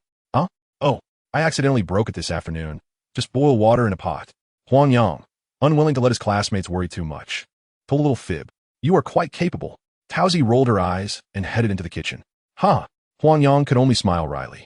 The 4 girls were indeed efficient. In no time, 7 or 8 dishes were prepared. There weren't enough stools or utensils, so they casually gathered books, buckets, and anything usable to surround the table and eat. Lacking bowls, they resorted to paper cups, though they had enough disposable chopsticks to suffice. While at home, one always thinks of dining out. Yet at school, where they eat in the cafeteria daily, the desire to cook themselves lingers. What is unattainable is always the most cherished. Young men and women gathered together, engaging in lively banter, praising a dish one moment and teasing a few lovely ladies the next, eliciting bursts of laughter from the crowd, creating a joyous atmosphere. It is uncertain whether it was the mention of Feng Ruishue's birthday confession to Huang Yang that made her shy, or something else altogether. But the young lady's face grew increasingly flushed. She sat there with her head bowed, occasionally shifting her shoulders. Chapter 71. The First Acupuncture Session. Xiaoxue, hurry and eat. What is wrong with you? Why is your forehead so hot? It was Zhu Mingtao who first noticed Feng Ruishue's unusual condition and exclaimed, it's true. You have a fever. Hurry, let's see a doctor. Yang Xiaojun also touched Feng Ruishue's forehead and said, don't worry. Isn't there a doctor right here? A mere cold is hardly a challenge. Zhang Jiahou pointed at Huang Yang. Oh yes, little sheep. Come and check on Xiaoxue. Your injury isn't a hindrance, is it? Du million urgit. Let me take a look. Huang Yang moved closer to Feng Ruishue, grasping her wrist to check her pulse. After a while, he glanced at the glass of water before him, and then at the flushed Feng Ruishue, and he understood. This foolish girl is suffering from poisoning. The very glass before him was the one who Xiaoli had used to pour water for herself that afternoon. How unfortunate it was when the police left. They only took the water from the cup for testing, leaving the cup itself behind, and before he could tidy it up, his classmate arrived. Indeed, the remnants in the cup had ensnared Feng Ruishue. At that moment, Feng Ruishue was truly a loss for words. If not for the presence of her classmates, she could only imagine what she might have done. It's nothing, really, just a slight cold. While we eat, let us go for acupuncture. Mengtao, come and lend a hand. Huang Yang said to his classmates, pulling Feng Ruishue towards the bedroom. Haha, don't take advantage of the situation, you rascal. Right? What do you need to go to the bedroom for? Can it be done here? Go on, go. A dog's mouth cannot spit out ivory. Just eat your meal. Huang Yang retorted as he entered the bedroom. Once inside, Feng Ruishue could no longer suppress her feelings, wishing to disappear into her own body. You all go out, Mengtao said, her face flushed with embarrassment as she turned to leave. Don't go out. She's poisoned, Huang Yang explained, gently patting Feng Ruishue's body. Are you still conscious? Control yourself. First, take off your clothes. I will give you acupuncture. Mengtao, don't just stand there. Help her take off her clothes. I'll get the silver needles. Huang Yang called out to the stunned Zhu Mingtao as he walked to the safe to retrieve the needles. We have to take everything off? Mengtao exclaimed. Her mouth agape. It's just a couple of needles, right? Huang Yang felt a wave of embarrassment. Performing acupuncture for the first time under such difficult circumstances was overwhelming. He took out a special box of silver needles, disinfecting them one by one.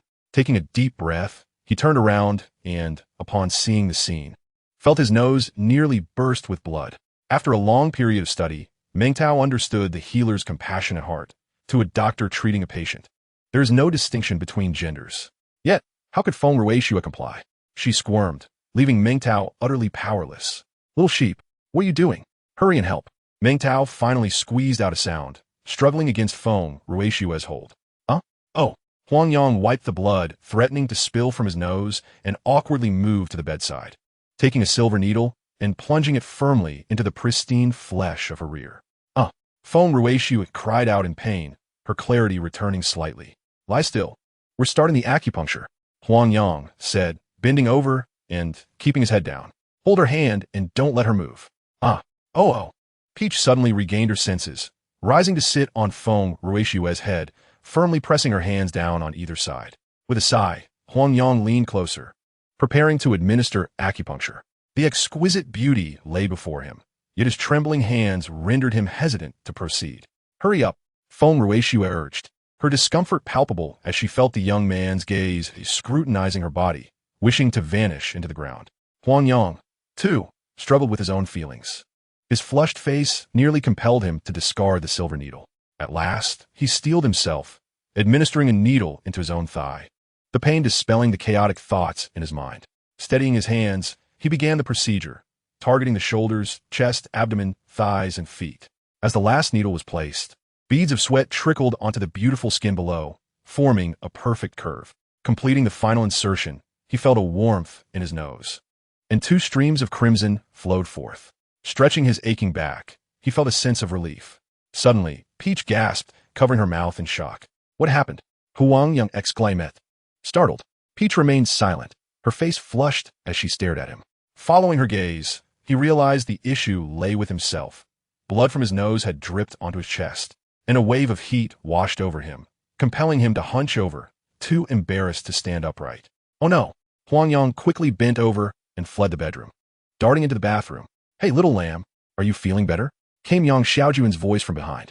Almost, he replied, already disappearing into the living room. Good grief. This guy's in quite a rush. Take it easy, or you'll get into trouble. You're an adult now. Why are you still so unreliable? Don't wet your pants.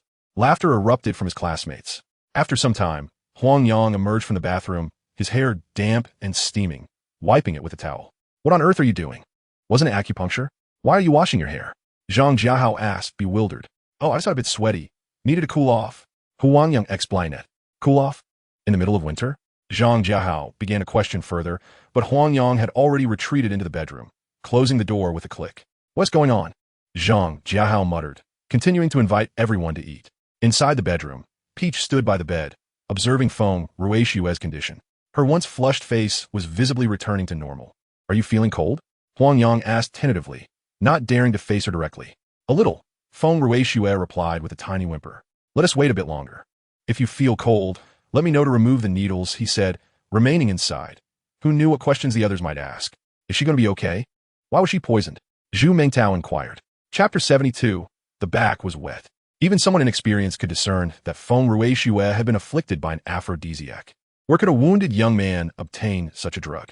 This question was crucial. Yes, very important. Before you all arrived, the police had just left, and Huang Yang recounted the afternoon's events in detail without hesitation. You weren't affected, were you? Zhu Mingtao asked anxiously, voicing her greatest concern.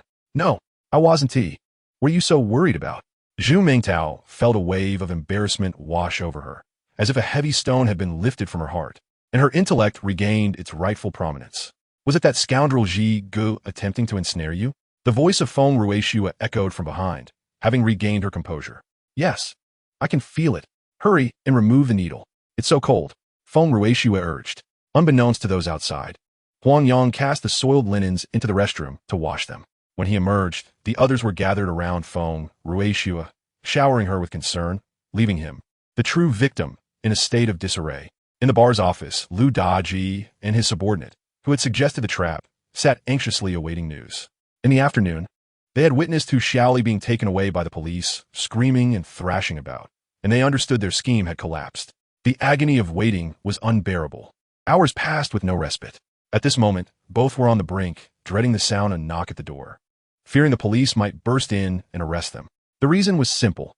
Hu Xiaoli possessed far too much knowledge. Should she falter and divulge everything, they would face an inevitable fate behind bars. The walkie-talkie on the table remained silent. The longer they waited, the more uncertain they felt. Lu Daji nearly seized the phone multiple times to contact their associate, but each time he refrained. It was not the moment to exacerbate the situation. Finally, the long-awaited phone rang. Lu Daji swiftly grabbed the phone and pressed the answer button. Pay a fine of 40,000 yuan to release the person. 40,000? That's excessive. Oof. If you think it's too much, then don't engage in foolishness. To invest such a hefty sum for one individual and end up being outsmarted is truly a loss of both resources and reputation. Indeed, you ought to be grateful to that girl for taking the fall and not exposing you. Otherwise, you'd best consider fleeing. In the future, think more critically when undertaking tasks.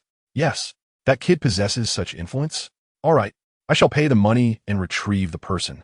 After hanging up, a weight lifted from Lu Daji's heart. Yet the thought of that 40,000 yuan caused him pangs of anguish. That amount represented an entire month's revenue for his bar, and even in prosperous times, it would take 2 months to earn that sum now. Brother Ji, what should we do? His subordinate inquired. Well, Greenhair mentioned that Wang Chong visited him this afternoon, asking if a new beginning was possible. Let him wait. We cannot lift our heads in this brotherhood until we avenge this wrong. All right, I will go retrieve the person. Target? That lad is named Huang Yang. He possesses some skills and always carries a dagger. He is injured. 30,000. Very well. I shall transfer the funds by tomorrow. Await news within 3 days. Understood.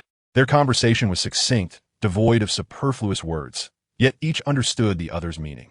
Let us see how long you can dance around this. Lu Daji laughed maniacally, as the student had become a thorn in his throat, robbing him of appetite and peace. Calculating the expenses incurred due to that lad, it amounted to a staggering 70,000. Yet, as long as they could eliminate him, every penny spent would be worth it. Brother Ji, this time I have truly suffered a great loss. He has seen every part of me, and now I carry a criminal record. That lad is exceedingly cunning. Not only did he remain unfazed, but he also grasped our tactics thoroughly. To avenge this grievance would be to lose face in the realm of the martial world. I apologize for the distress you have endured. Here are 3,000 yuan. Take this and rest for 2 days. Once the dust settles, return to the bar and indulge yourself. I assure you, fortune will smile upon you. With this arrangement, Lu Daji felt a surge of joy and turned to offer comfort to Hu Xiaoli. Chapter 73, Medicinal Herb Seeds. After 2 days of recuperation, Huang Yang's injuries had healed significantly. During this time, the 4 young women seemed to have coordinated their efforts, pairing off to alternately attend to Huang Yang's daily needs, assisting with meals, washing dishes, and making his bed, while he reveled in the attention like a lord, provoking a chorus of eye rolls. This matter could not be delayed. After class, he directly went to the medicinal herb company's compound to find Lu Pingfan. To his surprise, the head of the auction department was none other than the female leader who had caused trouble previously. Her name was Lu Huangying, and she was quite pleased with Huang Yang's performance during the simulated auction. She graciously led him to the exhibition room to familiarize him with the auction items. What a grand affair! The pressure is overwhelming. Huang Yang felt a wave of nervousness wash over him. Weren't you rather composed last time? Don't worry, these scenes will soon become routine. Once you adapt, there will be nothing to fear. Just unleash your audacious spirit, and you will surely reap rewards. Lu Huangying teased with a smile. Is that humor and wit? Huang Yang rolled his eyes. It's hardly different. In any case, just don't falter at critical moments. You may take these materials with you. Familiarize yourself with the items so you don't misidentify them and create a spectacle. Lu Huangying advised. Understood. Huang Yang responded, retrieving the materials to examine the items on display. The exhibition room featured a row of glass-encased displays along one wall, allowing viewers to glimpse the treasures within. Among the 20 or so auction items, a significant number were medicinal herbs, including the previously auctioned ginseng, reishi mushrooms, and Hisho Wu, among others. However, this time the herbs were even more precious, with longer ages. The materials indicated that one particular ginseng specimen was over a century old, encased in a wooden box with its roots clearly visible. Starting at a staggering auction price of 400,000, the remaining items comprised a variety of medicinal herb seeds, such as Huang Jing, Hisho Wu, Jiegeng, and Danghui. Although they're common herbs, successfully harvesting and cultivating them is indeed a rare achievement. Additionally, there were 4 items that consisted of medicinal recipes and preparation methods. This was quite uncommon, as prescriptions often vary among doctors due to differing ailments. Nevertheless, some recipes are universal, such as Lu Wei Di Huang Wan and Huang Yang's wound ointment. These 4 prescriptions belong to a descendant of a renowned traditional Chinese medicine family. Having no one to continue the practice, decided to auction them for profit, accompanied by products produced from ancestral prescriptions for comparison by bidders. Each prescription starts at a minimum bid exceeding 500,000. Damn! Huang Yang cursed under his breath. He possesses these prescriptions. The emergency formulas detail over 100 kinds of prescriptions. How much could they fetch at auction? Furthermore, he has a dozen samples of medicinal ingredients in his medicine chest. Selling them could instantly elevate him to a life of luxury. However, such thoughts remain mere fantasies. The reality of execution is fraught with peril. If news were to leak, who knows what nefarious individuals might covet them? One Lu Daji has already caused him considerable distress, not to mention the formidable figures lurking in the shadows. As a physician, he should utilize these prescriptions for his own purposes. You desire these seeds? They do not come cheaply. Lu Huangying exclaimed, her meaning clear. Do you possess the means? Indeed, I wish to acquire them. I've noted the base price. Might there be room for negotiation? Huang Yang inquired. These seeds are harvested by our company. If you wish to procure them, you might consult General Lu. Some are still undergoing trials. Whether you can apply for them depends on your own efforts. Lu Huangying outlined the specific approach. Very well. Thank you kindly. Huang Yang expressed his sincere gratitude. That afternoon, he and Lu Pingfan agreed that if the auction were to be successfully held, he would be rewarded with a batch of medicinal seeds. This was undoubtedly good news for Huang Yang. Dongji, damn, is this another of Lu Daji's minions?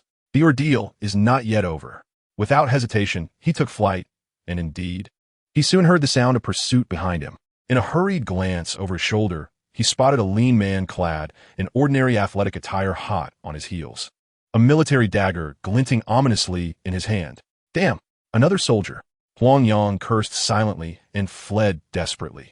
This individual was evidently far more formidable than Lu Daji, and he dared not engage in combat. Moreover, given the military dagger in his hand, it was clear that this was a threat aimed at causing him harm. And after having just recovered from a few days of rest, he had no desire to be injured again. Reaching West Agricultural Road would be a relief. As the crowd there would surely deter that individual from acting openly. The footsteps behind him grew ever closer, almost as if he could scent the man's presence. The warehouse was filled with a heap of various refuse, an overwhelming stench assaulting his nostrils, making him reluctant to breathe through his mouth. Yet inhaling through his nose only intensified the foul odor, causing him to feel dizzy while he dare not cough. Chapter 74. Stalemate. The burly man was instantly drenched in cold sweat, his left hand gripping the severed remains in shock. Years of combat had taught him well what it meant to lose a right hand. He understood that the rapidity with which his hand had been severed and the precision of the wound indicated that the blade was no ordinary weapon. Who are you? We bear no grudge. Why pursue me? Huang Yang emerged from the refuse, one hand grasping a feathered dagger and the other holding the severed hand. A fine dagger indeed. A true piece of craftsmanship, I presume? How did you acquire it? The man rasped, his eyes fixated on the dagger, glimmering with avarice. Haha, indeed, a soldier once. Your restraint alone commands respect. Yet shouldn't you be more concerned about this? Huang Yang waved the severed hand in his other hand. Merely a hand. What soldier returns from battle unscathed? In comparison, that dagger is far more enticing. The man remained undeterred, fixated on the dagger as he spoke. What? Do you wish to seize my dagger? Do you truly believe that this is still a possibility? Huang Yang felt a twinge of admiration for the man. To endure such pain demonstrated true bravery. You possess quite a bit of confidence. It seems you were injured a couple of days ago, and now we both bear wounds. It is only fair. The man asserted, do not underestimate a retired soldier. He tore a piece of cloth from his clothing to bind his wound tightly around his wrist, slowing the flow of blood. After completing this task, he lifted his head and cast a cruel smile at Huang Yang, his white teeth glinting ominously, reminiscent of 3 wolves. Come on. Huang Yang retrieved a handkerchief, wrapping it around his palm and tucking it into his pocket, bending his body in preparation for a fierce battle.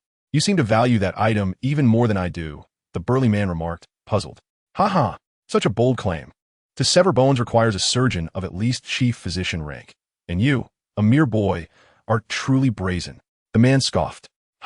You should know that I have been studying traditional Chinese medicine at the clinic. Compared to Western medicine, the wisdom of our ancestors is the true path. Huang Yang continued. Let's first see how it goes before we discuss paths. I shall measure your skills with one hand. Prepare yourself, the burly man declared, stepping forward and delivering a powerful kick aimed at Huang Yang's heart. The strike was fierce, accompanied by a gust of wind that rushed forth in an instant. With a swift motion, Huang Yang raised his right hand, slicing upward to intercept the incoming kick. The man's legs were remarkably agile. Mid-air, he altered the trajectory of his strike and landed gracefully, following up with a whip kick aimed at Huang Yang's head, his movements sharp and decisive. Huang Yang, not daring to be careless, lowered his head and transformed the dagger into a piercing thrust aimed at the man's supporting leg. The whip kick arced over his head, and just as it was about to land, a snap kick struck Huang Yang's shoulder. Simultaneously, the dagger grazed the inner thigh of the man, and both retreated 2 steps to regain their stance. Huang Yang rubbed his shoulder, wincing in pain, while the man's trousers bore a gash, blood seeping through the surrounding fabric. They exchanged glances and almost simultaneously lunged forward, fists and feet flying as the dagger danced in the air. In the blink of an eye, a flurry of over a dozen exchanges occurred.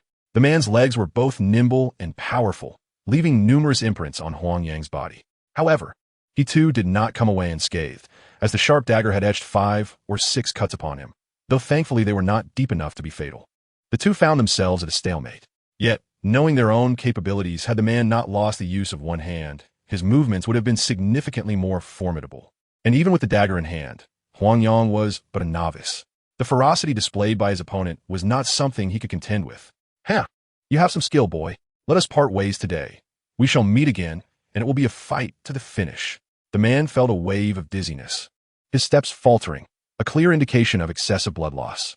Unable to overcome his opponent at that moment, he resolved to return another day. In truth, Huang Yang had long wished to cease fighting, and his opponent's willingness was a welcome relief. He pulled a palm from his pocket and tossed it forward. Why said still stands. You were once a soldier. Uphold your beliefs. I hold my conscience clear in my actions. And the one who sent you must surely be Lu Daji. Am I correct? He is undoubtedly a person of questionable character, and serving him is hardly worthwhile. Our actions need no further explanation to others. Severing ties is only to eradicate any lingering sentiments. You should take care of yourself. With that, the man turned and vanished into the depths of the alley. Damn it, Huang Yang cursed, rubbing his aching body. That man truly possessed remarkable strength. If he could endure just 2 more minutes, defeat was inevitable. The searing pain radiating from his left ribcage pierced straight to his heart. The agony upon agony was indeed beyond the tolerance of an ordinary person. Continuing down this path was no solution. Lu Daji troubled him like a persistent gum, and he needed to devise a permanent solution. Enduring injuries every few days was unsustainable. After rummaging through the refuse all night, he now lay in bed, the odor lingering. Yet, the pain coursing through his body was not a matter to dwell on. Everything could wait until he awoke. The following day, he returned to class, and his injuries were not as severe as before. He could still walk and attend lessons. All day, he pondered how to eliminate Lu Daji once and for all. The ambush should have instilled some caution in him, discouraging further attacks. Yet unexpectedly, the adversary had become even more brazen. The burly man from last night remained an enigma. But it was certain he was in Lu Daji's employ. He could only hope that the fellow would refrain from causing him further trouble. Huang Yang's activities on campus had caught the attention of astute observers, and by morning, Wang Chong had received the news. Brother Chong, didn't Brother Ji say he would deal with that kid within 3 days? Today marks the 4th day, yet that guy still roams the campus. Has Brother Ji failed? A junior inquired, approaching Wang Chong. Perhaps. That kid has some skills. It's possible that Brother Ji couldn't overcome him. Call the bar and explain the situation. It's not that we, as brothers, are inactive. It's just that the kid remains unharmed on campus. Wang Chong instructed. Understood. That kid is simply too much of a nuisance. The girls have been pestering the brothers, eagerly awaiting the reopening. They keep complaining that just our few brothers can't suffice. And they promise to introduce a few willing sisters once we resume operations. Do they really think we can't make a profit? The junior grumbled before turning away. Chapter 75. The auction falls through in the spring flower bar. Lu Daji had received word early that the kid was still attending classes peacefully on campus. Frowning, he chain-smoked, wondering how the other had failed. This wasn't the first time. That individual had never let him down. He opened the drawer and replaced his phone card, dialing the number etched in his memory. Sorry, the number you dialed is out of service. It seemed the other had indeed failed. Was that kid truly that formidable? Was his 30,000 yuan wasted? Lighting another cigarette, his frown deepened. He could overlook the 30,000 yuan, but if even that person couldn't handle the kid, what was he to do? Wait.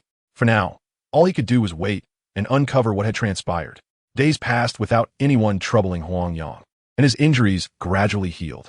After several days of apprehension without a repeat attack from the burly man, it was soon time for the Christmas Eve auction.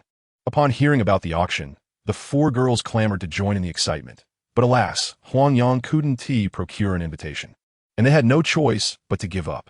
I purchased a large assortment of items to decorate my rental place for a festive celebration.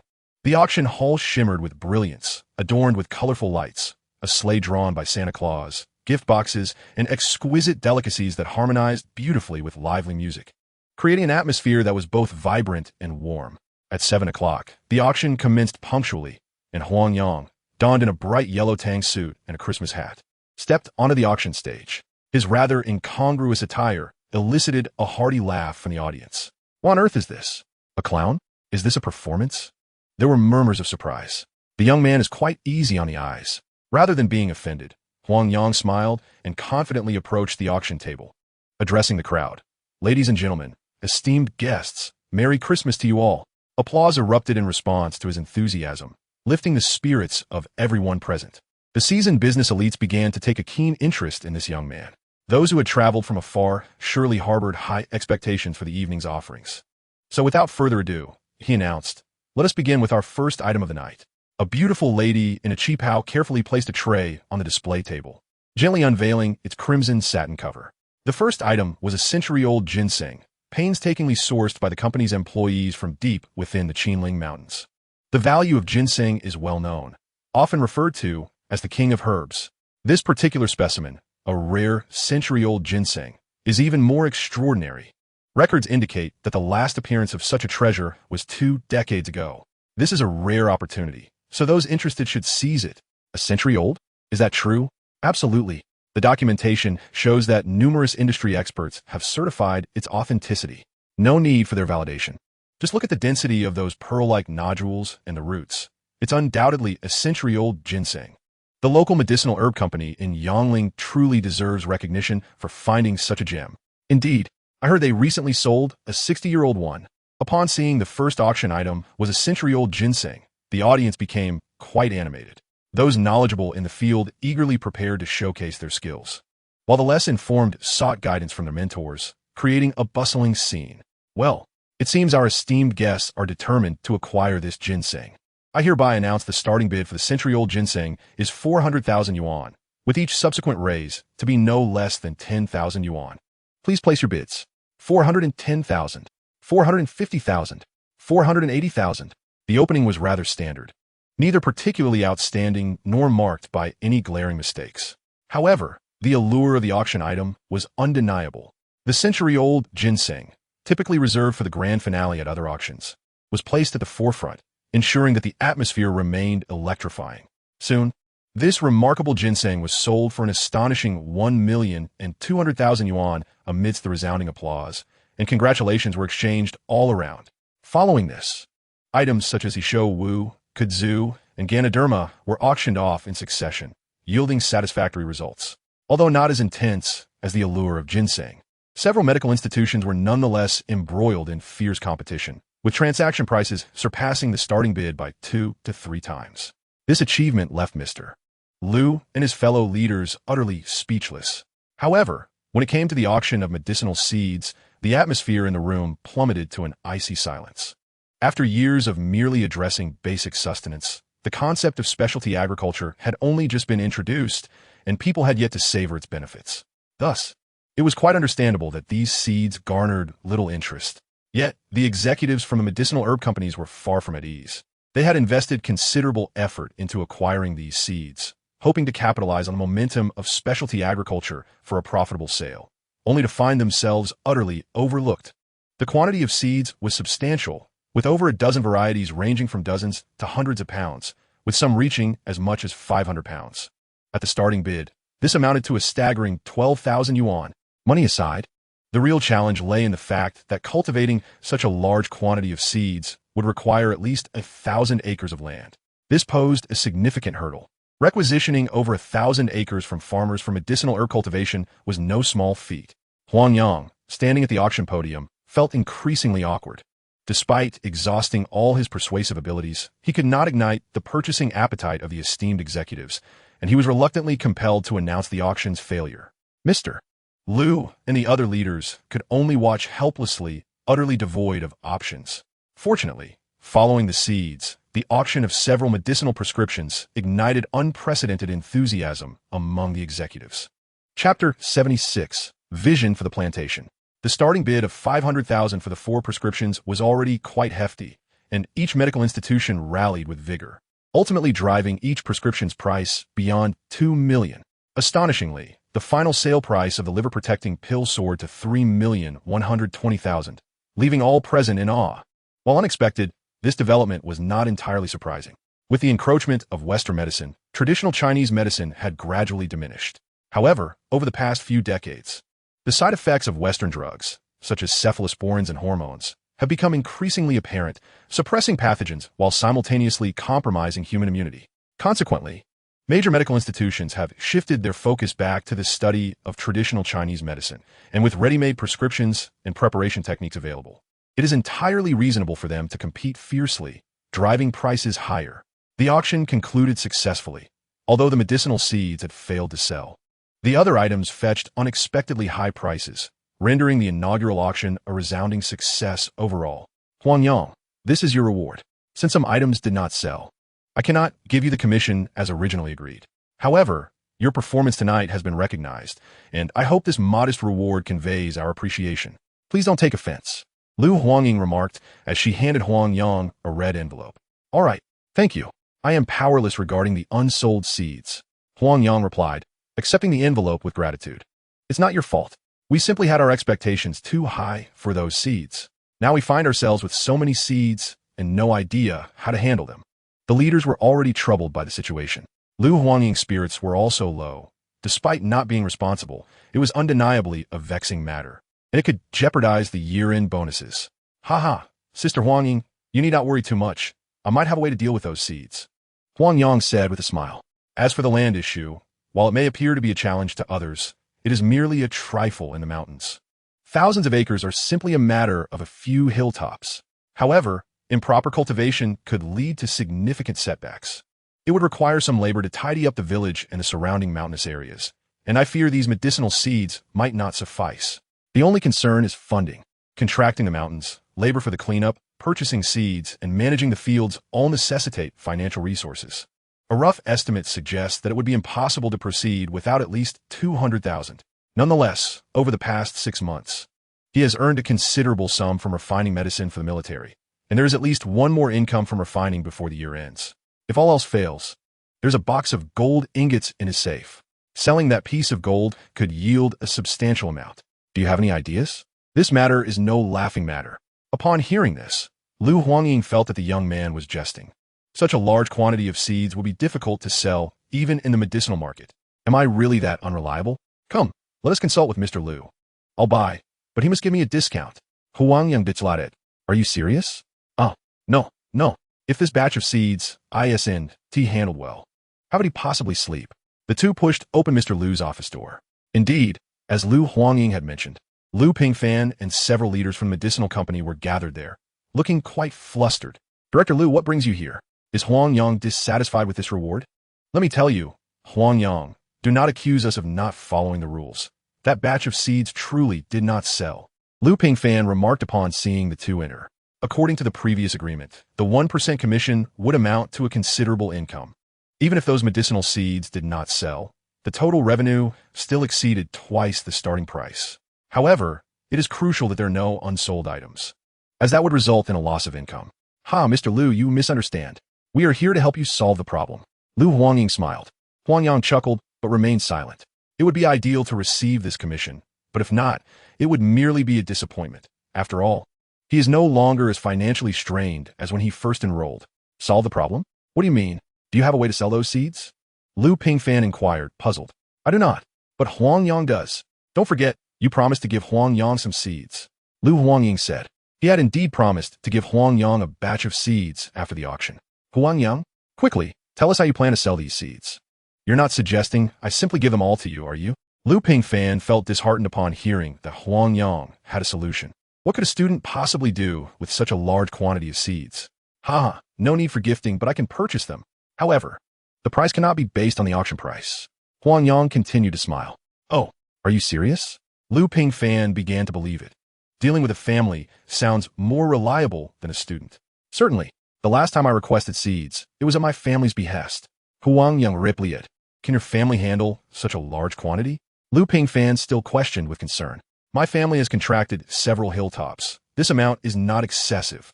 We will also add some honeysuckle, buplurum, and others, but it depends on the prices. Huang Yang appeared quite nonchalant. All right, if your family can fully digest our offer, we can certainly provide a discount. What price can your family offer? Lu Pingfan saw a glimmer of hope in solving the problem. Throughout the autumn, they had exerted considerable effort to gather these seeds, traversing mountains and villages, and spending a significant amount on purchasing from the villagers. Almost 40 of the starting bid. This price was still acceptable to his family. Huang Yang candidly revealed his desired price point, having personally foraged for medicinal herbs in the mountains. He estimated the cost of collecting these seeds to be around 30. With the subsequent processing, a 40 share would yield them some profit, albeit minimal. Since they were all acquaintances, there was no need for pretense. Chapter 77, Christmas. 40? That's rather ungracious of you. Just because we temporarily cannot sell doesn't mean you should deliberately lower the price.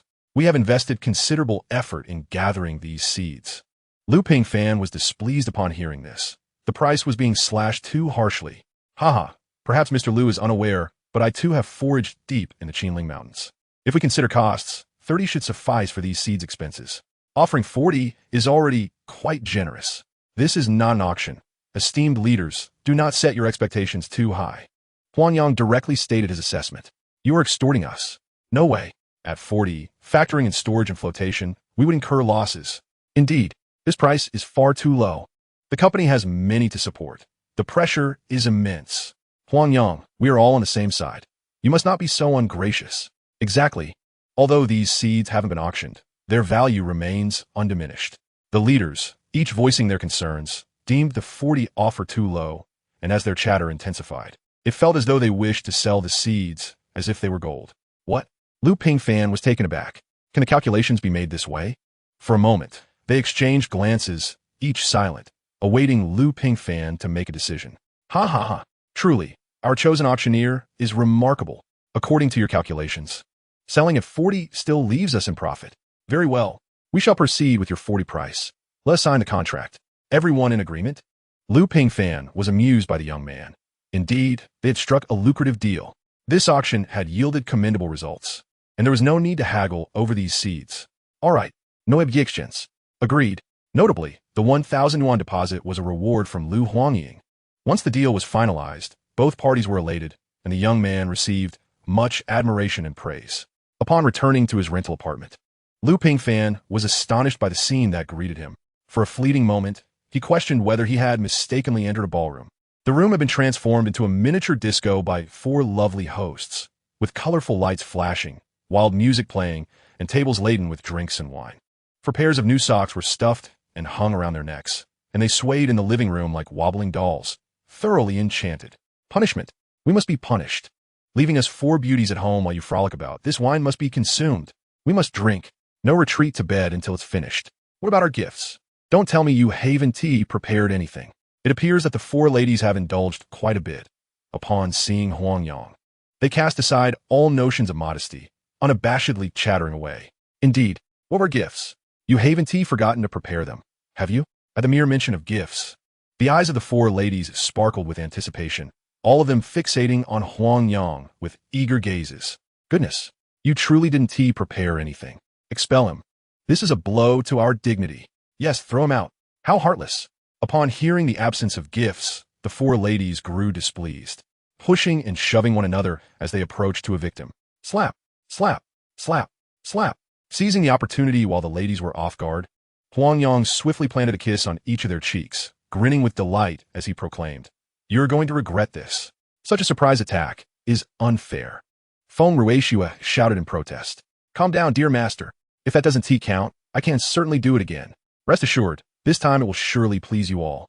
If not, I shall continue until satisfaction is achieved." Huang Yang proclaimed with unabashed bravado. "Bah, shameless. Who even wants your approval? Taking advantage and then acting innocent deserves punishment. Punish him. How about making him kneel on a washboard? That is a splendid idea. I'll go fetch a washboard. Yes, kneel on a washboard. Who told him to treat us so dismissively? Or perhaps he could stand on wine bottles. It seems there is no washboard here." The 4 ladies busied themselves devising punishments for Huang Yang, procuring 2 wine bottles for him to balance on while doing a horse dance. One by one, they adorned him with colorful decorations, slathered him with cream, tied balloons around him, turning him into a veritable Christmas figure, all the while snapping photographs. The poor young man found no ally among them, enduring their relentless teasing, his plight truly lamentable. That night, the 5 of them consumed 4 bottles of red wine, each of them blissfully dazed as they collapsed onto their beds, enveloped in slumber. Naturally, the bedroom was commandeered by the 4 ladies, sprawled in various positions, yet somehow managing to fit. Poor Huang Yang was relegated to the sofa, clutching a thin blanket and shivering. Fortunately, the house was equipped with heating. Otherwise, they would certainly have caught colds. When the 4 ladies emerged from a bedroom to witness the disheveled state of the living room, remnants of their previous night's revelry, their laughter was filled with malice as they beheld the pitiful figure on the sofa. Chapter 78. Teacher Kong. The 4 ladies roused their slumbering classmate Huang Yang, and together they tidied the battlefield, all the while sharing laughter as they made their way to school. It is often said that a mother worries as her child travels 1,000 miles, Yet the worry extends beyond the mother. Sons too concern themselves with their parents and family. The mere thought of home elicits a sigh, as every month requires meticulous budgeting even for a meager 30 yuan for oil and salt. He hopes that with the establishment of his plantation, he can improve his family's circumstances. The cultivation techniques for over a dozen medicinal herbs are pressing issues that must be resolved. He must thoroughly research and compile a technical summary before the winter break. Having invested so much, he cannot afford to fail due to insufficient knowledge. This plantation is not merely his personal aspiration. It stands as a litmus test for the village's advancement in specialty agriculture. Should it succeed, relatives and friends would surely follow suit. The library at Lin School is replete with such specialized literature. After several days spent poring over materials, he finally gathered a substantial amount of information. On this day, upon organizing his notes, he compiled a document titled Summary of Medicinal Herb Cultivation for the Plantation, eloquently detailing over 5,000 words, encapsulating the essential considerations from breeding to harvesting of various herbs.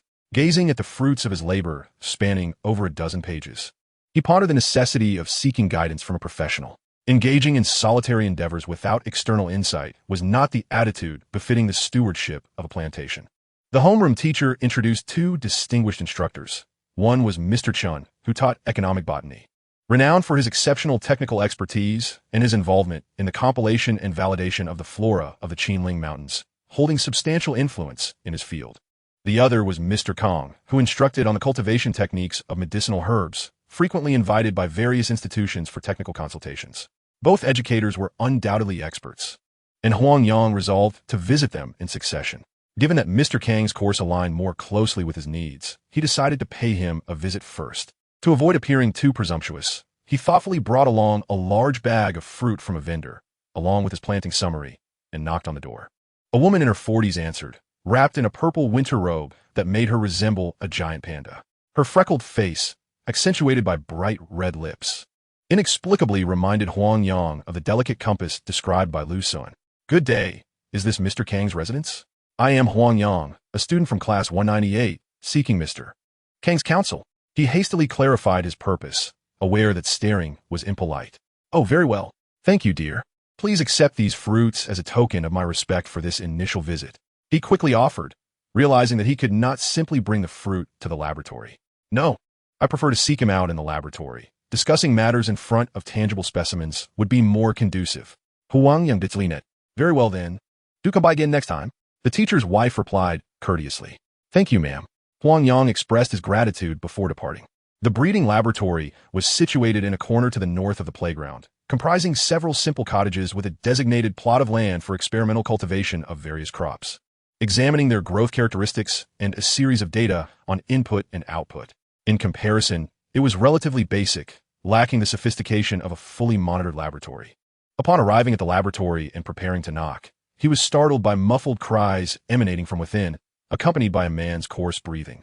Such individuals do not deserve kindness, he thought, uncertain if the man was indeed Mr. Kong.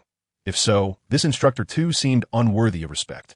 Taking a seat in a secluded corner of the playground, he awaited further developments. Before long, a senior student clad in a red-down jacket emerged from the entrance, bearing a striking resemblance to Lu Hongxia, who had previously sought his assistance. At that moment, Huang Yang was filled with conflicting emotions. This senior had previously appeared vulnerable before him, yet now engaged in such conduct. It left him feeling as though he had swallowed a fly. Nevertheless, "I am here to seek guidance from teacher, so I might as well proceed," he resolved, returning to the laboratory door, which stood ajar. He still knocked gently on the doorframe. Qinling, a middle-aged man, seated at the laboratory table and sipping from a cup, casually responded upon noticing a student. "Mr. Kong? I am Huang Yang, a student from class 198. I was informed by your wife that you would be here, so I came to visit," Huang Yang stated as he approached, clearly articulating his intent. "Oh, you have just arrived?" Teacher Kong inexplicably asked. Yes. Have I disturbed you?" "Teacher?" Huang Yang inquired in Zhong Fuxian. "Huh? No, I seem to have dozed off a bit and thought I heard footsteps outside. I was wondering if someone had come by." "It's nothing at all. What brings you here, classmate Huang?" Teacher Kong internally sighed in relief. He had indeed heard footsteps earlier, but at the time, he was too engrossed to be certain. Now that this student had not arrived too early, he felt reassured. "Teacher, my name is Huang Yang. My family is planning to establish a Chinese medicinal herb plantation. I have gathered some information and summarized various cultivation methods, and I would like to ask you for guidance. Huang Yang handed over the documents titled Summary. Oh, is that so? Cultivating medicinal herbs requires a significant investment. How large is your family's plantation going to be? Teacher Kong inquired, taking the stack of papers without glancing at them. Over 1,000 acres. We have contracted several hills. Huang Yang felt somewhat uncomfortable. Did technical guidance really depend on the scale of the plantation? Haha, that's quite substantial. I haven't asked where your family is from. The region and climate greatly influence the choice of herb varieties. Teacher Kong smiled as he asked. Oh, it's in the mountainous area of Qinling Mountain in Hunan Province. My research indicates that these herbs are quite adaptable there. Please help me ensure everything is in order. Huang Yang explained it. Of course. Have you finalized the seeds for your herbs? Medicinal herb seeds are quite valuable nowadays. Teacher Kong continued to inquire. He spoke the truth. There were indeed few institutions advocating for the research of medicinal herb seeds. Otherwise, herb companies wouldn't auction their seeds at sales. Yes, my family has signed a contract with a herbal company, and I have listed everything. I would like to know if you have any additional suggestions for my family. Huang Yang replied, not wanting to close off the conversation, as he recognized that this teacher was a professional and any better varieties would be welcomed. Haha, of course. Let me take a look. Teacher Kong began to review Huang Yang's summary, calculating that there might still be an opportunity for substantial profit. After all, having guided numerous planting institutions over the years, he possessed certain resources. With a plantation of over 1,000 acres, even a few additional seeds could yield considerable income. Teacher Kong swiftly read through Huang Yang's summary, a sly smile curling at his lips. Classmate Huang, you must have put in considerable effort to gather this information. Very well done. Your explanations from planting to harvesting are quite detailed and practical. Many soon-to-graduate students would struggle to write with such precision. Thank you. What else should I be mindful of? Huang Yang sought advice, as he was not there merely to receive praise. A few compliments would not suffice. I do have 2 suggestions regarding variety selection. First, I recommend removing the wheat straw herb from your plans, as it is a species native to the Lus Plateau. Given the lower altitude of your area, its efficacy may mutate when cultivated there. The second is the Philopia multiflora. It demands high water and nutrient levels, making survival easy but medicinal production difficult. It takes at least 3 years from planting to harvest for one root. I suggest replacing these 2 with eucommia and asparagus. These 2 varieties are well suited for mountainous growth in the wild, and their field management is relatively effortless, offering considerable economic value. What do you think? Teacher Kong leisurely expressed his opinion. The teacher's reasoning was sound. Indeed, there are quite a few wild specimens of eucommia in his homeland's mountains. Yet nurturing saplings requires dedication and effort. Does the teacher have any connections to procure some finished saplings? Huang Yang inquired, though he had already formed a judgment about Teacher Kong. The teacher's insinuation clearly indicated he wished to sell these 2 types of plant saplings or seeds to him. If he were to state the price directly, it might be worth considering, but such subtle manipulation felt rather unscrupulous. He remembered pulling out wheatgrass during middle school to sell. How could it suddenly be deemed unsuitable? Moreover, such quick-growing varieties are indeed the foundation of a thriving plantation. Yes. I know some big bosses who specialize in cultivating various medicinal tree saplings. Have your family confirm the quantity, and I will assist you in making the connections. Also, ask your family how many asparagus seeds they need, and we can coordinate everything at once. Teacher Kong readily agreed. Indeed, this fellow's sole purpose from the beginning was to promote saplings and seeds, never once mentioning technical guidance. Such ulterior motives are insidious. Alas, a mentor like this would hardly provide any valuable advice. All right, I will discuss this with my family first. Thank you, teacher. I shall take my leave. With clarity of his intentions, Huang Yang was unwilling to waste further time with him, rising to depart without inquiring about the prices. He certainly did not forget the essence of cultivation, which is the foundation of the plantation. Good. I will reach out to the teacher once I have everything sorted. With the teacher's recommendation, they are sure to offer you discounts. Teacher Kong bid farewell to Huang Yang. All right, thank you. Huang Yang expressed his gratitude and turned to leave. Once outside the laboratory, he felt quite displeased. Encountering such a profit-driven teacher, who was also colluding with classmates, was indeed a troubling affair. He hoped next semester's cultivation course would not be taught by this individual. Huang Yang, just as he exited the playground, he heard someone calling him from the side. Turning around, he saw Lu Hongxia sitting on a long bench, waving at him. Senior, did you call me for something? Given the earlier incident, Huang Yang was reluctant to engage with her further. Did you just come from the breeding laboratory? Lu Hongxia asked. Huang Yang nodded, remaining silent. You know about it? Lu Hongxia asked, her face flushed. Huang Yang continued to nod without speaking. Am I being pathetic? Lu Hongxia's expression darkened, as if she might cry at any moment. Huang Yang remained silent. I'm not doing well in my cultivation course, she said, maintaining her pitiful demeanor, attempting to explain her reasons. However, before she could finish, Huang Yang interrupted. You must not associate with him.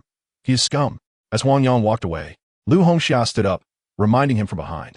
Hearing her warning, Huang Yang halted, turning around to sincerely thank her. Thank you. I appreciate the reminder. Take care of yourself. Lu Hongxia felt a wave of melancholy wash over her. At that moment, her heart ached profoundly. At Teacher Chen's residence, Huang Yang successfully met with Teacher Chen, who teaches economic plants. After explaining his purpose, the amiable teacher Chen warmly welcomed Huang Yang into the living room. Haha, Huang Yang is truly diligent. It must have taken considerable effort to gather this information, right? Teacher Chen remarked with a smile as he glanced over Huang Yang's summary. I spent a few days at the library. No one at home understands this, so I thought it would be helpful to assist my family while at school. Huang Yang explained. What a thoughtful young man. Very well. You may leave your summary with me for now. I will take the time to study it thoroughly in the coming days. After the New Year holiday, you can come back, and we shall discuss it in detail. Students like you, who are so eager to learn, are truly valued by teachers. I look forward to teaching your class next semester, Teacher Chen said, looking at Huang Yang with satisfaction. All right, I apologize for the trouble. I too eagerly anticipate becoming your student. Huang Yang expressed his sincere gratitude. No, thank you, Teacher Chen. I still need to go to the clinic to study medicine. I will seek your guidance next time. Huang Yang naturally would not stay for a meal, as it was already quite a hassle for the teacher to help him with the summary. What a studious young man. Very well, I shall not keep you. Do come again for a visit, Teacher Chen said, as Huang Yang rose to take his leave and stepped outside. He couldn't help but compare the two teachers he had encountered that day. One was a wolf in sheep's clothing, driven solely by profit and using his position to oppress students, truly more beastly than human. The other, however, was amiable, rigorous in his scholarship, and earnest in addressing students' concerns. Why is the difference in character so vast? Chapter 80, Stirring Up Trouble Again. Is it a lot? Not really, Huang Yang replied earnestly. Is it still a lot? Remove the a lot. Last time, it was a bout of disheartenment, the time before that was dealing with drug lords, and the time before that was receiving honors as a youth. When did you actually have a quiet moment? Zhang Changjiang meticulously enumerated Huang Yang's misdeeds, his detailed recollection surpassing even Huang Yang's own awareness. Oh, really? It's making me quite embarrassed to even approach you and Officer Chow. I can't believe it. Have you really stirred up trouble? Seriously, I am astounded. You, a mere student, could be focusing on your studies and pursuing romance instead of creating chaos everywhere. Does that thrill you? Surely you do not see yourself as a hero. I do not wish for this. Why do those fellows provoke me for no reason? Just a few days ago, I was injured twice in a row and even chased. Is it not unjust? I do not wish for this. It all began with the incident where I pinned Wang Chong down. Huang Yang recounted the events in detail, growing increasingly indignant with each word. My goodness, your life as a student is quite exhilarating, isn't it? Your methods are rather ruthless. First, you crippled 3 of their legs and then directly severed one of their hands. Impressive. I commend you. One should be relentless towards adversaries. This matter must be addressed. Discuss the specifics with Officer Chow. He will know how to handle it. Zhang Changjiang looked at this student with envy. You agree that I am wronged, do you not? Was it not merely dealing with a school bully? This seems never-ending. We must devise a solution that brings an end to this once and for all. Otherwise, I will be forced to use all those drugs on myself. Huang Yang fixed his gaze on Zhang Changjiang. I must say, do not look at me like that. Your gaze is rather intimidating. I am a soldier. I must follow orders from my superiors and dare not engage in any acts of insubordination. As they became more acquainted, Zhang Changjiang understood the nature of this young man. Upon seeing his demeanor, he knew it would not bode well. What a character! Is it not the duty of the people's soldiers to punish evil and eliminate wrongdoing? Look at how frightened you are. Enough of this nonsense. While I am indeed a soldier, I am no chivalrous hero, nor am I responsible for every trivial matter. Despite engaging in a spirited debate, this former instructor remained unconvinced to assist him in resolving his troubles. Upon arriving at the military base, he found Commander Chow seated at his desk with his legs covered by a blanket, a wheelchair beside him, which left him quite perplexed. What could have happened to bring him to such a state? Commander Chow, you seem unwell, Huang Yang inquired with genuine concern. Just an old ailment. It dates back to my youth, and every winter it flares up, making it difficult to stand. Commander Chow replied with a light-hearted tone, though the melancholy in his eyes was unmistakable. I've sought help from countless doctors, both traditional and modern, yet to no avail. It's quite distressing. Perhaps I could offer my assistance? I've been learning from an esteemed traditional Chinese medicine practitioner at a clinic lately. There might be a solution, Huang Yang suggested eagerly. Very well, but do not be alarmed, Chow said as he attempted to shift himself towards the wheelchair. There's no need for that. Just remain seated. I shall take your pulse. Huang Yang quickly moved to support him, readying himself to take the pulse. You've learned how to feel for the pulse. Well then, let us see what you can do. Commander Chow expressed his surprise, for while taking a pulse may seem simple, discerning the underlying issues through it is quite a different matter. Indeed, I approach my studies with utmost seriousness. Huang Yang replied, unabashedly proud. Enough of the banter. Proceed, Chow declared, rolling up his sleeves and resting them on the table. Huang Yang wasted no time, closing his eyes in contemplation as he assessed the pulse for several minutes. Commander Chow, did you spend considerable time in cold water during winter in your youth? Huang Yang asked suddenly, without any preamble. What? How did you know? Could it be from taking my pulse? Chow was genuinely astonished. Of course. What else could it be? Huang Yang replied with a hint of arrogance. Well, you are correct. What else can you deduce? Though surprised, Chow remained skeptical about the young man's ability to remedy his long-standing ailment. You are suffering from both cold leg syndrome and varicose veins. I surmise you have undergone more than one surgical procedure, and it has recurred after not enduring 2 winters. Correct? Huang Yang stated confidently. Indeed, you possess quite a skill. Chow acknowledged with growing admiration. Is there a definitive remedy? There is, albeit it requires time. You would need to undergo acupuncture weekly, supplemented by moxibustion for approximately 1.5 to 2 hours each session, over 3 consecutive weeks to see results. Do you have the time for this? Huang Yang asked, concerned that such busy individuals might struggle to find the time. I can make adjustments, but a week's interval seems too prolonged for a soldier. Gao deeply, do you think this is a military campaign? Your condition stems from cold toxins, which will not manifest unless given sufficient time. Why not give it a try? Huang Yang explained it. Very well. Your reasoning is sound. Let's test the efficacy. If it proves effective, we shall continue, Chow admitted, feeling a newfound respect for the young man before him. All right, prepare the items. We shall commence shortly. Huang Yang took some banknotes and wrote down a list of necessities for others to gather. Raw consumption? No. Eating it raw can be quite unpleasant. You will see shortly. He spoke as he retrieved a box of silver needles from his backpack for sterilization. All right, I shall refrain from inquiring further. Let us see what tricks you can perform. Commander Chow instructed his men to prepare the items while he maneuvered into his wheelchair, following Huang Yang's guidance to lie down on the bed in the inner room, lowering his trousers in anticipation of the acupuncture. Before long, soldiers delivered mugwort and fresh ginger and garlic. Huang Yang skillfully shaped the mugwort into a cone, placing it atop the ginger slices, igniting it to smoke near the sole of Commander Chow's left foot, while the right foot was treated with mugwort and garlic in a similar manner. Chapter 81. The Lost Healing Method. Ginger moxibustion, garlic moxibustion, the combination of ginger on the left and garlic on the right. That is the Gu family method. Wasn't it thought to be lost to time? How do you know this? As a commander, Chow had certainly heard of this folk remedy. However, these techniques were merely legendary. How could this young man be familiar with them? I've been studying and perfecting this method over the past few months. Now, quickly lie down and let us begin the acupuncture. Huang Yang relished Commander Chow's surprise, boasting with a hint of pride. Very well. At this moment, I am inclined to believe you might indeed alleviate my leg troubles. I shall not pry further. Proceed with your treatment. Commander Chow understood the customs well. Traditional Chinese medicine emphasizes familial and mentor-student legacies, and coveting another's technique is tantamount to thievery. Huang Yang remained silent as he extracted the silver needles, commencing the acupuncture from above downward.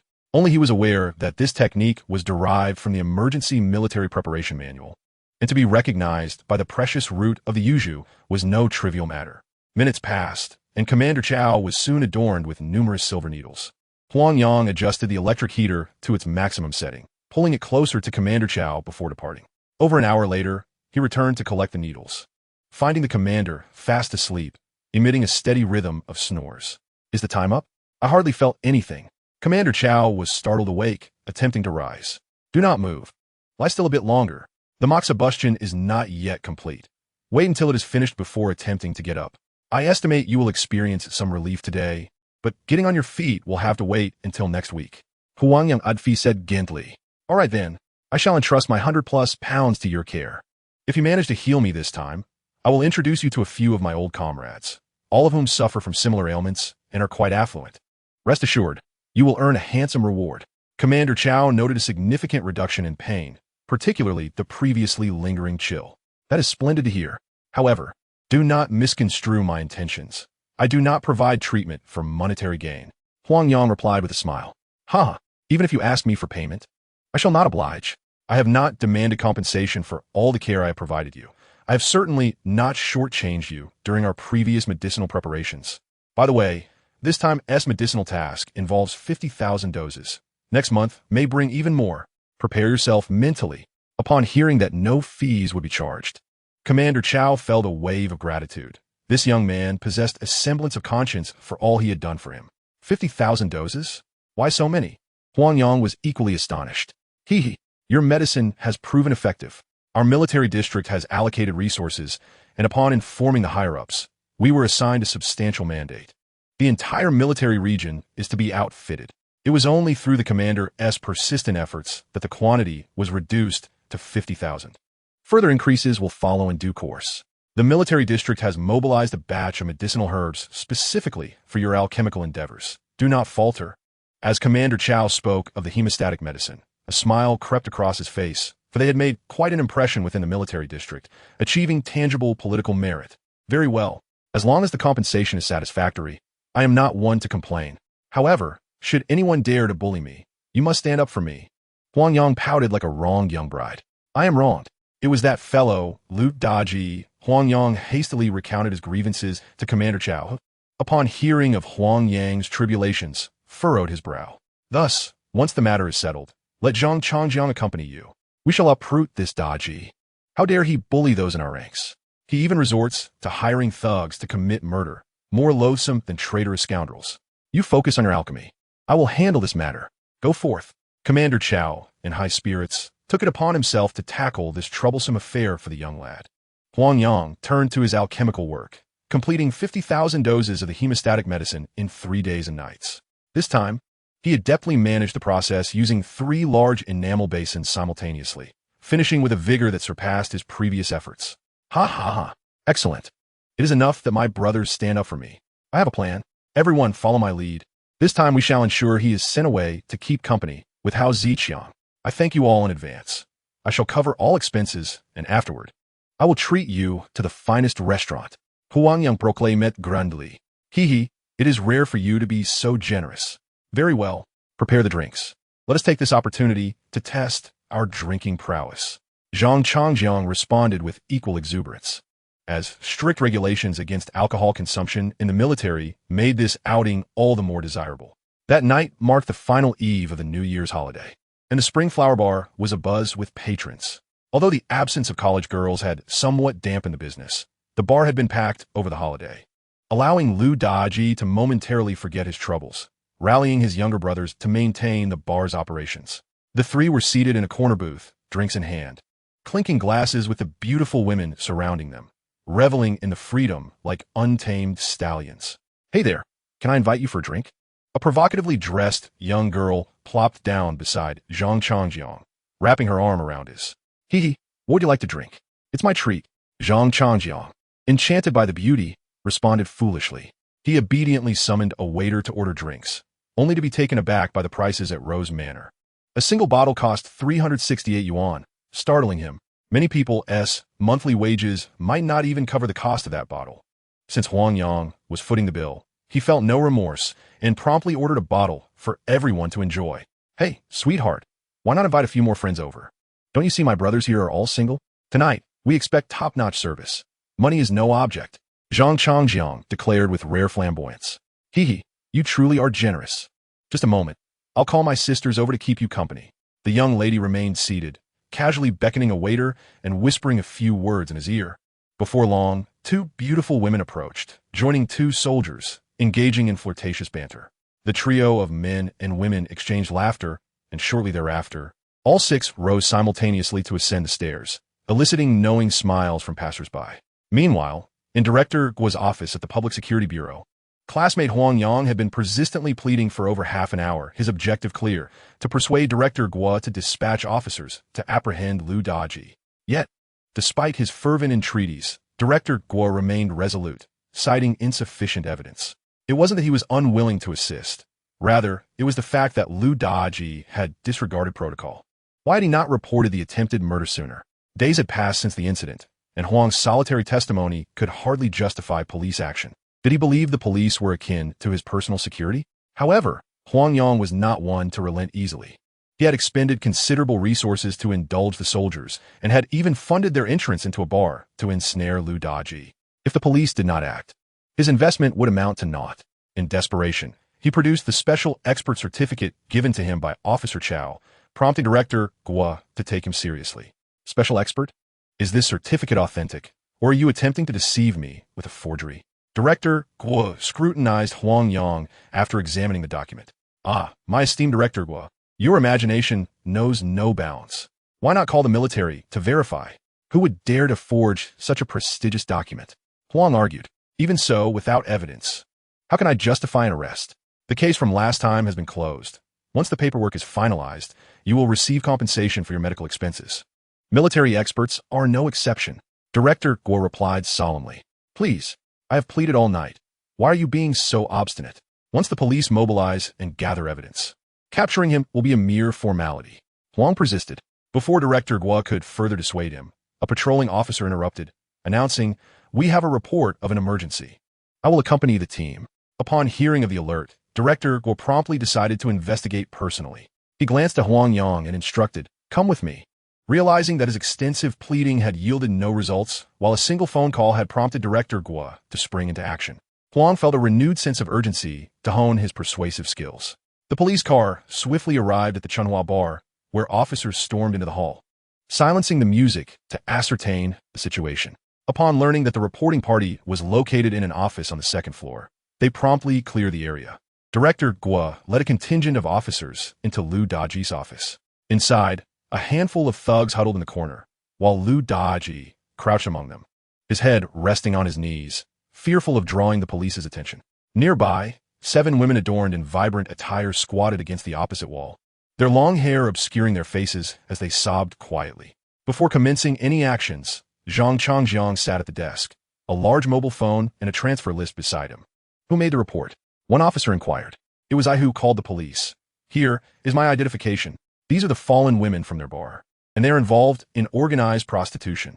Lu Daji, a man of dubious character, resorted to hiring an assassin, utilizing this very mobile phone card to communicate with the hired hand. The transaction records he provided serve as evidence of his nefarious dealings.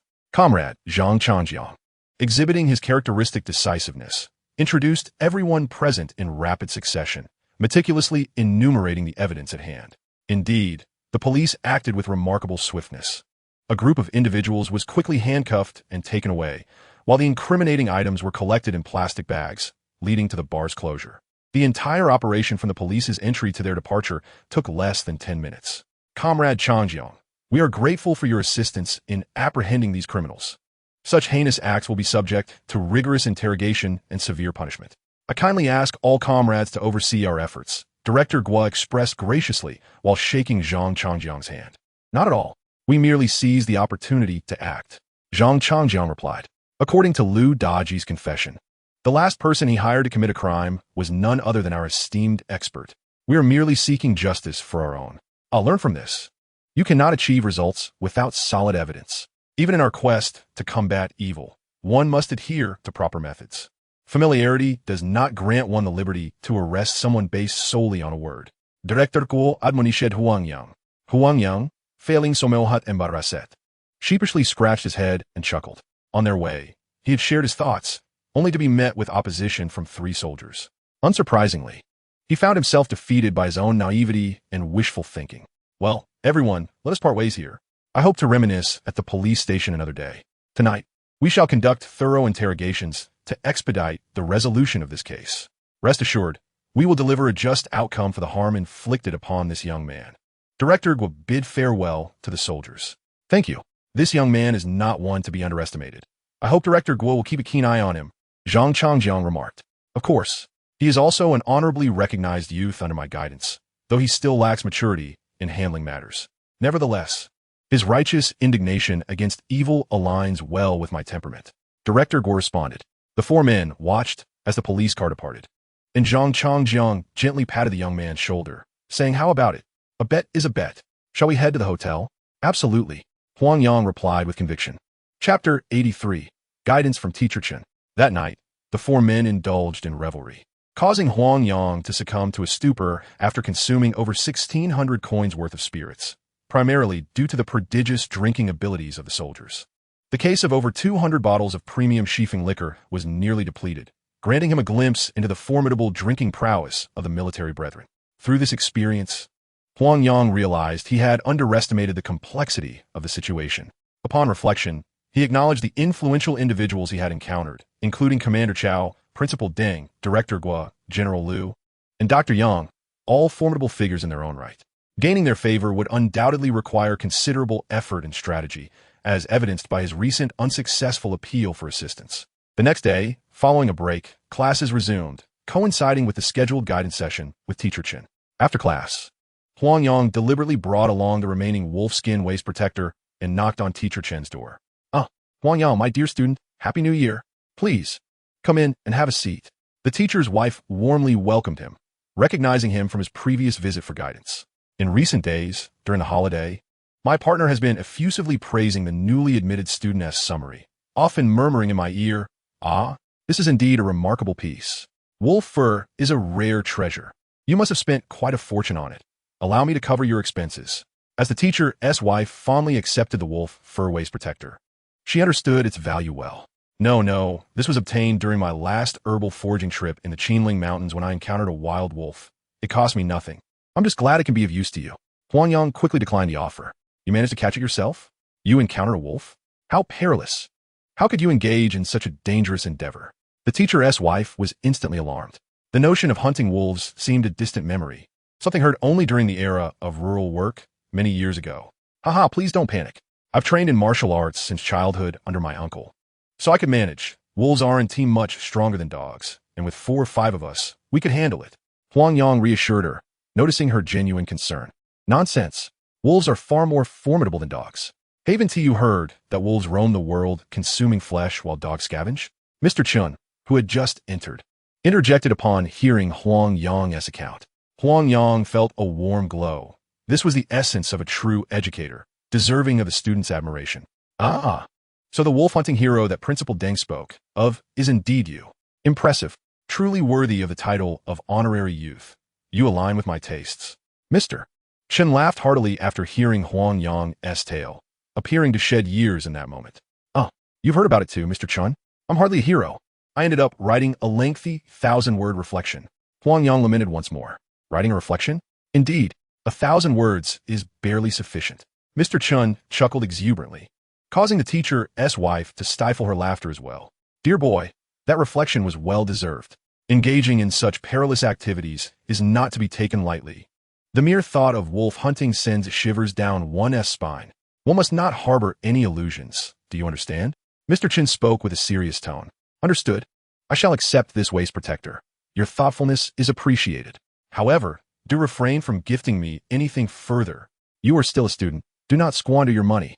Once you graduate and earn for yourself, feel free to gift me as much as you wish. I would gladly accept, as it would reflect your own hard-earned success. Do you comprehend? Mr. Chen added. Certainly, I shall remember. Huang Yang's respect for Mr. Chen deepened. Regardless of profession, such noble character was indeed worthy of admiration.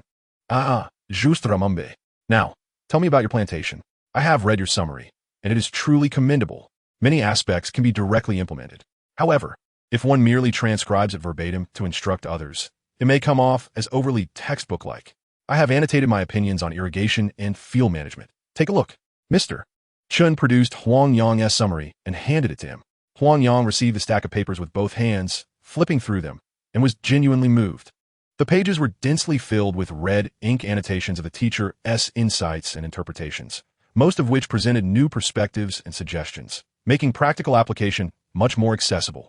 There were also comparisons made between planting wheat and corn, ensuring that his parents would find the tasks much easier to undertake.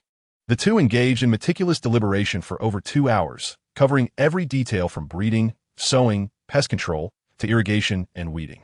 This enlightening exchange greatly enriched his understanding and bolstered his confidence in establishing a botanical garden. Before long, it was time for dinner. The teacher's wife had already prepared the meal and summoned the two for supper. It was only then that they paused their discussion, and after much insistence from both, he consented to stay for dinner before taking his leave. Achieving a significant endeavor is indeed no easy feat. The first hurdle to overcome is the resistance and misunderstanding from family members, especially considering he is still a child. While his academic prowess is undeniable, the foremost concern of his parents regarding any investment is the fear of potential losses. It would be unwise to mock their caution, for they are genuinely fearful of poverty. To them, even the slightest risk seems catastrophic. It is precisely this practical and cautious mindset that constrains the thoughts of an entire generation. The people of his hometown are no exception. To inspire them to join him in cultivating medicinal herbs for prosperity, there remains a considerable journey ahead. Chapter 84, Bamboo Slats. After several days away from the clinic, he returned after class, having completed all his tasks. As soon as Yang Lao saw him, he began to jest. Is this not the illustrious Huang, the auctioneer? What brings you to the clinic today? Are you unwell? Come, sit, and let me examine you. Yang Lao's serious demeanor paired with his light-hearted banter elicited laughter from the female staff. Haha, Yang Lao, you're blaming me for not giving you a heads up. You have wronged me. Huang Yang chuklet. Last time the auction house advertised in a neighboring city, all the guests were distinguished individuals from afar. Not a single person from our Yangling town was invited. Even if I had the desire, I lacked the means, didn't I? You know well, that was a century-old ginseng. The last I heard of it was 2 decades ago. Tell me, is there anything of greater value in the hands of us practitioners that could save lives? Yang Lao lamented, his face full of regret. Haha, Yang Lao, your compassion as a healer is admirable. While I understand your desire for the ginseng, the auction price of over $1 million is daunting. Isn't it just a source of added distress to yearn for something unattainable? Huang Yang Adfi said, those who have seen treasures can boast to their old friends. I am indignant. Yang Lao retorted. Laughter erupted from the staff as they witnessed Yang Lao, akin to a child who has lost a beloved toy.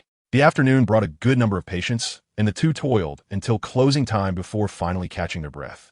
Just as Huang Yang was stretching and preparing to leave, a familiar figure entered the clinic. You? It was none other than the assailant who had previously attempted to assassinate Huang Yang, only to lose his right hand in the process. Now clad in military garb, his right hand was encased in plaster, suspended by a bandage across his chest. Huang Yang immediately felt a surge of tension, discreetly gripping the dagger at his waist. He was about to inquire about the man's intentions when he was interrupted. Haha, I came to the clinic for treatment. There is no need for you to be anxious. I've been observing from outside for over an hour. The gaunt man calmly seated himself beside Huang Yang, making his intentions clear. If he sought trouble, he would have acted long ago. You seem to be doing quite well, Huang Yang began, but was interrupted as the man's thumb and index finger on his plastered right hand moved slightly, while the other 3 fingers attempted to move, causing his entire arm to tremble. It was a failure.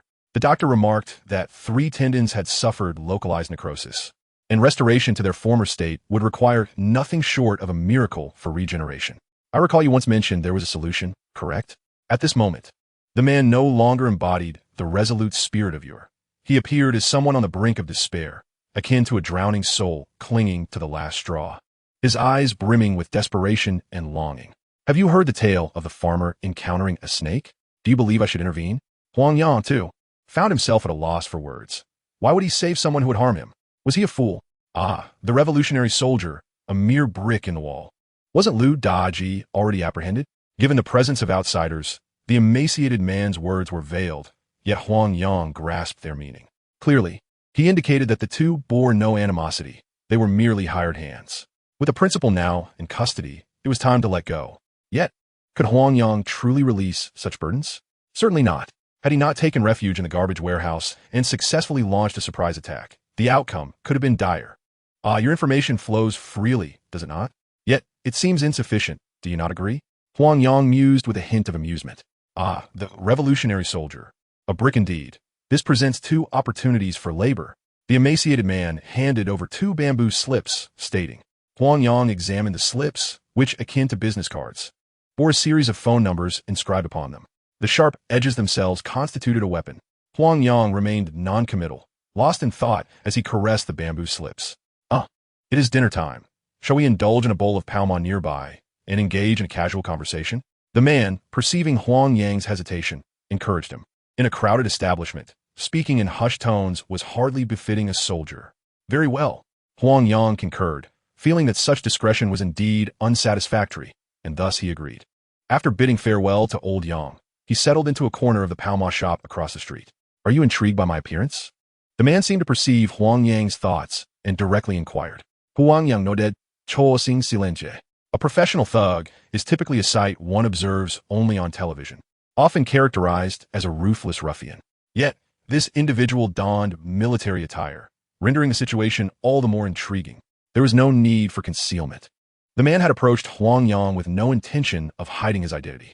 This enforcer was named Zhang Chunwei, a comrade of Lu Daji from their years as scouts.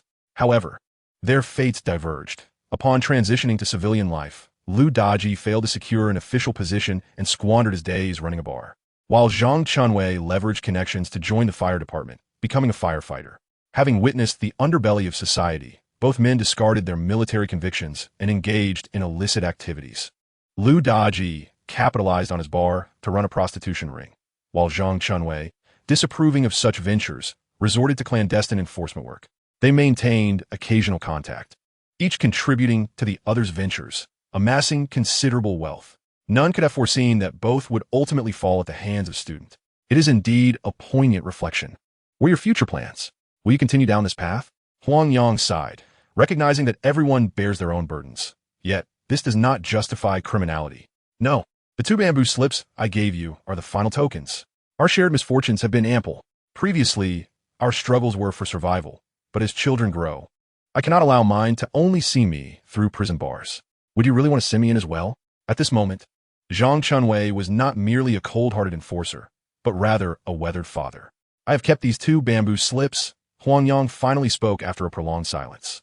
Thank you. Zhang Chunwei expressed his heartfelt gratitude. After dinner, Huang Yang treated this former rival in their rented accommodation. The treatment plan for such a severe wrist injury, as detailed in the emergency prescription, indicated that a combination of acupuncture and medication would require at least a month for recovery. Fortunately, this firefighter was not overly occupied and had ample time to heal. One could only hope that the outcome would not disappoint him as it had Lu Hongxia. Chapter 85, Homecoming. After 2 treatments, Zhang Chunwei began to see improvement. He could feel warmth and coldness in the other 3 fingers, which prompted a wave of gratitude from this former enforcer. With a dedicated vehicle, the two were spared the discomfort of crowded trains. That evening, after loading the cargo and settling the payment, they set off for the night. Huang Yang and Taozi snuggled together under a shared blanket in the back of the driver's cabin, exchanging stories about their academic achievements. Their laughter occasionally eliciting envy from the driver in front.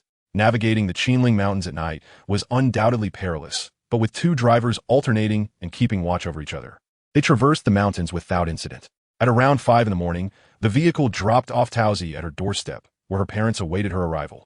Before disembarking, she playfully planted a kiss on Zhang Chunwei's cheek, feeling bashful as she grabbed her luggage and leapt into her parents' embrace. By the time they returned home, it was already noon. When a truckload of herbal seeds piled up in the yard, her parents were momentarily taken aback. After lunch, they sent the driver away and eagerly engaged Huang Yang in conversation. My dear, did you spend a considerable sum on all these seeds? Are you truly planning to establish a plantation? The Tianma Ridge area is desolate. Let us not risk a loss. Her father inquired with concern, gripping Huang Yang's hand. Rest assured, both you and Mom can put your minds at ease. Didn't I clarify everything in my letter? The herbal products will be purchased by a company, so there is no need to worry about losses. Have you discussed the leasing of Tianma Ridge with the village chief? What was his response? Huang Yang eagerly pressed on the matter of the lease. Alas, the village chief did not oppose it, but he is worried about whether we can afford the rent. He remains non-committal, neither agreeing nor disagreeing. To this day, we still do not know how much he intends to charge, her father lamented. My dear, is it true that you have over 100,000 yuan? What kind of herb could possibly sell for that much all at once? Her mother remained bewildered. recalling their previous digging endeavors, yet never having heard of a single herb fetching such a price. It is true, her father exclaimed, lifting a bundle of cash as heavy as a brick with excitement. Though unopened, he recognized the blue bills within.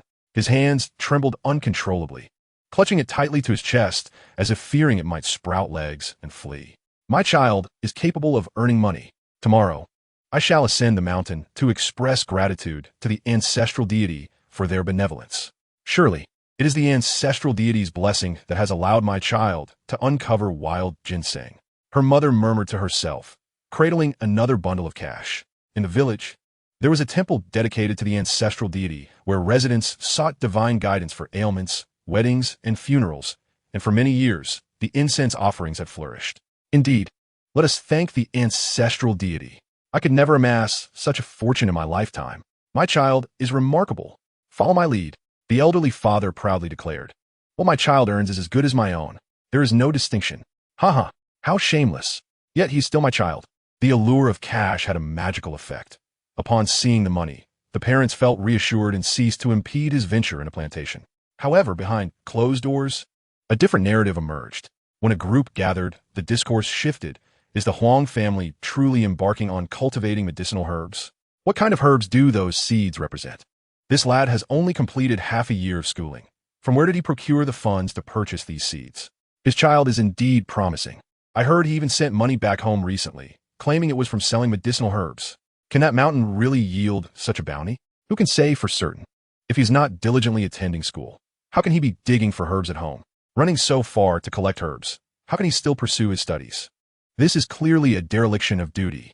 Indeed, after all, the Huang family has finally produced a university student, only for him to dig for a living in the mountains. Attending school is merely a waste of money and a futile endeavor. It is not much. As a young man, he only earns a meager sum each day. He enjoys socializing, smoking, and drinking as long as he can sustain himself. Naturally, during youth, one must cultivate friendships. Otherwise, who will assist in future endeavors? Without maturity, one cannot accomplish tasks reliably.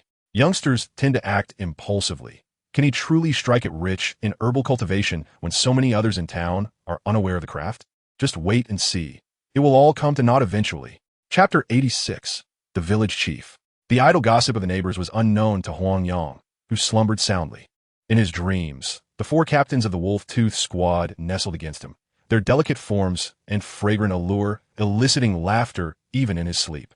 It was not until his mother called him for breakfast that he awoke leisurely. What a silly dream. What delightful thoughts occupied your mind to make you laugh aloud? His mother asked affectionately. Oh, nothing. I was merely contemplating how to get the plantation underway, and I dreamt of our family's prosperous future, which made me smile upon awakening. Huang Yang quickly explained, feeling the heat rise to his cheeks at the absurdity of his dream. Oh, you're telling fibs. Have you found a romantic interest in the past 6 months? Share it with your mother, so I may rejoice with you. His mother chuckled. As the family enjoyed a lively dinner, his second father arrived, taken aback by the bundles of medicinal herb seeds in the courtyard. Have you not eaten yet? Cool. Join us for a meal. Huang Yang warmly invited his second father inside. With over 10 varieties, including Huang Jing, my Huang Chao, and Yishou Wu, it seemed that thousands of acres would be needed for cultivation. Soon, we shall visit the village chief to discuss the leasing of Tianma village, aiming to finalize the arrangements tonight and enclose the area in the next 10 days before New Year. Huang Yang remarqued, this will require a considerable sum. Your father and I have consulted with the village chief. That old fox only acts when he has undeniable proof. Be wary of him making exorbitant demands. His second father cautioned. The village has been in disarray for years. If his price is too steep, we shall seek another village. Though we are in a hurry, leasing it would still generate some rental income, and I doubt anyone in the village would oppose, Huang Yang replied. Indeed, my son has provided me with the funds. 200,000. I have never seen such a sum in my lifetime. His father interjected. That's impressive. These seeds must have cost a fortune. Where did you acquire them? Upon hearing the mention of wealth, Erdi felt a wave of relief wash over him.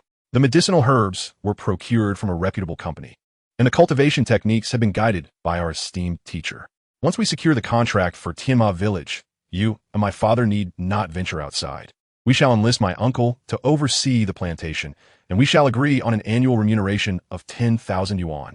Huang Yang declared, 10,000? How generous of you.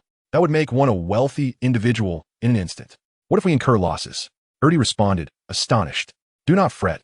I serve as the auctioneer for the herbal company and have built rapport with the leaders. Our herbs will find a market with them. We shan't suffer any losses. Huang Yang reassured. To allay the elder's concerns, he resorted to using the herbal company as a protective shield, though he had yet to inform General Liu and the others. However, should they inquire, he believed he would not shy away from the truth. True to form, upon arriving at the village head's home and sharing a meal, they settled down to watch television. The village head's daughter greeted Huang Yang with warmth.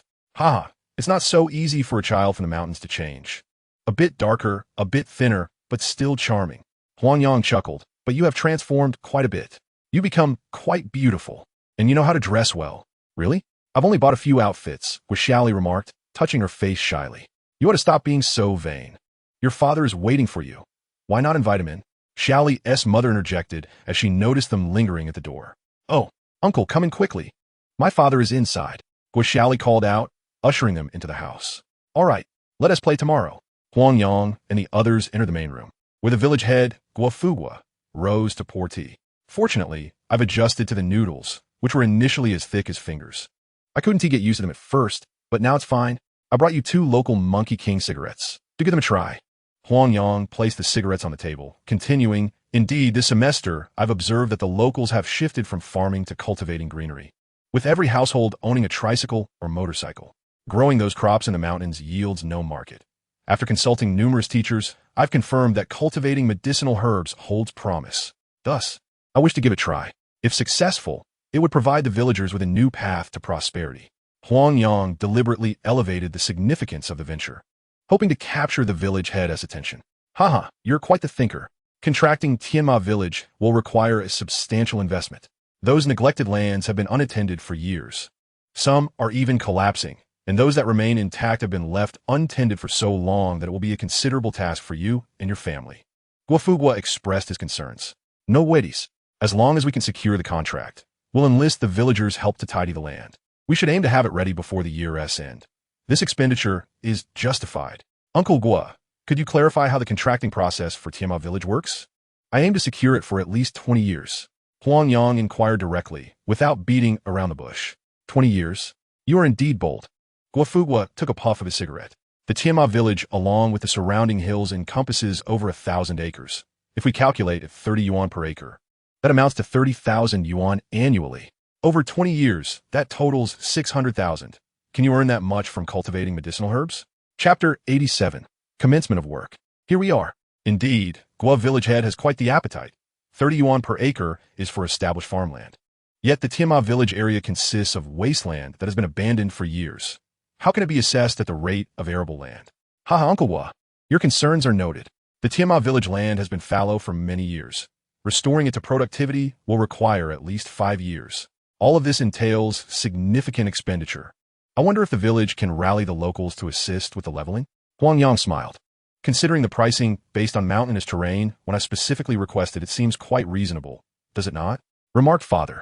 Indeed, it's unreasonable to account for barren land as mountainous. The overgrowth makes it a challenge to clear.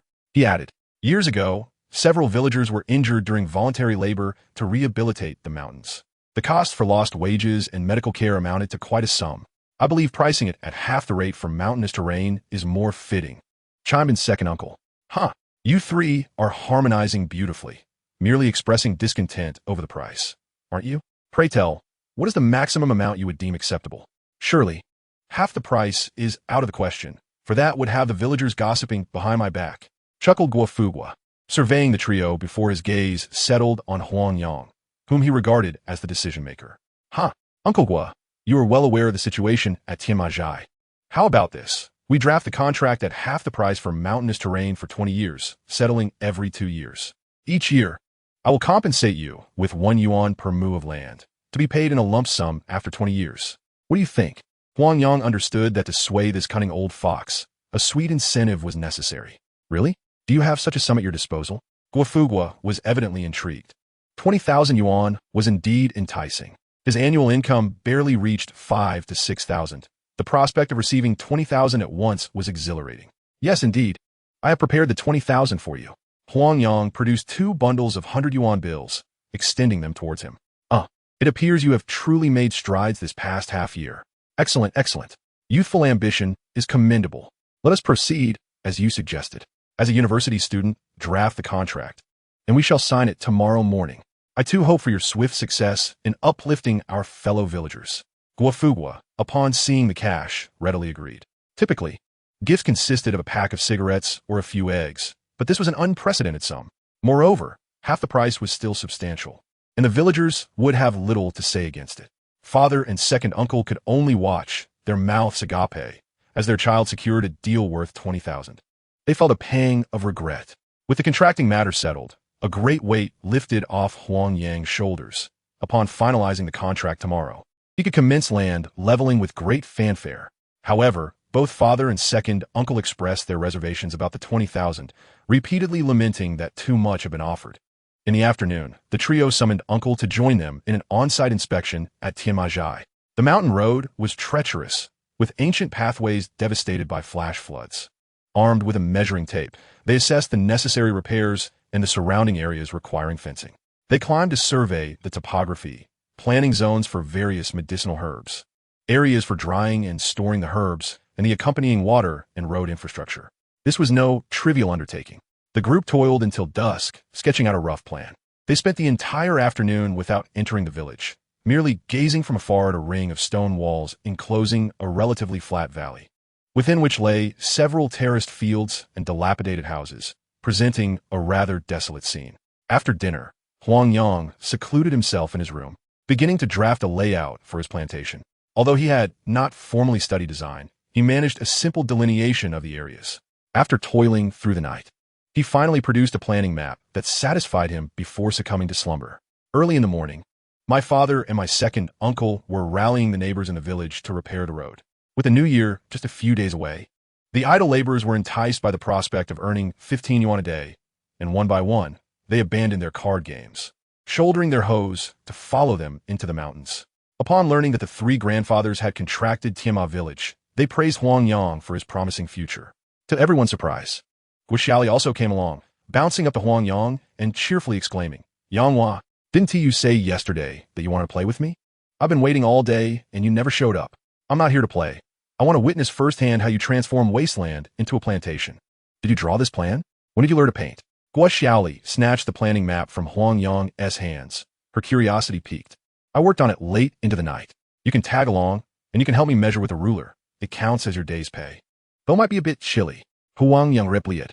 He held a favorable impression of this former classmate, recalling how, during their school days, his family's financial struggles had left him without a bicycle.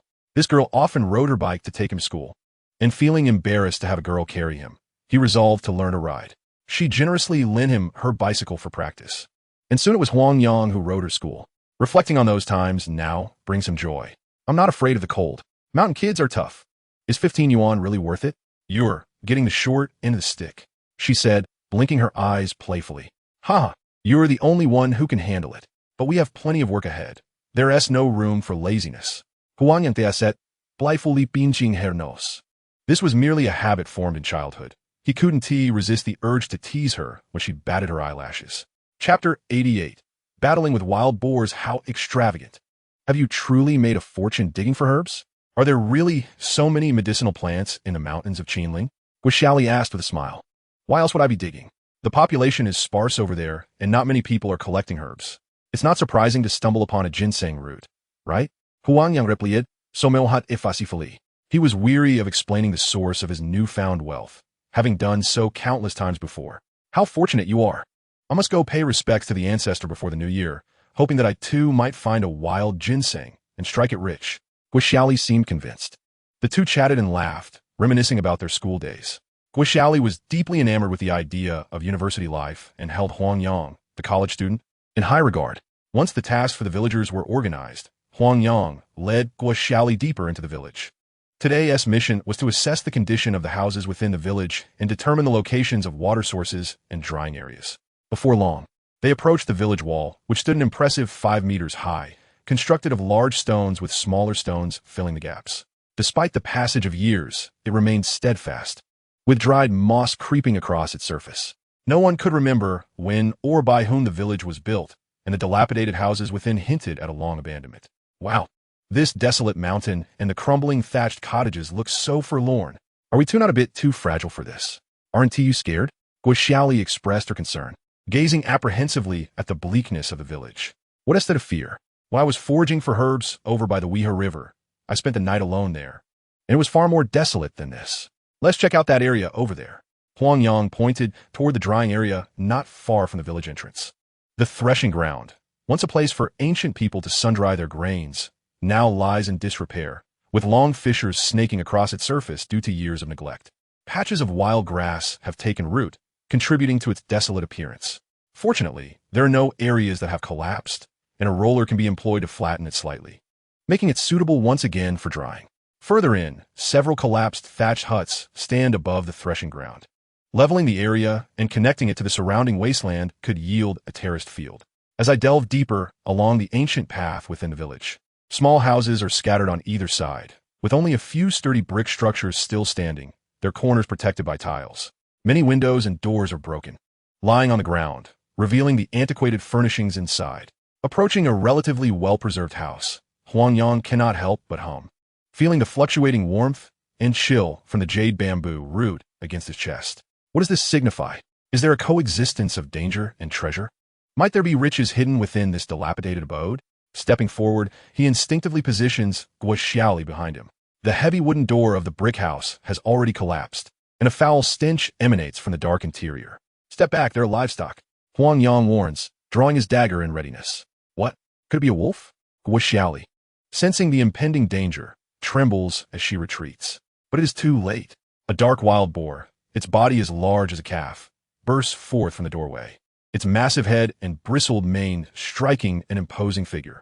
The creature's keen eyes lock on a Huang Yang and Guo, glimmering with cunning as it charges towards them. The ferocity of the wild boar is formidable. A single nudge could send one to the hospital.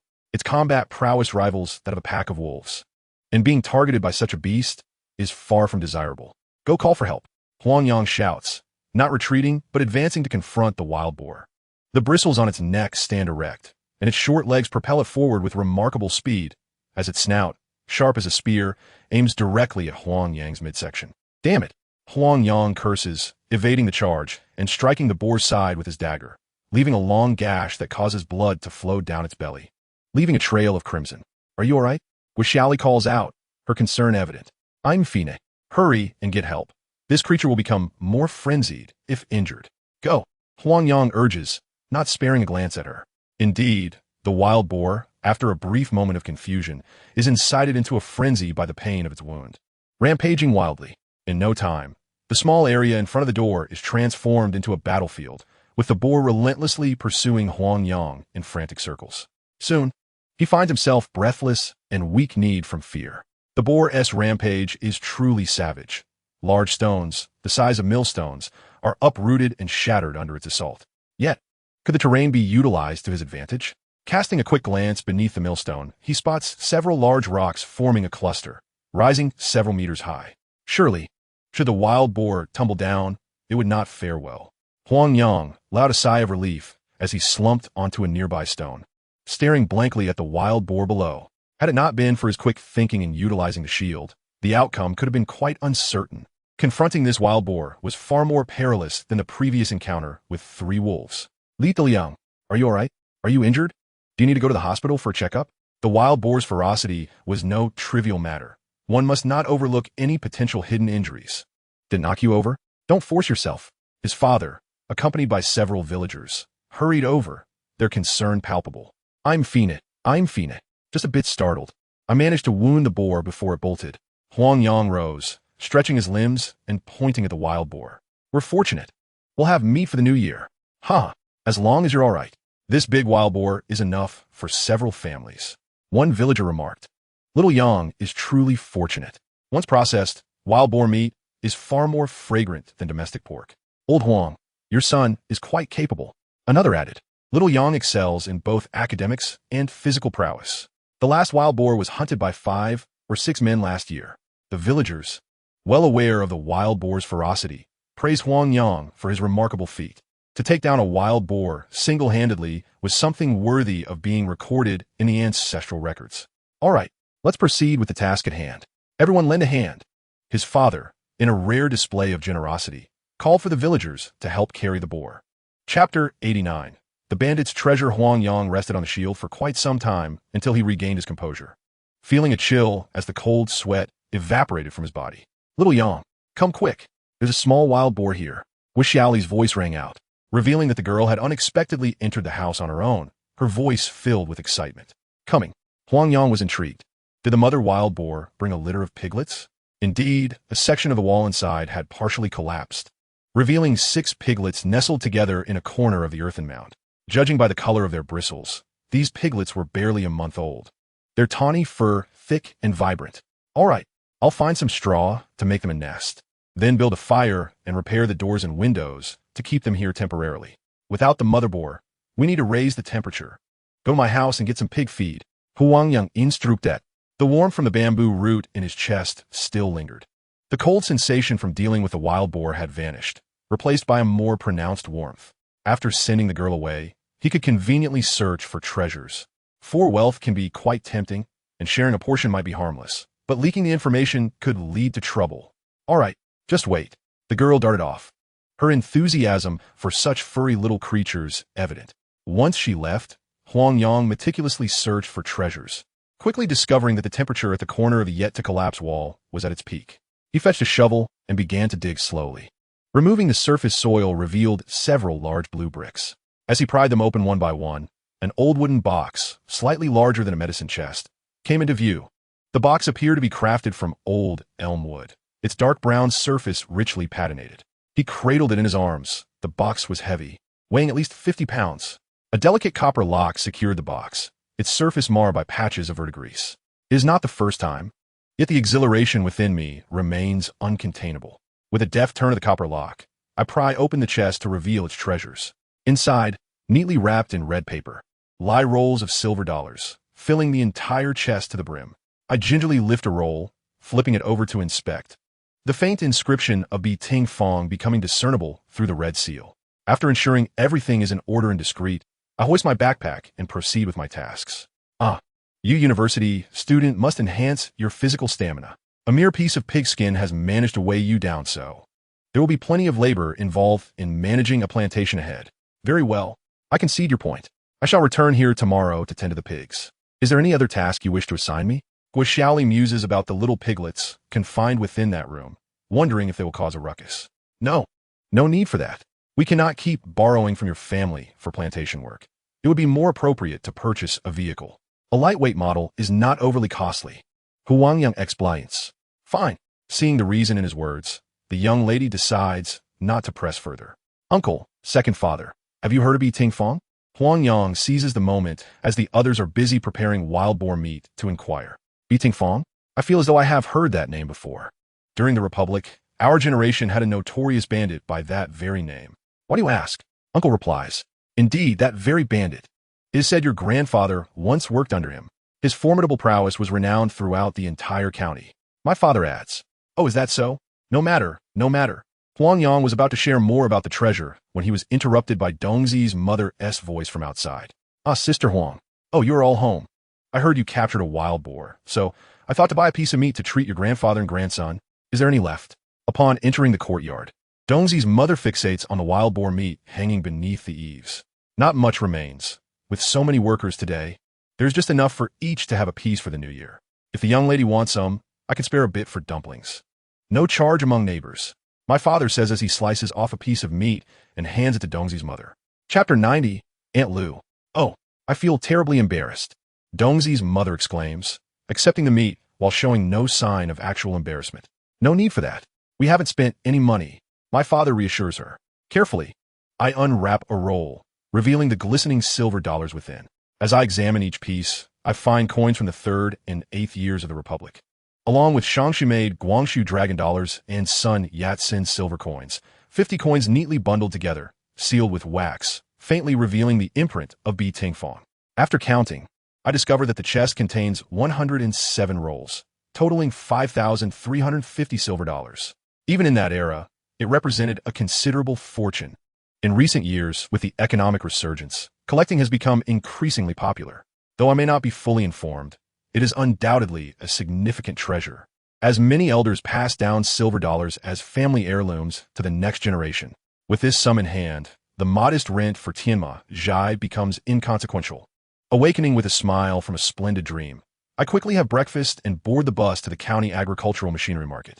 Approaching the end of the year, the market has not seen a downturn. Instead, it is bustling with activity. After a year of saving, people are eager to purchase a couple of decent agricultural vehicles before the new year, hoping to usher in good luck.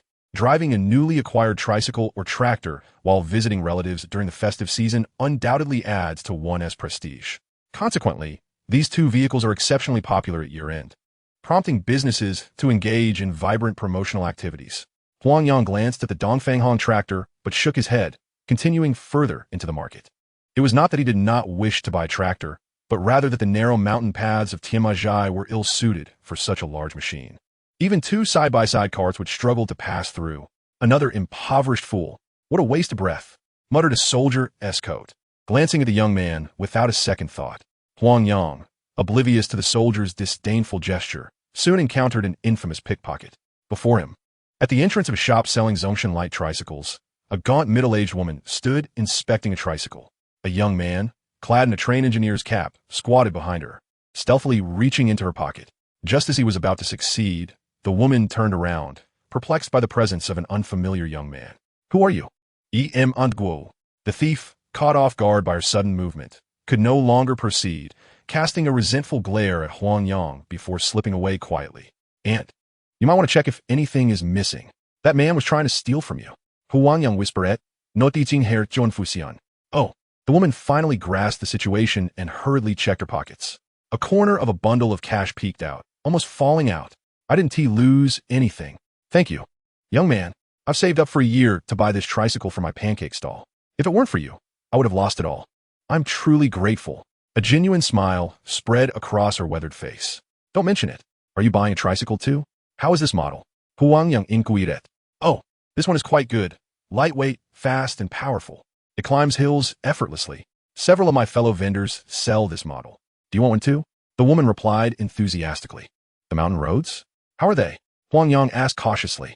"This vehicle might flip over on rough paths. The roads are decent. The villagers frequently use horse carts for transport." She assured him, "Then it should be fine. If it can handle a horse cart, this tricycle will be a breeze. Why don't we buy them together? They might offer a discount for two." "Great idea. The cheaper, the better." She agreed. "All right, let us get someone to help us negotiate." After selecting their vehicles, the two paid and left the agricultural machinery market together. With the woman's assistance, Huang Yang quickly found the agricultural supply market to purchase tools.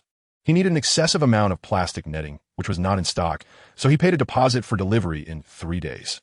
"Aunt, I cannot thank you enough. Kulme, let me treat you to a meal at that noodle shop over there." Huang Yang invited sincerely. "No, it should be my treat. If it weren't for your alertness, I would have lost my money for the tricycle. By the way, why do you need so much plastic netting?" She inquired curiously. "Well, my family has contracted several hills to cultivate medicinal herbs, and this is all for boundary fencing. In the mountains, livestock is abundant, and if not properly managed, can easily be mishandled. Let us converse while we dine." The two of them parked their vehicle at the restaurant entrance and ordered a bowl of braised noodles. As they became more familiar, they introduced themselves. The woman, whose surname was Liu, hailed from the city. She had lost her husband in a car accident 2 years prior, and now pedaled a tricycle daily to sell pancakes to support her family. She had a daughter who had just begun her first year of high school, and the child's grandmother lived with them, elderly and somewhat frail, barely able to care for herself. Chapter 91, A Second Encounter with Robbery. "Huh? You trust me so easily?" Liu exclaimed in surprise. "Huh, you are a straightforward person, and dealing with someone genuine is reassuring." Huang Yang responded without hesitation. "All right, I will help you with your errands. However, there is no need for payment. 30 yuan is quite substantial, enough for me to sell pancakes for a day. It must be challenging for your family to manage a plantation while also supporting your education. So I won't trouble you for a small task." Liu stated. "Huh, I won't be so formal with you for just 1 or 2 times. But it cannot continue indefinitely. Having you run errands would hinder your business, and I could save on 2 trips, wouldn't I? So please, no need to refuse. For a sustainable arrangement, it's important to keep clear accounts. Wouldn't you agree?" Huang Yang enjoyed. "Huh, you jest about my negotiating skills. Yet your words are quite persuasive. Very well, we shall proceed as you suggest. When I have some free time, I will visit your Tianma village. Once the medicinal herbs are harvested, I can help keep an eye on prices and find markets for them. Lu no longer declined, recognizing the mutual benefit. Assisting them in selling herbs in the county would also be advantageous for her. That sounds splendid. By next summer, when we escape to the village, it will surely be refreshing. By then, the first batch of herbs should be ready, including erhua and wheat straw, which are harvested in spring and summer. Huang Yang remarked. Wonderful. My daughter adores climbing mountains. I am often busy with the pancake stall, so summer vacation would be the perfect opportunity to take her out for some fun. Lu expressed her excitement.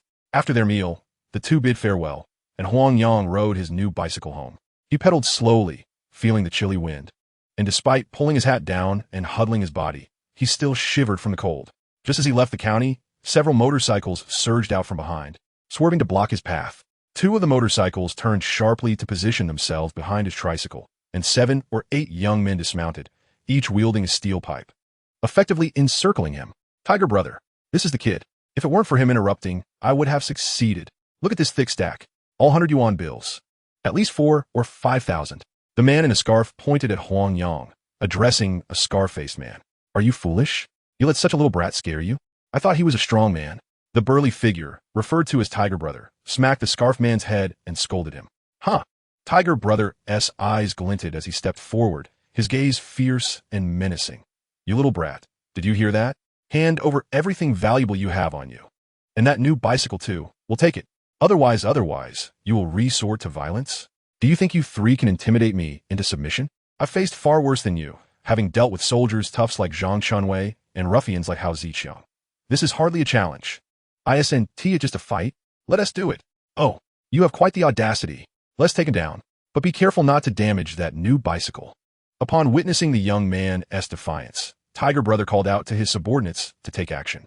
The sound of iron rods slicing through the air was deafening as they closed in from all sides, leaving no room for retreat or even a twist of the body. Huang Yang, refusing to take this lightly, swiftly stepped forward, driving his knee forcefully into the abdomen of the man in the collar.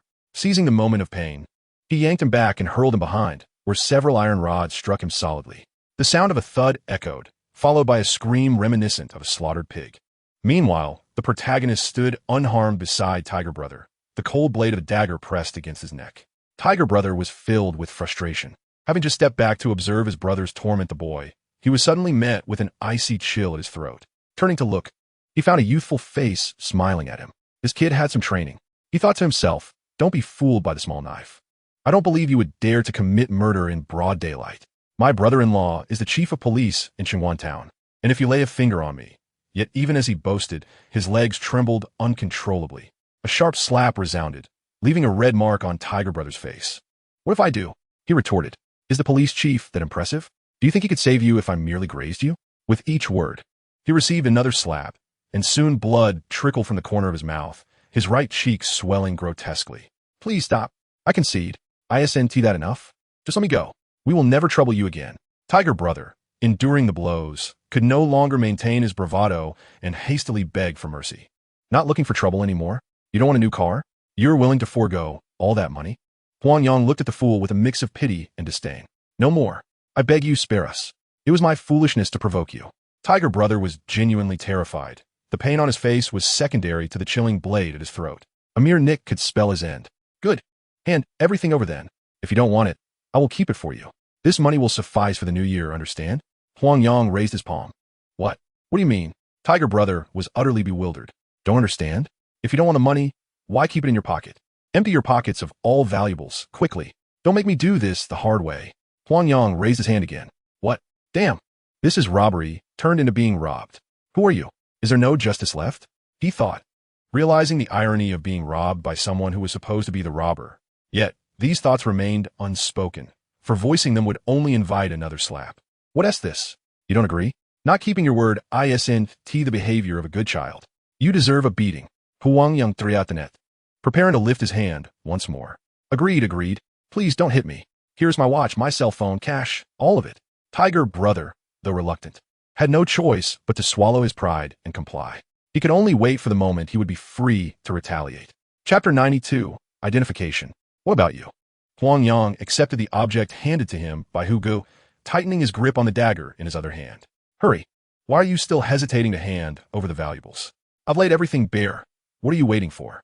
Hu Yi floated, feeling the chill of fear clutching at his throat. Faced with the gravity of the situation, he spoke gently to the man in charge. It showed no mercy to his subordinates.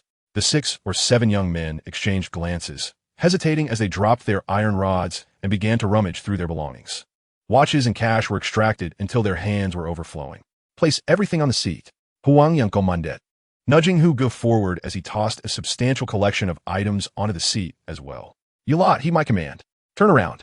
Run. Huang Yang's orders rang out with the precision of a military general, more authoritative than even a drill instructor during training. However, the effectiveness of his command, it could be summed up in 2 words, none whatsoever. The young men stood there, caught in a stupor, unsure whether to move or remain frozen in place. Their leader was still in the hands of the adversary. What are you standing around for? Hurry up and follow orders. Hu Ge, catching a glimpse of Huang Yang's expression, grasped the implication and did not wait for further words before issuing commands to his subordinates. Hu Ge, are we really leaving? What about you? One bold young man dared to inquire. You all must leave. Only then will my brother release me. Hu Ge understood that with so many around, their captors would not dare to let him go. The young man paused, contemplating the logic, before turning to rally the remaining comrades to march in orderly retreat. The 7 of them moved in perfect unison, comparable to military training. Brother, can I be released now? They've all run far away. Hu Ge exclaimed with a grin as he noticed the distance growing between his men and their captors. Ah, you are quite perceptive. I will release you. And you are welcome to seek my company again. My vehicle is not fast, so be prepared for another visit. Huang Yang replied, sheathing his dagger. That is not possible. I wouldn't dare. We brothers are bound by our vows. Hu Ge felt a sense of relief as the dagger was no longer at his throat. Yet he still dare not flee. He knew well that his own capabilities were insufficient to confront such a formidable figure. Begone, should you wish to exact revenge. You are welcome to confront me. Huang Yang waved him off dismissively, as if shooing away a chicken. Hu Ge, as if enchanted by the most exquisite of melodies, did not respond but swiftly turned and ran, disappearing in the blink of an eye, as if he were sprouting additional legs. Gathering the items from the seat into his backpack, he zipped it up and continued riding his new vehicle homeward. A cursory glance revealed that this group of ruffians was indeed affluent. Their cash totaled over 10,000, and their watches were of the prestigious Shanghai brand. Hu Ge even possessed a large mobile phone. They were not comparable to the villagers of his own community. In the future, should money be scarce, robbing such ruffians might indeed prove to be a pathway to prosperity devoid of any moral burden. After all, what was there to be courteous about when taking what was acquired through theft? The vehicle continued to trudge along, and despite the significant income, it could not shield him from the biting cold wind that pierced through to his neck. He regretted not having snatched that scarf from the man earlier. Suddenly, a piercing siren erupted behind him. Within moments, a police car sped past his tricycle and positioned itself across the road, blocking his escape. As he descended from the vehicle, 4 or 5 police officers encircled his tricycle. Oh, that was quite swift.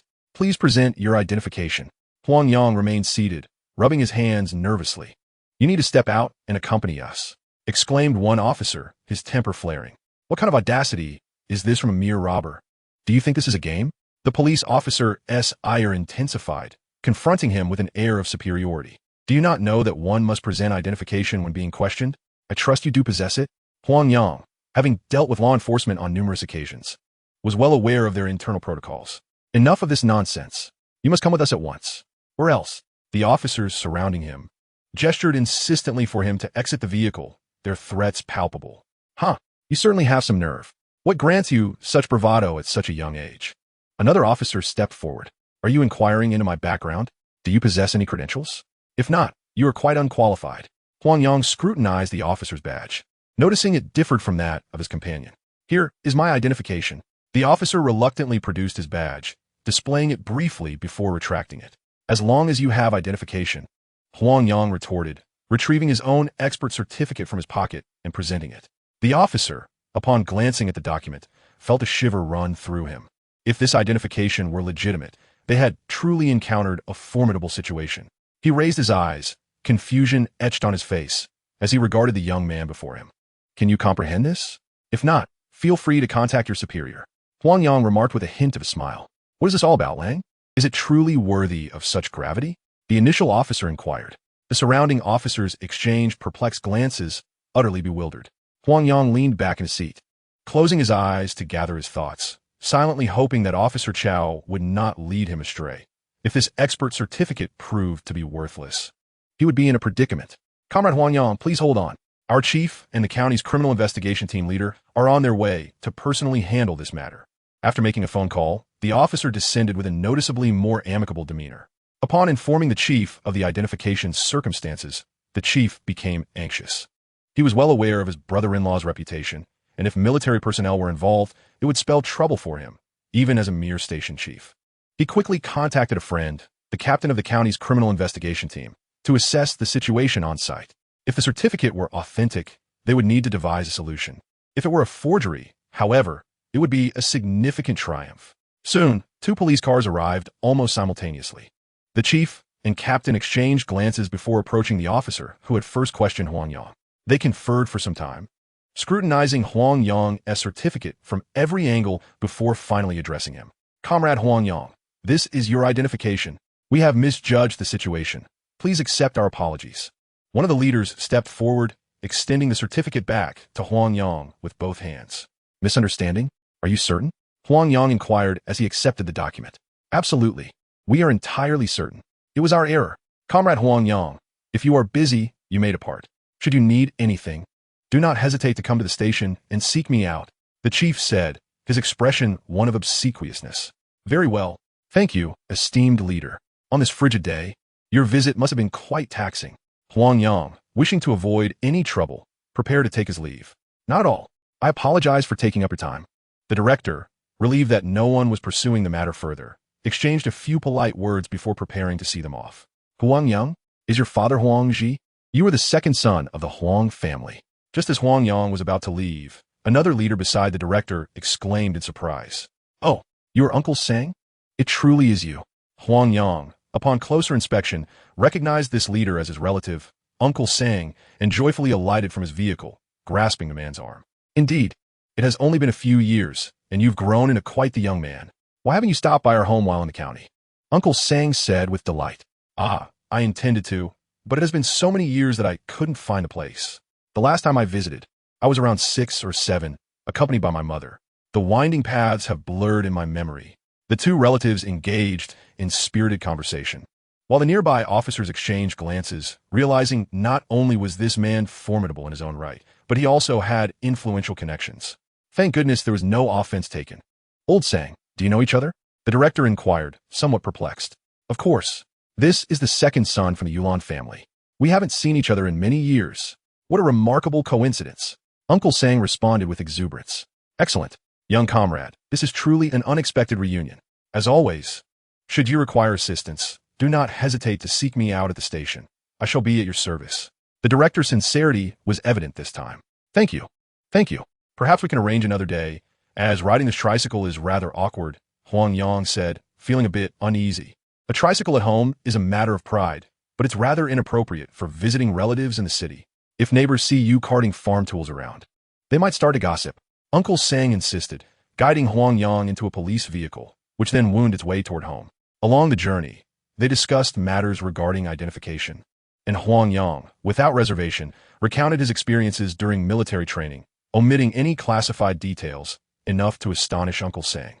Upon arriving at a family compound, they were warmly greeted by relatives he had not seen in years, including his aunt and a cousin, Dawei, whom he had grown up with. The atmosphere was lively and filled with warmth. Dawei was now in his 3rd year of high school, preparing for university entrance exams, with a clear family intention for him to attend a police academy, ensuring a stable career afterward. The mountain road leading into the village had been repaired in just a few days, and soon after, more workers arrived to assist.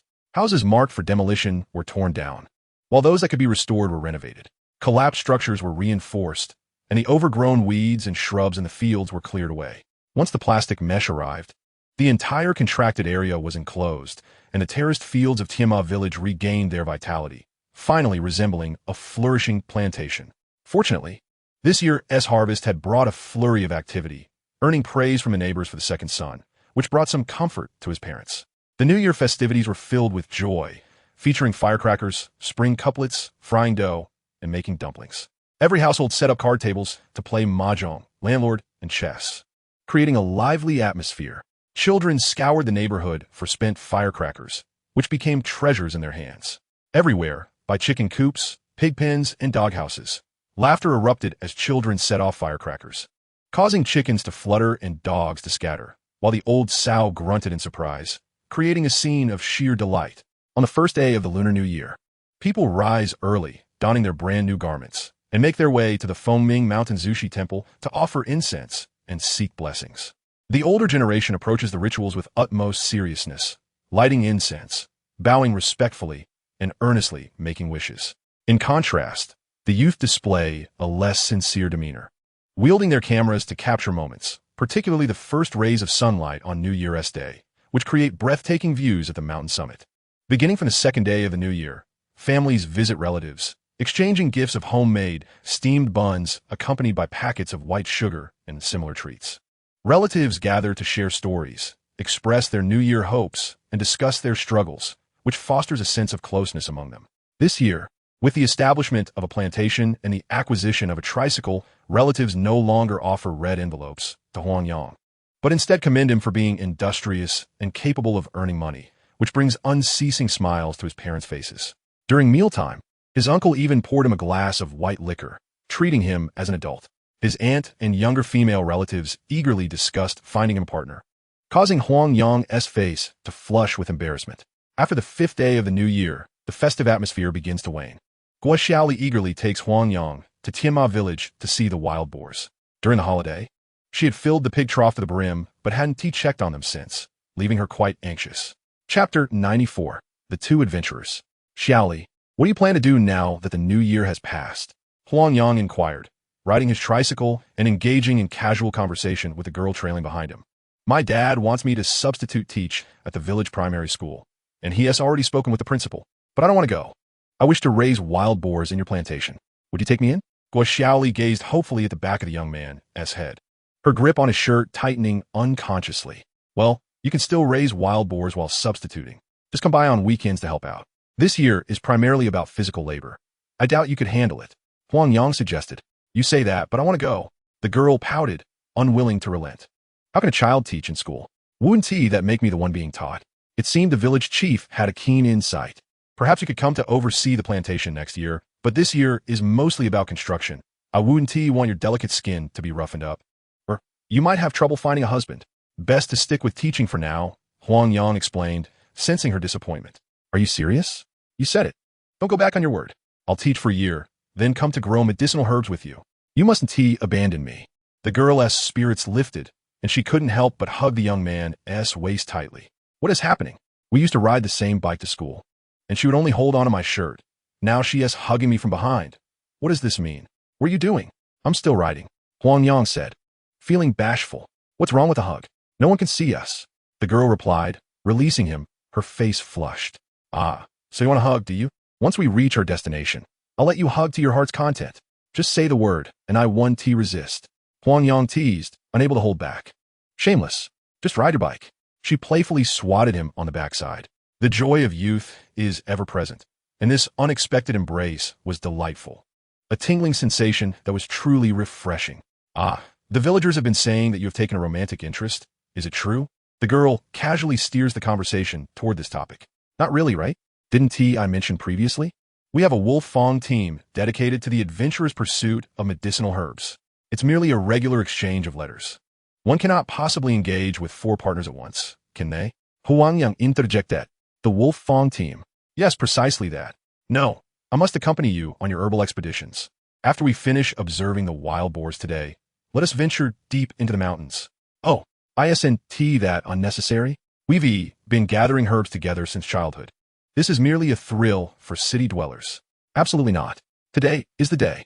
You must agree. The village has tools. We can simply carry a hoe. Very well. As long as it brings you joy. I wonder what has gotten into you, having climbed mountains and gathered herbs together since we were young. What more is there to explore? In this frigid weather, there is hardly any herb to be found. How utterly idle. Before long, the two arrived at the village gate, which was partitioned with a makeshift door crafted from plastic mesh. Huang Yang unlocked the gate and drove the vehicle directly to a house, the very one where they had previously encountered the wild boar. This structure was the most intact, having been refurbished to serve as a temporary tool shed It could easily accommodate living quarters or storage in the future. The girl eagerly dashed to the newly constructed pig pen nearby, where 6 little piglets were lazily nestled in their straw bedding, the trough long emptied. She wondered how they had managed these past few days. She quickly retrieved the pig feed she had prepared and poured it in the trough, using a wooden stick to summon the piglets to eat. Indeed, upon hearing the clattering of the trough, the piglets perked up, scampering over to feast with delightful gusto. You must have been starving. I will feed you every day from now on, but you must be good. Hee hee, can they really understand? No need to worry. My father will take care of them. Wild boars are too untamed. Our pig pen certainly cannot contain them, and if they grow larger and cause harm, that would be unfortunate. It's best to come and check on them occasionally. They will remember you. That is true. Once school starts, I will visit them weekly, just to reminisce about you. Really? Is that such a comparison? Ha ha ha. It's not that I see the pigs and think of you, right? Is there even a difference? What do you mean by difference? Can this even be compared? The two laughed and played for a while before the girl insisted on going on an adventure, pulling out 2 hoes, one for each of them, as they headed toward the depths of the mountains. Huang Yang, failing helpless, locked the vehicle and followed the girl into the wilderness. This area was familiar to them from childhood, having traversed it countless times. Naturally, they found no herbs along the way. Yet, Huang Yang did stumble upon something quite valuable. Thank you. I must express my gratitude. I will bring you a small gift. Feel free to ask for anything. Huang Yang, in a buoyant mood, boasted. Really? Then I shall think carefully. Give me your school address, and once I decide, I will write to you. The girl exclaimed with excitement. No young girl can resist the allure of a gift. That sounds splendid. I will also frequently write to you. It must be quite dull at school with the children. It's nice to have someone to talk to. Absolutely. No problem. When I receive your letters, I will think of the little pigs. Ha ha. You are the pig. Ha ha. Let us go down to the 10,000 people cave to take a look. It has been many years since I last ventured there. What is there to see? Haven't we seen enough of it in our childhood? During my elementary school years, our annual spring outings were always to either the Wandan Cave or the Sherman Bridge. I have explored these places countless times, and my current desire to return is purely for the thrill. Is there not a hint of excitement for an adventure? Let us descend and reminisce about our youthful days, which have long since passed. All right, you have convinced me. Let us proceed. Chapter 95, Pebbles. The name Wandan Cave suggests grandeur, yet in reality, it is merely a cavern the size of 2 small rooms. During times of war, ancient individuals would take refuge from bandits or conflict within its confines, emerging days later to resume their lives. I visited this cave numerous times in my youth, and it held no particular allure. However, this time feels different. As we approach the entrance, the yuzu root begins to react. It fluctuates between warmth and heat, emanating a sense of excitement. Indeed, it is excitement, much like a child encountering a beloved toy, unlike the last encounter with a wild boar, where danger and treasures coexisted in a chilling manner. This sensation is warm and playful, akin to a mischievous child. Could it be that there's something within the Wandan Cave? This seems unlikely. Countless visitors have traversed these caves. If something were present, it would have certainly been discovered by now. Hey, why are you standing there in a daze? Hurry and come down. A voice from behind beckons, urging me as we stand at the cave's mouth.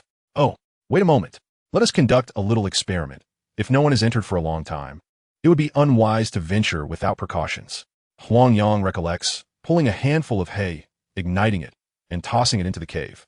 The flame dances through the air, landing on the rocky floor, burning brightly without any issues of oxygen depletion.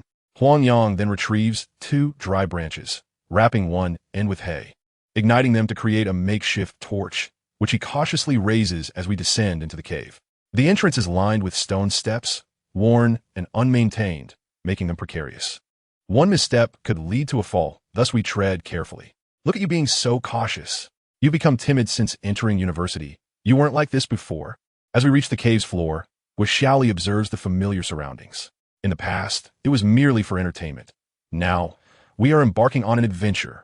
It is entirely different. Who knows, we may even stumble upon treasures. Huang Yang defends, choosing not to respond.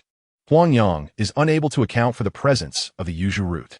Holding the makeshift torch, he attentively observes the fluctuations of the yuzu root.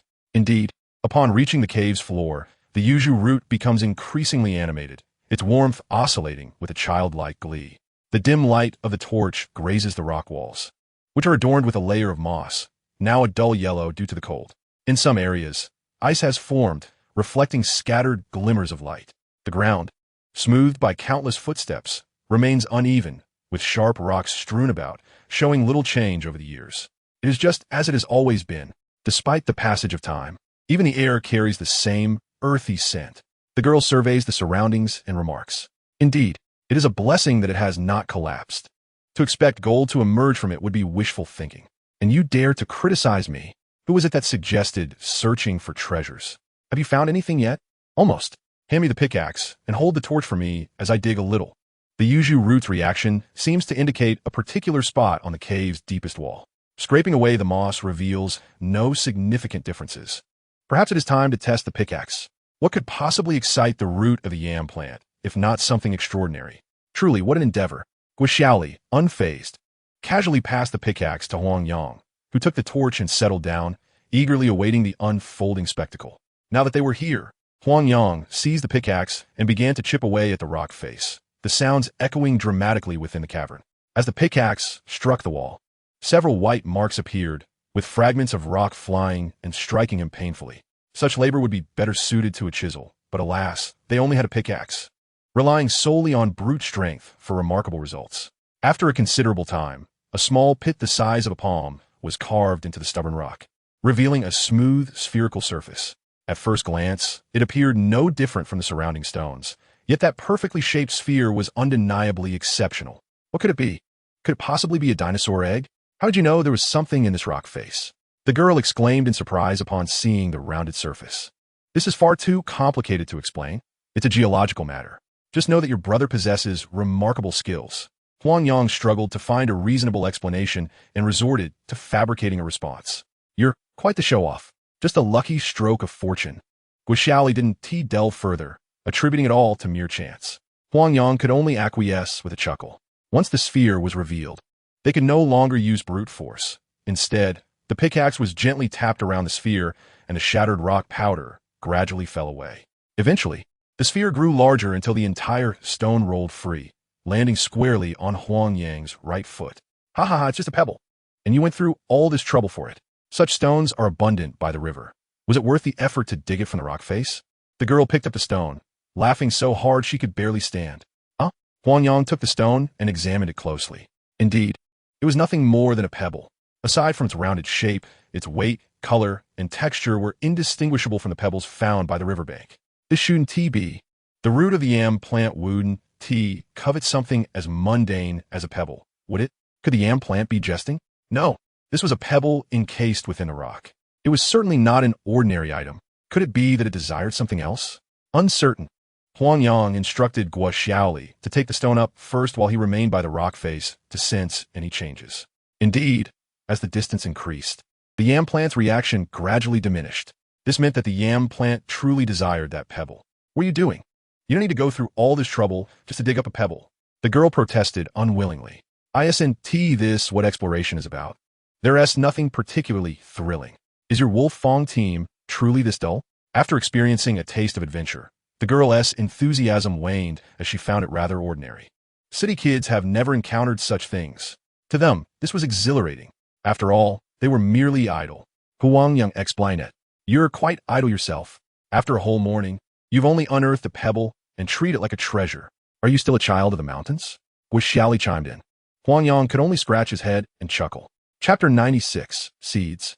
Following the teacher's guidance, nutrient soil was mixed with perlite and placed into the seedling trays, with seed sown and kept indoors to maintain temperature and humidity until germination and leaf development.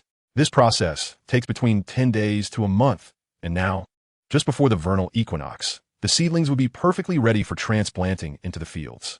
The elders, oblivious to such matters, merely summoned individuals to labor, leaving the specifics of the task to Huang Yang's direction. It resembled a child nursing. When nourished, they were as quiet as well-behaved infants, but once deprived, they would wail incessantly. Could it be that this pebble was the sustenance of the yam root? With this conjecture, Huang Yang removed the yam root and clutched it alongside the pebble. Indeed, upon contact, the yam root responded like a child receiving milk, fluctuating in warmth before settling into a tranquil state, obedient like a baby. Huang Yang observed quietly, yet even as he succumbed to slumber, he could discern no changes in either. Nevertheless, that night was particularly sweet, and he slept soundly until dawn, awakening only when the yam root grew cool once more. After a night of contact, the yam root remained unchanged, smooth and warm. Yet the pebble had transformed. Once a deep black, it had turned a pale gray, crumbling into a pile of stone dust upon the slightest movement, scattering across the sheets. Could this possibly be a fossil of an ancient lychee? Was it a seed? Huang Yang couldn't contain his curiosity. If so, it meant the yam root had consumed a lychee, leaving behind only the pit. How peculiar that sounded. Regardless, today was a day for cultivation, and he intended to nurture this seed alongside the others. Ideally, it would sprout. If not, he would place it in the treasure chest for safekeeping. After all, ancient seeds were immensely valuable. Having had an early breakfast, he gathered the laborers and headed to Tiamat village. The group was divided into two. One contingent, led by his father, took the oxen to plow the fields, while his uncle and Huang Yang guided another group of women in mixing nutrient-rich soil for planting. Naturally, the lively presence of the Guo family's young girl was inescapable. Bustling about without a moment's respite, Huang Yang deliberately found a nutrient pot to plant the lychee seed enveloped in the pebble, placing it on a shelf alongside the other seeds for observation. With the school year commencing in 10 days, if there was no change in the seed during that time, it would have to be stored away.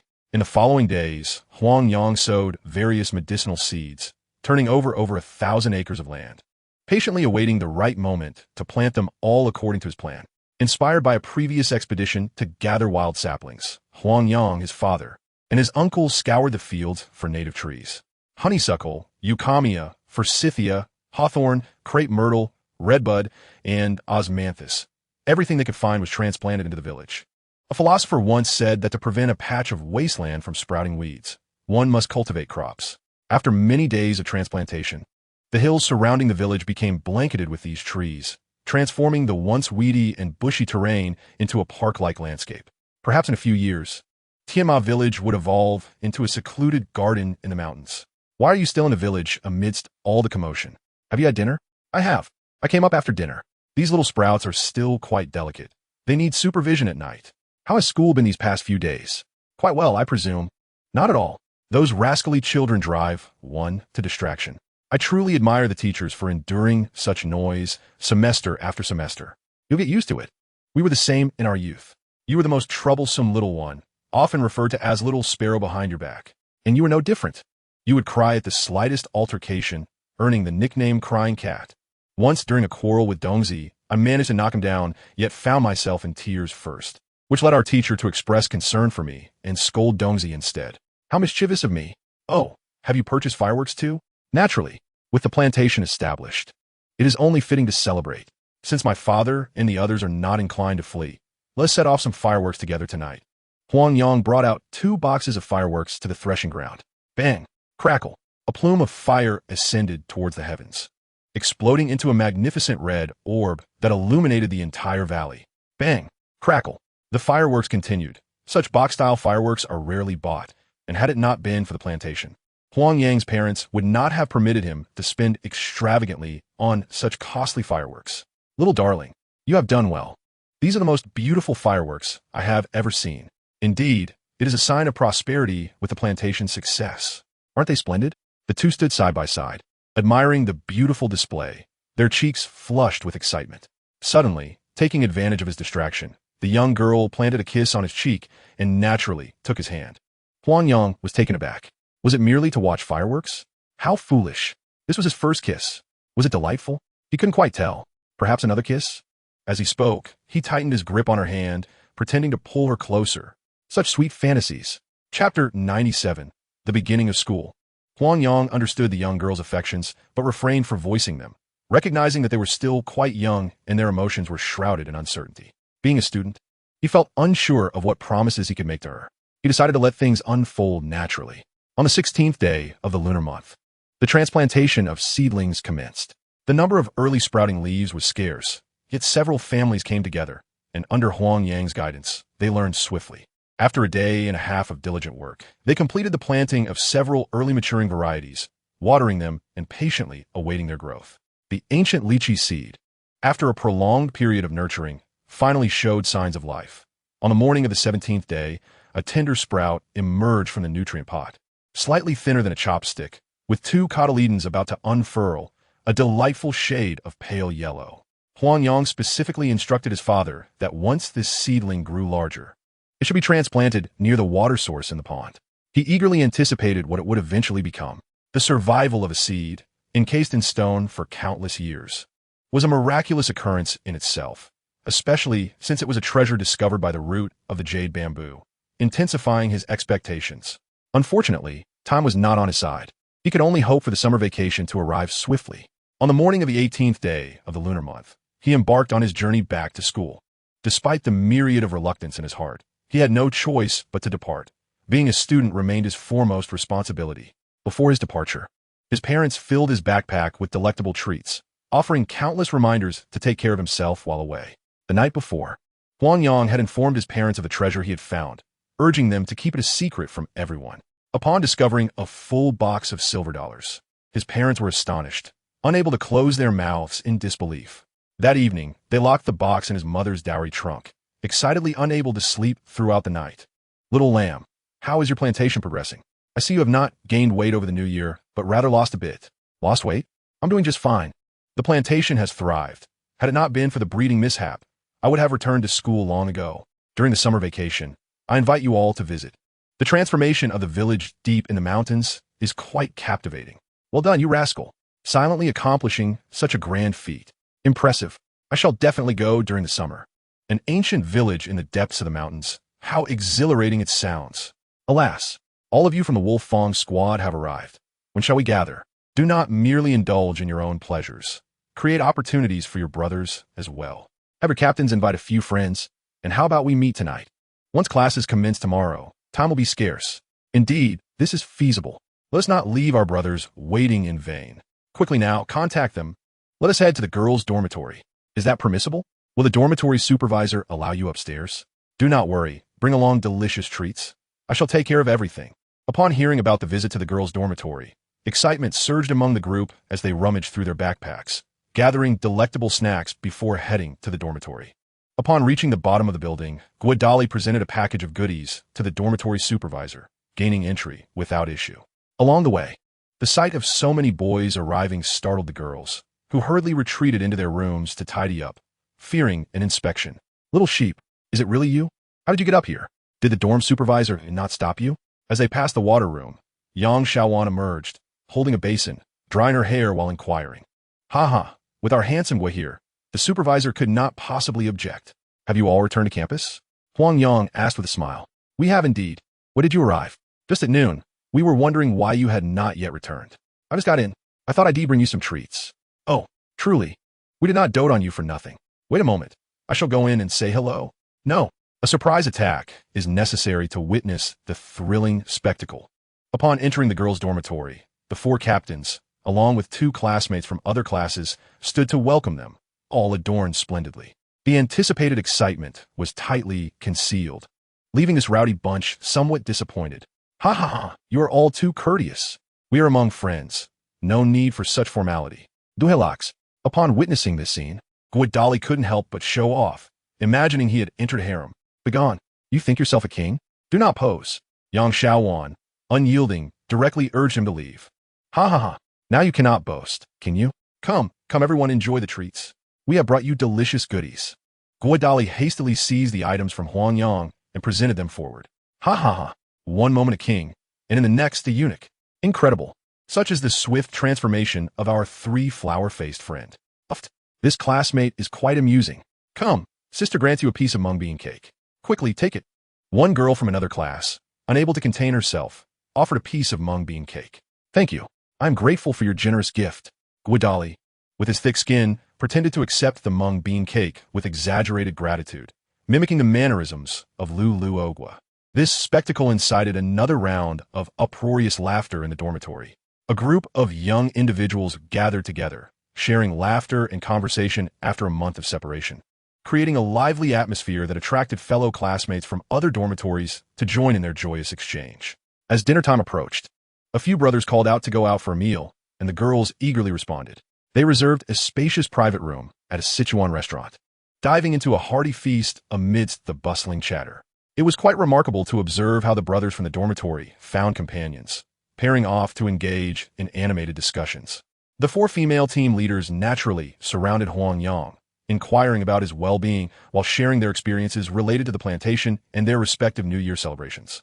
Upon hearing about the plantation established in a remote mountain village, everyone's anticipation grew, eagerly awaiting the summer break to witness the full splendor of the plantation. Chapter 98. Return to the clinic. The medicine cabinet, ingots, and gold nuggets remained intact, bringing a sense of relief. He contemplated that the time for the military's alchemical training was approaching, uncertain if someone would come for him soon. Additionally, he would continue to consult at Elder Yang's clinic this year. A trip to the Xi'an medicinal herb market should also be scheduled, as the first batch of herbs from the plantation was expected to be ready before the wheat harvest, necessitating prior arrangements with sellers.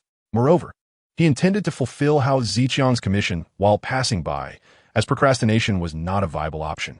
Fortunately, the cluster of gastrodia he had planted in the flower pot remained hydrated with a large bottle of water connected via an infusion line, with half a bottle still remaining. The youthful scholars, vibrant and full of vigor. With ambition and eloquence, they aspire to shape the world, wielding their words like weapons, treating the past with disdain.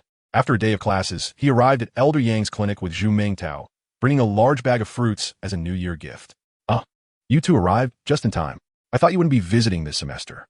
It's wonderful to see you, Elder Yang exclaimed, handing each of them a red envelope, wishing them good fortune for the new year.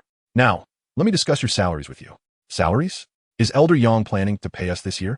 That will be fantastic, Huang Yang replied without hesitation, feeling fortunate that his efforts would be acknowledged with additional income. You rascal, can't you be a bit more modest? You seem rather obsessed with money. Don't you have enough these days? Elder Yang remarked, knowing that this young man was both foraging for herbs and hosting auctions. So sustaining himself was not an issue. What more could you desire as a student doing so well? It's not about being poor. Your ability to pay us is a reflection of your acknowledgement, right? How much are you planning to pay? Huang Yang inquired with a smile. Too much. Do you think I run a bank? You'll receive a 10% commission based on the patients you see at the clinic. How much you earn depends on your own efforts. As for the young lady, let us consider it 200 yuan a month. You'll need to help out for 2 hours every afternoon. And if you have other commitments, please inform me in advance. Is that acceptable? Elder Yang explained it. Absolutely.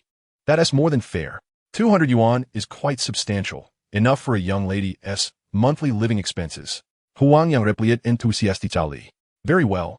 As long as you're satisfied. Have you kept up with your work during the new year?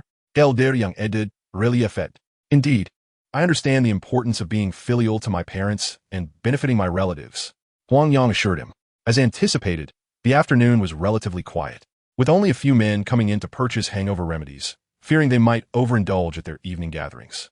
You seem to be quite well informed. How is your health? Huang Yang was not surprised.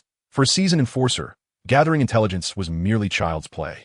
He chuckled, remarking that he had known of Zhang Chunwei's arrival the moment he passed by the clinic in the afternoon. I'm not here just to extend belated New Year greetings, but also to conduct a checkup, he said as Zhang Chunwei entered, placing the fruit he had brought on the table and comfortably settling onto the sofa, where was the fierce demeanor of a professional enforcer. Well, that's thoughtful of you. How is your arm? Can you exert any strength? Huang Yang inquired directly. It's manageable. I can move it now. I can lift small items and use chopsticks without issue, but when it comes to clenching my fist for a fight, I still lack strength. It aches terribly with any exertion. Zhang Chunwei recounted his condition. That is quite reasonable. Recovery from such injuries takes at least 100 days. It's not an easy feat. Let me check your pulse again.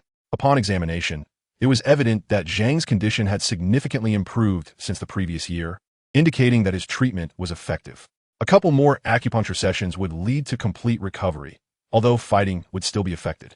After a round of acupuncture treatment and a few words of caution about post-treatment care, Huang Yang prepared to retire for the night. However, Zhang Chunwei had a sensational piece of news to share. Have you heard? During the new year, a group of tomb raiders was discovered on the northern ridge of Dazai village. They have been trying to apprehend them for several days now, but to no avail, Zhang Chunwei said while dressing. Really? Tomb raiders? What a bold claim. What tomb could possibly warrant such a major operation? Huang Yang asked while disinfecting the silver needles. The tomb from the western Zhou dynasty. It belonged to some significant dignitary. Archaeological teams entered a few days ago and reported that the accompanying burial items number in the tens of thousands. They're currently in the process of salvaging the discoveries. Zhang Chunwei explained. Wow, that is quite substantial. How do you know so much? Are you planning to assist the police in their investigation? Huang Yang inquired astonished. Are you considering getting involved? I can assist you. Our fire brigade is participating in the archaeological protection efforts, and we can provide you with a wealth of information. Zhang Chunwei offered. Let's not go there. I fear for my life. Tomb Raiders are a ruthless bunch, and I have no desire to provoke them. Huang Yang quickly clarified his stance. He was not keen on wading into such murky waters, as he had enough on his plate already. Just be cautious. If you're interested, reach out to me. I'm off, Zhang Chunwei said as he stood to take his leave. The emergence of tomb raiders in town was indeed explosive news. Yet, he was well aware of his own limitations. With his modest skills, confronting a few ruthless tomb raiders would be akin to delivering milk to a lion's den. As long as they did not provoke him, he had no intention of showing off his bravado. Nevertheless, the prospect of a grand tomb from the Western Zhou era was undeniably tempting. The burial treasures, if nothing else, would be a fortunate sight to behold. Chapter 99. Treating the Big Shot. He was merely a student, not Spider-Man, tasked with saving the world. Tomb raiders were of no concern to him. At the crack of dawn, just as class commenced, Huang Yang was summoned by Teacher Wang, who was accompanied by Zhang Changjiang, dressed in plain clothes. As expected, the inevitable had arrived. Happy New Year, Commander. I anticipated your arrival. What S with the attire? Huang Yang asked upon seeing Zhang Changjiang. Let S go. There's a mission to discuss in the vehicle. Zhang Changjiang replied, ever so succinctly. All right. Huang Yang didn't linger, bidding farewell to Teacher Wang before following Zhang Changjiang to the car. Even after the new year, you're in plain clothes? Quite dashing. Looks better than a military uniform. You're quite discerning. This is for a mission. Plain clothes are more convenient. Did you bring the silver needles? The commander instructed you to treat a senior official's leg ailment. Oh, is it not for concocting medicine? What a predicament. Yet another fruitless endeavor. Haha, are you perhaps in it for the money? Hurry, did you bring your silver needles? No, why would I need such things while attending school? Let's head to the rental apartment. Prices have gone up. My younger brother is in need of funds. This is no exaggeration. Having recently contributed $200,000 to the family S plantation project for the new year, he now finds himself with only a few thousand left. Insufficient even to cover his tuition fees. Are you not afraid? Let S not repeat last time's debacle, leaving him in a state of utter disarray. Fear not. I have upgraded my skills. It is a breeze to concoct tens of thousands of doses at once. Oh, so you have reached foundational mastery. When will you achieve the golden elixir? Let us forego the golden eggs. If you're hungry, boiling some chicken eggs will suffice. The two gathered their medical supplies and set off on the highway. Upon inquiring, they learned they were headed to treat an elderly official in the ancient capital. Huang Yang felt a tightening in his chest. Despite being prepared, he could not suppress a sense of trepidation. Officials are usually attended to by dedicated physicians, far beyond what his unorthodox methods could rival. But they were already on the vehicle. To disembark now would be a disgrace. A person may die, but their spirit must soar. No matter how high the rank, they are still human, and when it comes to injections, one must not hesitate. After more than an hour, the car arrived at the ancient capital, halting at a grand estate. Following a series of inspections, they stopped before a villa. After ringing the doorbell, a maid ushered them into the living room on the first floor, turning to notify the host. Soon, a young girl emerged pushing a wheelchair, in which sat an elderly gentleman with graying hair. The old man, spirited and smiling, regarded the two young visitors. Noticing the medical box beside Huang Yang, he furrowed his brow momentarily before relaxing, exclaiming, you have arrived. Please take a seat. I appreciate your efforts in making this journey. Young Chao is considerate. My leg has been a long-standing issue, and whether it gets treated or not is of little consequence. Greetings, sir. Rest assured, this student Huang Yang has successfully treated Director Chao's ailment, and he is now able to participate in training. There's a possibility your legs may also return to their former state. Zhang Changjiang stood and saluted. Greetings, sir. I have been tasked with your treatment and will exert every effort, the young man declared, his nervousness evident, but the coolness from the Yuzhu root steadied his words. Please, everyone sit and converse. The old man smiled kindly at the stammering Huang Yang, having heard from young Chao about his remarkable talent in medicine. Is it true that the popular wound medicine circulating within the military was crafted by you personally? Sir is aware of it? That formula was passed down from my ancestors, and I am merely fortunate to inherit it. The elder's amiable demeanor eased Huang Yang's anxious heart considerably. A humble young man.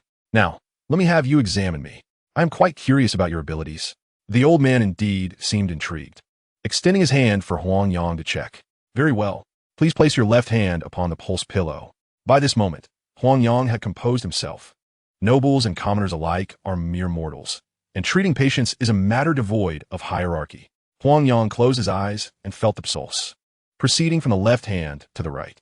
After more than 10 minutes, he opened his eyes, gazing at the old man with admiration. How is it? Does the old gentleman's legs still hold hope? The elder seemed to have sensed Huang Yang's transformation and inquired aloud. The commanding officer's willpower is truly admirable. Huang Yang, somewhat evasively, remarked this, causing the elderly man's gaze to sharpen. Meanwhile, the girl behind him and Zhang Changjiang were utterly perplexed. Why would he mention willpower when asked about his condition? Oh, pray tell, do you possess a method of treatment? The elder inquired, maintaining his amiable demeanor. How do you know this? Did Uncle Chow inform you? Before the elder could respond, the girl interjected. I just reported back after the new year and haven't had the chance to visit Commander Chow. I merely took the pulse for the commanding officer. Did I say something wrong? Huang Yang, bewildered, questioned. Isn't the condition of my grandfather confidential? You deduced it merely from taking his pulse. How astonishing. The girl, initially poised to scold him, paused mid-sentence, realizing the boy had indeed discerned something remarkable. Ha, Danner, do not frighten the young doctor. Traditional Chinese medicine is profound. It is not surprising to discern a condition through pulse diagnosis. The elder interjected before Huang Yang could elaborate. Yet he is still so young. The girl began, but was interrupted by Zhang Changjiang. Classmate Huang Yang has signed a confidentiality agreement with the military, and the commander has appointed him as a special expert. Please rest assured. Sir and Miss, Zhang Changjiang asserted. Indeed a youthful prodigy. Well done. What is your plan for treatment? The elder, well-versed in experience, naturally placed his trust in the recommendation of his old subordinate. This is not particularly difficult, though it may take some time. I estimate 2 months of treatment. Each day, one must soak in mugwort-infused water for half an hour, and acupuncture should be done once a week. Is this acceptable to the commander? Huang Yang outlined his treatment plan. Is it truly that simple? The girl interjected again. My grandfather's legs have been afflicted for many years. Can such a straightforward treatment yield results? Traditional Chinese medicine emphasizes using the simplest methods to treat complex ailments. Simplicity is the key to efficacy. Huang Yang responded. What a splendid principle of simplicity and effectiveness. Danner, go summon someone to prepare the mugwort water. Let us commence foot soaks today. Shall we begin acupuncture now? The elder expressed his approval. It is best to wait until the soaking is complete before needling. Huang Yang quickly clarified. Chapter 100. Yet another injury. The caretaker soon brought the mugwort for Huang Yang to inspect, inquiring about the brewing ratios and duration, to which he responded thoroughly. Before long, the elder was immersed in the mugwort water, while Huang Yang engaged in conversation with him, albeit sporadically. Indeed, their dialogue was somewhat disjointed. It was not that Huang Yang lacked diligence. Rather, the disparity in their ages, statuses, and interests left them devoid of common topics. The only shared concern, the wound ointment, was also bound by confidentiality agreements, making deeper discussion difficult and unsatisfying. Grandfather, how are you feeling? As soon as the elder settled, Danner inquired. My legs feel warm and quite comfortable. This young man possesses genuine skill. The elder praised. After next week's acupuncture, the numbness in your calves will dissipate. Do not let the mugwort water run out. With the cold weather, please take care to stay warm. Huang Yang offered his well wishes. Excellent. Thank you, Dr. Xiaoyang. Danner went to retrieve a diagnosis fee of 10,000 yuan for him. The elder was quite generous, presenting such a substantial sum. This is unacceptable. Treating the commander's ailment is a task assigned to me by Commander Chow. Accepting payment would result in disciplinary action. Huang Yang hastily declined. The elder spoke. Xiao Chow has informed me that you are an expert, not a soldier. Hence the consultation fee is absolutely necessary. It is only natural to charge for medical treatment. I certainly do not wish for those old geezers to accuse me of being a deadbeat. Isn't this rather inappropriate? Huang Yang replied. While it is true that he has an affinity for money, the way he acquires it seems questionable. He is a commanding officer, surely. Collecting a consultation fee from someone of his rank would not lead to any repercussions for him, would it? If it is offered to you, then accept it. Young fellows like you often lack such considerations. Moreover, aren't you also accepting funds from the military? Why the formality with me? Then I must extend my gratitude to the commander. Huang Yang conceded, realizing that further refusals would be seen as ungrateful. Exactly. Provide me with your address, and I shall arrange for someone to pick you up this weekend, sparing Xiao Chao the trouble. The elder, knowing that the young man was still a student, took the liberty of scheduling the next treatment 2 days in advance. Very well. Huang Yang took out pen and paper, jotting down his address to hand to the elder, feeling immensely grateful for the elder's consideration. Once again, he completed the task within 3 days. After consuming an ancient lychee, the yuzu root seemed to have enhanced its capabilities. Whenever fatigue threatened to overtake him, the yuzu root would emit a refreshing coolness, revitalizing him to continue managing 5 stoves simultaneously while concocting medicine. Afterward, Commander Chow and the others were left dumbfounded, having gained a renewed understanding of this young man's alchemical prowess. They even contemplated the possibility of having him produce enough medicine for half a year in one go. Have you sustained an injury? Whom did you provoke this time? How did you end up in such a state? Huang Yang hastily assisted him onto the sofa, retrieving a medical kit to assess the wounds. The injuries were indeed severe. His left leg bore a gash so deep it resembled a gaping mouth, and had it not been for the hemostatic powder, stitches would have been imperative. Enough of this. I encountered a group of grave robbers. 3 of them were exceptionally skilled, and they surrounded me, yet I managed to escape. Zhang Chunwei explained, his face etched with frustration. Damn it, and you dare to stir up trouble again while still healing? Is that 100,000 yuan truly worth your life? You are reckless. Huang Yang scolded as he deftly treated the wound. Do you think I wanted this? Those 3 scoundrels had their sights set on me, coercing me to act as their informant in stealing unearthed artifacts. What could I do? I intended to infiltrate their lair to expose them, but alas, I slipped up and fell into their trap. What a stroke of misfortune. Zhang Chunwei lamented, his mood exceedingly sour. Very well, I shall impose upon you tonight. Zhang Chunwei, shedding any pretense, pulled the blanket over himself and soon fell asleep on the sofa. It was unclear how long he had been asleep when a piercing chill from the yuzu root jolted him awake. In a daze, he noticed a dark figure lunging towards the bed. Damn it! Without a moment to lose, he rolled off the bed just in time to evade the attack. Kicking off the blanket, he swept his leg towards the shadow, but he was a fraction too slow. The assailant dodged and swiftly turned on the light. Your reflexes are impressive, the shadow remarked, brandishing a dagger aimed directly at his heart, the motion brisk and lethal, intent on taking his life. In a moment of haste, I caught sight of a newcomer clad in gray homespun attire, reminiscent of the traditional rural garb worn by older farmers, complete with layered sawls akin to those of the local tillers. However, the fierce countenance and the chilling dagger in his hand signified that this individual was no ordinary foe. In the blink of an eye, the dagger was thrust before me, prompting Huang Yang to swiftly extend his hands, grasping the assailant's forearm and deftly redirecting his body aside. With a sudden lift, his left knee slammed into the adversary's ribs. Just as victory seemed within reach, a searing pain pierced through Huang Yang's abdomen, causing him to involuntarily leap backward, landing against the wardrobe with a thud. Slumped against the furniture, he found himself seated on the floor, utterly weakened. Damn! The pain was excruciating. It felt as if the blow had ruptured his very innards, rendering him speechless as he clenched his teeth in agony. Who are you? He managed to utter through the torment, desperately seeking answers. Chapter 101. Marked for Death. There is no need for the dying to know too much.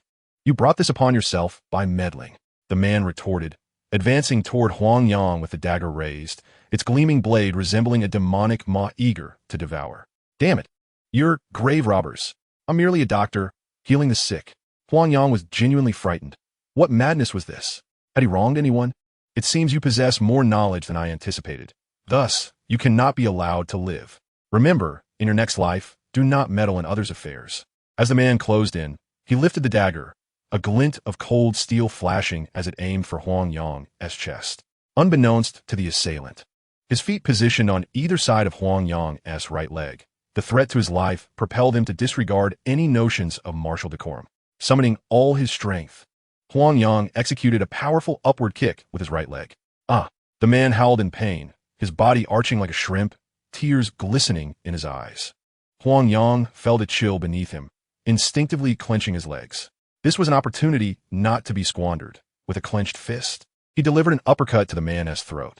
The assailant collapsed, clutching his groin with one hand and his neck with the other, gasping for breath. What a miscalculation!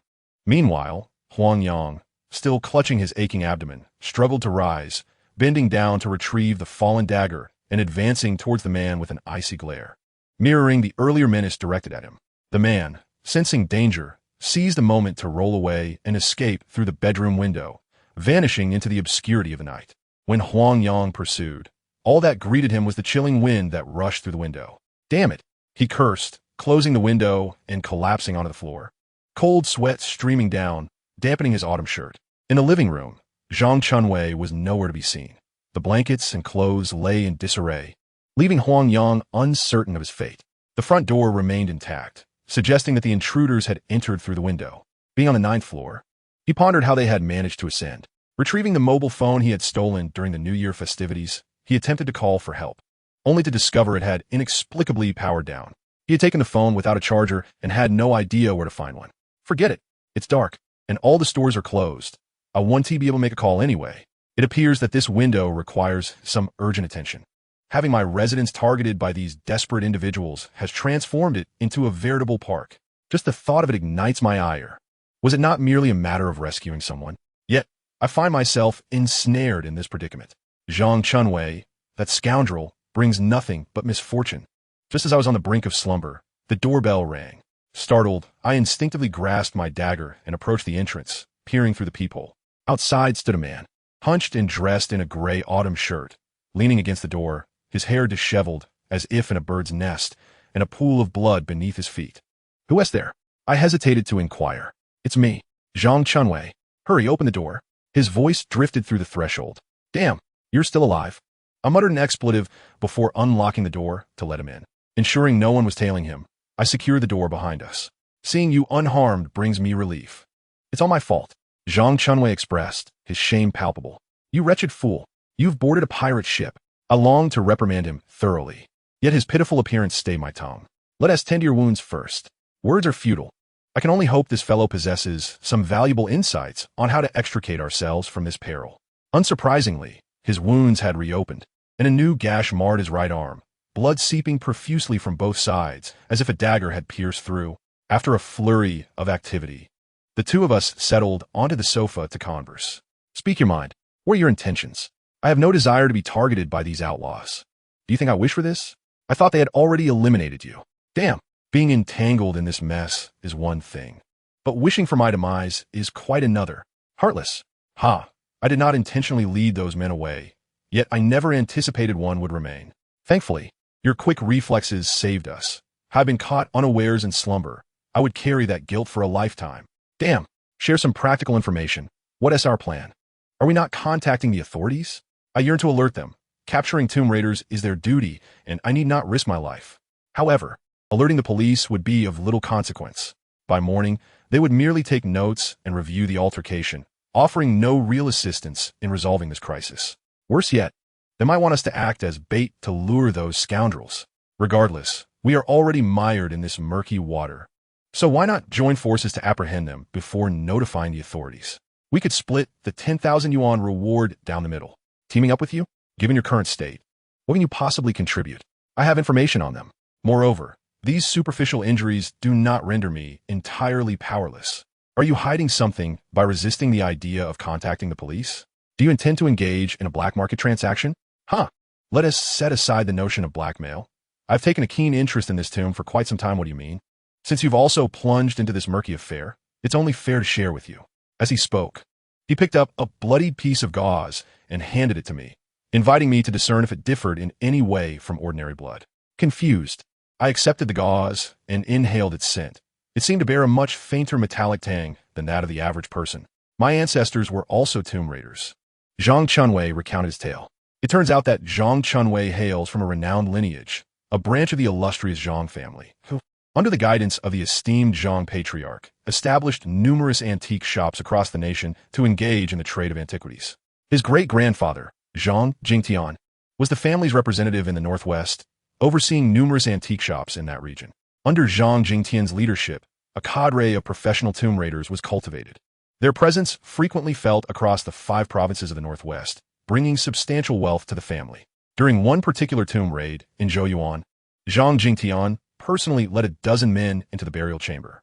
Initially, the operation went smoothly, as they retrieved a substantial cache of treasures, including bronze vessels, pottery, and jade artifacts filling several sacks. However, upon opening the coffin, complications arose. The remains of the deceased had long since decayed into dust. As the coffin was opened, a noxious miasma erupted, catching the group off guard. Within moments, 7 men began to rot on the spot, soon dissolving into a pool of blood that seeped into the ground, leaving only stark white bones behind. Zhang Jingtian and 5 others, positioned at a distance, managed to shield their mouths and noses, thus escaping the worst of the effects. With 7 lives lost, the tomb raiding could not continue. The remaining 6 hastily exited the tomb, covering their tracks as they fled. In the aftermath, all 6 fell gravely ill, with 3 of their companions succumbing to their ailments. Zhang Jingtian and 2 others endured high fevers for several days, but ultimately survived. Years later, he welcomed a second child, who would become the grandfather of Zhang Chanwei. Not long after, Zhang Jingtian succumbed to an incurable illness. When doctors attended to him, they noted that his blood had an unusually faint scent of iron. In the months leading up to his death, he became unable to care for himself. His hair, beard, and nails all fell out, and his skin grew nearly transparent, revealing his veins, organs, and muscles beneath. At that time, the medical conditions were insufficient to provide any explanation for such a bizarre affliction. As his grandfather grew, he married and had children. One day, in his 30s, he suffered an accidental injury and, upon examination in the hospital, discovered that his blood also had a faint iron scent. A subsequent test revealed that his red blood cell count was 5% below the normal range, immediately recalling the tragic fate of his father. In the following years, his grandfather sought treatment across numerous hospitals and consulted various esteemed physicians, yet none could offer a solution. During his search, a Taoist priest from Zhongnenshan speculated that this might be a curse from an ancient sorcerer, urging him to investigate his ancestry. Alarmed, his grandfather began to trace his father's experiences, learning that 2 other individuals had survived. He sought out the descendants of those 2 companions. To his dismay, he discovered that both had passed away under circumstances identical to his father's. Their descendants, a total of 5, went to the hospital for blood tests, and the results mirrored his own condition. One of the older individuals had a red blood cell count 10% lower than normal, which startled them all. The group then journeyed to Zhongnenshan to seek the Taoist guidance. In the ensuing years, with the priest's assistance, they identified the affliction as a form of embalming sorcery, or rather, a poison. Anyone who opened the coffin and inhaled the miasma would succumb to poisoning.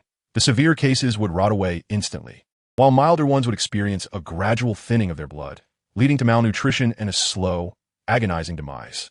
Moreover, this curse would be inherited through generations, ensuring an unending cycle of despair. After years of diligent searching, they had merely identified the cause of the illness, but despite testing all conceivable substances, the nature of the poison remained elusive. Years have passed, yet the venerable Taoist once again discovered mere fragments of this secret art within the ancient Taoist scriptures. In the Shang and Zhou dynasties, when high-ranking nobles departed this world, they would summon the Grand Shaman, the custodian of divine authority, to handle the remains. A special elixir would be applied to the corpse, accompanied by spiritual artifacts, ensuring the body would remain intact and ascend for eternity. However, such hopes are but fanciful wishes. No matter how sophisticated the preservation techniques, they cannot withstand the relentless passage of millennia. As the body decays, the elixir inevitably dissipates, yet within tightly sealed coffins. Remnants of this potion may linger in the miasma, posing a toxic threat to the living, thus invoking a curse. Historical texts recount instances where individuals have utilized the spiritual artifacts of the deceased to break such curses. Consequently, the Taoists provided a method for a few to lift the curse, to locate the tomb from that era and retrieve the spiritual artifact. Given that the original parties had passed, finding the tomb proved a formidable challenge. After much deliberation, the 3 families resolved to return to their ancestral profession of tomb raiding. Years slipped by as the 6 of them traversed the vast Northwest, unearthing numerous treasures and reaping significant rewards, yet the grave of their forebears remained elusive. Nonetheless, they achieved some success, pinpointing that the tomb dated back to the late Shang and early Zhou periods, located between Luoyang to the east and Tianshui to the west. Their grandfathers had ultimately failed to locate the so-called spiritual artifact, which became a shared familial goal. After the elder generation's passing, the quest for the artifact fell to his father's generation. But during this period, the state imposed stringent crackdowns on tomb raiding, leaving the populace struggling for survival, often yielding nothing in their lifetimes. Fast forward to Zhang Chunwei's generation. The curse still loomed over them. The direct descendants of the three families now totaled 16, each bearing the weight of an impending doom, a sword poised to fall at any moment, echoing the fate of their ancestors. United in strength, the descendants utilized the antique trade records left by their forebears and ventured overseas to examine relics from that era, deducing that the tomb belonged to the revered agricultural deity Hoji, who had once taught their ancestors to cultivate crops. After years of investigation, they pinpointed the tomb's location to Yangling Town. Among these 16 were individuals from diverse backgrounds, soldiers like Zhang Chunwei, archaeologists, medical practitioners, educators, and even those who had dedicated themselves to the Taoist path, all connected to the arcane in some manner. The recent plundering of the Grand Tomb in Dazai village drew the attention of tomb raiders, and the team leader, Lu Guangxing, was among them. It was this leader who, after observing a bronze ding sold by their ancestors in the British Museum, theorized the whereabouts of Hoji's tomb. After several days of exploration, Lu surmised that the spiritual artifact within the tomb was a set of jade pendants adorning the chest of the tomb's occupant. If they were to recover these pendants, the curse might very well be lifted. Alas, fate was unkind, for the jade pendants had already been pilfered by the tomb raiders, leaving behind only a faint imprint. Upon learning of the theft, Zhang Chunwei was not one to relent. He swiftly leveraged his influence within the Taoist community to disseminate rumors that the tomb of Hoji harbored ancient bacteria capable of affecting the liver, warning that all who dared enter would be doomed to an unmarked grave unless they utilized fragments of the coffin from within the tomb to break the curse. Such words are often met with derision by the average person. However, the tomb raiders perceived the situation quite differently. Upon learning of this news, several individuals felt a lump in their throats. After multiple inquiries, it was discovered that many of the archaeological and security personnel involved in the excavation of the tomb of Hoji had taken to carrying pieces of coffin wood in their pockets to avoid mishaps. This revelation left the tomb raiders restless, for archaeologists and tomb robbers have long been mortal enemies, engaging in a battle of wits and strategy for decades, with each side holding the other in disdain. Yet, now that the archaeologists were donning coffin wood for protection, how could these tomb raiders remain at ease? Consequently, they sought out one of the security personnel, Zhang Chunwei, coercing him into stealing fragments of the coffin. Naturally, Zhang Chunwei was eager to comply, following the trail. He quickly discovered their lair, replete with stolen artifacts and the coveted jade components they yearned for. Just as he prepared to act, the tomb raiders sensed something amiss, leading to a violent confrontation. Subsequently, Zhang Chunwei, injured, made his escape, while the tomb raiders tracked him to his refuge, intent on silencing him. Thus, Huang Yang found himself unwillingly embroiled in this conflict, setting the stage for a battle of wits over the jade components. After hearing Zhang Chunwei's tale, Huang Yang leaned back on the sofa, lost in thought. What a predicament this was. Chapter 103, All Gains Without Labor. Damn! Despite the myriad of questions swirling in his mind, it all distilled into a single word. Once aboard this pirate ship, it was not so easy to disembark. Had they secured the items? This was his foremost concern. Once the goods were in hand, he could leave the rest to the authorities. Whether the other party was amenable was of little consequence. No, if the items were secured, they wouldn't be facing such difficulties. Zhang Chunwei sighed.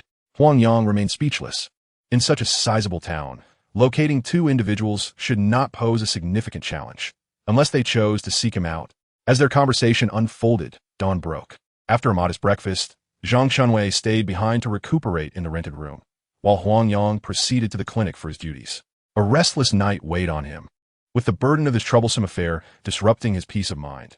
Thus, he resolved to keep busy to stave off despair. The weekend brought an influx of patients, and he remained occupied until noon, his mood considerably lifted. During lunch with his classmate Taozi, her keen observance noted his unusual demeanor. You seemed rather downcast this morning. What is the matter? Did your outing not go well?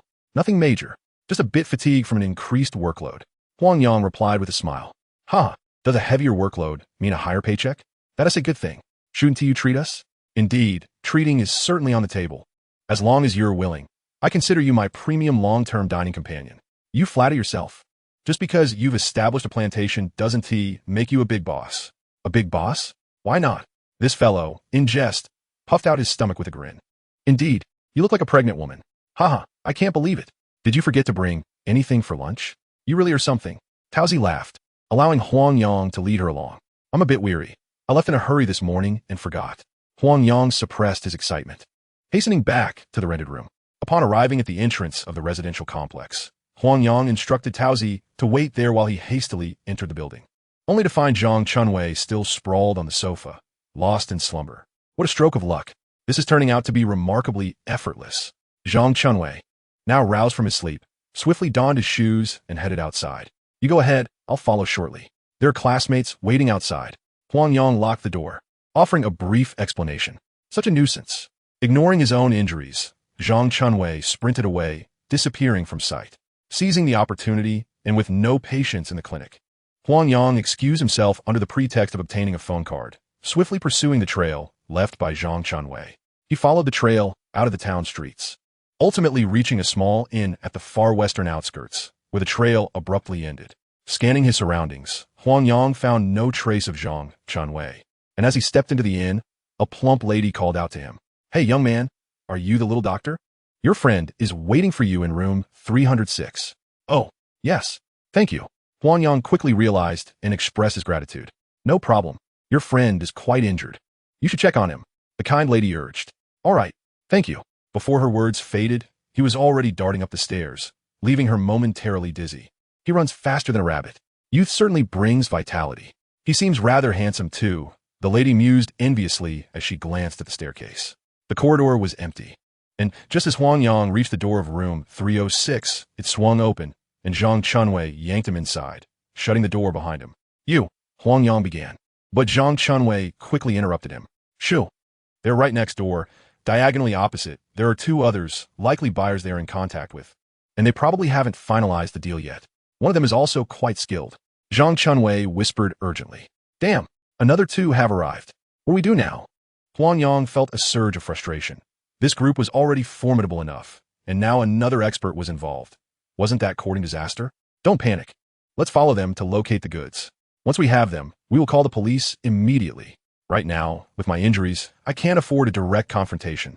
Zhang Chunwei seemed to have a moment of clarity, no longer resisting the idea of alerting the authorities. The items aren't in the room? Huang Yang inquired. Certainly not. This small and is likely to attract police checks at any moment. They must be hiding it, negotiating a price for a direct transaction. Damn, that means we have to face 4 experts. Not necessarily. The hiding spot might not be suitable for a transaction. You keep watch here while I take a nap to recuperate. Damn, I owe you for this. Huang Yang grumbled, standing behind the door and peering through the peephole to observe the situation outside. Associating with this guy brings nothing but trouble. Treating him, accommodating him, and now dragging himself into this mess. What a predicament. Unperturbed by his complaints, Zhang Chunwei collapsed onto the bed and fell asleep. Minutes ticked by, and after a while, the door across the hall opened. 2 middle-aged men clad in black jackets knocked on the adjacent room's door. The sound of the door opening echoed as they entered and subsequently closed it behind them. Something's happening. The people next door have gone in. Huang Yang turned to inform Zhang Chunwei. The latter sprang up, pressing his ear to the wall to listen intently. Can you hear anything? Huang Yang asked. Sure. Zhang Chunwei quickly hushed him, continuing to listen against the wall. Let's go. We must follow them. Zhang Chunwei was unaware of when he had arrived behind Huang Yang, and in a hushed tone, he inquired, What have you heard? Huang Yang, noticing the man's prompt reaction, realized that he indeed had overheard something. Eavesdropping, it seemed, was truly an art form. Speak on the way, Zhang Chunwei replied, donning a cap and stepping outside. Chapter 104, The Second Food. In the outskirts of the small town, amidst a sprawling greenhouse area, Huang Yang and Zhang Chunwei nestled beside a barren tree, patiently observing 3 tomb raiders clad as laborers not far away. Indeed, this was the very greenhouse where Hao Ziqiang had concealed his treasures. Whether it was the exceptional energy of the soil here, both parties had chosen this particular site for their exploits. Just as Huang Yang was about to dart out, Zhang Chunwei grasped him firmly and shook his head, urging him to continue observing. This is a rare opportunity. If we do not act now, when shall we? Huang Yang questioned, suppressing his voice in confusion. Caught red-handed, in such a vast space, do you know where they have stashed their loot? We must remain composed and wait for the perfect moment to strike. Zhang Chunwei advised. You certainly possess the ability to remain calm. Huang Yang retorted, a hint of frustration in his voice. Without the Yuzhu route, locating treasures amidst the fields was no simple task. Approximately 10 minutes later, the other 2 emerged from the greenhouse, each carrying a sack made of snakeskin. The one with an injured neck led the way, his hurried steps accompanied by cautious glances around. As the two men crouched behind the trees, weapons drawn, the trio cautiously passed by, and in an instant, the two sprang forward like startled rabbits, aiming for the sack-bearers. Zhang Chunwei exhibited an impressive fierceness, as his dagger struck the tomb raider's shoulder blade, followed by a swift chop to the neck, rendering the man unconscious with remarkable efficiency. Meanwhile, Huang Yang displayed a touch of mercy. His knife struck the man's thigh, followed by a deft throw that sent both the man and his sack tumbling onto the roadside. Upon looking up, he noticed the other injured man had also been dispatched by Zhang Chunwei and lay sprawled on the ground. "It's you." The man, struck in the thigh by Huang Yang, had not lost consciousness. He turned to sit on the ground, terror etched upon his face as he gazed at Zhang Chunwei. Hee. Good to know.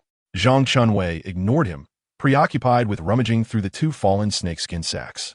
Huang Yang, fixated on the dagger in the man's hand, found himself brimming with excitement. Ever since the three tomb raiders had emerged from the greenhouse, the yuzu root had reacted with an extraordinary fervor, sometimes warm, sometimes scorching, reminiscent of the sensation experienced upon discovering that ancient lychee in the 10,000 people cave. Could it be that within those two sacks of stolen goods lay food containing yuzu root? Were they fossils as well? The very notion that yuzu root could consume food implied the potential for growth. After having consumed an ancient lychee without any change last time, would this occasion yield different results? If such treasures could nourish and flourish, it would be nothing short of miraculous. Ha ha! Indeed, it still exists. There's hope. There's hope. Before long, Zhang Chunwei extracted a piece of jade ornamentation from the snakeskin sack, cradling it in his hands, alternating between laughter and tears, resembling someone in the throes of a fit. The tomb raiders exchanged glances with Huang Yang, and, at that moment, the two who should have been adversaries empathized. This was truly a fool. Enough. Quickly call the police. Huang Yang urged, his curiosity piqued. Well, yes. I shall call the police. With a swift kick, he knocked the tomb raider unconscious and fled with the jade ornament. Huang Yang, observing from the side, couldn't help but feel a shiver of admiration for such ruthlessness. All three tomb raiders lay sprawled on the ground, while two snakeskin bags gaped open, the jade bamboo roots inside writhing with vitality. If not now, then when? Damn! He opened the first bag of filth, revealing a square ding that defined the edges of the bag. Inside lay several jade artifacts, emanating a soft glow. Circular jade walls, jade birds, jade figurines, jade turtles, and a few other items whose names escaped him were scattered at the bottom of the ding. Although he lacked extensive knowledge, he knew these were undoubtedly valuable treasures. After playing with them for a moment, he tucked them into his jacket pocket and proceeded to examine the other bag of refuse. It too contained a substantial object, a bronze pot no smaller than the ding. The lid was tightly secured, and when shaken, it seemed to slosh with exquisite wine. Good heavens! Wine aged for thousands of years. It must taste delightful, right? With no one around, he seized the opportunity. Having already taken one item, why not take another? One sheep is as easy to catch as two. While the raiders lay there, he could simply walk away. This thought ignited a wildfire of excitement within him. Casting one last glance at the three tomb raiders sprawled on the ground, he swiftly made his escape. It seemed the time had come to delve into ancient matters. Jade bamboo roots, lychee fossils, finger-bone jade fossils. Any one of these would be a world-shattering discovery. How could he rest easy without understanding it all? Before finishing his shift at the clinic, Huang Yang learned of this news, and a weight lifted from his heart. Collecting two treasures could be seen as a form of repayment for their dragging him into this affair. Chapter 105, Medicinal Wine. What a noble gourmand. One wonders how much fine fare it takes to evoke such transformation. Donning the jade bamboo root once more, he opened the safe to retrieve another treasure, the bronze pot. Standing approximately 60 centimeters tall and nearly 40 centimeters wide at its belly, the pot was decidedly square, with an open mouth, a bulging belly, square feet, and adorned with images of farmers, plowing oxen, wooden shovels, and seedlings, vividly depicting an agricultural scene. People with unkempt hair, bare feet, and clad in animal skins labored in the fields, while a figure dressed in linen, raising a hand to point at the seedlings, seemed to guide the others in transplanting rice, his demeanor amiable and stature imposing, resembling the legendary figure of Ho Ji himself. The entire scene was animated and lifelike, imbued with a strong sense of daily life. The body of the pot was decorated with concentric geometric patterns, with two interlocking equilateral triangles forming a neat decorative band. proportionally adjusting from top to bottom in a perfectly orderly fashion. With a dry towel, he meticulously wiped away the dirt from the pot's surface. The bronze vessel exuded an ancient, rustic charm, an unequivocally exquisite piece of art. Its value was beyond estimation. He procured a blade and gently traced the seam of the lid, dislodging a layer of fine, dark brown dust. With a gentle pry, the lid loosened and came off effortlessly. A sweet aroma of wine wafted forth, not as intense as modern spirits, but tinged with a faint medicinal fragrance. "Is this medicinal wine?" Huang Yang exclaimed in astonishment. A medicinal wine preserved for thousands of years was truly remarkable. Not only had he never seen it, he had never even heard of it. Turning the bronze pot to let the light shine inside, the pale green liquid appeared extraordinarily alluring under the illumination. The liquid level dipped slightly below the mouth of the kettle, revealing a layer of pale green patina on the exposed wall, which harmoniously reflected the surface of the liquid. Carefully, I retrieved an empty cup and poured out a sip of the elixir, only to discover that the liquid was a rich amber hue. It was crystal clear and bore a striking resemblance to the yellow wine savored during the New Year festivities. The green tint observed within the copper kettle was, in fact, a result of the interplay between the kettle's wall and the liquid itself. Bringing the cup closer to my nose, I inhaled deeply. The medicinal aroma intensified. I savored a small sip, relishing its richness, softness, and lingering essence, infused with scents of gastrodia, cornelian cherry, osmanthus, peony, ginseng, and bear bile. Though there were likely more medicinal herbs whose flavors eluded me for the time being. The effects of this herbal wine remained a mystery. I ought to consult with Elder Yang. Such a long-preserved herbal wine could not be an ordinary concoction. I must find time to explore the tales of Ho Ji at the library. The bone-turned jade relic, the ancient medicinal wine, the bronze kettle. Each of these treasures handled by Huang Yang is indeed remarkable, capable of astonishing the world on their own. What legendary and earth-shattering tales might the story of this esteemed Ho Ji hold? I procured a half bottle of herbal wine using a mineral water bottle, and as I grasped the cap to seal the kettle, a circle of dark brown substance around the interface caught my attention. Turning it over and inspecting under the light, I discovered it was desiccated silt. No wonder it had managed to remain unvolatile for thousands of years. The silt was undoubtedly instrumental. In the realm of archaeology, this silt is known as green clay, an essential material for sealing tombs and burial chambers. But where could I find more silt now? To let such a precious herbal wine evaporate in my hands would be a gross misuse of nature's bounty. I must seek a sealed container for preservation. Leaving it in the copper kettle was no longer secure, as the light inadvertently illuminated the interior of the cap. A different reflection of green patina seemed to shimmer. Were those inscriptions? My goodness, so many characters. Huang Yang could not contain his astonishment. Bronze artifacts are precious, and those adorned with inscriptions are even more so. The multitude of characters undoubtedly holds value on par with that of a revered ding. That night, Huang Yang toiled until the early hours, meticulously dividing the last drop of wine from the copper kettle into 4 2-liter glass sealable bottles, securely wrapping them with several towels before placing them in the wardrobe. The interior of the copper kettle was wiped clean with cotton cloth, revealing a polished, dark metallic surface beneath the layer of patina. The ingenuity of the ancients is indeed astounding. The copper kettle, buried underground for who knows how many years, was encrusted with green rust on the outside, while remaining gleaming within due to the presence of the herbal wine. This copper kettle would surely be a monumental find in the archaeological community. I made rubbings of the inscriptions under the light, revealing a primitive and archaic essence on the paper. However, Huang Yang could not comprehend a single character. It appeared to be an even more primordial form of writing than oracle bone script, taking on a more structured form, resembling a swarm of tadpoles swimming in a pond.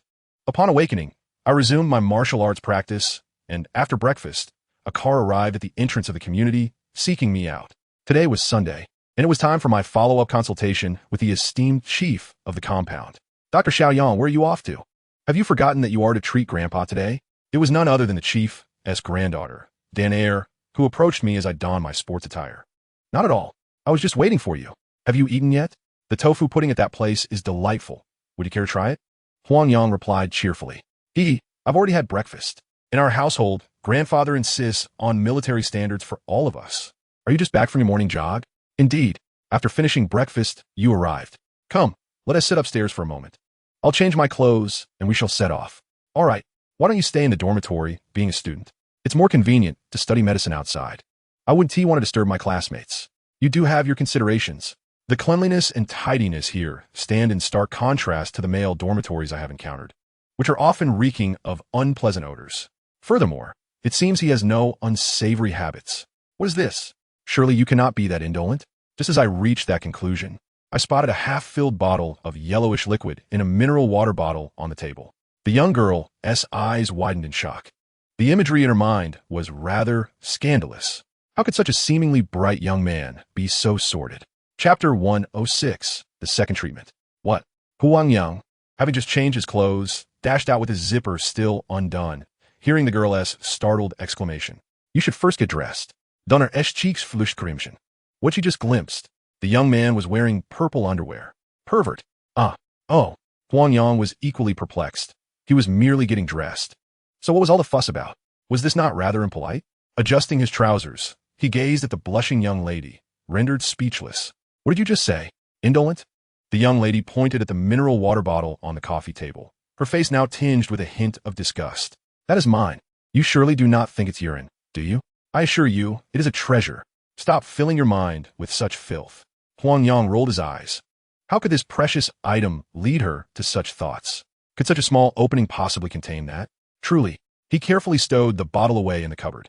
It was too late today, and he would have to wait until tomorrow to present it to Yang Lao for appraisal. Who is filthy? It is you who did not take care of it, so don't blame me. Why can't young men maintain cleanliness? Let us go. Danner exclaimed angrily as she marched out. Huh? What does that even mean? Wasn't it intentionally placed here? Truly, misunderstanding resolved. The young lady recognized her error about this young man, yet she remained sulky and ignored him. It was the first time she had seen a man's underwear. It was indeed quite shocking. Neither party spoke to the other, but as the car hit the highway, the awkwardness was shattered. Huang Yang boldly inquired about the condition of the old commander. Hey, you're quite impressive for your age. This past week, grandfather's numbness has considerably lessened. He can now use the restroom independently and no longer requires medication to sleep at night, enjoying restful slumber until dawn. Recently, he has been frequently mentioning you. Speaking of youthful vitality, I think grandfather's eyesight is failing. What makes you a genius? A rogue, perhaps? Huh. The initial compliments made Huang Yang feel rather pleased. But how did it turn a rogue? What have I done to deserve this? Let us introduce ourselves. Addressing each other formally seems overly stiff. I am Huang Yang. You may call me by my name. What is yours? You merely wish to know my name, don't you? The rogue nature is revealing itself. How unbecoming. I'm not a rogue. Truly, I am the one at a disadvantage, am I not? You at a disadvantage? Did you think it would be me who would suffer from witnessing your filthy antics? How naive. Scoundrel. Regardless, your reputation as a rogue is now firmly established. Indeed, it is said that it is difficult to nurture relationships with women and the unscrupulous. The ancients were not deceived. When Lu Dan entered the living room with Huang Yang, the latter was taken aback by the imposing atmosphere, particularly by the middle-aged gentleman in a suit, whom he seemed to recognize from the news. Ah, Dr. Yang. The old man has been waiting for you for quite some time. Come, let me introduce you to the children. Should you require assistance, do not hesitate to call upon them. They would never dare refuse. The old leader greeted Huang Yang warmly. After a week of soaking in mugwort, his legs were improving daily, and he was full of praise for this young man. Thank you for your kind intentions, sir. I am merely a student, and to meet all of you is already a blessing beyond measure. How could I trouble my esteemed elders? Huang Yang hurriedly replied. Nonsense. It is you who are fortunate. The joy of having grandchildren around is indeed a great blessing. Shall we begin with a health check? Speaking in such a formal manner is quite exhausting. The old man's feelings were understandable, yet enduring such excessive politeness was rather unbearable, especially since this family was undoubtedly affluent, and conversing with such dignitaries was not something he was accustomed to. Very well, let us first conduct the health check, and afterward, we shall have a meal. Today, we must dine together. The old leader sincerely invited. All right, thank you, sir. To decline such a generous invitation would be to squander your kindness. The group of children in the living room gazed at the young man in astonishment. His youth was evident, and his demeanor was quite proper. However, their grandfather's enthusiastic invitation to stay for dinner was utterly shocking, for it was rare for him to extend such an invitation, especially to someone so young. Unaware of their thoughts, Huang Yang focused on his tasks, taking pulses, soaking feet, and performing acupuncture. After a flurry of activity, a sheen of perspiration appeared on his forehead. Sir, Do you still feel any numbness in your legs? Huang Yang inquired. Huh, no more numbness. After so many years, I can finally feel my legs again. It feels like I have regained what was lost. The old man exclaimed, joyfully moving his legs like a child. That's wonderful. You must continue to use the wheelchair for another week and soak your legs in mugwort water daily. It would be best to massage your calves and feet while soaking. Next week, we can try acupuncture again, and you may begin to stand and move about a little. Huang Yang Adfi said, it's still early. You have just finished acupuncture. You should take a short nap to restore your energy. Huang Yang suggested, all right, I'm getting old, yet I must still heed your arrangements. You must stay for lunch and have a drink with me. The old leader now resembled a child in his enthusiasm. After organizing the old leader, the two exited the room. The family awaited them in the living room, gazing at them with inquisitive eyes. The leader has just finished acupuncture, and a short nap will aid in his recovery. After the next treatment, he will be able to stand and move around a bit. Each day, he should continue soaking his legs in mugwort water. If anyone is free, massaging his calves and feet during the soak will yield even better results. Huang Yang addressed the group. Tang Yu, Dr. Yang, the father, feeling rejuvenated after your treatment, has brought immense gratitude from us, his children. A distinguished gentleman, whom I had seen on television, stepped forward and shook Huang Yang's hand. Chapter 107, Ear Care Exercises. You're too kind. I am merely fulfilling my duty to treat the esteemed leader. Huang Yang responded. Such composure at a young age is commendable. Gulme, let us retire to the study for a cup of tea and a chat. Invited another man in military attire. Certainly, in someone else's home, one must adhere to the host's hospitality. The two entered the study, where the man brewed a pot of tea and poured each a cup. Do taste this. The authentic Dahong Pao. The old gentleman rarely brings it out. Today, it truly is a privilege to partake. Ju flateme, general. It is merely the old leader's generosity. Huang Yang took a sip, finding it far superior to the jasmine tea he had at home. I hear from old Chow that the wound medicine is your creation. I would not have imagined such youth behind it. Thank you. It is merely a family tradition. Nothing remarkable to boast of. I seek your assistance for a pressing matter. Our academy has numerous pilots who suffer from hearing impairments due to prolonged exposure to aircraft noise. The younger ones are somewhat better off, but those over 35 experience varying degrees of impact, with some requiring hearing aids for normal living. It's quite tragic for the pilots. Do you possess any special remedy for this? The general stated his purpose directly. Having heard of the miraculous wound medicine, he inquired if there existed a treatment for ear ailments. What if there truly was? Are there no protective measures in place? He understood that fighter jets generate significant noise, yet the military surely must have some form of protection. Of course, there are measures, but the noise infiltrates everywhere. No matter how stringent the protection, one cannot escape the disturbances of sound. The pilots are indeed suffering. The major general lamented. May I first examine a few patients? Huang Yang inquired. Haha, of course. I am one of them. Please examine me. As he spoke, the general retrieved a black and yellow object from behind his ear and placed it on the table. Is this a hearing aid? Huang Yang asked, astonished as he gazed at the object before him. The major general looked at Huang Yang with a puzzled expression. Huang Yang was at a loss for words. Without the hearing aid, the general was indeed deaf. Rather than prolonging the conversation, he decided to proceed with the examination. After checking his pulse and inspecting his ears, Huang Yang formulated a plan. He positioned himself behind the major general, held his head steady with both hands, and began to gently knead the nape of his neck, inching forward towards his ears, then back again in a rhythmic manner. After approximately 10 minutes of this massage, he concluded, Do you feel any improvement? Huang Yang asked, raising his voice slightly. Yes, I can hear, the major general exclaimed, looking at Huang Yang with delight. Just moments ago, a faint sound had reached his ears, although subtle. It was undeniably real. With concentration, he could discern it clearly. Haha, that is wonderful. This is a form of massage therapy for such chronic occupational ailments.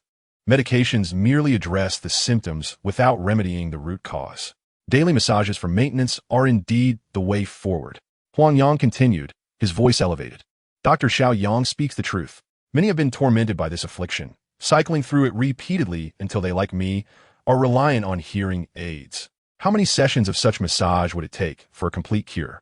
The major general has regained a semblance of hearing, stirring a sense of anticipation within him. Haha, surely the general has heard of eye care exercises. Ear massage ought to be performed daily, akin to those exercises, in a challenging environment. Such perseverance is of utmost importance. Huang Yang explained. Ah, but the conditions are not conducive. Dr. Xiaoyang, can you impart this massage technique to the pilots? The Major General inquired eagerly, though he braced himself for a potential refusal. For after all, how could one profit if their treatment methods were made public? All right. I would greatly appreciate your assistance, Dr. Xiaoyang. This matter concerns the pilot's suffering. If successful, I shall certainly petition the relevant authorities for your patent and a reward. The Major General, still without his hearing aid, grasped Huang Yang's hand with palpable excitement. Very well. I thank you, General. Obtaining a patent would be wonderful. Huang Yang, too, was exhilarated, for possessing a patent would be akin to having a golden goose. Achieving common prosperity and a better life would then be well within reach. Ha! Excellent. As long as it proves effective. These are mere trifles. It is no wonder your father holds you in such high regard. You are indeed a prodigy. Old Chow remarked swiftly. Otherwise, I would have sought to appoint you as a special expert. The Major General exclaimed with enthusiasm. What special expert? Is my uncle intending to hire him too? On what grounds? Lu Dan approached them, calling them to dinner, and upon seeing the two engrossed in conversation, felt a twinge of jealousy. Isn't he just a little rogue? Why does Grandpa favor him? And why is my uncle joining in the merriment? Ah, Dunner, speak louder. Uncle, I have regained a bit of hearing. Removing the hearing aid is such a relief. This is truly remarkable. This little rascal has indeed cured your hearing. Lu Dan gasped, her mouth agape in astonishment. Is that so? Did you come in here to summon us for dinner? Huh? Yes. Grandpa has already risen and is waiting for you. He even brought out the special supply of wine. All right. Today, the old man is truly treating us. Let us go and savor the taste of this special wine. The grandfather, who hardly ever indulged even during the new year, had certainly bestowed a rare treat upon them. Lu Dan gazed at this young man with a hint of envy. The trio entered the dining hall where everyone was gathered. The grandfather, in high spirits, occupied the head seat. Upon seeing Huang Yang enter, he beckoned him to sit beside him, even insisting on pouring him wine, prompting Huang Yang to intercept. During lunch, everyone noticed the difference in the uncle, and thus learned of the ear care exercises, much to their delight. The grandfather even declared on the spot that he would assist Huang Yang in applying for a patent next week, believing that such an invention should benefit more people. The meal was filled with joy and merriment, with many toasting and consuming a considerable amount of wine. It was Huang Yang's first formal experience with alcohol, and he managed to drink no less than half a gin. Thankfully, he only felt a slight dizziness, with no other reactions. This earned him a round of hearty praise from all. However, the taste of this tribute wine was rather ordinary, lacking the richness of the medicinal wine from the previous night. Chapter 108, Teacher Kang's Class. After the effects of the wine wore off that evening, he dove into the library to search for the story of Ho Ji. This inquiry left him utterly astonished. Ho Ji, the progenitor of the Zhou dynasty, bore the surname Ji and was named Qi. His mother, a woman of the Tai clan, was known as Jiang Yuan. He was born in Jishan, present-day Jishan County in Shaanxi Province, and is revered as the king of Jiasai, also referred to as the god of agriculture, the god of tilling, and the god of grains. He is regarded as the ancestor of agronomy and the deity of the 5 grains. In his youth, Ho Ji had a penchant for cultivating hemp and beans. Upon reaching adulthood, he possessed an innate understanding of the land's suitability, excelling in the cultivation of grains and teaching the populace the art of farming. He was a revered figure during the reigns of Yao and Shan, serving as the deity of agriculture.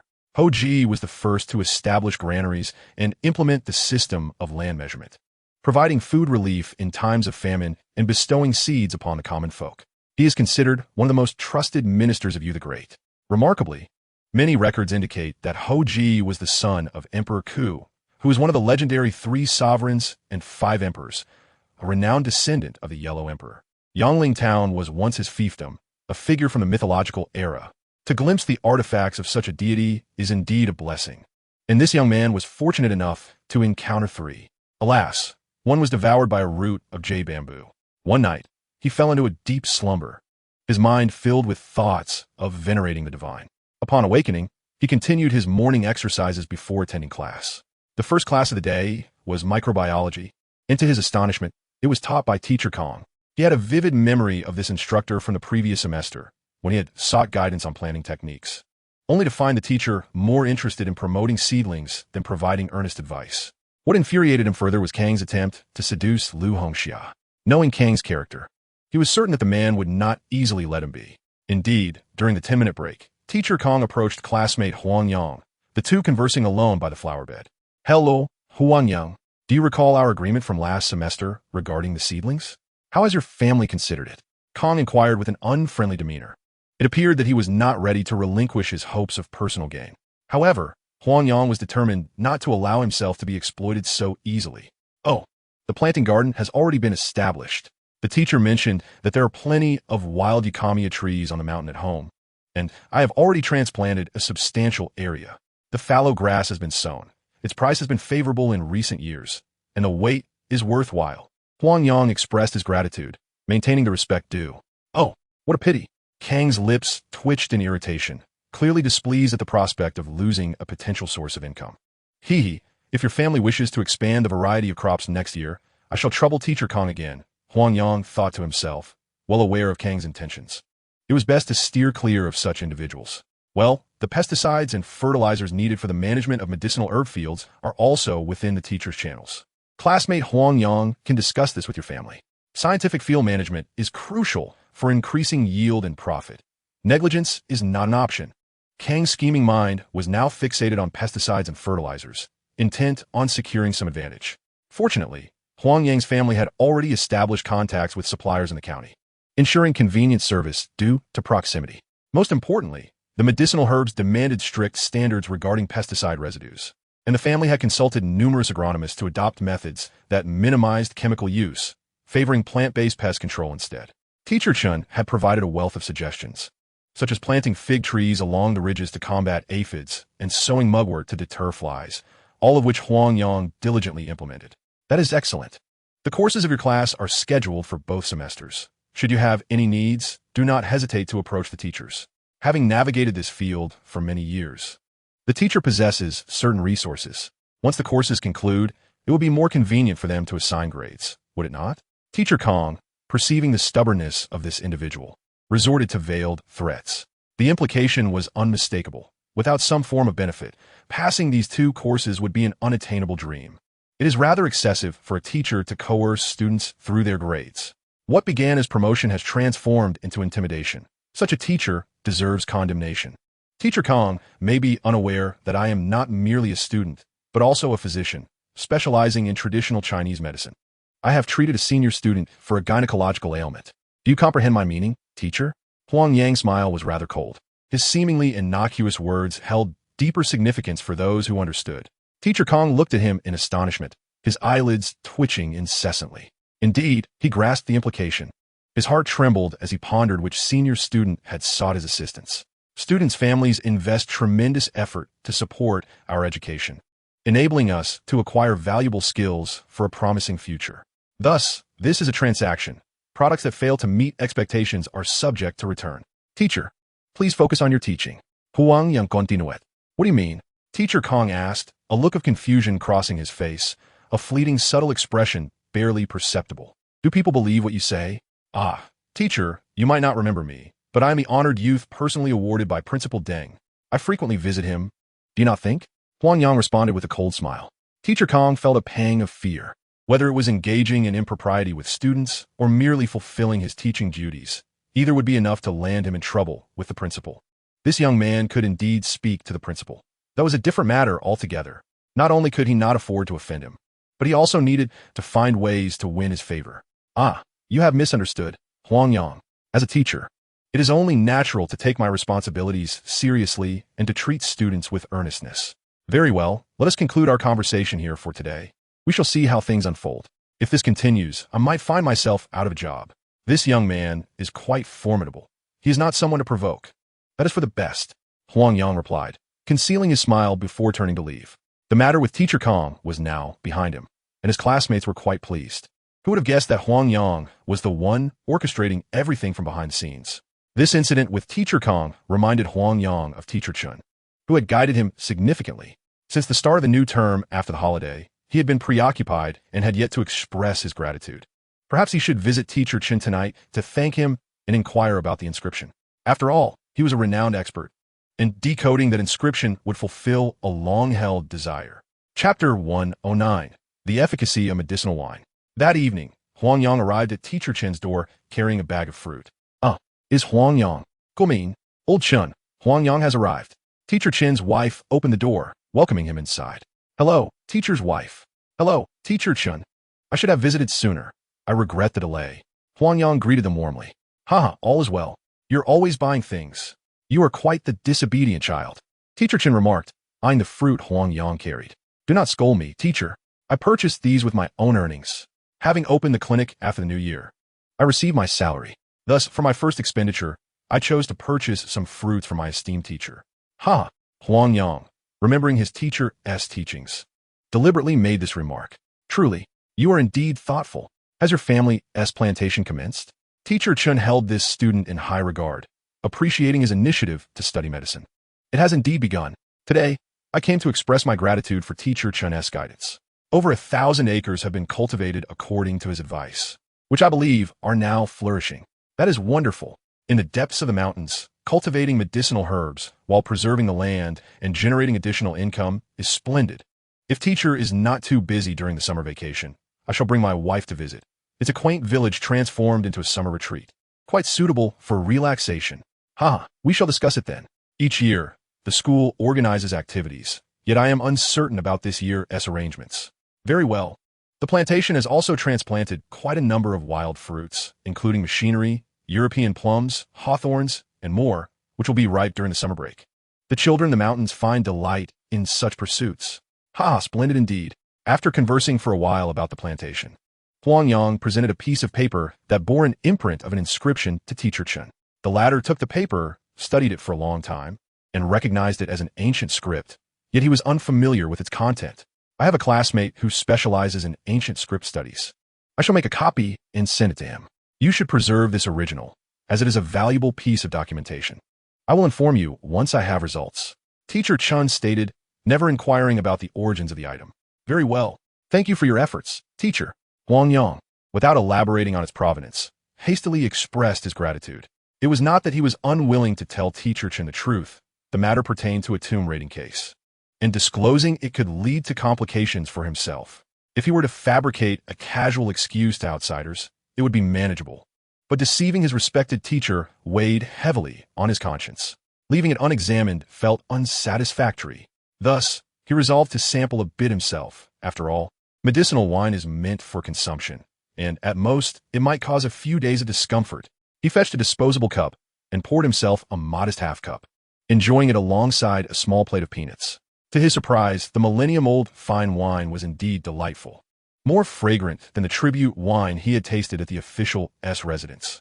After consuming the small cup, he felt drowsy and collapsed onto the bed, sleeping soundly until dawn. Awakened early by the roots of the yuzu plant, he felt refreshed and alert.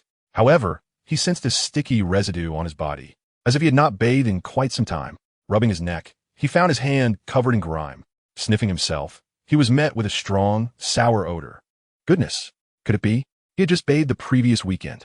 Muttering to himself, he donned his shorts and headed to the bathroom for a shower. This wash lasted nearly an hour. The grime he scrubbed off nearly clogged the drain. The entire bathroom was filled with a pungent odor. Had he not turned on the exhaust fan in time, he might have fainted from the stench. This revelation startled him greatly. As a young man who had not engaged in strenuous labor, how could he be so dirty?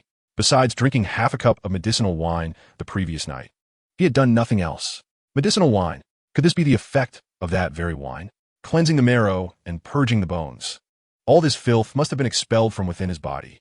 This is remarkable, truly remarkable. While one consumes grains and vegetables, it is inevitable that some impurities accumulate within the body. The ability of medicinal wine to eliminate these impurities surpasses any other remedy. It is essential to recognize that many ailments are indeed caused by the accumulation of impurities. If medicinal wine could effectively cleanse the body and fortify one's essence, would one not be able to cultivate resilience against all maladies and perhaps even realize the dream of becoming a formidable hero, capable of soaring through rooftops? The very thought ignites a thrill within. Which young person has not harbored dreams of heroism? Hastily donning my attire, I dashed to the schoolyard to practice military boxing. Upon completing a set of movements, the force of my punches felt fierce, and my footwork flowed like water, appearing even more fluid in my transitions. Yet, it was merely a shadow of the grand scenes I had envisioned, where a single blow could vanquish foes en masse. Uncle Chiu, Huang Yang respectfully called out. His respect for Uncle Chiu was genuine, as he had not only assisted him multiple times, but also guided him in martial arts. Embodying the role of both mentor and friend, it seemed to have grasped the threshold of initiation. Mastering this set of military boxing is well within your reach. Moving forward, focus on understanding the connections and the blended application of each technique. Uncle Chiu stated, demonstrating several applications of the moves, his movements reminiscent of a dance. Is this even possible? Witnessing Uncle Chiu seamlessly connect the bow stance punch with a counter side strike, followed by a horse stance block transitioning into a bow stance palm strike. Huang Yang was astounded by the amplified power. Each technique flowed into the next, doubling its potency. Of course, without efficacy, who would delve into such studies? However, it hinges on your comprehension. Connecting techniques that share a similar power application will exponentially increase their effectiveness. Ponder this at your leisure. I have only managed to connect 8 moves over the decades. Uncle Chiu remarked, absolutely. I shall earnestly contemplate this. There's potential here. Huang Yang eagerly affirmed his commitment to study. Very well. You're sharp. If you make any breakthroughs, do share your demonstrations. Mastering one technique opens the door to mastering countless others. Even 3 or 4 can be interconnected for greater impact. Uncle Chiu expressed with longing. The original sequence, from the first move to the last, flowed smoothly, and the power surpassed that of executing each move in isolation. Yet, in comparison to Uncle Chiu's interconnected methods, it was glaringly inadequate. Lost in thought, he initiated a throat strike followed by a cross-side kick, seamlessly transitioning into a phantom step rib chop. The 3 techniques flowed together effortlessly, and during the rib chop, his hands seemed to shimmer, subtly sensing the resistance of the air. Well done, young lad. Impressive indeed. If you were to face that thug you mentioned, employing this technique would surely ensure your safety. Uncle Chiu observed with keen satisfaction, greatly pleased with his protege. Chapter 110. Recognition from Elder Yang. Receiving Uncle Chiu's affirmation filled Huang Yang with elation, and he looked forward to further exploring the combinations of techniques. Naturally, he did not overlook the fact that such progress was largely attributable to Uncle Chiu's guidance and the invaluable effects of the medicinal wine. It was indeed the enhancement provided by the medicinal wine that had facilitated his advancement in military boxing. Eager to continue researching the combinations of techniques, Tom was not on his side. The day's lessons passed effortlessly, and following the cleansing of his essence, his mind felt remarkably clearer, allowing for a more adept learning experience. After class, he discussed the ear health exercises with Elder Yang at the clinic, even demonstrating the decomposed movements he had researched. Seeking Elder Yang's guidance. Wow, you've really outdone yourself. Quietly pondering and achieving such significant progress. Where did you learn this massage technique? He is certainly familiar with massage therapy, but the endeavor to develop a standardized system of massage techniques akin to eye health exercises proves to be quite challenging. During the new year, he consulted with the traditional Chinese medicine practitioners from his hometown and asked for their insights. Huang Yang remarked, "What a thoughtful young man. I, however, lack expertise in this area and can only share my experience from the perspective of a user." As Elder Yang spoke, he began to mimic the massage techniques. After 2 rounds of movements, he felt his ears relax, and the areas that had been massaged were quite comfortable. The effect is remarkable, although self-massage is rather uncomfortable. Having 2 individuals take turns would be much more pleasant. Perhaps we could arrange for a group of people to line up, allowing those in the back to massage the ones in front for an even better effect. Elder Yang proposed. That could work. It would be more convenient to promote this in schools or the military. We should give it a try. Huang Yang readily agreed. At that moment, a weight was lifted from his heart, as the matter he promised the general had found resolution. He had indeed been racking his brain over this issue for the past few days, for the well-being of pilots was of utmost importance. With Elder Yang's endorsement, he could now breathe easy. All right, as long as you understand the situation. Using this technique to treat and save lives isn't considered stealing, is it? Elder Yang inquired with anticipation. Of course not. Have you not taught me enough already? If Elder Yang were to promote this, it might save even more patients. This was another purpose of Huang Yang's discussion with Elder Yang. Good. You have lofty aspirations. This is indeed the highest wish of a healer. The old man felt a sense of pride in the young man before him. With such vision, what concern could there be for the future of traditional Chinese medicine? Having resolved a personal concern, he indulged in a bit of medicinal wine that evening and soon fell into a deep sleep, lost to the world. Upon waking the next morning, he found himself covered in mud, as expected. After a refreshing bath, he returned to the playground to continue researching combinations of military boxing techniques. By midday, he had discovered 2 new combinations, eliciting envy from Uncle Chio. After decades of study in military boxing, he found himself outdone by a young lad's few days of diligent practice. "Little lamb, do you have plans for lunch?" Sister Feng Ruishua asked sweetly, her voice laced with charm. Are we going all out? Just give me the orders, Captain. Your approach makes me quite apprehensive. Huang Yang quickly si stepet, his face a mask of alertness. What are you hiding from? Am I that terrifying? Sit still. Feng Ruishua's smile vanished, replaced by a frosty demeanor. With her delicate hand, she twisted 3 fingers into a playful pose. "Oh, Captain, please proceed." Huang Yang shivered slightly, obediently taking his seat. Ever since that incident where she doused him with her holy liquid, Miss Feng had become increasingly bold, twisting a green strawberry from him at the slightest provocation. Showing no mercy, despite her delicate fingers, her grip was not weak at all. Ha ha ha. The other 3 watched his flustered expression, laughing heartily. The 4 captains delighted in teasing the little lamb, especially when they witnessed his helpless fury. It brought them joy akin to a festive celebration. "Oh, is that my brother-in-law arriving? My counterfeit boyfriend has logged in again. Well, what should we do? This fellow will absolutely comply with your every whim." Huang Yang understood the situation. It was merely an act as a boyfriend, a role he had played before. The way he spoke made it seem like he had suffered a great injustice. "Let us keep your sordid thoughts to yourself. We 4 shall go, and you simply need to play your part without letting my brother find out. I despise it when my family arranges blind dates for me. How old am I? They all seem keen on selling me off. It drives me mad." Feng Ruishua grumbled. "Oh, is your family really that worried about you? We've only just turned 18. Haven't we? You know me too well." Huang Yang exclaimed dramatically, giving Feng Ruishua a look that suggested she would never find a suitor. "Who says otherwise? Just because I've turned 18, they're already pushing me to date. What do you mean you know me too well? Am I truly unmarketable?" Feng Ruishua snapped back, twisting Huang Yang's arm, eliciting a scream akin to that of a slaughtered pig. This provoked a round of hearty laughter from their classmates, who scolded Huang Yang for his misfortune. After class in the morning, Feng Ruishua encountered her brother at a Sichuan restaurant, accompanied by a sophisticated beauty, presumably her sister-in-law. "Brother, sister-in-law, these are my close friend from the same dormitory, and this is Huang Yang, as I mentioned." Feng Ruishua introduced everyone. "Hello, sister-in-law. Hello, brother. Huang Yang. Just call me Little Lamb." Huang Yang hurriedly approached, eager to greet them. "Hello, hello. This young man is quite fair-skinned, a good match for our little Shui. Little Shui has quite an eye." Although her brother remained silent, the sister-in-law assessed Huang Yang and commented, "Fair-skinned? Well, today he did indeed apply some powder." Feng Ruishua noted that her sister-in-law's observation was accurate.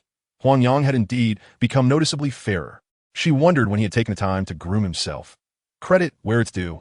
After 2 rounds of medicinal liquor and skin treatments, his complexion had indeed improved, becoming more delicate than his previously darkened skin, and inadvertently, he had become a tad more handsome.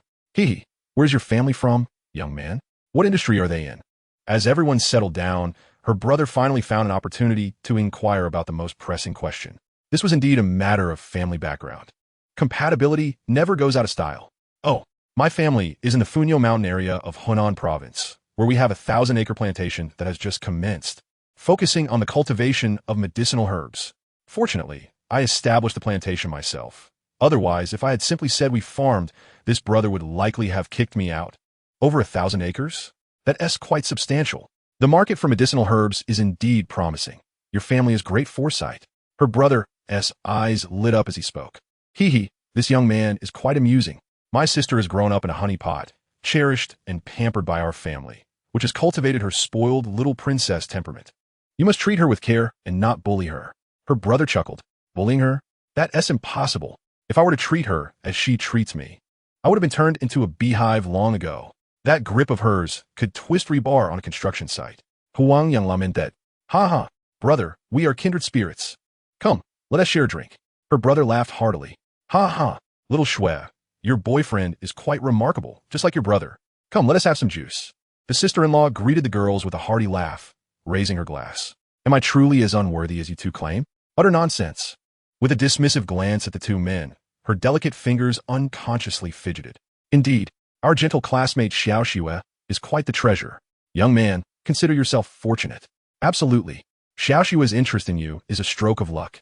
Cherish it well, and do not take it for granted. The three captains promptly joined in, seizing the opportunity to tease the unsuspecting lamb, a duty they never shirked. The meal was filled with laughter and joy, and Feng Ruishue's brother and sister-in-law were thoroughly pleased with this Huang Yang. They appreciated his warmth and understanding towards their younger sister, and recognized his potential as a devoted husband in the future. As soon as the afternoon class concluded, Teacher Chen sent someone to summon Huang Yang to his home. It seemed there was news regarding the inked inscription. Huang Yang, not daring to delay, hurriedly made his way to Teacher Chen's residence. Ah, this is Huang Yang. That piece of text was provided by him. Professor Sun from the Archaeology Department of Northwest University rushed here upon receiving it. You should be eager to learn. Teacher Chen introduced both parties, reminding Huang Yang to be mindful of his words. Greetings, Professor Sun. It is not necessary for you to come in person. It is customary for students to visit their mentors. Huang Yang quickly acknowledged, feeling a surge of curiosity about the professor's personal visit. Hello, young man. Where did you acquire this text? Professor Sun inquired eagerly, his gaze fixed intently on Huang Yang, who felt a flutter of anxiety. Could it be that he had discerned something? If he suspected Huang Yang of being a tomb raider, it would spell trouble.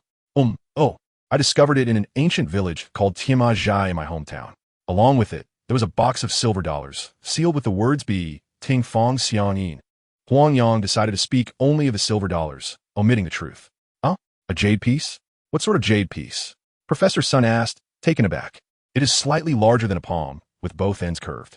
The inscriptions are arranged in a circular pattern in the central area, resembling tadpoles swimming in a pond. Huang Yang continued to fabricate details. A jade slip, with inscriptions resembling tadpole script. This shouldn't be. Professor Sun pondered deeply, perplexed. Professor Sun, are you familiar with Bi Ting Fong? Huang Yang's heart raced like a drum, fervently hoping the professor did not mistakenly identify him as a tomb raider. Huh? Oh, Bi Ting Fong was a bandit during the Republic era, active in several counties west of Nanyang. He once deceived the nationalist troops into thinking he was harmless. Later, influenced by Peng Yuding, he allied with our party to resist Japan, becoming a progressive figure involved in numerous anti-Japanese battles. Are you suggesting this is Bi Ting Fong's artifact? Professor Sun queried. If that is the case, it is indeed possible. This text appears to record a prescription. Here, take a look. Professor Sun handed over a piece of paper. A prescription? Huang Yang exclaimed. Indeed, if such an extraordinary medicinal wine had a prescription, it would be remarkable. To possess the ability to cleanse one's marrow and fortify one's bones, should one succeed in concocting such a brew, could it not lead to the creation of numerous skilled individuals? If this elixir were to be offered to Commander Chow and his associates, how much would they be willing to pay? Klasmata Huang Yang, what are you pondering? Do you comprehend these words? You have the paper turned the wrong way. Professor Sun observed, watching the lad drool over the paper, and interjected with a reminder. Oh dear, it appears I have been careless. Having been immersed in the study of medicine under my master, I found myself lost in thought at the mere mention of a prescription. I hope I haven't embarrassed the elders, Huang Yang said, wiping the corner of his mouth. My apologies, Professor Sun. This concoction is regarded as a treasure by my parents, who do not permit me to take it outside. I could only transcribe it to seek guidance from the elders. If you wish to study it, I shall speak with my parents, and when we procure medicinal herbs next time, I will ensure they bring it to you. Huang Yang continued to fabricate tales, his mind racing with the urgency to find a place to replicate the recipe. Chapter 112. Ran. Indeed, what might I expect it? Professor Sun inquired, a hint of impatience creeping into his tone, disappointment washing over him at the thought of waiting. Perhaps by late May or early June. Once the wheat is harvested and the golden flowers and honeysuckle are gathered, I shall write to my parents to bring the jade fragments. Huang Yang explained, hoping to redirect Professor Sun's focus and minimize the risk of exposure. Very well. At one moment, he wrestled with the thought of revealing the truth, contemplating whether to disclose his true intentions. Yet, recalling the grim fates of tomb raiders, he suppressed the urge. The prescription from the shaman Xian includes the following: drink to strengthen the body. Ingredients such as millet soup, osmanthus, gastrodia, cornelian cherry, peony root, ginseng, bear bile, tiger bones, deer antler, ran, and straw. After years of storage, a clear broth is prepared for divine offerings, invoking fragrant blessings to signify success in brewing. Upon consumption, one may expel impurities, even experience diarrhea, leading to a refreshed spirit, sharp senses, boundless energy, and extraordinary strength. While most of the other herbs can be sourced, What on earth is this ingredient known as Ran? After reading through the list several times, he could piece together the essence of the other ingredients based on his previous experiences with medicinal brews, yet Ran eluded him entirely. Such a precious prescription is tantalizingly close to being fully comprehended, yet the mystery of this one ingredient renders him utterly perplexed, akin to a man who, having laid bare his desires before a beautiful maiden, is abruptly informed that her monthly visitor has arrived. Who could fathom such a sentiment? Alas, let it be for now. Perhaps seeking counsel from others may yield enlightenment. However, the mere thought of inquiring sends shivers down his spine, for fortunately, the 40 characters of the prescription make no mention of Ho Ji or any related figures. Were there even the slightest hint? Coupled with the sensational tomb raiding cases that had recently gained notoriety, Professor Sun would undoubtedly draw connections, and he might expose himself. There remains a question. Who is this wizard? And how does he possess such remarkable knowledge of medicinal formulas as a primitive being? Is there a distinction between a wizard and the Taoist priests of today? Delving deeper into these inquiries only leads to a plethora of uncertainties, and to comprehend them fully would require considerable effort. For several consecutive days, he questioned everyone he encountered about what Ran is, his teachers, Dr. Yang, Mr. Chun, and even his classmates, all providing a myriad of answers. I don't know. Ran, you big fool. Rising like smoke. Just perish, Ran. Enough. He decided it was futile to squander breath with them and chose instead to visit the large tomb construction site in Dazai village after class on Friday to consult with professionals. Hey, this is an archaeological site. Unauthorized personnel must leave immediately. Huang Yang was admiring the fragrant grass around him when he was hastily shooed away by the security personnel at the entrance. Oh, brother, it's like this. I'm looking for Zhang Chunwei. I'm his brother. Huang Yang replied anxiously, recalling that Zhang Chunwei was responsible for security at the site, and they should be acquainted. Zhang Chunwei? Captain Zhang? If you're his brother, how come you don't know? He is on leave to recuperate. It's been over a week. The security guard looked at him with confusion. Injured? Oh, he truly is injured, now that he has what he needs. Zhang Chunwei must be hastily seeking a way to lift the curse afflicting him. How could he still be at the site? Huang Yang continued. Is Professor Lu Guangxing present? I can also seek him out. Professor Lu is indeed here, but he is quite busy. What brings you to him? The security guard regarded the young man skeptically. He seemed young, yet claimed to know the captain and had business with the lead archaeologist, which sounded dubious. Oh, my name is Huang Yang. Please inform him that Zhang Chunwei as personal physician is here to visit, and he will understand. Huang Yang said, Personal physician? Aren't you the captain's brother? The security guard grew even more suspicious. Indeed, I am both his brother and his physician. Fear not. I am not a nefarious character. He produced his special expert certification for the guard to see. Huh? The guard was further perplexed. How could this young man possess such impressive credentials? However, being a soldier, he could discern the authenticity of the document and, unable to suppress his respect, saluted and hurried inside. The lead archaeologist, around 40 years of age, donned a gray work uniform and was directing the workers below in the extraction of artifacts. Upon seeing Huang Yang, he gestured for him to wait and continued to give instructions. Several groups of workers in the pit were diligently engaged in their tasks, digging, numbering, boxing, and extracting, operating in an orderly fashion. A collection of bronze and jade artifacts lay at the pit's bottom, some intact, others shattered, all encrusted with dirt and debris. However, the warmth emanating from the jade bamboo root at his chest signified that these were treasures. This was Huang Yang's first encounter with an archaeological site. The tomb pit, extending over 10 meters deep, was as spacious as several rooms. The perimeter of the pit was lined with cobblestones, forming a wall, with several chaotic breaks indicating where tomb raiders had once breached. In the center, a circular stone wall shaped like a coffin remained, though the skeletal remains had long vanished, leaving behind a jumble of funerary objects fused with earth.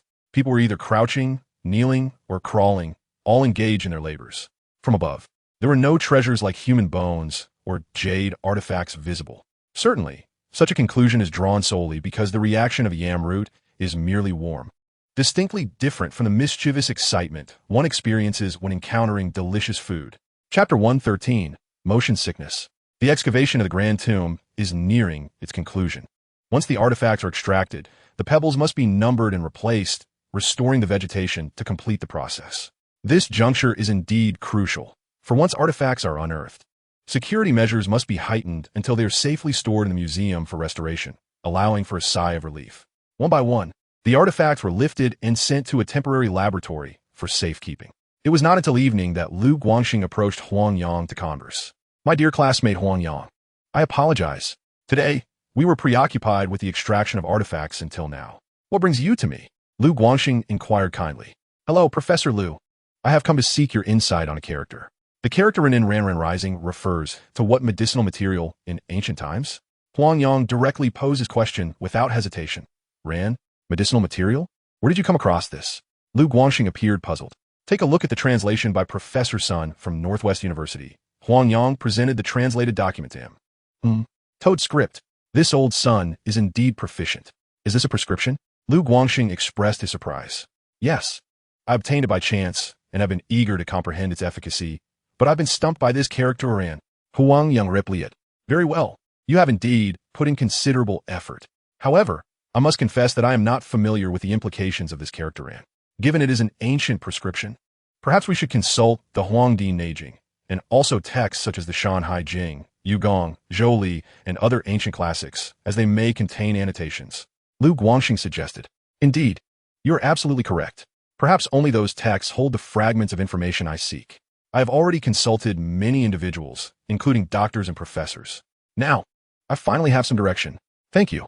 Huang Yang expressed his heartfelt gratitude. No need for thanks. I have not been of much assistance. Come, let us have a simple meal in the temporary cafeteria. Lu Guangxing invited Huang Yang to dîner. All right, with a newfound sense of direction to resolve his concerns. Huang Yang felt considerably calmer as they shared their evening meal. He subtly broached the topic of the curse. Lu Guangxing was candid, revealing that Zhang Chunwei had taken the jade pendant to Zhang Ninshan to collaborate with the other two Taoist members on researching methods to lift the curse, and they had just begun to uncover some clues. Before departing, Lu Guangxing subtly reminded Huang Yang that bronze artifacts are treasures of the nation. While one may collect or trade them, utmost caution is paramount. Having read only a third of the Neijing that night, Huang Yang still found himself at a loss regarding the character An. Nevertheless, the content within corroborated with the Beiji Fong, deepening his understanding of traditional Chinese medicine, pathology, and meridians. This effort was not in vain. Early Saturday morning, Lu Dan knocked on his door. Huang Yang had just finished his bath, preparing to go for a morning exercise. Upon seeing the girl come to fetch him, he was taken aback and inquired, "Oh, why are you here so early? Haven't you had breakfast yet? Do you think I wanted to? My uncle yanked me out of bed early this morning, insisting on some ear-strengthening exercises. It ruined my beauty sleep. Isn't that tormenting? This is all your fault." Lu Dan complained with reluctance. Huh? Is the Major General in such a hurry? Were it not for the morning exercises, many would still be enshrouded in slumber. Lu Dan's irritation was palpable, as her incessant chatter about her uncle rendered the journey quite lively. After ensuring all necessary items were stowed in the medical kit, she and Lu Dan hastily embarked towards Xi'an. "Miss, let us proceed at a more leisurely pace. This is an automobile, not an aircraft." Once on the expressway, however, she accelerated to a staggering 160 kilometers per hour, leaving Huang Yang gripping the handrail in terror, his feet desperately pushing against the floor. Thankfully, the early hour meant the roadway was not congested. What she was doing was not mere driving, but rather racing. A journey that should have taken an hour and a half was completed in a mere 40 minutes. Upon disembarking, Huang Yang's legs felt weak beneath him. "Ha ha ha, Dr. Yang. We've been eagerly awaiting your arrival. How goes the research on the auditory health exercises? Come, give me a massage. I have suffered greatly wearing this hearing aid for an entire week." The Major General, upon seeing Huang Yang, could hardly contain his eagerness for a massage, completely disregarding the pale visage of the young doctor. "Allow me a moment to catch my breath. Miss, this is sheer murder." Huang Yang Zhouget, taking a considerable time to recover, reflecting on how he had not suffered from motion sickness for so long, only to be so frightened this morning. "Look at your pitiful state. A young man still prone to motion sickness. How embarrassing." Lu Dan taunted from the side. "Oh, the little lady is at it again. Look how she has exhausted our young healer. Yet, our young healer ought to engage in some exercise. Why not join our academy? In 2 months, I assure you will be in tip-top shape." The Major General chuckled at Huang Yang's disheveled appearance. "Have a sip of water. You are as delicate as a young maiden." "Hardly a man." Lu Dan, acknowledging her own guilt, offered him a glass of water. "Very well." Huang Yang found himself at a loss for words. Chapter 114, A Fortuitous Encounter. After a brief respite, the Major General eagerly enlisted Huang Yang for a massage. which was soon followed by demonstrations and learning of the auditory health exercises. Cameras, lawyers, and military medical experts meticulously documented the proceedings. The application for a patent was promptly initiated, necessitating several copies of identification before the task was deemed complete. Naturally, a copy was required for Old Yang as well. Had it not been for the facts, they would have had to make an additional trip. In comparison, treating the elderly gentleman's leg ailment became significantly simpler. After half an hour of acupuncture, the old gentleman was able to stand, though walking remained somewhat cumbersome. Nevertheless, he had improved immensely. Xiao Yang, it's the weekend. After lunch, let Dan take you around. The ancient city of Chang'an boasts a rich history and many delightful sights. Previously, we were always in a rush. But there is no need for haste today, is there? The old gentleman suggested. Why are you, a student, so busy? You make it sound akin to a military campaign. Lu Dan, thrilled at the prospect of a leisurely outing, felt elated at the prospect of a sanctioned excursion. Rejection from a young man only fueled her frustration. A plantation? A birthday gift? Is it your family's own plantation? What do you cultivate? How many acres? Intrigued, the old gentleman recalled his own youthful days spent toiling in the fields. Over 1,000 acres. In May and June, honeysuckle and wheat straw will be harvested. If I do not secure a market in advance, I shall be quite anxious. This year, we are under scrutiny from the entire village. As for other crops like astragalus, buplurum, and rehmannia, they want to be ready until next year or the year after, Huang Yang elucidated. Over 1,000 acres. Your family must be quite prosperous. Good. A young man with a sense of responsibility. Danner, isn't your uncle engaged in the herbal medicine trade? Why not give him a call and inquire if these herbs can be digested? After all, he is tirelessly sourcing materials every year. This is a ready-made opportunity. The old man commanded directly. Absolutely. If he provides me with information, he must offer me a referral fee. It's simply one tea due to settle for less. Lu Dan readily agreed, clearly eager to assist her uncle. You've spoiled your uncle. All your cunning is directed towards your own kin. The old man teased with a smile. The girl cheerfully proceeded to make the call, and the old man turned to inquire about the jade. What kind of jade do you wish to gift to your elders? The old man also enjoys collecting trinkets to enhance his stature. Are you familiar with ancient artifacts? Not really. I'm merely interested. This time, I intend to present a jade tablet inscribed with an ancient medicinal formula as a birthday gift. He taught me the art of healing, so it is a token of my gratitude. As he spoke, Huang Yang produced a copy of the inscription for the old man to examine. Oh, this is quite innovative. Is this the tadpole script? The old man scrutinized the prescription, unable to tear his gaze away. After years of collecting, recognizing tadpole script came easily. Even you, sir, can recognize tadpole script? Huang Yang was somewhat astonished, as such an obscure script is not commonly known without deliberate study. Recognize? Not really. I only know of its existence. Have you had it translated? The old man inquired. Yes, indeed.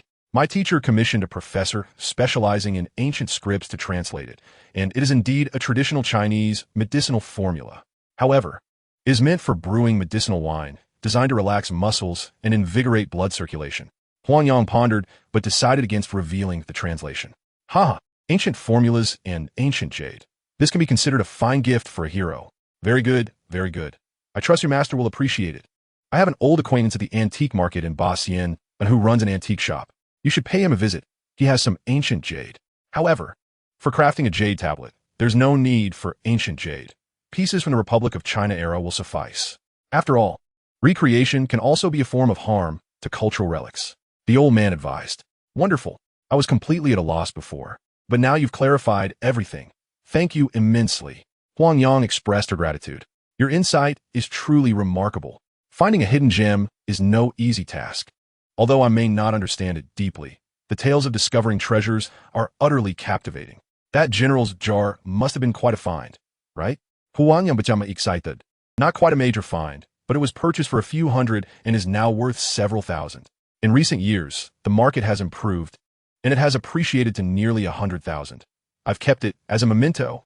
The old man's excitement grew, his eyes gleaming with enthusiasm. 100-fold treasure. Impressive. Huang Yang was equally stirred by the old man's enthusiasm. With her jade bamboo root in hand, finding a hidden gem shouldn't be too difficult, right? I shall visit the antique market today. Are you feeling tempted? I must warn you that trading antiques is fraught with deception. Do not let the thrill of finding a gem cloud your judgment. Nowadays, With fakes everywhere, stumbling upon a genuine treasure is no easy feat. If you're unfamiliar with the field, it's best to observe rather than engage. Scams are enacted daily, leaving many with nothing. The old man cautioned, "You speak the truth, sir. I merely wish to feast my eyes. I don't have the luxury to purchase anything. Were it not for the gift for my master's birthday, I wouldn't even have noticed the antique market." Huang Yang replied, "Humph. You little girl only know how to join the excitement. The annual expenditure on those worthless items could easily fund an entire theater troupe. What an utter lack of progress. What does your uncle say?" The old man scolded. "Huh, go ahead and fleece your uncle, but beware of your aunt's wrath." The old man gazed fondly at his granddaughter. "That is my rightful due, who provides information without charge." The young girl dismissed it nonchalantly. Chapter 115, The Third Food. The three of them chatted and laughed about their bargain finds. The young girl proudly displayed her spoils, jade pendants, porcelain, paintings, and more, piled high upon the sofa. These items, though of little monetary worth, were far superior to the counterfeit jade crafted from glass and plastic. When one considers it, the expenditure does not seem like a loss, even if it has little to do with genuine bargains. What a prodigal daughter. This year, she spent no less than 10,000 on these trinkets. Only a young lady from a wealthy family could afford such extravagance. Had she been in her hometown, she would have been confined at home, particularly this year. The price of wheat straw soared. Upon confirming that their family possessed dozens, if not hundreds, of acres of it, her eyes sparkled with excitement.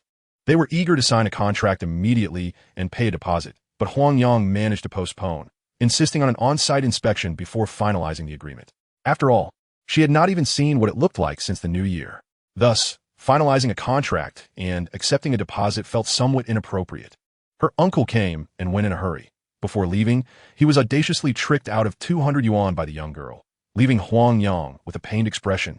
After bidding farewell to her uncle, the young girl eagerly arranged a trip to the antique market, under the old man's repeated admonitions. The two of them dashed off without a trace, leaving him both amused and exasperated. Inside the antique market, a vibrant scene unfolded. Vendors setting up stalls, people meandering about, and shopkeepers bustling with activity, rivaling even the liveliness of a vegetable market. It was the weekend, thus a bit more crowded. Normally, this place was quite desolate. "Let us first visit Grandpa Chun to handle your matters, and afterward, I'll take you to listen to stories and watch a play." Lu Dan cheerfully led the way, entering a shop named Duo Bao Pavilion. The storefront comprised 2 rooms, with custom shelves arranged along the walls, displaying jade, porcelain, assorted books, and paintings, all meticulously categorized. By the glass window, a solid wood tea table was set, where a white-haired old man engaged in conversation with 2 patrons. Upon their entrance, he nodded at the young girl, encouraging them to browse at their leisure. "Let us take a look here. Aren't you searching for an ancient jade piece? These are all available. Choose one, and Grandpa Chin will give you a discount." Lu Dan, familiar with the area, beckoned them toward the jade section. "All right, let's have a look." Huang Yang responded while his hands remained in motion, picking up one piece after another, inspecting them briefly before setting them down again. Indeed, the jade bamboo root responded once more. Ever since entering Duo Bao Pavilion, the jade bamboo root had been warm and lively, akin to the previous instances of discovering delectable treats. It felt as though another food source had been unearthed. The jade section primarily featured pendants, jade guanyin, jade Buddha, jade charms, and the like, along with a few exquisite figurines that exuded elegance and a refined texture. As he sifted through the items, a dark, shadowy landscape figurine tucked away in a corner caught the attention of the jade bamboo root. What an odd choice. With so many beautiful jades around, why focus on this dark, unremarkable piece? "You're not even that dark." The young girl scrutinized Huang Yang, remarking, "Isn't this also beautiful jade? The darker the better. Mysterious and healthy." Huang Yang quipped nonsensically. "Goodness. Healthy, you say? Why not call it sturdy then? That's just coal essence. Essentially, it's black coal. Is it still mysterious? It's not jade. Can coal truly be polished to such a smooth sheen? This seems rather redundant, does it not? If stones can achieve such a finish, then coal can, of course. As for the antiquities, Huang Yang has only scratched the surface by discovering treasures in the roots of jade bamboo. Everything else is a first-time encounter, even to the extent of hearing about them. To discern quality is no small feat. Merely recognizing the materials is commendable. To him, this coal essence is indistinguishable from ink jade. Regardless, if the price is reasonable, I shall acquire it. It would look rather splendid on my table. Naturally, Huang Yang is intent on purchasing this coal essence, even at any cost. Very well, as long as it brings you joy. Have you selected an appropriate longevity gift for your master? These seem rather trivial. None of them truly fit. Perhaps I shall inquire with old Master Qin shortly. If all else fails, I could refine this jade disc. That is a jade wall, not a disc. Do you think it's a meat bun? A jade wall? Fine, let it be a jade wall. If we trim it a bit, it should suffice. I have already conveyed the shape to Professor San, and presenting something else would complicate explanations. Indeed, one line necessitates further lies to cover it. It must be done. Hee hee. What kind of jade are you seeking? Why are you still contemplating cutting the jade wall? At that moment, the elderly gentleman, having seen off his guests, approached the two.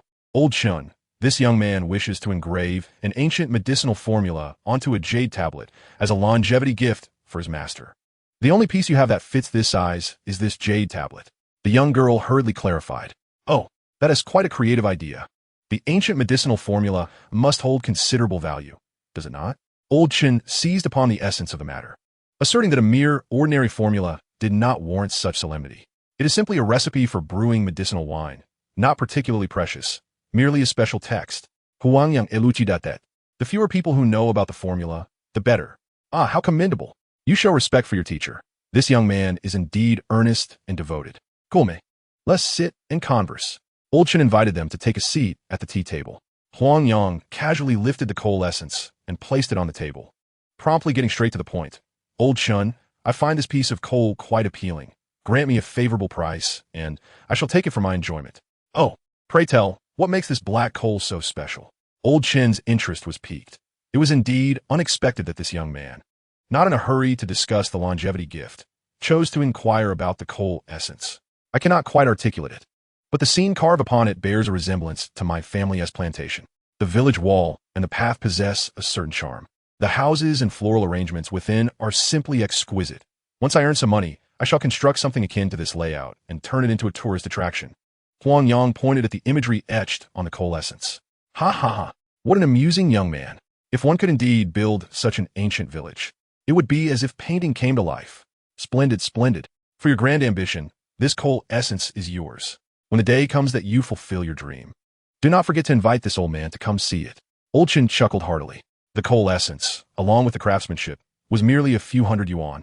He felt no regret in gifting it. Ah, that seems inappropriate. To receive such a generous gift from someone I have just met is quite surprising. Huang Yang exclaimed. Hee. There is no need for embarrassment. Are you not still selecting your congratulatory gifts? This could be seen as a gesture of goodwill towards my business. Now tell me, what kind of jade tablet do you wish to carve? Old Chin inquired. Chapter 245. Done. What is this nonsense? Are we not of the same kind? Why must one be so pitiful? Very well. Let us not expose the children to unnecessary knowledge. Is there a solution? It is precisely the sweet aroma that ensnares them. They were affected by inhaling too much of the bodily fragrance. A little of that dregs would suffice for them. Quite simple. Indeed not difficult. Yet, why can I not comprehend it myself? As expected, I am indeed a fool beyond emergency form, and I must diligently study. Using a communal cup, I poured 2 cups of medicinal wine into a barrel. The little ones, thoroughly satisfied, succumbed to a gentle stupor, their breathing resembling that of a fetus. I stored the large barrel and fetched several oil jars to collect the dregs, placing them into the spatial realm. The spiritual water infused with the meat spirit mushroom is a remarkable remedy, and the other members will rely on this to find relief. I filled a water jug with the dregs and hurried towards the medicinal garden. Upon entering, I found several members gathered around a large stone, enjoying a hot pot. The atmosphere was quiet, with only Lu Dan occasionally attempting to lighten the mood, though unfortunately, he was met with little success. Even while feasting on hot pot, the lack of energy was palpable. It seemed the issues at hand were indeed considerable. Arriving early is not as fortuitous as arriving just in time. They are already eating. Bring me a pair of chopsticks. Huang Yang, unreserved, took a set of utensils and approached. Little sheep, you nearly frightened me to death. Why did you come over so silently? Feng Ruishua exclaimed, clutching her chest in surprise. Her face was pale and listless, a stark contrast to her usual boisterous demeanor. You've all been here for quite a while. What were you pondering? Why are you so distracted? Huang Yang inquired while casting a questioning glance towards Taozi. Naturally, Taozi understood he was inquiring about the efficacy of the medicinal wine, and she shook her head to signify its ineffectiveness. Having personally tested it, she found no improvement after her midday rest. Huang Yang responded with a reassuring look, unobtrusively taking the water jug to pour each of them a cup, inviting everyone to raise their glasses. Come, let's toast. I have delightful news to announce. Raise your cups. It is sure to be a marvelous surprise. He raised his voice intentionally to capture their attention. What good news? What are you planning? The group remained lethargic, with only Guadali leisurely voicing his curiosity. Let us drink first, and then I shall disclose. Saying this, he downed the dregs in his cup and showcased the bottom to everyone. Cheers! This time, the response was even less enthusiastic, with only Lu Dan lifting his cup to drink. The situation was concerning. Huang Yang could not help but feel a pang of regret. If a solution could not be found, whether these individuals could return to their studies remained uncertain. Drink up. Dolly, what are you waiting for? And you too, Haozi Zhuanzi. Yinzi Shuewa, do not just stand there. I have finished mine and am waiting for you. With no other option, he had to call out each name, watching as they reluctantly consumed the dregs one by one. To be honest, the taste was rather unpleasant, bitter and astringent. It paled in comparison to the sweet spiritual water. At first, everyone hesitated, frowning as they took a sip, but after that initial taste, several could not restrain themselves, downing it eagerly. Afterward, they appeared to still crave more. Is this what is meant in traditional Chinese medicine, that the body instinctively craves the remedy? How exaggerated. It is quite delicious. Is there more? Demuin, who seldom spoke, clutched an empty cup, her eyes brimming with longing and a hint of shyness. My goodness, when did my once vivacious classmate transform into this? Why the politeness when requesting something? Yes. Come on, everyone. Let us keep going. Good things come in pairs. Huang Yang hastily seized the kettle to refill everyone's cups. When it was his turn, he had just poured his drink, thankful that he wouldn't have to endure their suffering. Cheers, he called, inviting everyone to drink again. This time, the atmosphere became more lively as they toasted several times. Little Sheep, is that song by Yin or truly your creation? You're quite talented. Sing it for us, the original artist. Yes. Hurry, sing for us. It sounded splendid on TV. You've written one? Quickly sing it. Dan, are you participating in Urban Beauties? When did this happen? We can't miss this. Why add in grandfather and grandmother? Truly a genius.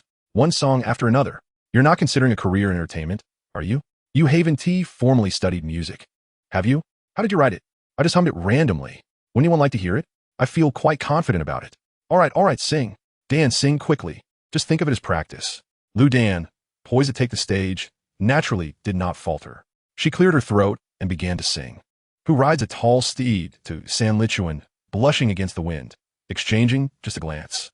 Who holds whose hand, diving into the cave? A pair of lovers pledging companionship for life.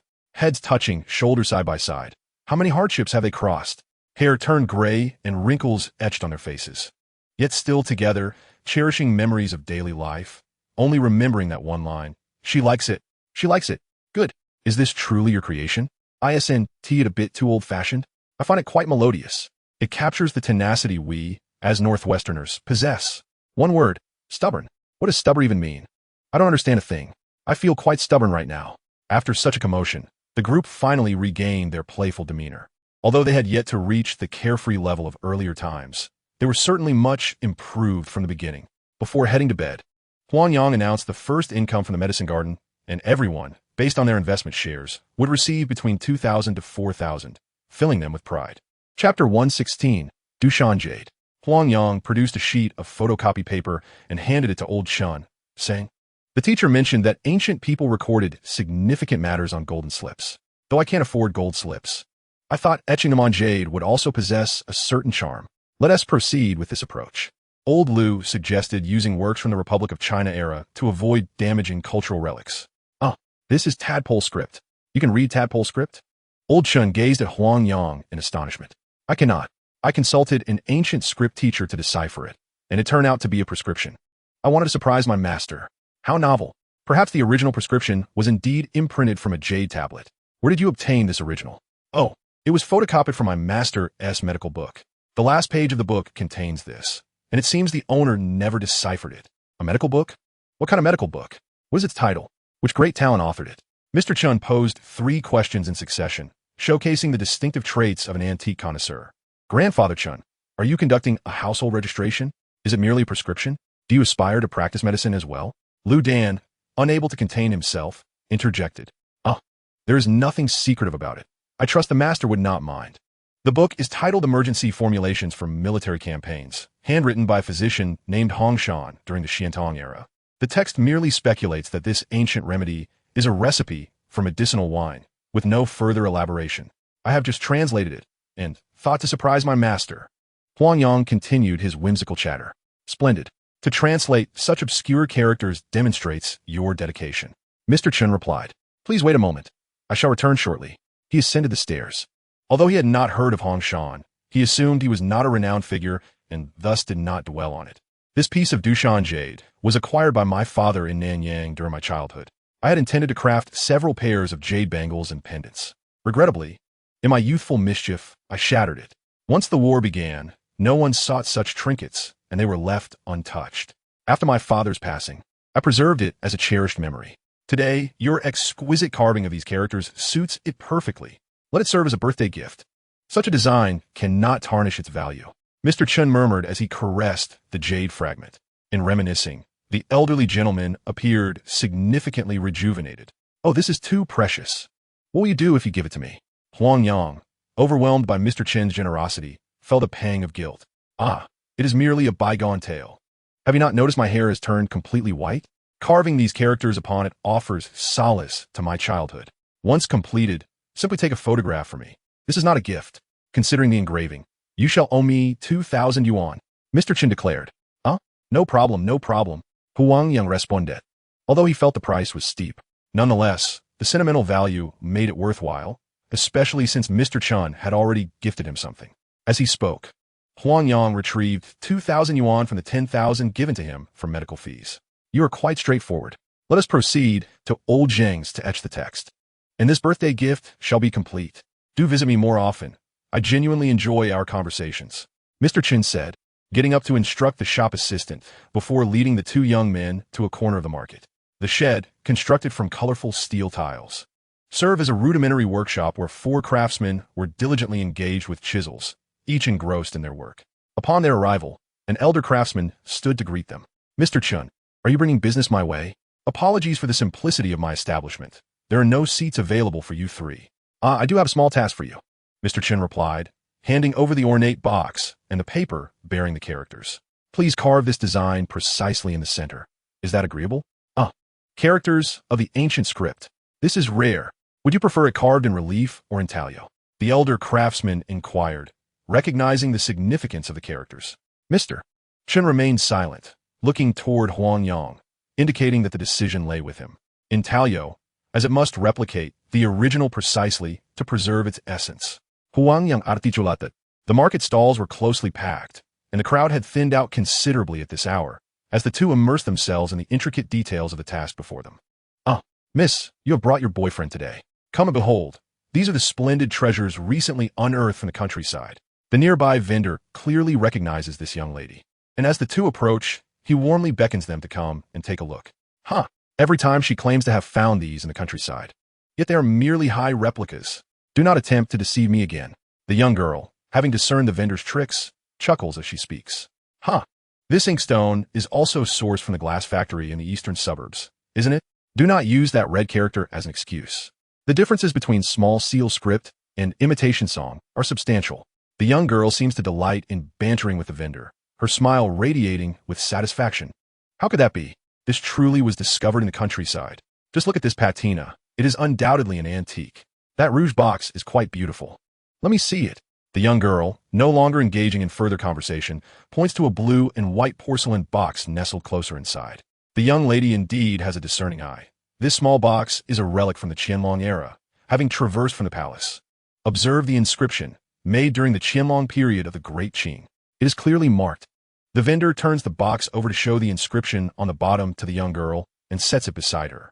Touching the item is a rule of this trade. It is quite possible. Little Swallow has indeed ventured to Jiangnan. The vendor continues his whimsical persuasion. The recent airing of My Fair Princess has captivated audiences, with that song Rain Butterfly echoing through every street and alley. Very well. Since the young lady is a loyal customer, I shall offer it to you at cost. 1,800. You sell it, I sell it. The vendor secretly rejoices. for merely asking for a price indicates a potential sale. Chapter 117, The Medicine Jar. 1800 is merely your price, is it not? Allow me to offer a counter. 28. This is what you sell, and I sell. The young girl laughs heartily, her bid sharper than a knife. The young lady jests. 1800 is my cost. Your offer scarcely covers transportation. If you truly wish to purchase, it must be 1500. Anything lower would lead to significant losses. The vendor, undeterred, swiftly lowers his price by 300. 28 is not low. This small box cannot contain it. It shall be 28. This number is auspicious. Perhaps you might even find a 28-year-old wife. The young girl, growing more animated, clings to her price of 28. The young lady is quite the conversationalist. At my age, how could I find a young wife? My formidable wife at home would surely erupt with fury. Therefore, for your charming words, I shall concede to 888. This is the most auspicious. No. 3 eighths signify 3 eighths. 28 sounds far better. It shall remain at 28. How can a young girl be so resolute about 28? On a first outing with your boyfriend, one should not be so miserly, should they? Thus, let us settle at 280.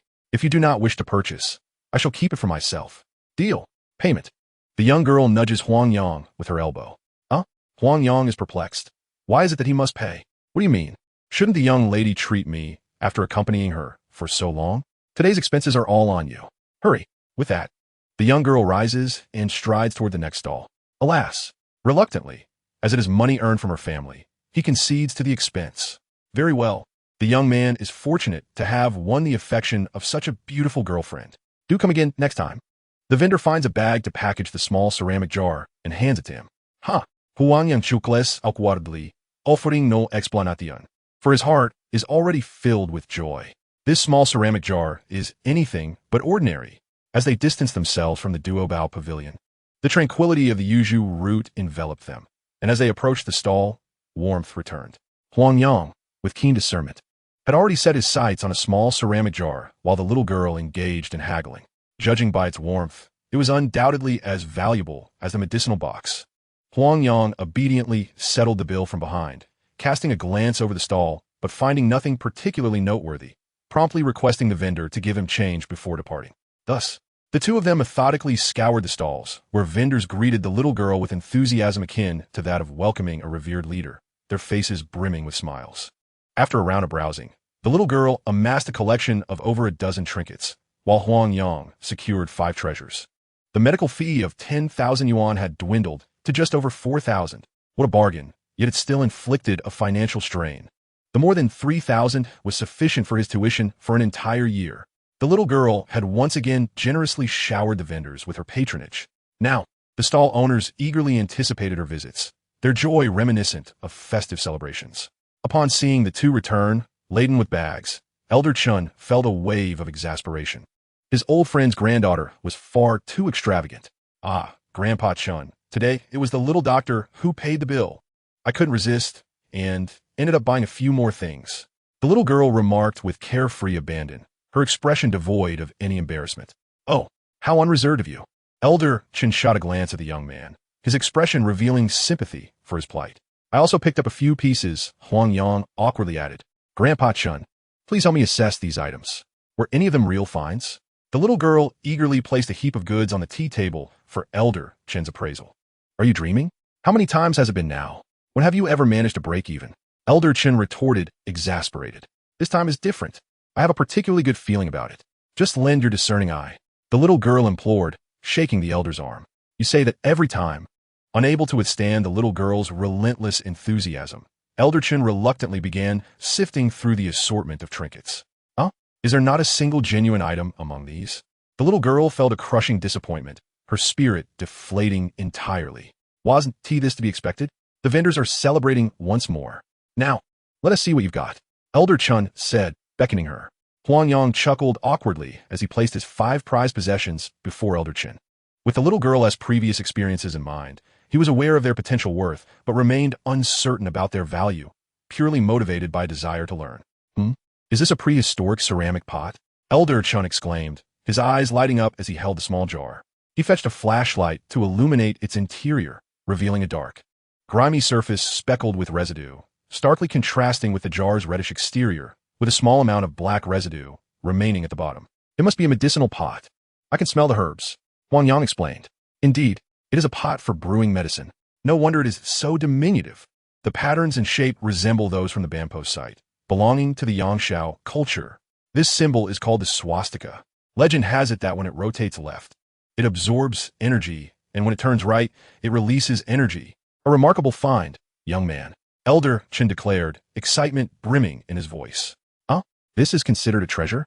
The bottom is so dark and unattractive, it can't compare to my rouge box. Why is that? The little girl said, feeling quite unjust. What you possess is a modern craft. This is a prehistoric medicinal pot. Are they comparable? The blackness is a mark left by charcoal burning. Now tell me, how did you determine that this is a valuable item? Elder Qin inquired. I am a practitioner of traditional Chinese medicine and possess a keen sensitivity to herbal scents.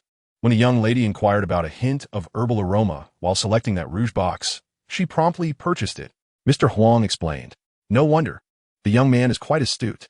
Hand that jar over to me. I shall offer 20,000 yuan. Old Chen held the jar with great affection. 20,000. This shabby medicinal jar is worth 20,000? Has Grandpa Chun lost his senses? The young girl exclaimed from the side, having spent years in the market without ever stumbling upon such a fortune. What are you yelling about? 20,000 is hardly excessive. If it were to be auctioned, it could very well fetch 50,000 or even more. What do you say? A private transaction at 20,000 is quite reasonable. Old Chen continued to persuade Mr. Huang.